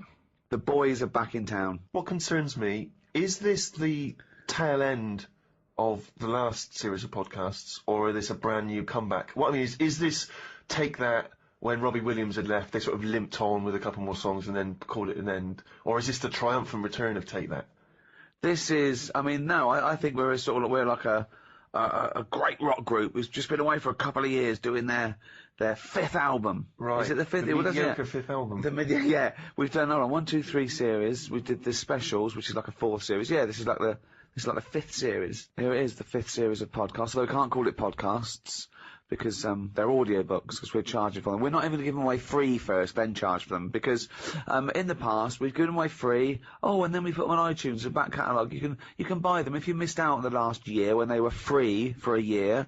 Now you can pay £1. People are complaining. Last time we gave it away for free, like a year later, we sort of put it up there. People can buy it. They're going, oh, this was once free. Well, yeah, it was once free. So we did our bit. We gave it to you for free, and now we're charging people to get. You should have bought it for free. We can't do any more. If everyone did that, I mean, it would just be a better world, wouldn't it? Give it away for free, maybe, and then charge for it if you're too late. So we're not even going to give this one away for free, because they annoyed us, didn't they, Karl? Yeah, a little bit. Well, we actually did a bit of planning for this as well. We thought we're going straight to a paid audiobook. Let's plan it. Let's not just come in here and shambles. We've booked a studio. We're in a nice little studio in West London. Our own little... It's all to ourselves, isn't it? Yeah, We're just... Look at the chairs. Look at the chairs. Yeah, Steve didn't get a good chair, but... Yeah, well, yeah, I got a rubbish chair. Look how big I am. I have a giant sat on like a kiddie's chair. And you've got... Look at you, you're almost half asleep, as usual. Karl, I don't know why you need a good chair. What do you mean? Why do you need a good comfy chair? Look how you're sat. This is You could be perched on a stool, you could be perched on a box. Why don't we swap chairs? Well, why do you want to, what's wrong with you? Because look at it! Is this how you normally behave? You always get your own way at home? Is this how it is? Yes, in my house I do normally sit in a chair that I find comfy. Will you be happy if I swap chairs? Yes, I had to get him a special chair. I bought some chairs for the office. I bought them. He went, oh, don't like this one. So I went and got him another one. It was actually cheaper than the one he had. He said, yeah, I like that more. Well, there you are. That's a lovely happy ending. You ended up saving I didn't give him a happy ending. I did not give him a happy ending. He just sat there and we worked. There was no happy ending. If you get this, will you be happy? I think I would be happy. What do you mean think? It's like Goldilocks. Are you going to be happy with this or not? Well, why don't you let me try it on for size and see how we get on? I feel guilty charging for this. Well, let's just try it. How's that, sir? Is that okay? That's a nice chair, actually. Well, you're going to move the chair, so you're going to sit... Hold on, it's the whole dynamic. No, I'm going to move the chair, don't worry. Yeah, you got to you can't... It's got to be me and Steve one side and the little round twonk the other. There you go. Right, okay, we're going to start any minute now. We had a little cup of coffee. There's some Kit Kat in the fridge, isn't there? Right. We thought we'd feed Karl a little Kit Kat later, because he's there, he's sort of pressing the buttons, he's keeping an eye on the computer and everything, and it's like a doctor. A doctor doesn't swab his own forehead, so what I'll do is I'll get a little Kit Kat later, I'll dunk it in Karl's tea, and then I'll feed him a little Kit Kat. Look forward to that. Yeah. How fussy was Karl as well with the tea? He talks about you with the chairs. He was looking at what tea bags there were. I went, oh, PG tips. Oh, okay. It's a bit strong, PG. I can't believe you've got favourite tea bag. What's your favourite tea bag? Twinings English breakfast. Can you really tell the difference? Yeah, I can. I've done like a little test on it, because my mate was saying, oh, it's rubbish, it's all in your head. And he had a selection of tea bags. We had nothing else going on. He said, right, what I'm going to do, I'm going to make 3 teas. And he used Tetley, PG, Twinings. Straight away I got the Twinings, straight away. Party time. Yeah. Party time in the Pilkington household. Oh, man alive. Oh, when was this? How old were you? Oh, it was just going back a few months. I was like a Jilly Goulden, just sort of having a little... You can tell by the smell of a PG, because it's strong tea, that. Very strong. Twinings is quite fresh and light. Tetley was just the one in the middle. Can they get their money back? If they have paid for this, can they get their money back and I'd just like my money back. illegally download it with the This people isn't that... for the thing, is it? We're just having a chat. Oh, we can tell, like the teabags, we can tell the quality podcasting from the rubbish, can we? We'll take this out. If this is still in, then it didn't go well. Right then. So let's start now. Let's start. Right. Concentrate. So, episode 1, I thought what we'd do, is maybe go over some of the things that have happened since we met, as it's the final series. We met in about 2002. I thought we could think about how the world's changed in those 7 years. 6, 7 years. Well, certainly the big news is the endless threat of terror. Terror, the war on terror, that had kicked in when we met Karl all those years ago. I walked into that room, we were given this little, what I at first I thought was a little slack-jawed gimp sort of techno kid. It turned out that he wasn't very technical either. Didn't even have that. No, didn't even have that, just a gimp. And he opened his mouth and we thought, we've struck gold here. This is like a vein of pure idiocy. So that was going on. Podcasting hadn't been invented. That's new, isn't it? You were very much a pioneer, if you don't mind me saying, Rick. Thanks, mate. The iPod, we've talked about the iPod. Karl not impressed. I think it's just an amazing piece of design. No, it is. It's good. Yeah. I've always said it's good. Now I've got one. I was listening to it on the way here. Yeah. But all I'm saying is... How many songs have you got on it? Because you said there's only about 3 songs you'd want to hear. Well, what I've probably got about 400 on it now. That's right. But there's no sort of filler. I don't just go putting full albums on it. No. I handpick. Yeah. But what's odd is I find that I'm sort of buying stuff that I wouldn't normally buy if it was only on record, which is good but bad because I've got a lot of clutter now. You know what I mean? Well, you said you haven't. You said you haven't got filler. I thought you were cherry picking. No, but what I'm saying is, like yesterday I bought some Dr. Hook. When was the last time anyone thought, I'll tell you what I haven't heard for a while, Dr. Hook? Well, I heard it and I thought, oh, I used to like that one. My mum used to have that one on when she was doing the Sunday dinner. I thought, I like What that. one? What did she used to have on? Dr. Hook. What, every Sunday? Well, it's just, that's the memory I've got of it. I'm cooking the turkey, put the Dr. Hook on. It just always on. And some other country western singer. My mum was Jim Reeves. She always put Jim Reeves she on. liked Jim Reeves. Yeah, I like Jim Reeves. My parents didn't like music, just silence. Oh no! In my house, it was constantly never put record on. Oh wow! At our house, Suzanne does her head in when she comes round to mum and dad's house because there's music on in every room, all different. And my mum's got into this fella called Roger Fender or something, some country western singer, and it's on all the time on loop, the same song. She said the sheep across the road has started to sort of hum to it. It's on that much. Brilliant. Think of looking over and seeing some sheep humming.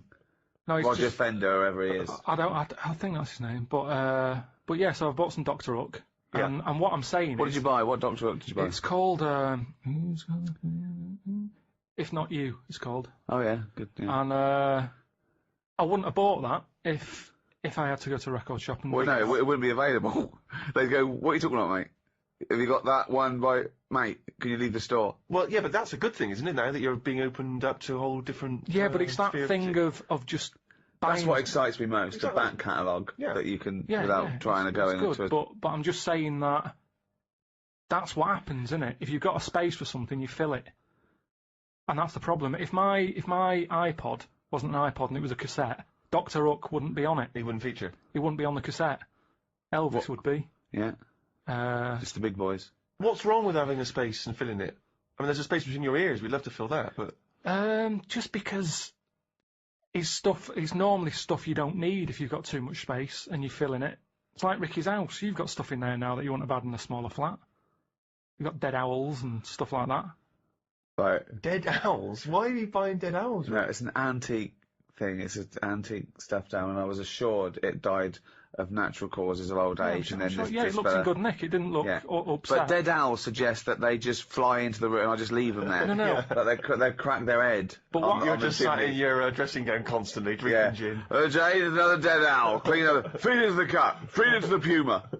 But that's what I'm saying. I haven't got room for a live owl. Never mind a dead one. So that's the difference, and that's the same with an iPod, isn't it? With an iPod, because you've got so many gig, You go, what will I have? Well, Yeah, but fucking Dr. Hook. Ricky's not sat at home looking at an empty space in his flat thinking, I need to fill that with something. I think he would be. What would be there? If that dead owl wasn't there, what would you put there? But you've picked on one thing. You've picked on one. Well, that's all you small... can do. I'm just picking on an example. What else do you want me to pick? I'm just saying I have not got room for a dead owl. So I'd never look at one in a shop. I'd go, I'm not going to buy that because I haven't got the space for it. But why are you obsessed with, like, someone trying to pressure you into getting this dead owl? I mean, it seems a weird thing to shout.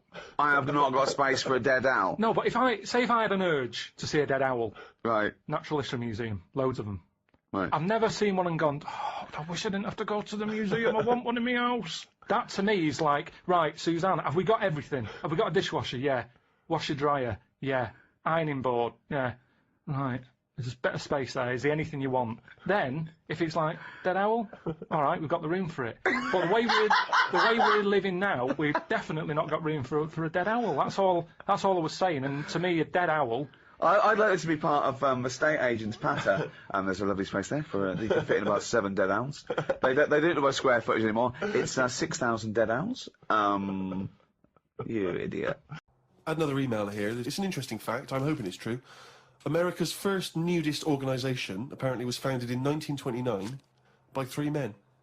Now, what intrigued me when I read that is the fact that it's clearly 3 blokes just trying to meet some nude women. They're all 52, balding. Exactly. With little, so those gold-rimmed glasses. Yeah. Yeah. And they're just wandering around, and it's all quite saggy down there, and they're just knocking on doors saying, we just set up an organisation, it's perfectly above board, completely legitimate, it's a nudist organisation. You got any women in there that want to come and join us? Because we haven't got any female members at the moment. Got any women in there interested in, you know, volleyball or trampoline? I can't be doing with it, me. You hate nudists, don't you? Nudists. I don't understand what it's all about at the end of the day. And here's something, right? Do you know, like, when you're a bloke nudist, right? Do you ever get any who just have, like, a small knob? I don't know. I don't understand the question. What's that? What's your point? Well, you know, are there any blokes who are knocking about who just have a normal-sized knob, or maybe a bit smaller than normal, who are happy wandering about showing off what they haven't got, if you know what I mean? I don't think nudists are just doing it because they're so proud of their knob. No, but there's got to be a little bit of that in it, hasn't there?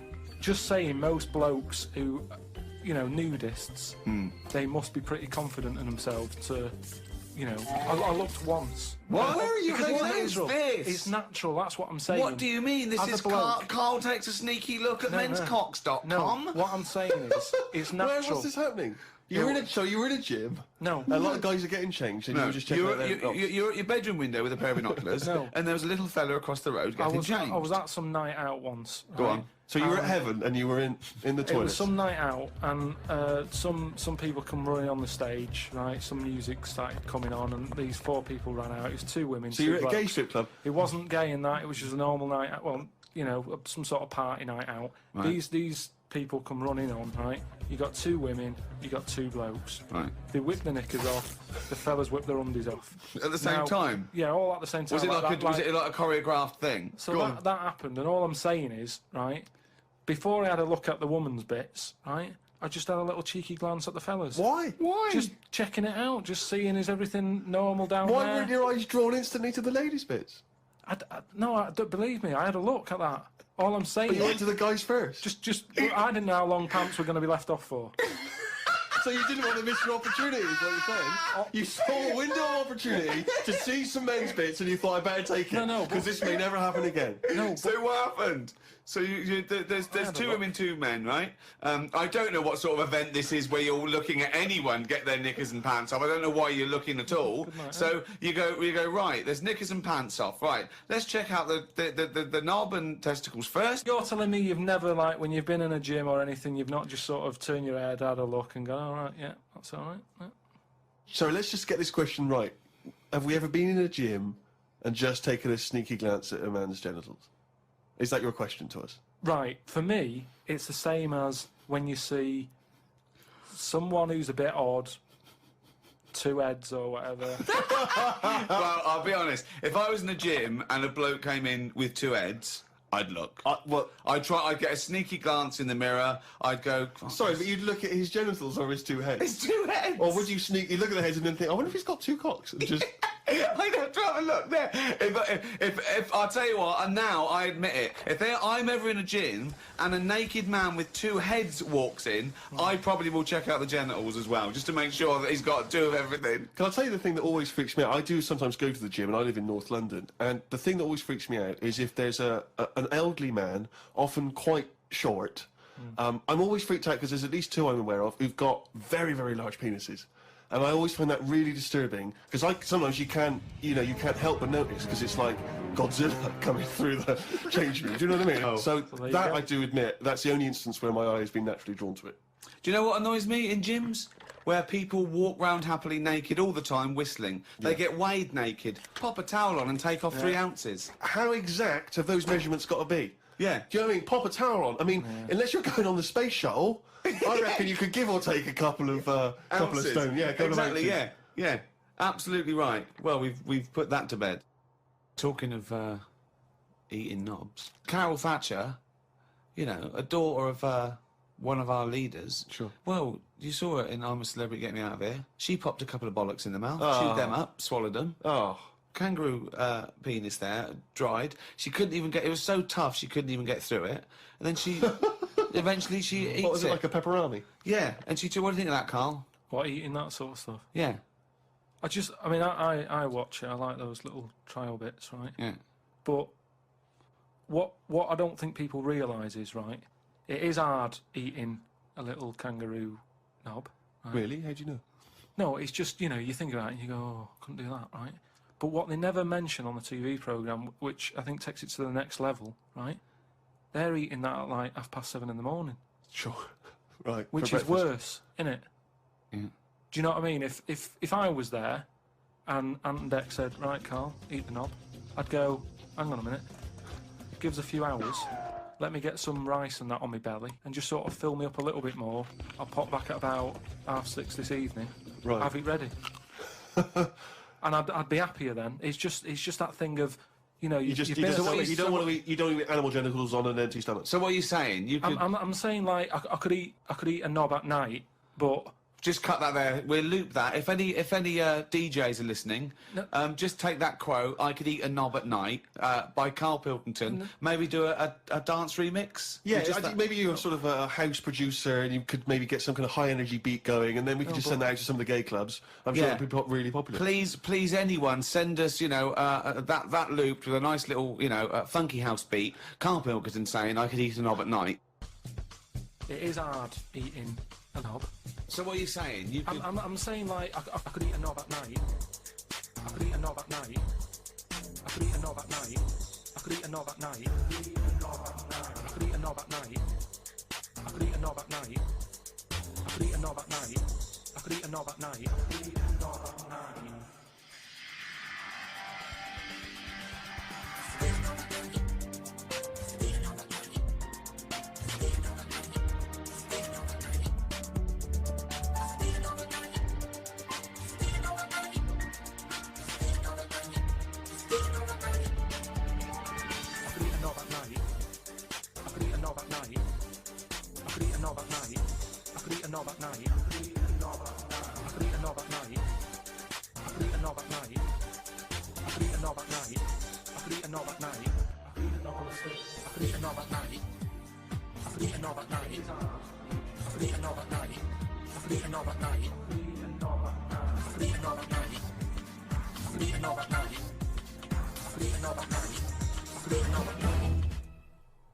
Do you know the other week when I came up with, like, a different idea of how we can sort of make the world run and that?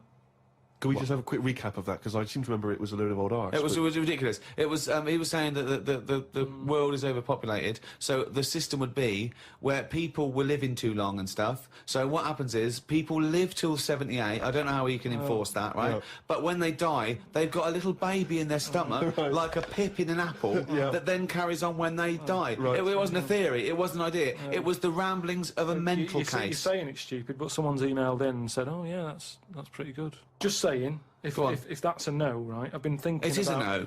What about if we do it the other way, right? Ah, go on. Somehow, I don't know how. A kid has an old lady.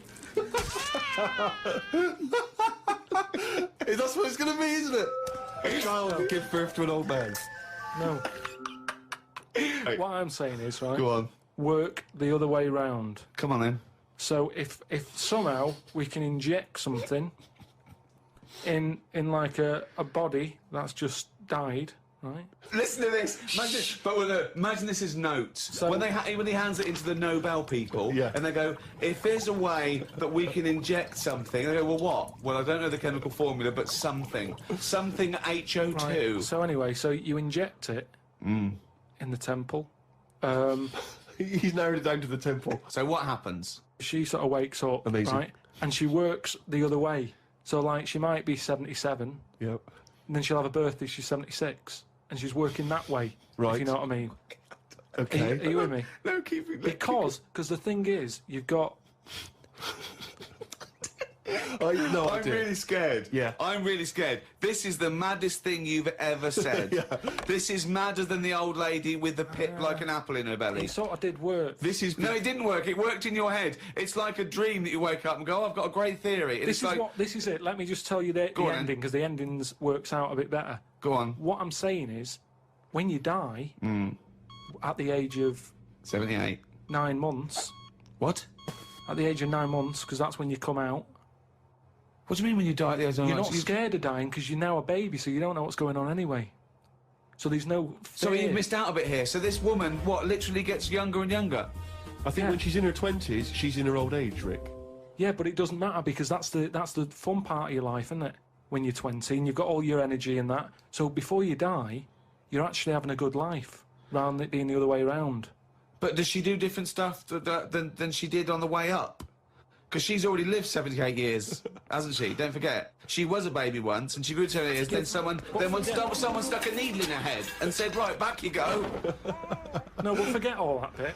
Forget all that bit. How do we forget that bit?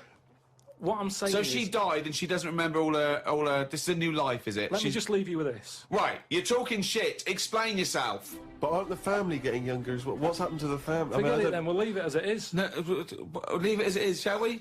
Shall we? Can we all agree on that, guys? No. Should we agree to leave it as it is? Is that all right? Because I don't want to hear any more from the diaries of Charles Manson. No, it's I mean, you're a fucking maniac. Oh. Anyway, next time we're going to lift. Check that out. That is true. Anyway, we've got 3 tickets for the Fall. Sorry, 3 pairs of tickets for the Fall who are performing tonight at Kentish Town Forum. If you'd like to win them, here's a question for you: which Radio 1 rival station, which Radio 1 personality used to be a member of the Fall? If you know, then you can get in touch on 08700 800 1234. Or it's ricky.gervais@xfm.co.uk. Is it Chris Miles? I don't want to give it away. Is he on Peel? I don't want to give it away. Okay. I don't want to give it away. Okay. But 2 words for you. Emma B. It is indeed. We're just looking at the Polaroids, the test the photographers do, and I'm not all happy. No, do you know what I mean? Though it's like I kid myself. I must walk around. It does take mirrors and photographs, and I go, oh no, yeah, I forgot I look like that. Yeah. Do you know what I mean? It's sort of like you look at that. Look at a tree Look trunk. at me, Rick. There. That's always with me. Oh. There was a bloke downstairs thought I was Johnny Vegas. He was going, I love those adverts with a monkey. I didn't have the nerve to say I'm not him. At one point, he actually said, I like that one when he hits you. And I went, yeah. He went, you do any more adverts? And I went, yeah, I'm doing a couple more. I just thought, God, it's gone too far now. I can't say I'm not Johnny Vegas. Sorry, I'm not really listening, Rick, because I want to say to you, can you get me more square on? Yeah. Square on, I'm not so bad. It's from the side. Yeah, the side looks bad. All right, come on, Rick. Yeah. Karl, what do you make of that? Pretty face. Yeah, this isn't great radio. No, it's not. I know we never do great radio, yeah. But this really isn't. This is some of the worst we've done. Yeah. We were talking before about Schindler's Lifts. Yes. Like, those people just make one thing, and they're famous for that. Now, do you think the Monopoly commissions should investigate Armitage Shanks? Yes. Because I've never seen another sink or toilet made by anyone else. No. When did they take over this? Can you hear that clicking? Yeah, would you just stop just for a second while we're just doing this? Because he can't talk, because he's trying to make himself look so handsome. Well, exactly, I've got to keep striking poses. To sort of look normal. I've just changed my mind. I want to, you remember that George Michael video where he doesn't appear, he just gets supermodels to play him? Yeah. Or kind of replace him. Can we do that, maybe, instead? Just get a leggy blonde in? In our place, like 5 people. Exactly. Instead of, this is Steve. Exactly. But he looks like 5 women. Yeah, no, that is Steve. And so you were talking about Shanks? Yeah, Shanks, Armitage. They've got it sewn up. They've sewn it. They have, haven't they? Yeah. When did they sort of like get I don't know who big? the Shanks people are. I don't think they make anything else, though. I've never seen them making anything else other than lavatories and sinks. They seem to have got that. So who went? We're gonna make so many urinals that there's gonna be too many urinals. No one's gonna have a look in. When anyone's out having a slash, they're just gonna be thinking, Yeah, Armitage but presumably Shanks. there's someone called Armitage Shanks who's got Could his be. name all over that. You know, whenever you meet him, you're just thinking, I've had a Waz. On Armitage on Shanks. Armitage Shanks. Is Waz a word? We can say Waz, can't we? Yeah, or I piss think or so. slash. Yeah, either of them's fine. Oh. U2, Walk On. See, I like U2 again now. I liked him sort of, you know, in the very early days, and I hated them for about 15 years. And then the last album, this and Beautiful Day, I think really good. Thanks for that. They've lost all their pomposity, don't you think? I saw one of them saying that he felt this was the best album they've ever made. I tell you what, I'm not going to argue with him, whoever it was, Steve. Could well have been The Edge, not sure. Could have been Larry Mullen. Real name David Evans. Really? Yeah. Interesting. Yeah. Rick, you may recall that some time ago we gave people the opportunity to win some tickets for the Fall performing live at the Kentish Town Forum this evening. Supported by Schindler. Schindler. I know you're a big fan of them. And we have some winners. I could have made more lifts.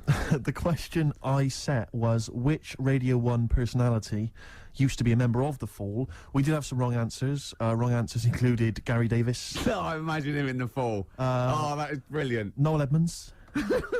And of course, Ed Stewpot Stewart. Oh, what's happened to Noel Edmonds? What's happened to lovely Nolly? Noel's just utterly doomed, isn't he? No one will employ him now, it seems. Well, we don't know that. That's probably libelous. How is that libelous? Well, he might be turning down stuff, and therefore might be sort of waiting for a big comeback with Noel's House Party 2002 for all you know. No, you're right, it is libelous. Thanks for pointing that out, Rick. In case there are any lawyers thinking that's not libelous. No, actually, good point.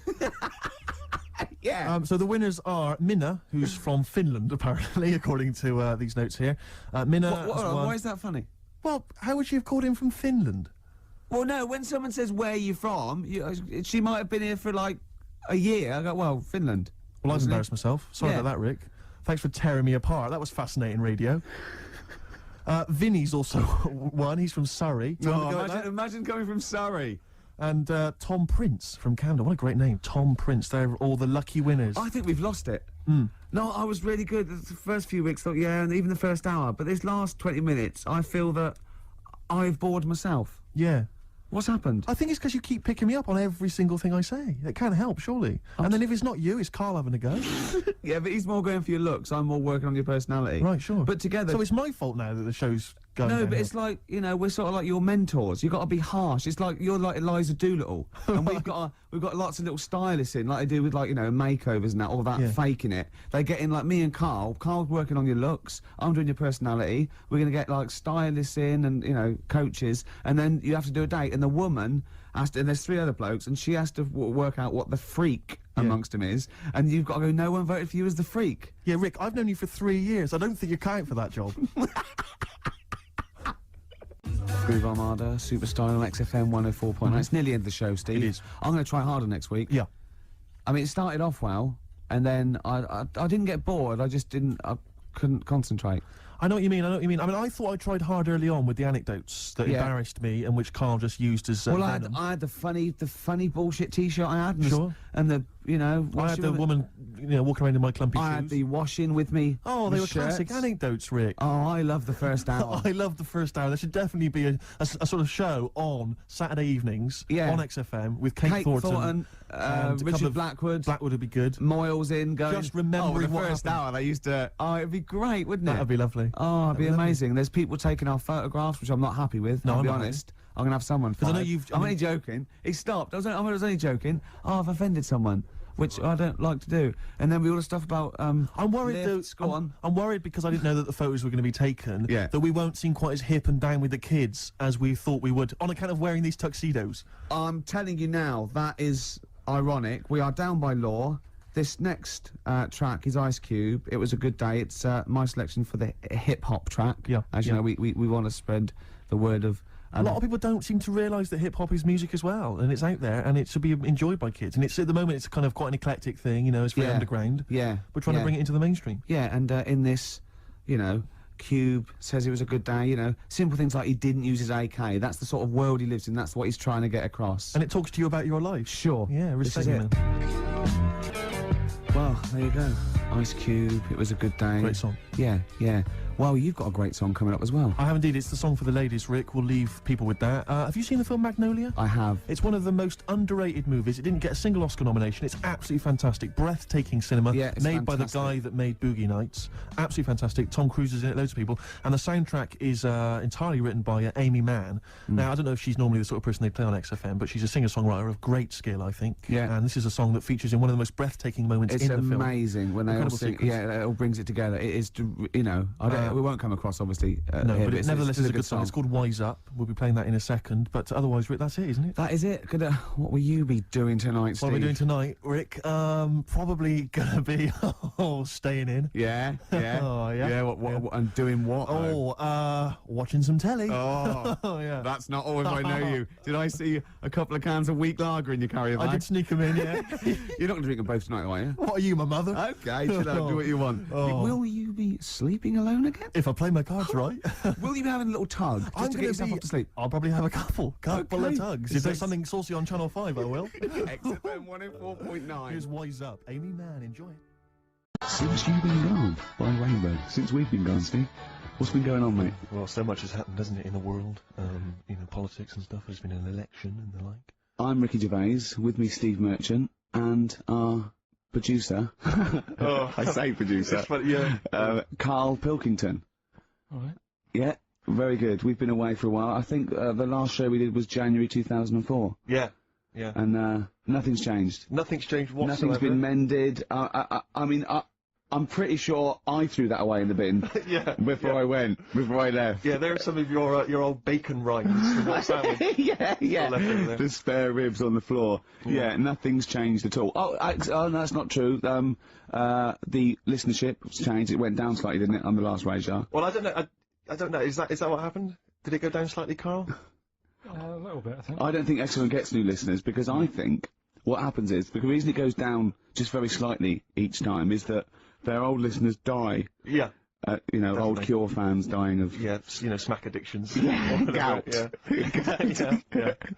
But anyway, well, I haven't listened to this station for a year and a half, so that's increased by 1, which is probably quite a high percentage. Exactly. I mean, I suppose that my question, I suppose, to you, Rick, would be, you know, why now? Why have you come back now? You know, I was a bit bored of sitting at home. You know. Okay. Yeah. Because we're just here for 6 weeks. 6 weeks. Well, we're standing in for Adam and Joe, aren't we? Yeah. Yeah. The tables have turned. I remember when they were standing in for us, but... yeah, I don't know. But the only reason I'm here is because my housekeeper cleans between 1 and 3. Oh, right, that's a good idea. So I just got to get out of the house. And are they listening to XFM? Well, no, she doesn't speak English. Obviously. You know, I'm not made of money, Rick. You know, if I can help out, you know, a young immigrant lady, then I will do. And there are so many things I can do for her in so many ways. Yeah. But you know, picking up my old tea towels and stuff is ideal. So that's why I'm here. But all I'm worried about is I think people kind of associate with the name Ricky Gervais. They associate a certain level of quality. You know, your live stand-up DVDs. There's a level of quality. You've put a lot of work into them. You've honed it. The TV work you've done, likewise. Should people expect the same from the radio show? Definitely not. No. Definitely not. Those things that, you know, you sit down, we sit down, we write them for a long time, write them for a year maybe, then film them, we worry about everything. This is, I'm not even sure I'm talking into the mic at the moment. I was actually doodling, as you saw there. Yeah. I'm eating a sandwich as we speak. Yeah. You know, although we do like music, that is true. That's absolutely right. Should we play some great records? Let's play a great record now. U2, City of Blinding Light. I'll tell you what, I love U2 now. Yeah. I honestly hated them, sort of everything from Boy up to about, I think, Beautiful Day, when that came out. I thought, oh, that's alright. Listen to the album, listen to this album. I love them now, Steve.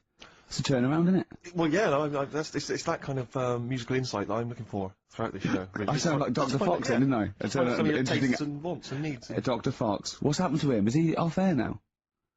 Because that's one of the reasons I put no effort into this radio show, because, you know, we go to the Golden Globes the same month, we do nothing at the Sony, and Dr. Fox actually said, that's because you're not very good. I like the fact that the Dr. Fox criticisms really hit you quite hard. You know, you really I'm still talking about it a year later. Exactly, you know, you've got to let it go, Rick. Yeah. But then again, you know, he's a medical man, and... Yeah, well, you know, you've got to believe him a bit. Just his opinion. Exactly, yeah. Yeah, I could have done without the rectal examination. I think he could have just said, you're not very good. Try and enunciate. No, I know what the problem is. Oh, let's have a look down here. Exactly. Karl you had to, go to one of those, well clinics, didn't you? No, I haven't gone. Why? Because I'm not happy with it. What? I'm not happy with the whole... Well, it's just... Do people know what them places are? We'll give you a whole... Have you heard of them? Yeah, I've had one, yeah. They check everything. Which, you know, Suzanne, my girlfriend, was like, you know, you're 30-odd now. When was the last time you went to the doctors? And I haven't been for ages, because I don't... No, I never go. I never go. Unless I think I'm honestly gonna die there. I'm in agony. They can always find something. Jane made me go to one of those well things, yeah, those booter things where they do that. It's, yeah, a couple £100 and they give you a complete head to toe, don't they? But head to bottom is what it is. They do the old finger up the arse thing. Now, what is that testing for? Well, I like that he said it quietly, because he's on the radio. You can't say arse. Yeah. Well, say it quietly. Say it quietly. Yeah. Arse. Yeah, arse. That's what our mistake was, because we got a complaint upheld, didn't we, for saying... And I'm talking about a male chicken here, which is a cock, as you know. And we said that word, right? So if we'd have gone, cock, we'd have probably gotten away with it. You can get away with murder. If you just, yeah. If you just whisper it very So go on then, yeah, so... Go on then, I'm not going because I'm not having that done. I don't understand what they're going to find up there. That's... Your head? No, but why can't we just... I mean, it's the heart that I worry about the most. Do you mean that in a kind of romantic sense? No, I mean, like, you know... They'd have to have a long finger, wouldn't they, to check that out? They go, is something wrong with your left ventricle? Yeah. Now, this thing about the doctors, they hold your testicles and they make you cough. Yeah, they don't hold the testicles anymore. They just put it sort of like by the side of them. And what's that testing for? I don't know. I think it's something to do with if you've got something wrong with your diaphragm or something like that. You can't do it when they press there. I don't know. It shows them something. So it's not doctors having a quick feel. But so you can't. Well, that's good because do you remember when Karl said he's going to die of cancer, and I said why? He said I don't check my balls. I said why? He said I don't like the feel. So they feel it for you. They feel them for you, and you can just relax, shut your eyes, and think of England. But don't mess with them. What do you mean? You can do more damage messing about with them. Just leave them. And it's two anyway. You can afford to lose one. Yeah, I don't think that's the point. I think the point is it sort of spreads, doesn't it? You know, you've got to check the... I mean, I'm not saying, you know, if don't do it, because they spend a lot of money saying to people, you know, have a quick feel if you've got the time, what have you. But I don't worry about it. Leave it. Leave it alone. Why, out of interest, why do doctors stick fingers up your arse? Check the prostate.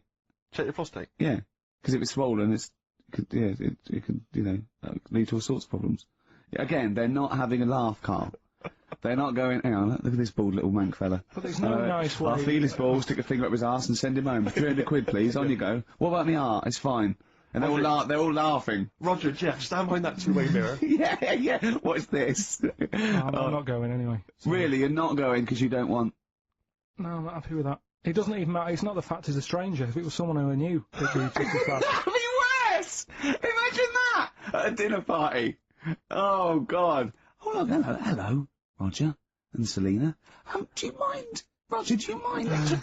Would you allow any of the celebrity doctors to do it, though? Dr. Dre, Dr. Fox, any of those? Doctor Who? I just don't understand in this day and age. Would you allow Christopher Eccleston to stick his big northern finger up your... Do you want a song on anyway? What? Beanie Siegel. I love this track. Oh, it's very urban for you, Rick. Beanie Siegel. Feel it in the air.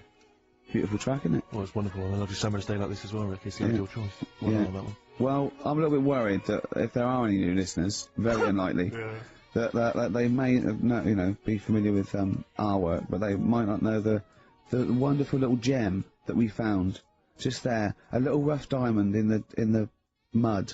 Yeah. Karl Pilkington. Yeah. Just working here, just working away as a little producer, a little sound man, wasn't he? Yeah. And he was, and we gave him his opportunity, didn't we? Mm. It's like Cinderella, wasn't it? Yeah.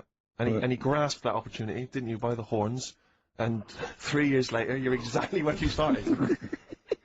So, good work. Got Mondays off now.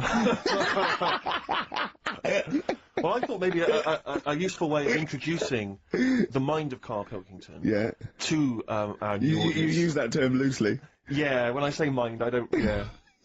Yeah. I thought, what Look at his face! Oh. There is a website. Have you got the website? Oh, there's a address? website that we just found. Right, Carl, what is the address? If you are unfamiliar with what Karl looks like, Please log on to this now. log on to this website and stay tuned, but log on to the website because you'll see Karl's face, you'll see some of his pearls of wisdom. Yeah, now what's the address, Karl? Freewebs.com. www. Yeah, freewebs.com. Freewebs.com. Yeah, / Yeah. the dash K dash man / The K-Man. It's Okay. complicated. It is, yeah. Do it again, say it again. But get a pencil now, they've all got a pencil now. Freewebs.com. One word. Yeah. / the dash K dash man / Now, when you say dash, is it a dash or is it Is it in an the middle? underscore? Is it underscore? Is it in the middle of the word, or is it hover in the middle of the word, or is it at the bottom? It's just a line and that. Yeah, I know, but is it an underscore or is it a dash? Try both. He's even scared of like doing something with a friend or getting a gift because he goes, I have to buy him one back now. Yeah. It's sort of like life's a bit of a chore for Karl, isn't it? Well, anyway, alright, let's leave that aside. Obviously, you're never going to be entirely happy, although apparently you are already on the brink of happiness. All you No, had I to say told you was your that, hair right? looked nice. I That's was all you at- had to say. Yeah, I it was- looks good, yeah. And that's it, end of story. What's the point in that? What is the point in Because that? she doesn't really care what you think, but she doesn't want to hear that she looks like Dave Hill from Slade. She's not having her haircut just to please you, Karl. Despite what you might think. Yeah. He's taken aback by that. Yeah. Sorry, happiness then, yeah. All right, So- the thing is, I was happy the other week, right, when I was going up to Manchester on the train, nice quiet carriage, I'm sat there reading about sharks and that, right? Nice and quiet. And I got annoyed, I texted you, didn't I? Yeah. When two fellas got on. Can we talk about it? Well, yeah, I mean, you've started it. Two gay men got on. Go on. Two gay fellas got on. Yeah. And it wasn't the fact they were gay that bothered me. It was No. like, you know, each to their own. Let them Sure. get, you know what I mean? Let them do what they do. Yeah. And, Behind closed doors. but they started talking really loud, right? And they were going on about, That's meeting up. annoying anyway. That's annoying whether you're straight or gay. Yeah, Mate, talking to But do you know that theory I have about they go out late? Yeah. Gay people always go out late. Yeah. Yeah. Right. When I mean, what time do you go out in the evening? 7:30. If you go out about 7:30, if you know, if I'm out of work, I might go out about 8 o'clock or something. Yeah. I can guarantee I'll sort of be in bed by about 12:30. Sure. At that time, they're still sort of ironing the jeans, right? And the funny thing was, Ironing their jeans? I've always said this, right? Dancing and along you to sort- ABBA. You sort of said that's rubbish. I'm sat on the train reading about sharks. These two are talking, and they're going, "Oh, we can't wait to get there." And his phone goes, and he goes, "Hello," and on the end he goes, "Anyway, I'll see you at 1 then." Right? Right. So I thought, well, maybe that's tomorrow. Yeah. Could be 1 in the afternoon. That's when most people would meet. Yeah. And then he carried on talking. Most people would meet. Carried on talking, and he goes, "Yeah." So anyway, like I say, see you tonight. 1 o'clock is meeting someone. Yeah. I don't know You were why you go livid. out that late. Do you remember when his favourite record of all time is The Killing of Georgie? Sure. He said, would he have been killed if he'd have been back at a decent time? There's a no fair mention point. of the time in Sure. this song. And then the funny bit was actually that did make me laugh, right? When he'd finished talking on the phone, he said to his partner, right? "Oh, there you go. Let's have a little chat." And the fella said, "Who was that?" And he said, "Oh, it's Dave." He said, "Which one's Dave?" He said, "You know, the one with the shaved head." I thought, in the gay community, Yeah. that isn't a good description. No. Do you know what I mean? Yeah, I know.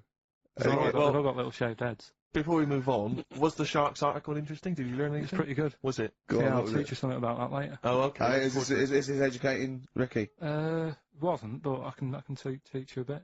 Yeah, All right. that's good. Play some ads and that. Play some ads and a tune, and then have we got maybe a competition? Yeah. All What have we got? We're all looking forward to that. Alright. Fortune Faded, Red Hot Chili Peppers, and XFM 104.9. I'm Ricky Gervais, with me Steve Merchant and Karl Pilkington. Back for 2 hours a day, then a Monday off. Conning the management, baby, and sending this station spiraling down into the depths for his greed and selfishness. Yes. Okay. We were talking earlier about things that have happened when we were away. Quite a lot. Quite a lot, but there's one thing I heard. It might be a rumour. I hope it's a rumour. I kept it from you, Steve, because I want you to sort of have spirits out, because we've been at it in the office, and we've got to be Okay, I'm just gonna say it. I think Shed 7 have split up. Sorry, I didn't... Shed 7 have split up.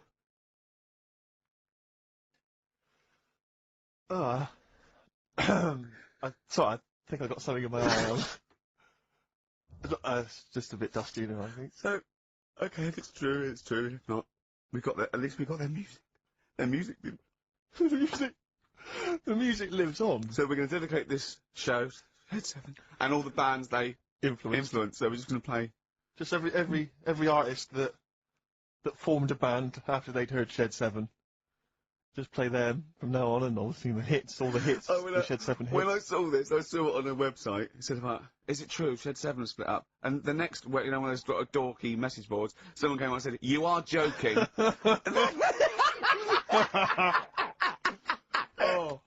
Oh dear, what else has happened? I just pray that it is just a rumour. It's just a rumour, yeah. Just call in if it's true. Well, no, call in yourself. Well, Shed, if Shed's listening, yeah, and he's not busy, he's got Mondays off now. Call in and say what was the split all about? Tell you what I read about. Sharks, monkeys, or jellyfish? It's 10 past, isn't it? We haven't done a little bit of knob news.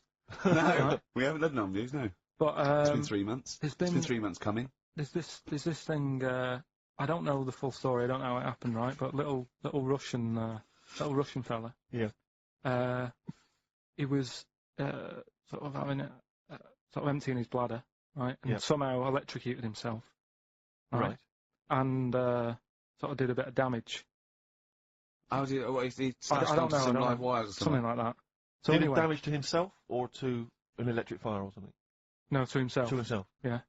And so the doctor didn't slip and curling tongs went up his arse when he was pissed, because that's happened a lot. In yeah, we've all been we've all shoved the old curling tongs up the arse when having a piss. Right. So I can't even be bothered. No, go on, no, we're interested. We're interested. Oh, no, come on, we're interested. You can't be bothered. You get Mondays off. Do some work. Right. So anyway, so the doctor says, "Oh, it's not looking good. We'll have to take that off." What? And he's like, Knobectomy? Yeah. Really? But the funny thing is, right? Nothing funny about that. They've done. You're doing me head in. Just tell the story. Just do me head in. Oh, you can chill out on Monday. I've only got 15 minutes, but I'm going to talk to you every Saturday. I'm going to get the money's worth out of this because you get Mondays off, and I can't bear the fact someone's getting away with something like that because it's terrible. So you're going to stick this out, or you're going to have to work Mondays. So take it on the chin, right? Okay. Just finish the story. Yes. I command you. Just do it. Anyway, so they said, you know, will you be able to sort me a little knob out? A prosthetic right? knob, yeah. But they put him out for the operation. Yeah. He woke up. Yeah. Right, and he's thinking, oh, thank God that's over and done with. Yeah. They've only grown it on his arm. What are you talking about? You twat. Shut the you're an idiot. What do you mean they've grown it on his arm? Apparently, like, that's the way they do it. Oh, yeah, but to then put it on... That wasn't a mistake. It wasn't doctor going, did it go there?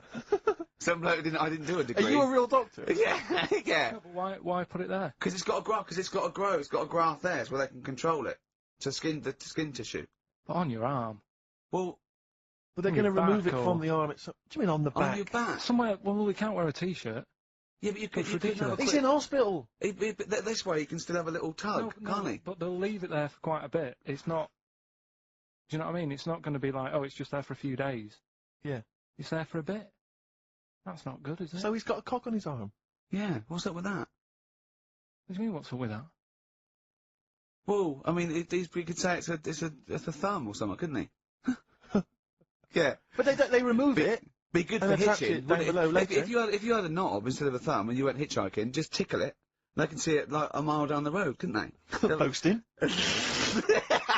Yeah, if I'd lost my knob, I'd go, oh, I'm not going to have all that stuff. Just whack a pair of tits on me. Do you know what I mean? I think, oh, I'll have just forget it. But why not just put it where it should be straight away instead of messing about? Where should it be straight away?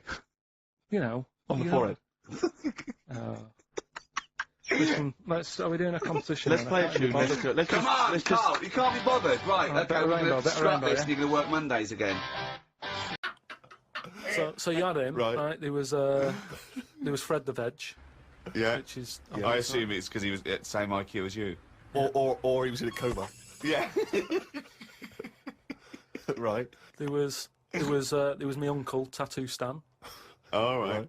Yeah, he had like loads of tattoos that he'd just done himself. Oh my God. The problem was, because he did his tattoos himself, the ones on his left arm were really good. Because he was right-handed. On his right arm, rubbish. Right? So there was him. Great. And there was Jimmy the Hat. Jimmy the Hat? Yeah. Did he always wear a hat? No, he didn't.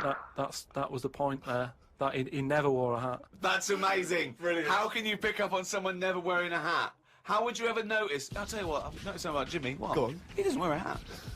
why was he not called Jimmy the Parrot? Because he never carries a parrot. No, that's just the way, I mean, that's how they work it. I mean, Here comes Jimmy Three Legs. Why'd you call him that? He hasn't got 3 legs. I didn't really have one apart from, like, I had a CB. You know, like when you'd go on a CB radio and have a chat to people. Oh, this was a craze in the, was it late 70s, early 80s? Sort of early 80s. And, it was just short band radio, wasn't it? Everyone had these little handsets and they'd speak to each other in the sort of local area. Yeah, it was mainly, I think it started off with like lorry truckers drivers, and isn't it? that. Yeah, truckers, yeah, because there was that thing from like about 1977, it was Convoy, yeah. Yeah, so I had one of them, and the handle, I had 2 Handle different names. means your nickname, your yeah, name. there's loads of code stuff. Yeah. I had a couple. I had there was Pilkey 01, because like I say, there's a lot of Pilkingtons and that in Manchester. So if someone wants Pilkey 02, it's open. Do you know what I mean? They can have it. And then like it's people scrabbling. I want a Pilkey 01. And then because I did boxing and that. Well, you did it once. Yeah. I'd Boxer Boy, because I thought that's quite a good image as well. That's kind of like people going, oh, don't mess with him. Do you know what I mean? Yeah. If he asks what your handle is, tell him. Do you know what I mean? Yeah. It's Boxer Boy and that. Yeah. So just had them 2, and I used to just go on there and. Pointless. What is the point of this? Well, you just meet people, don't you? And you don't meet people. You say, "What's your handle?" They go, "Box Boy." What's yours? Rubber duck. All right, cheers. No, It's but ridiculous. then you'll say like, then you go, oh, what's your 20? What's that mean? That's where are you? Well, why don't you say where are you? Because just in case there's someone who's listening in who you know, you hear about this all the time, don't you? People listening, jotting stuff down. Oh, right. So, just in case someone in the world doesn't know what handle means, they're out of the loop. They're out of the loop. It's not a difficult code to crack, is it? Yeah. If you're trying to track someone. It's hardly the head of the mafia talking to each other because the FBI are on the wire. It's ridiculous. Like, I go, oh, you keep saying that, what's your handle? And they come back with something else. I can't work out what's going on. No, it's like anything, isn't it? That's what codes are all about, isn't it? You set them up and that. Go on, and tell me the code then. Reveal at long last to the world what these codes are. Right, so what's your 20? Where are you? This is better than the Enigma. Yeah. Right, now here we go. Right. How many candles are you burning? Does that mean how big's your car or something like that? Horsepower or something? See? No, that's Oh, how old what are you? time is it? No, how old are you? What, how old are you? Okay. Right. Right. How many candles are you burning, of course? Yeah. So what's the answer come back? You go, I'm 15. 14. Brilliant. That code, there's no one going to work that out. I wish you'd have kept a diary of this, because this has been fascinating. Now and again, someone will come in and go, side on, right? What's that mean? And that means, like, there's someone sat there listening into this chat and going, this sounds interesting. Yeah, no, it doesn't. Unlikely. Yeah. And they want to join in, so they sort of go side on, you go, side on, bring it in, right? And they go, all right. How many candles are you burning? Yeah. What's your 20? That's it, goes round again. Yeah. See you later. What's your 20? How many candles are you burning? Oh. And, I mean, it seems to me that what you should have done is made a note the first time, so that when you then speak to them again, you don't need to ask them those questions. Can I just confirm that you're burning 15? We do, of course, Rick, every week get thousands of emails. Emily from New York has asked Karl this. Karl, if you were on a sinking ship, or you were in a burning building, and you were with myself and Ricky, but you could only save one of us. I don't know why that's the case, but you can only save one of us. Yeah. Who would you save? Would it be Ricky or would it be me? I think it's a 2-man dinghy. Right, okay. Possibly. And we're trapped, and he knows that if he stays there to get both our legs out from under this thing... the girder. Yeah, he dies, so he's got room, he's got time to save one. It's obviously me. It's hard to say, isn't it, at this point? What, because Steve's in the room, you mean? Well, no, just because we don't know what the situation is. Okay, well, let's say we're on a sinking ship, all right? So you're gonna have to rescue one of us, drag us into the dinghy. It's going under. You know, in 30 seconds, okay, this ship's gonna go under and drag you down and you're gonna die, right? And our legs are trapped and you've got enough time to untangle one set of legs. Whose legs do you untangle? Now, just because my legs are long does not necessarily mean it's more complicated. No, it's exactly the same amount of time. Just have to make a choice. A terrible choice that Steve would not, you know, hate you for. Well, no, listen. But if he won't be around for long, he's going to drown in 30 seconds. Well, forget him. Bear in mind this, Carl. You are going to be stuck in a dinghy with Ricky Gervais, and who knows how long that's going to take. Think of all the head squeezing that's going to be going on, the comments, the wind-up. And do you honestly think that he's going to, if there's any provisions, that he's going to split them evenly with you? I mean, he's going to have drunk all the water, and there's only going to be about half an hour in. The food's going to be gone. Look at his gut. Look how much, you know, of the food he's going to have to eat, the baked beans that you've got on board. Whereas me, you know how generous I am. I'm always sort of helping you out. There we go, Carl. I think he's put the nail in his own coffin there. You know how generous I am, Carl. Let's talk about that, Carl. Come on, think about that one. Yeah, I mean, have you forgot about that, Steve? What? The time when we went for a coffee and we had to have a bit of a heated debate about the 50p change.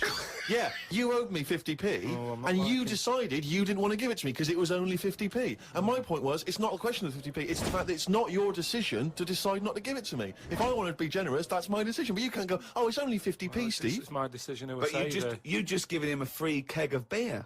Yeah. No, but that did not come to you, and you didn't pay for the free keg of beer. It was a promotional thing that was sent to you. It's the same thing as the way I gave Suzanne my leaving present from my last job. A lot of people may not be aware of this if they haven't heard us talking about it before. Yes, but you had a gift from your work as you were leaving after however many years of service, which you then gave straight to your girlfriend without telling her that it had been received from people at work. Doesn't matter. She wanted a camera. It's the same thing as you. You wanted that lager that I got for free. It hasn't cost you anything. It doesn't matter where I got it from. So you now decide, because you've given me a free lager, that you can now say, oh, actually, I'm not, you know, in the future, I'll just take your money, Steve, on a whim. Well, listen, stop arguing like this. You're rocking the dinghy. Carl, have some of my cheese. Imagine if he would. Imagine he would ever say that. Can you imagine him ever offering you any of his cheese? Are you going to save, Carl, mate? I don't want to say. Well, think about it, and I might do a sort of a for and against or something, and then sort of so the conclusion is okay. All right. A few people have sent this in, including Paul, the party animal Parker. For some reason, we've just assumed he's in school. I don't think there's any actual proof of that. But I reckon he left in June, and he's doing sort of bits and pieces, but he's still not a party animal. Do you think he can hold down a job? Is he just partying so hard that... He can hold down a job. He often arrives late. Sure. And the boss, who's in an overall, will go, Parker, you're late again. He goes, yeah, talks to the hand. Yeah. I think that he's the sort of guy that he'll just happily say, listen, I survive on 4 hours sleep. Yeah. Sometimes I go to work, I've not slept at all. But I think he comes in with his headphones blaring, right, on a skateboard, and the bloke goes up to him, the old bloke, right, the old fuddy-duddy bloke, goes, you stupid idiot, you can't work there. He goes, chill out, man, and in 2 minutes, he's got him dancing. Oh, I know what he's like. Yeah, he is just like, he just can't resist it, because he's just a fun guy. Yeah.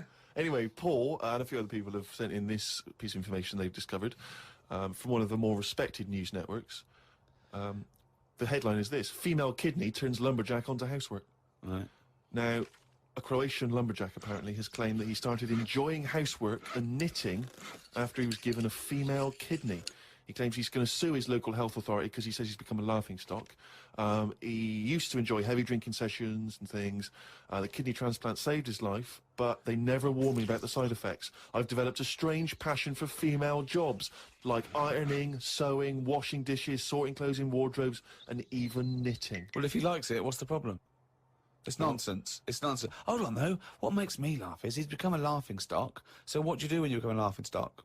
Tell the newspapers. Well, yeah. Tell the newspapers about it, because then that'd keep it completely under wraps. Then. But it's the sort of medical nonsense that Karl would normally come out with. Absolutely. That you know, you take on the personality of the person who gave you their blood. Exactly. It's like those old horror stories, you know, you get given a murderer's hand. Yeah. And you go around killing. But there can be certain medical things that would change the way you think and would change you as a person.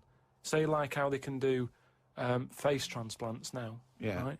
I mean, I don't quite understand how this face transplants work, because Do you get a choice of who you have? If you have something done to your face and you go, you know, it's burnt or whatever, or something happens to you and you need a face transplant. Well, if you totally changed your appearance, then you would eventually change because of how people reacted to you. Yeah, but so if you gave yourself the head of an elephant, soon you wouldn't be yourself because I wouldn't have it. I wouldn't have that. That's what I'm saying. If they had a catalogue and they said, here's some faces you can have, pick which one you want. Yeah. Would you be looked upon badly if you go, do you know what? I don't really like the look of any of them. Can I just wait for a better face? Or at this moment in time, have you just got to take what's on offer? Carl, there's no one looking through catalogues at faces they might be able to have. No, they do now because of the face transplant thing. But who are these people putting their face up for? They wait till someone... Yeah, I know, but at some point... Well, I tell you what, I would not have a face transplant if I hadn't seen the face before I'm going to have it. You had to... I want to see what I'm having. Because I could end up with anything. You mentioned elephant's head. What, do you know what I mean? Whose head are they going to use? Is it the latest thing that's died? Oh, well, this got run over before. Yeah, I'll stick this on your head. Bro, where has this come from? Where are these mind? Where are these faces queuing up to be popped on a skull? Where do you think they have got time to put all these... Maybe this is why it won't catch on. I don't know. Talk then. Someone should talk. It's obviously already a shambles. Can you believe that? I'm amazed that we're back on the air and it's already a shambles. What are you doing? What? What are you talking about? I'm talking. No one was speaking. The record was ending. No one was speaking. It was just. Well, I might shut off. Already, I might shut off. It's like nothing's changed. Boys are back in town on XFM 104.9. We're back then, haven't we, Carl? I'm Ricky Gervais, with me Stephen Merchant and Karl Pilkington. I'm not coming back. I'm definitely not coming back. Care someone. Care that I'm not coming back. Rick, I seem to remember the end of the last time we were on. What was that? 3 months ago. Yeah, 3 months. Carl said he's never going to do the show again. There was nothing that was going to bring him back. Yeah. He didn't enjoy it. Wasn't going to do it. All a ruse, right? Really? Yes. I've known him coming back for about 2 months. You know, because he's got our agent now representing him. I thought he was a fool. Really? Why? Well, what's he done for me? What's he done for us? No, I know, but I mean, he's your agent, so, and he's sort of calling Graham. And it was all a con, so Karl could get Mondays off. Poor Graham, the station's struggling enough as it is. Yeah. It's like running around like a headless chicken. Yeah. No one's listening. That's why I don't bother talking on the record then, because there's no loss to London. Sure. Right? It's pointless, this show. We don't do it for the money. We don't do it for the kudos. I don't know why we do it. No. There's anything on telly at this time. I could have had a lie in. I know. But, it's all a ruse to get Mondays. He's got Mondays off now, because he has to do the show, 2 hours, right? And he's still getting paid, and it's all a con because he knows that he's holding him over a barrel, and it's like, oh, we've got to keep Karl happy. Right? I had Mondays and Tuesdays off before Duncan got involved. No, but you know what I mean, though? And it's like, poor Graham, who's the MD, in charge of the thing, probably pulling his hair out, worrying about the station, right? You know, it's a sinking ship. And then Karl comes along, well, I'll do it, but I want Mondays off. He's probably sitting home now. His family, he's probably ridiculed by his wife. His kids almost certainly would have lost all respect for him. That he's been fooled by Karl Pilkington. He calls his mates and goes, oh, I'm busy, Graham. I don't, I just can't think. It's embarrassing. But do you know what I mean? And you think it's funny, and you think you've got one over him. He's going, Monday's off for 2 hours. Yeah, you do. You think, and now you're embarrassed because you said it on air. But you're only conning yourself in the long run, because do you know what I mean? I hate that sort of, the world owes me a living, how much can I get, what can I get out of the world? What are you going to give back to the world, Karl? What are you doing now then? You're going to prepare Mondays? What have you prepared for this show now? You've had 3 months to prepare. Yeah. What have you got? What have you got for us? Okay, what's happened in the last 3 months? What? In this place or just my life? Well, what have you got for us? With 3 months, we're turning about. You get Mondays off, you're getting paid for it, you've got a cushy deal, you're having a laugh, you're taking the piss out of the management, right? So, what have you got for us? Give it to us. I've kind of updated Rockbusters a bit. Right, brilliant. Yeah. Right. So, and you said don't mess with it. If something's good, don't mess with it. What do you mean it wasn't good? It was never good. It was never good. No, of course we had to fix it. It was fun to do. It was a laugh. I mean, I imagine it was much more fun for me than the 450 listeners. You know what I mean? I enjoyed it. I enjoyed squeezing your head and dressing you up. No, but that's just it. When I had a meeting with Graham, right, I said, look, I'm not being funny. I don't want to do it anymore. I've had enough of it. Yeah. And he was like, oh, what's up with you? You sounds like you have a right good laugh. I said, yeah, but that's all good acting and stuff. I said, it's hell in there. I said, like he's talking about Vietnam. Yeah. I said, having my head squoze, right? What? Squoze is still not a word. We've been away 3 months. It's still not a word. Right. I said he's putting a dustbin lid on my head. Yeah. You told this to the ND. He's hitting me with a tray. Yeah. He's chucking toilet paper at me. Yeah. And he said, yeah, but that's all over 2 years. I said, no, that was the same day.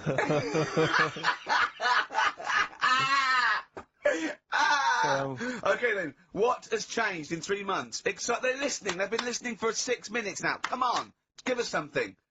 Bit of Nickelback. What's happened in 3 days? Play a record and let him 3 months. What, in my life or in here? Nothing's happened here. Nothing's changed here. Right. But I don't know. Do you know last time we were on? Yeah. Right. And I was telling you about the woman over the road where I live. The one that walked around naked. There's a woman who walks about the flat naked. This right? is when Karl was watching a woman naked. Then she looked at, saw him looking. So what he did, this is the genius he did to get out of this. He pulled his pants down, so he was naked too. His girlfriend comes in and goes, "Karl, what are you doing?" He went, "I can't tell you now, but don't look out of the window." Yeah, go on. Sorry. That woman, she's bought some blinds. Nickelback, Someday on XFM 104.9. How old's the bloke from Nickelback? He looks about 40.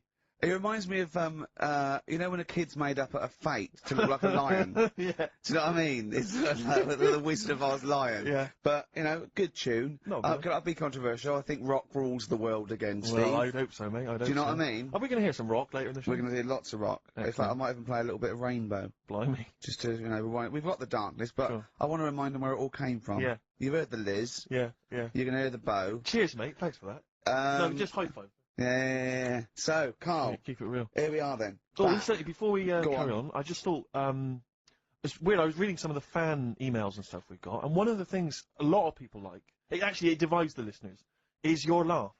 It's interesting. Some people love it, they find it infectious, they find it adorable. I mean, close up in a small space, like a kitchen or something, it's annoying. Like, Karl was annoyed, because I squeaked in his ear earlier, didn't I? Sure. Why did I laugh?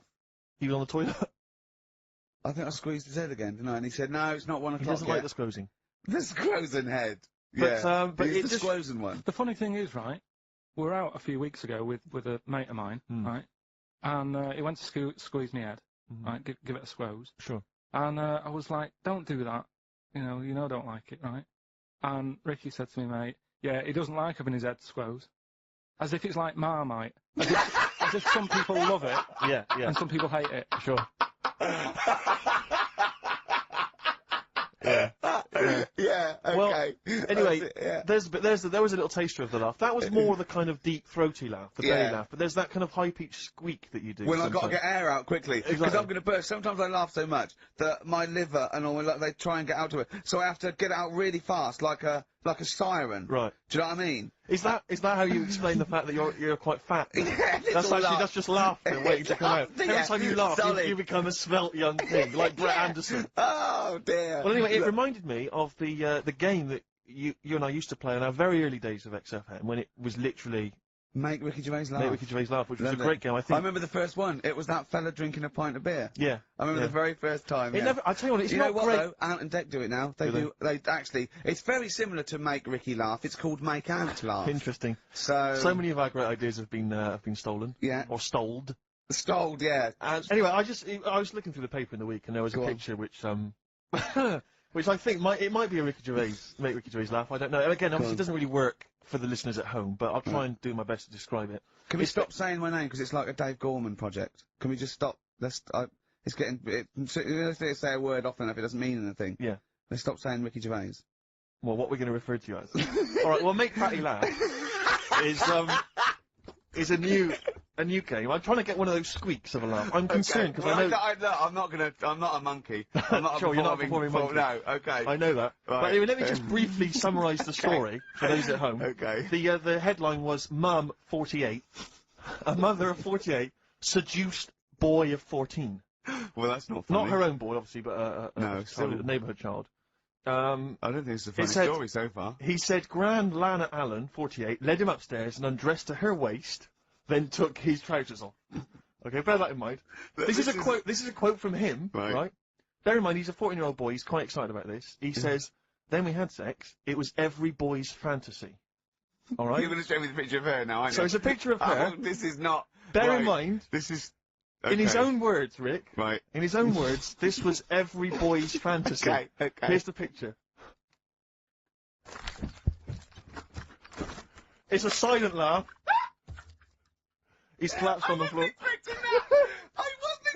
was thinking it looked like a fat man. I was not expecting that. Oh my god. Oh god. She looks like the drummer of Iron Maiden. She looks a bit like Lemmy. But I tell you, she looks like she reminds me of most. Did you see those? I think they've got one with a fag on as well. No, it's just that's her with them out of makeup though. Carl, have you seen Every Boy's Fantasy? You should see. Oh god! Oh. Have a look, Carl. Oh god. How old is she? 48.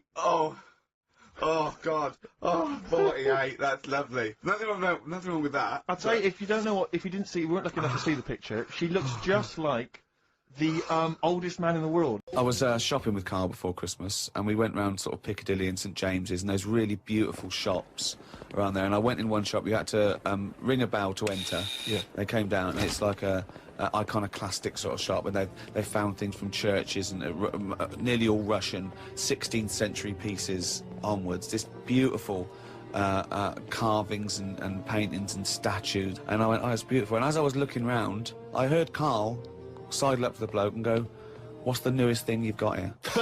Yeah, sure, that's his first thought. I mean, that is the wrong question to ask of a man who's clearly in antiques. Yeah. Proud of the fact he's got 16th century iconoclastic Russian stuff, to ask, "What's the newest thing you've got here?" I mean, what sort of question is that? Oh, I don't know, probably the doorbell. I don't know, what does he want to say? Oh, my shirt. What were you thinking? hoping for? I think it's an alright question, because he was saying there's loads of old stuff in there, and he kept going on about the old stuff. So what was to say? Well, what's the newest thing you've got? And what was Do you know what he said to it? The other question he asked him? He said, "How often do you get new stuff in?" And I said to him, "Why did you ask that?" He said, "Well, I was thinking, if you got antiques and you sell it all, what's left?" Like someone's going to sell all the antiques in the world because they're not making. He said, "Because they're not making any new stuff." What does that mean? They're not making any new stuff. But I know for a fact no one's ever going to go in there and buy the lot anyway. I mean, I've never seen anything like it. I'm not at any point in my life, and I don't think it'll ever happen, will I go, "I need some old Russian wood." It was brilliant. No, it was, Steve. No. It was beautiful. It's amazing stuff. There's stuff. There's these things from the 16th century of sort of like saints and monks, and they're carved. But there's loads of it. It's just all piled up. No one's interested. If I was him, I'd go, "Do you know what? I'm into this, but no one else is. Close shop." Because seriously, it's just piled up, piles upon piles of like old bits of wood with pictures on it and that. But There was think one of a man, fella- just think of a man 400 years ago that carved this, you know... No, but nobody wants it, do they? I've never heard anyone say, you know, "Oh, look, it's my birthday coming up. I'll tell you what I'd love. What? Bit of old Russian wood." It doesn't happen. That's what I'm saying. I've never heard anyone saying it. Like, I've never overheard someone saying, "You don't know where the Russian shop is, do you?" And this is in London, where the rates are high. There was this thing, right, Steve? Them old drawings on, like... It was like a panel from a church that someone had painted, right, yeah. and I think it was like, you know, from sort of like 1590 or something. Yeah. And it was this a picture of this this saint, wasn't it? Said 1590. It could be from any time, really. So there's this one there, right, leaning up against the wall, and most of them in there was that Stalin bloke, right? But there was this little... Right, can I just start with there? Lenin. Right, Okay. all right then. Yeah. So he was on all these bits of wood and stuff, but I saw this other little face, right, little fella with a beard, right? So I said, "Who's this bloke here?" He said, "Oh, the story there, right?" He said, "It's this little fella, and he got mugged back in Russia." This is right, isn't it? This is what he was saying. He said he got mugged. It's just that term, I love that term in a 16th century Russian wood. Oh no, I'm being mugged. So he got mugged. He got happy slapped. And he said, "I've had enough of this," right? Yeah. And he went to live in the woods, right? Made like a little shed, stayed there. People went to visit him, and like, if you got a problem, you knock on his door and you go, "I'm sick of it," and he'll sort of say, "Yeah, I know what you mean. I've moved out of the city and what have you," and he'd make them feel better, and then they go again. Now, why has that man got a plaque. If he was around now, there's no way he'd have a bit of wood with his face on it, is what I'm saying. If someone had got fed up with living in London or New York or whatever, and they go, I'm going to go and live in the woods, people wouldn't visit him, and he wouldn't get a piece of wood with his face on, is what I'm saying. But this man is selling it for about, I think it was about 750 quid for this bloke's head. But the chances are that this is either a well-known Russian folktale, or it may even be a piece of classic Russian He's a literature. saint. He was a saint. Oh, okay, He was well, in which canonised. case, But everybody was a saint years ago. That seems to be, like, thrown about, doesn't it? Who's a saint now? Name him one now. Yeah, this fella lived in the woods in a hut. Oh, yeah, that's Saint John or whatever. He's not a saint. He's done nothing. If anything, he's sort of said, I can't be bothered with living in a city with everyone else. Everyone else has got to put up with it, but I can't put up with it. I'm going to live in the woods.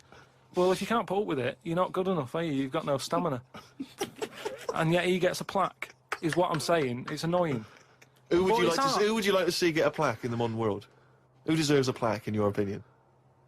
Probably like nurses and that who do a lot of bad things that I think I couldn't do that, carrying lungs about and all that. No, but I couldn't do. Do you know what I mean? That's one job that my mum wanted me to be a doctor. Whoa! What was she thinking? Oh, what's her This expectations particular like apple now? didn't fall far from the tree. Oh, when did she start giving up that dream? At what age did she start going, Karl, you don't need to study your books anymore. Go and play with the worms in the garden. When did she sort of like let you off that dream? Is it the day that she caught you with a spoon up your nose? But anyway, talking of emails and that, right? Nick, who's emailed from Australia, right, Melbourne, he's been going on about dolphins and that, problems with dolphins. What problems? He's just saying when that wind happened, there was like a bad wind thing going on. Hold on, wait a minute. What bad wind? In America, they had that Hurricane Katrina. Yeah. Right. And there was like a little bay with dolphins in it, and Right. that, with all guns on them and stuff. What? Whoa. Because they use dolphins, don't they? They say they're an intelligent animal and stuff. Yeah. And they've got them all like, you know, they've all had the training. They're all like ready for battle and stuff. Right. Got like rifles on them. What do you mean rifles? How can they hold a rifle? How can they hold a rifle? No, it's sort of on a strap and that. What do you mean it's on a strap? I don't know what they kit them out with, but they're just ready for war. Whenever What it are kicks you off. talking about? Listen though, that isn't the point. Don't worry about it. Oh, we leave But what that I'm one, do saying we? is- That's not the point, so let's leave it. So they're swimming about. and that, Yeah, in this with little bay. rifles and berets. Whatever they've got on. Yeah. right, ready for battle and stuff. Yeah, ready for battle, yeah. The wind comes in. The wind comes in, Hurricane yeah. Katrina. Makes a wave and that. They get out of the little bay. Yeah. Still all kitted out with all the, you know, weapons. You're talking and that. bollocks. Steve, do you want to look at the email? Well, mate? there's no way. There's loads of dolphins now swimming round, kitted out Causing with problems. guns and that, with a strap. How can a dolphin hold a... Again, you've been watching Planet of the Apes. Oh, he's trying to talk to us. What's he saying? He's saying, go ahead, punk, make my day. Look, You're I'm just- talking shit. It's just news to say if there's dolphins, you know, if you see a dolphin and that, don't go, oh, it's friendly, because there's some with weapons now.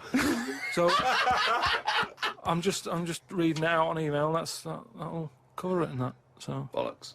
We've got a little email straight away, Karl, from Nikki in Beverly Hills, California.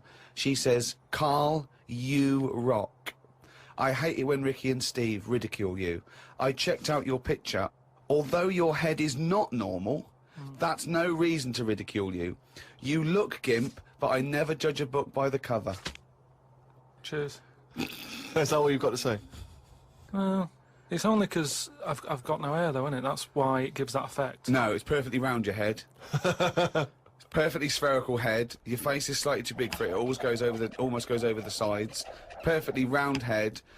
Pug little nose, funny gimp eyes with no expression, hangdog look, like a little mouth, like a little lamprey, not formed, not human formed. The way your expression is like you've had a lobotomy. Your head goes weird at the back. It's got a little nod in it, like it's really strange. Your face, and you're stupid. We've had a lot of emails saying that. I mean, I think he's just paraphrasing, but Talking of emails, you know, a couple of... I can't remember which show it was, but you mentioned, Karl, that you'd only recently seen a Chinese homeless person. Oh, yeah. And it really surprised you because you'd never seen a Chinese homeless person. And I actually went along with that. I've still never seen a Chinese homeless person. Well, now I can just tell you now that there's a few responses from Los Angeles, people saying there are quite a lot of Chinese homeless people over there because apparently there's a huge homeless community in Los Angeles. So definitely if you want to see them, Karl, that's the place to go. But we've had one from Vancouver, Canada, from a girl called Amy, and Amy herself is Chinese, and she says that she realised herself that she'd never really seen a Chinese homeless person. And although she says that apparently Vancouver has the first or second largest Chinese population in Canada, she'd never seen them, and she actually went for a walk around the Chinatown in her area looking for them, and she could not find any on that particular day. So again, Canada obviously not a place to go for a Chinese homeless. It was just a point, though. I don't want people sort of... Well, hold on, though. Wait, I'll stop you there. Hello, Ricky, Steve and Karl. I live in New York City and have seen a Chinese homeless person. Not only is he Chinese, but he is also a midget. He's been living on the streets for the last 30 years. He used to dress in rags, but thanks to a coat drive, he's now wearing a fancy Adidas jacket, right? Now he encloses a picture. He says he gave him $10 to take the picture. And I've seen it, and he's a little Chinese midget fella. I'm just getting a bit worried that people are going out there sort of looking for these. Because they, you know, that's what you requested. No, but all I was saying is I saw one. I didn't start saying, excuse me, can you just give us a smile, I'm taking your picture. Do you know we what had I mean? loads of pictures of people. I know, and it worries me a little bit. And I mean, it's not too bad about the one who took one of a little midget one, because, you know, if he kicked off, it'd be quite easy to sort of hold him back. But I'm talking about fully grown. So is that your warning to people? Don't be taking pictures of fully grown Chinese homeless? Well, yeah, I'm just saying, you know, don't be messing about going up to strangers and that and annoying them and stuff, right? Put it down! Have a go. That's the sort of level we're talking about. Well, already you've got some insight into the mind of Karl, don't you? Yeah, absolutely, yeah. But I thought what we should do is we could hijack... Imagine that! Imagine Bill Gates! Yeah, or a teacher in an exam. Pop down both. Multiple choice! Yeah. Yeah. Right, okay. But anyway, yeah, if you're a reader of the Weekend Guardian, you know there's this thing called the Q&A, which they give to celebrities and thinkers and the like. And basically it's a series of questions they pose to people each week, and it's the same questions, and it gives a little insight into people's minds, the way they think. What thinker, philosopher is in this week's? It's the lead singer of Feeder. So, you're in good company, Karl. No, I like Feeder. No, fine. I love Feeder. So, Karl, I'm just going to fire a couple of these questions at you. We'll maybe drop them in throughout the course of the show, just to try and get a sense of who you are. So, here's the first question. All right, you got your thinking head on? Go on. You Wurzel. What is your idea of perfect happiness? What, for me, or...? Already... No, Ronnie Corbett. No, but what... Do you mean, like, what will make me happy, or for everyone to be happy? No, what would make you happy? Maybe that's the answer. Your idea of perfect happiness is everyone being happy. I don't know. What would make you totally blissfully happy? I imagine it's a 24-hour monkey channel on, like, the sky. Yeah! Okay, go on. A What's your never-ending idea of perfect popsicle. Go on. I don't think I've had it yet where I'm, like, really, really happy with anything. Carl, I've never seen you really happy, no. No, but... When have you been at your happiest? Probably, I like sort of fish fingers, potato cakes and beans for tea. Yeah. And you're not, yeah. Right, well, let's move on. We'll come back to that one. I don't think you're aiming high enough for, Well, what would your answer be for that? When are you happy? What would make you happy?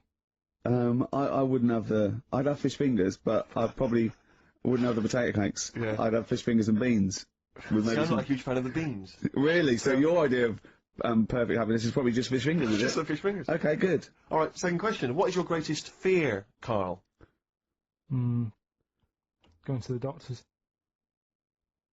So presumably, ill health and mortality. That's how you do it, you see. No, I don't. Any particular doctor? I don't want to live forever either. No, I just want to live innings. I just want to get to about 80, 83, 84. Specific! So specific! Yeah, okay. Which living person do you most admire? Which person throughout any time in history do you most admire? Winston Churchill's pretty good. You like Yeah, it? it's very good. He's Why? alright. Good answer. Because if it weren't for him, we'd be talking German. I'm not that good at that. So, He's not that good at that. I remember that even if the Nazis won, right, in 1945, and we'd be now speaking German, he still wouldn't be that good at it. Although he's not good at English, so I suppose that's true, isn't it? Yeah. All right. Well, here's the final one for now. Do you believe in capital punishment? That's not hitting Dr. Fox over the head with a stick. depends what for, doesn't it? Go on. Oh, if it's something bad. And, Well, I assume it would be. They don't kill people now for parking illegally. But what sort of thing are you talking about? What sort of punishment? Capital punishment. Yeah, I know, but what is that? What are you talking about? Well, guillotine, hanging. Hanging's a bit bad. Yeah. Can be fatal, can't it? What do you mean hanging's a bit bad? It's all bad. Why should the state kill someone? Because prisons are getting a bit busy, aren't they? Brilliant. Okay. What's the point in keeping them, people around? Well, what's the point in killing them? Just because it's like, right, that's that done. Who's next? Do you know what I mean? What can you do with someone if they're mental? Employ him on a radio show. Yeah. Play a record, Right. Next question. Play a record. Okay. We'll come back to the questions. What do you want? What have you got in here? Rick, I know you're a massive fan of the Thorns. Yeah, but maybe you're less familiar with the different elements of the Thorns' solo work. No, This is a track no. from Matthew Sweet. Oh yeah.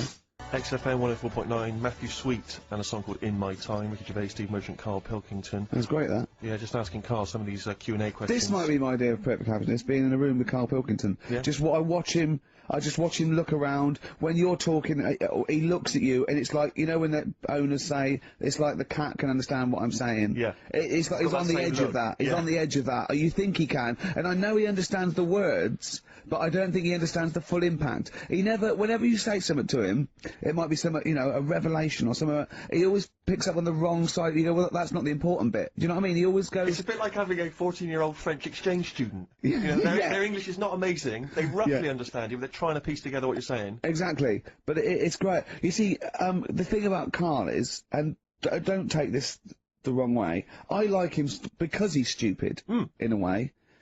No, I'm not being funny, but do you know what I mean? But even though I think he is considered stupid, some of the things he says, I think borders on I don't know what the PC term is, the retarded. Do you know what I mean, Karl? Anything in particular you're thinking of there, Rick, when you think of the... Well, he was talking to me the other day because I'm trying to write a show called Science, and he's sort of going to help me out with some of the research, and I want him to do something on the DVD for it, right?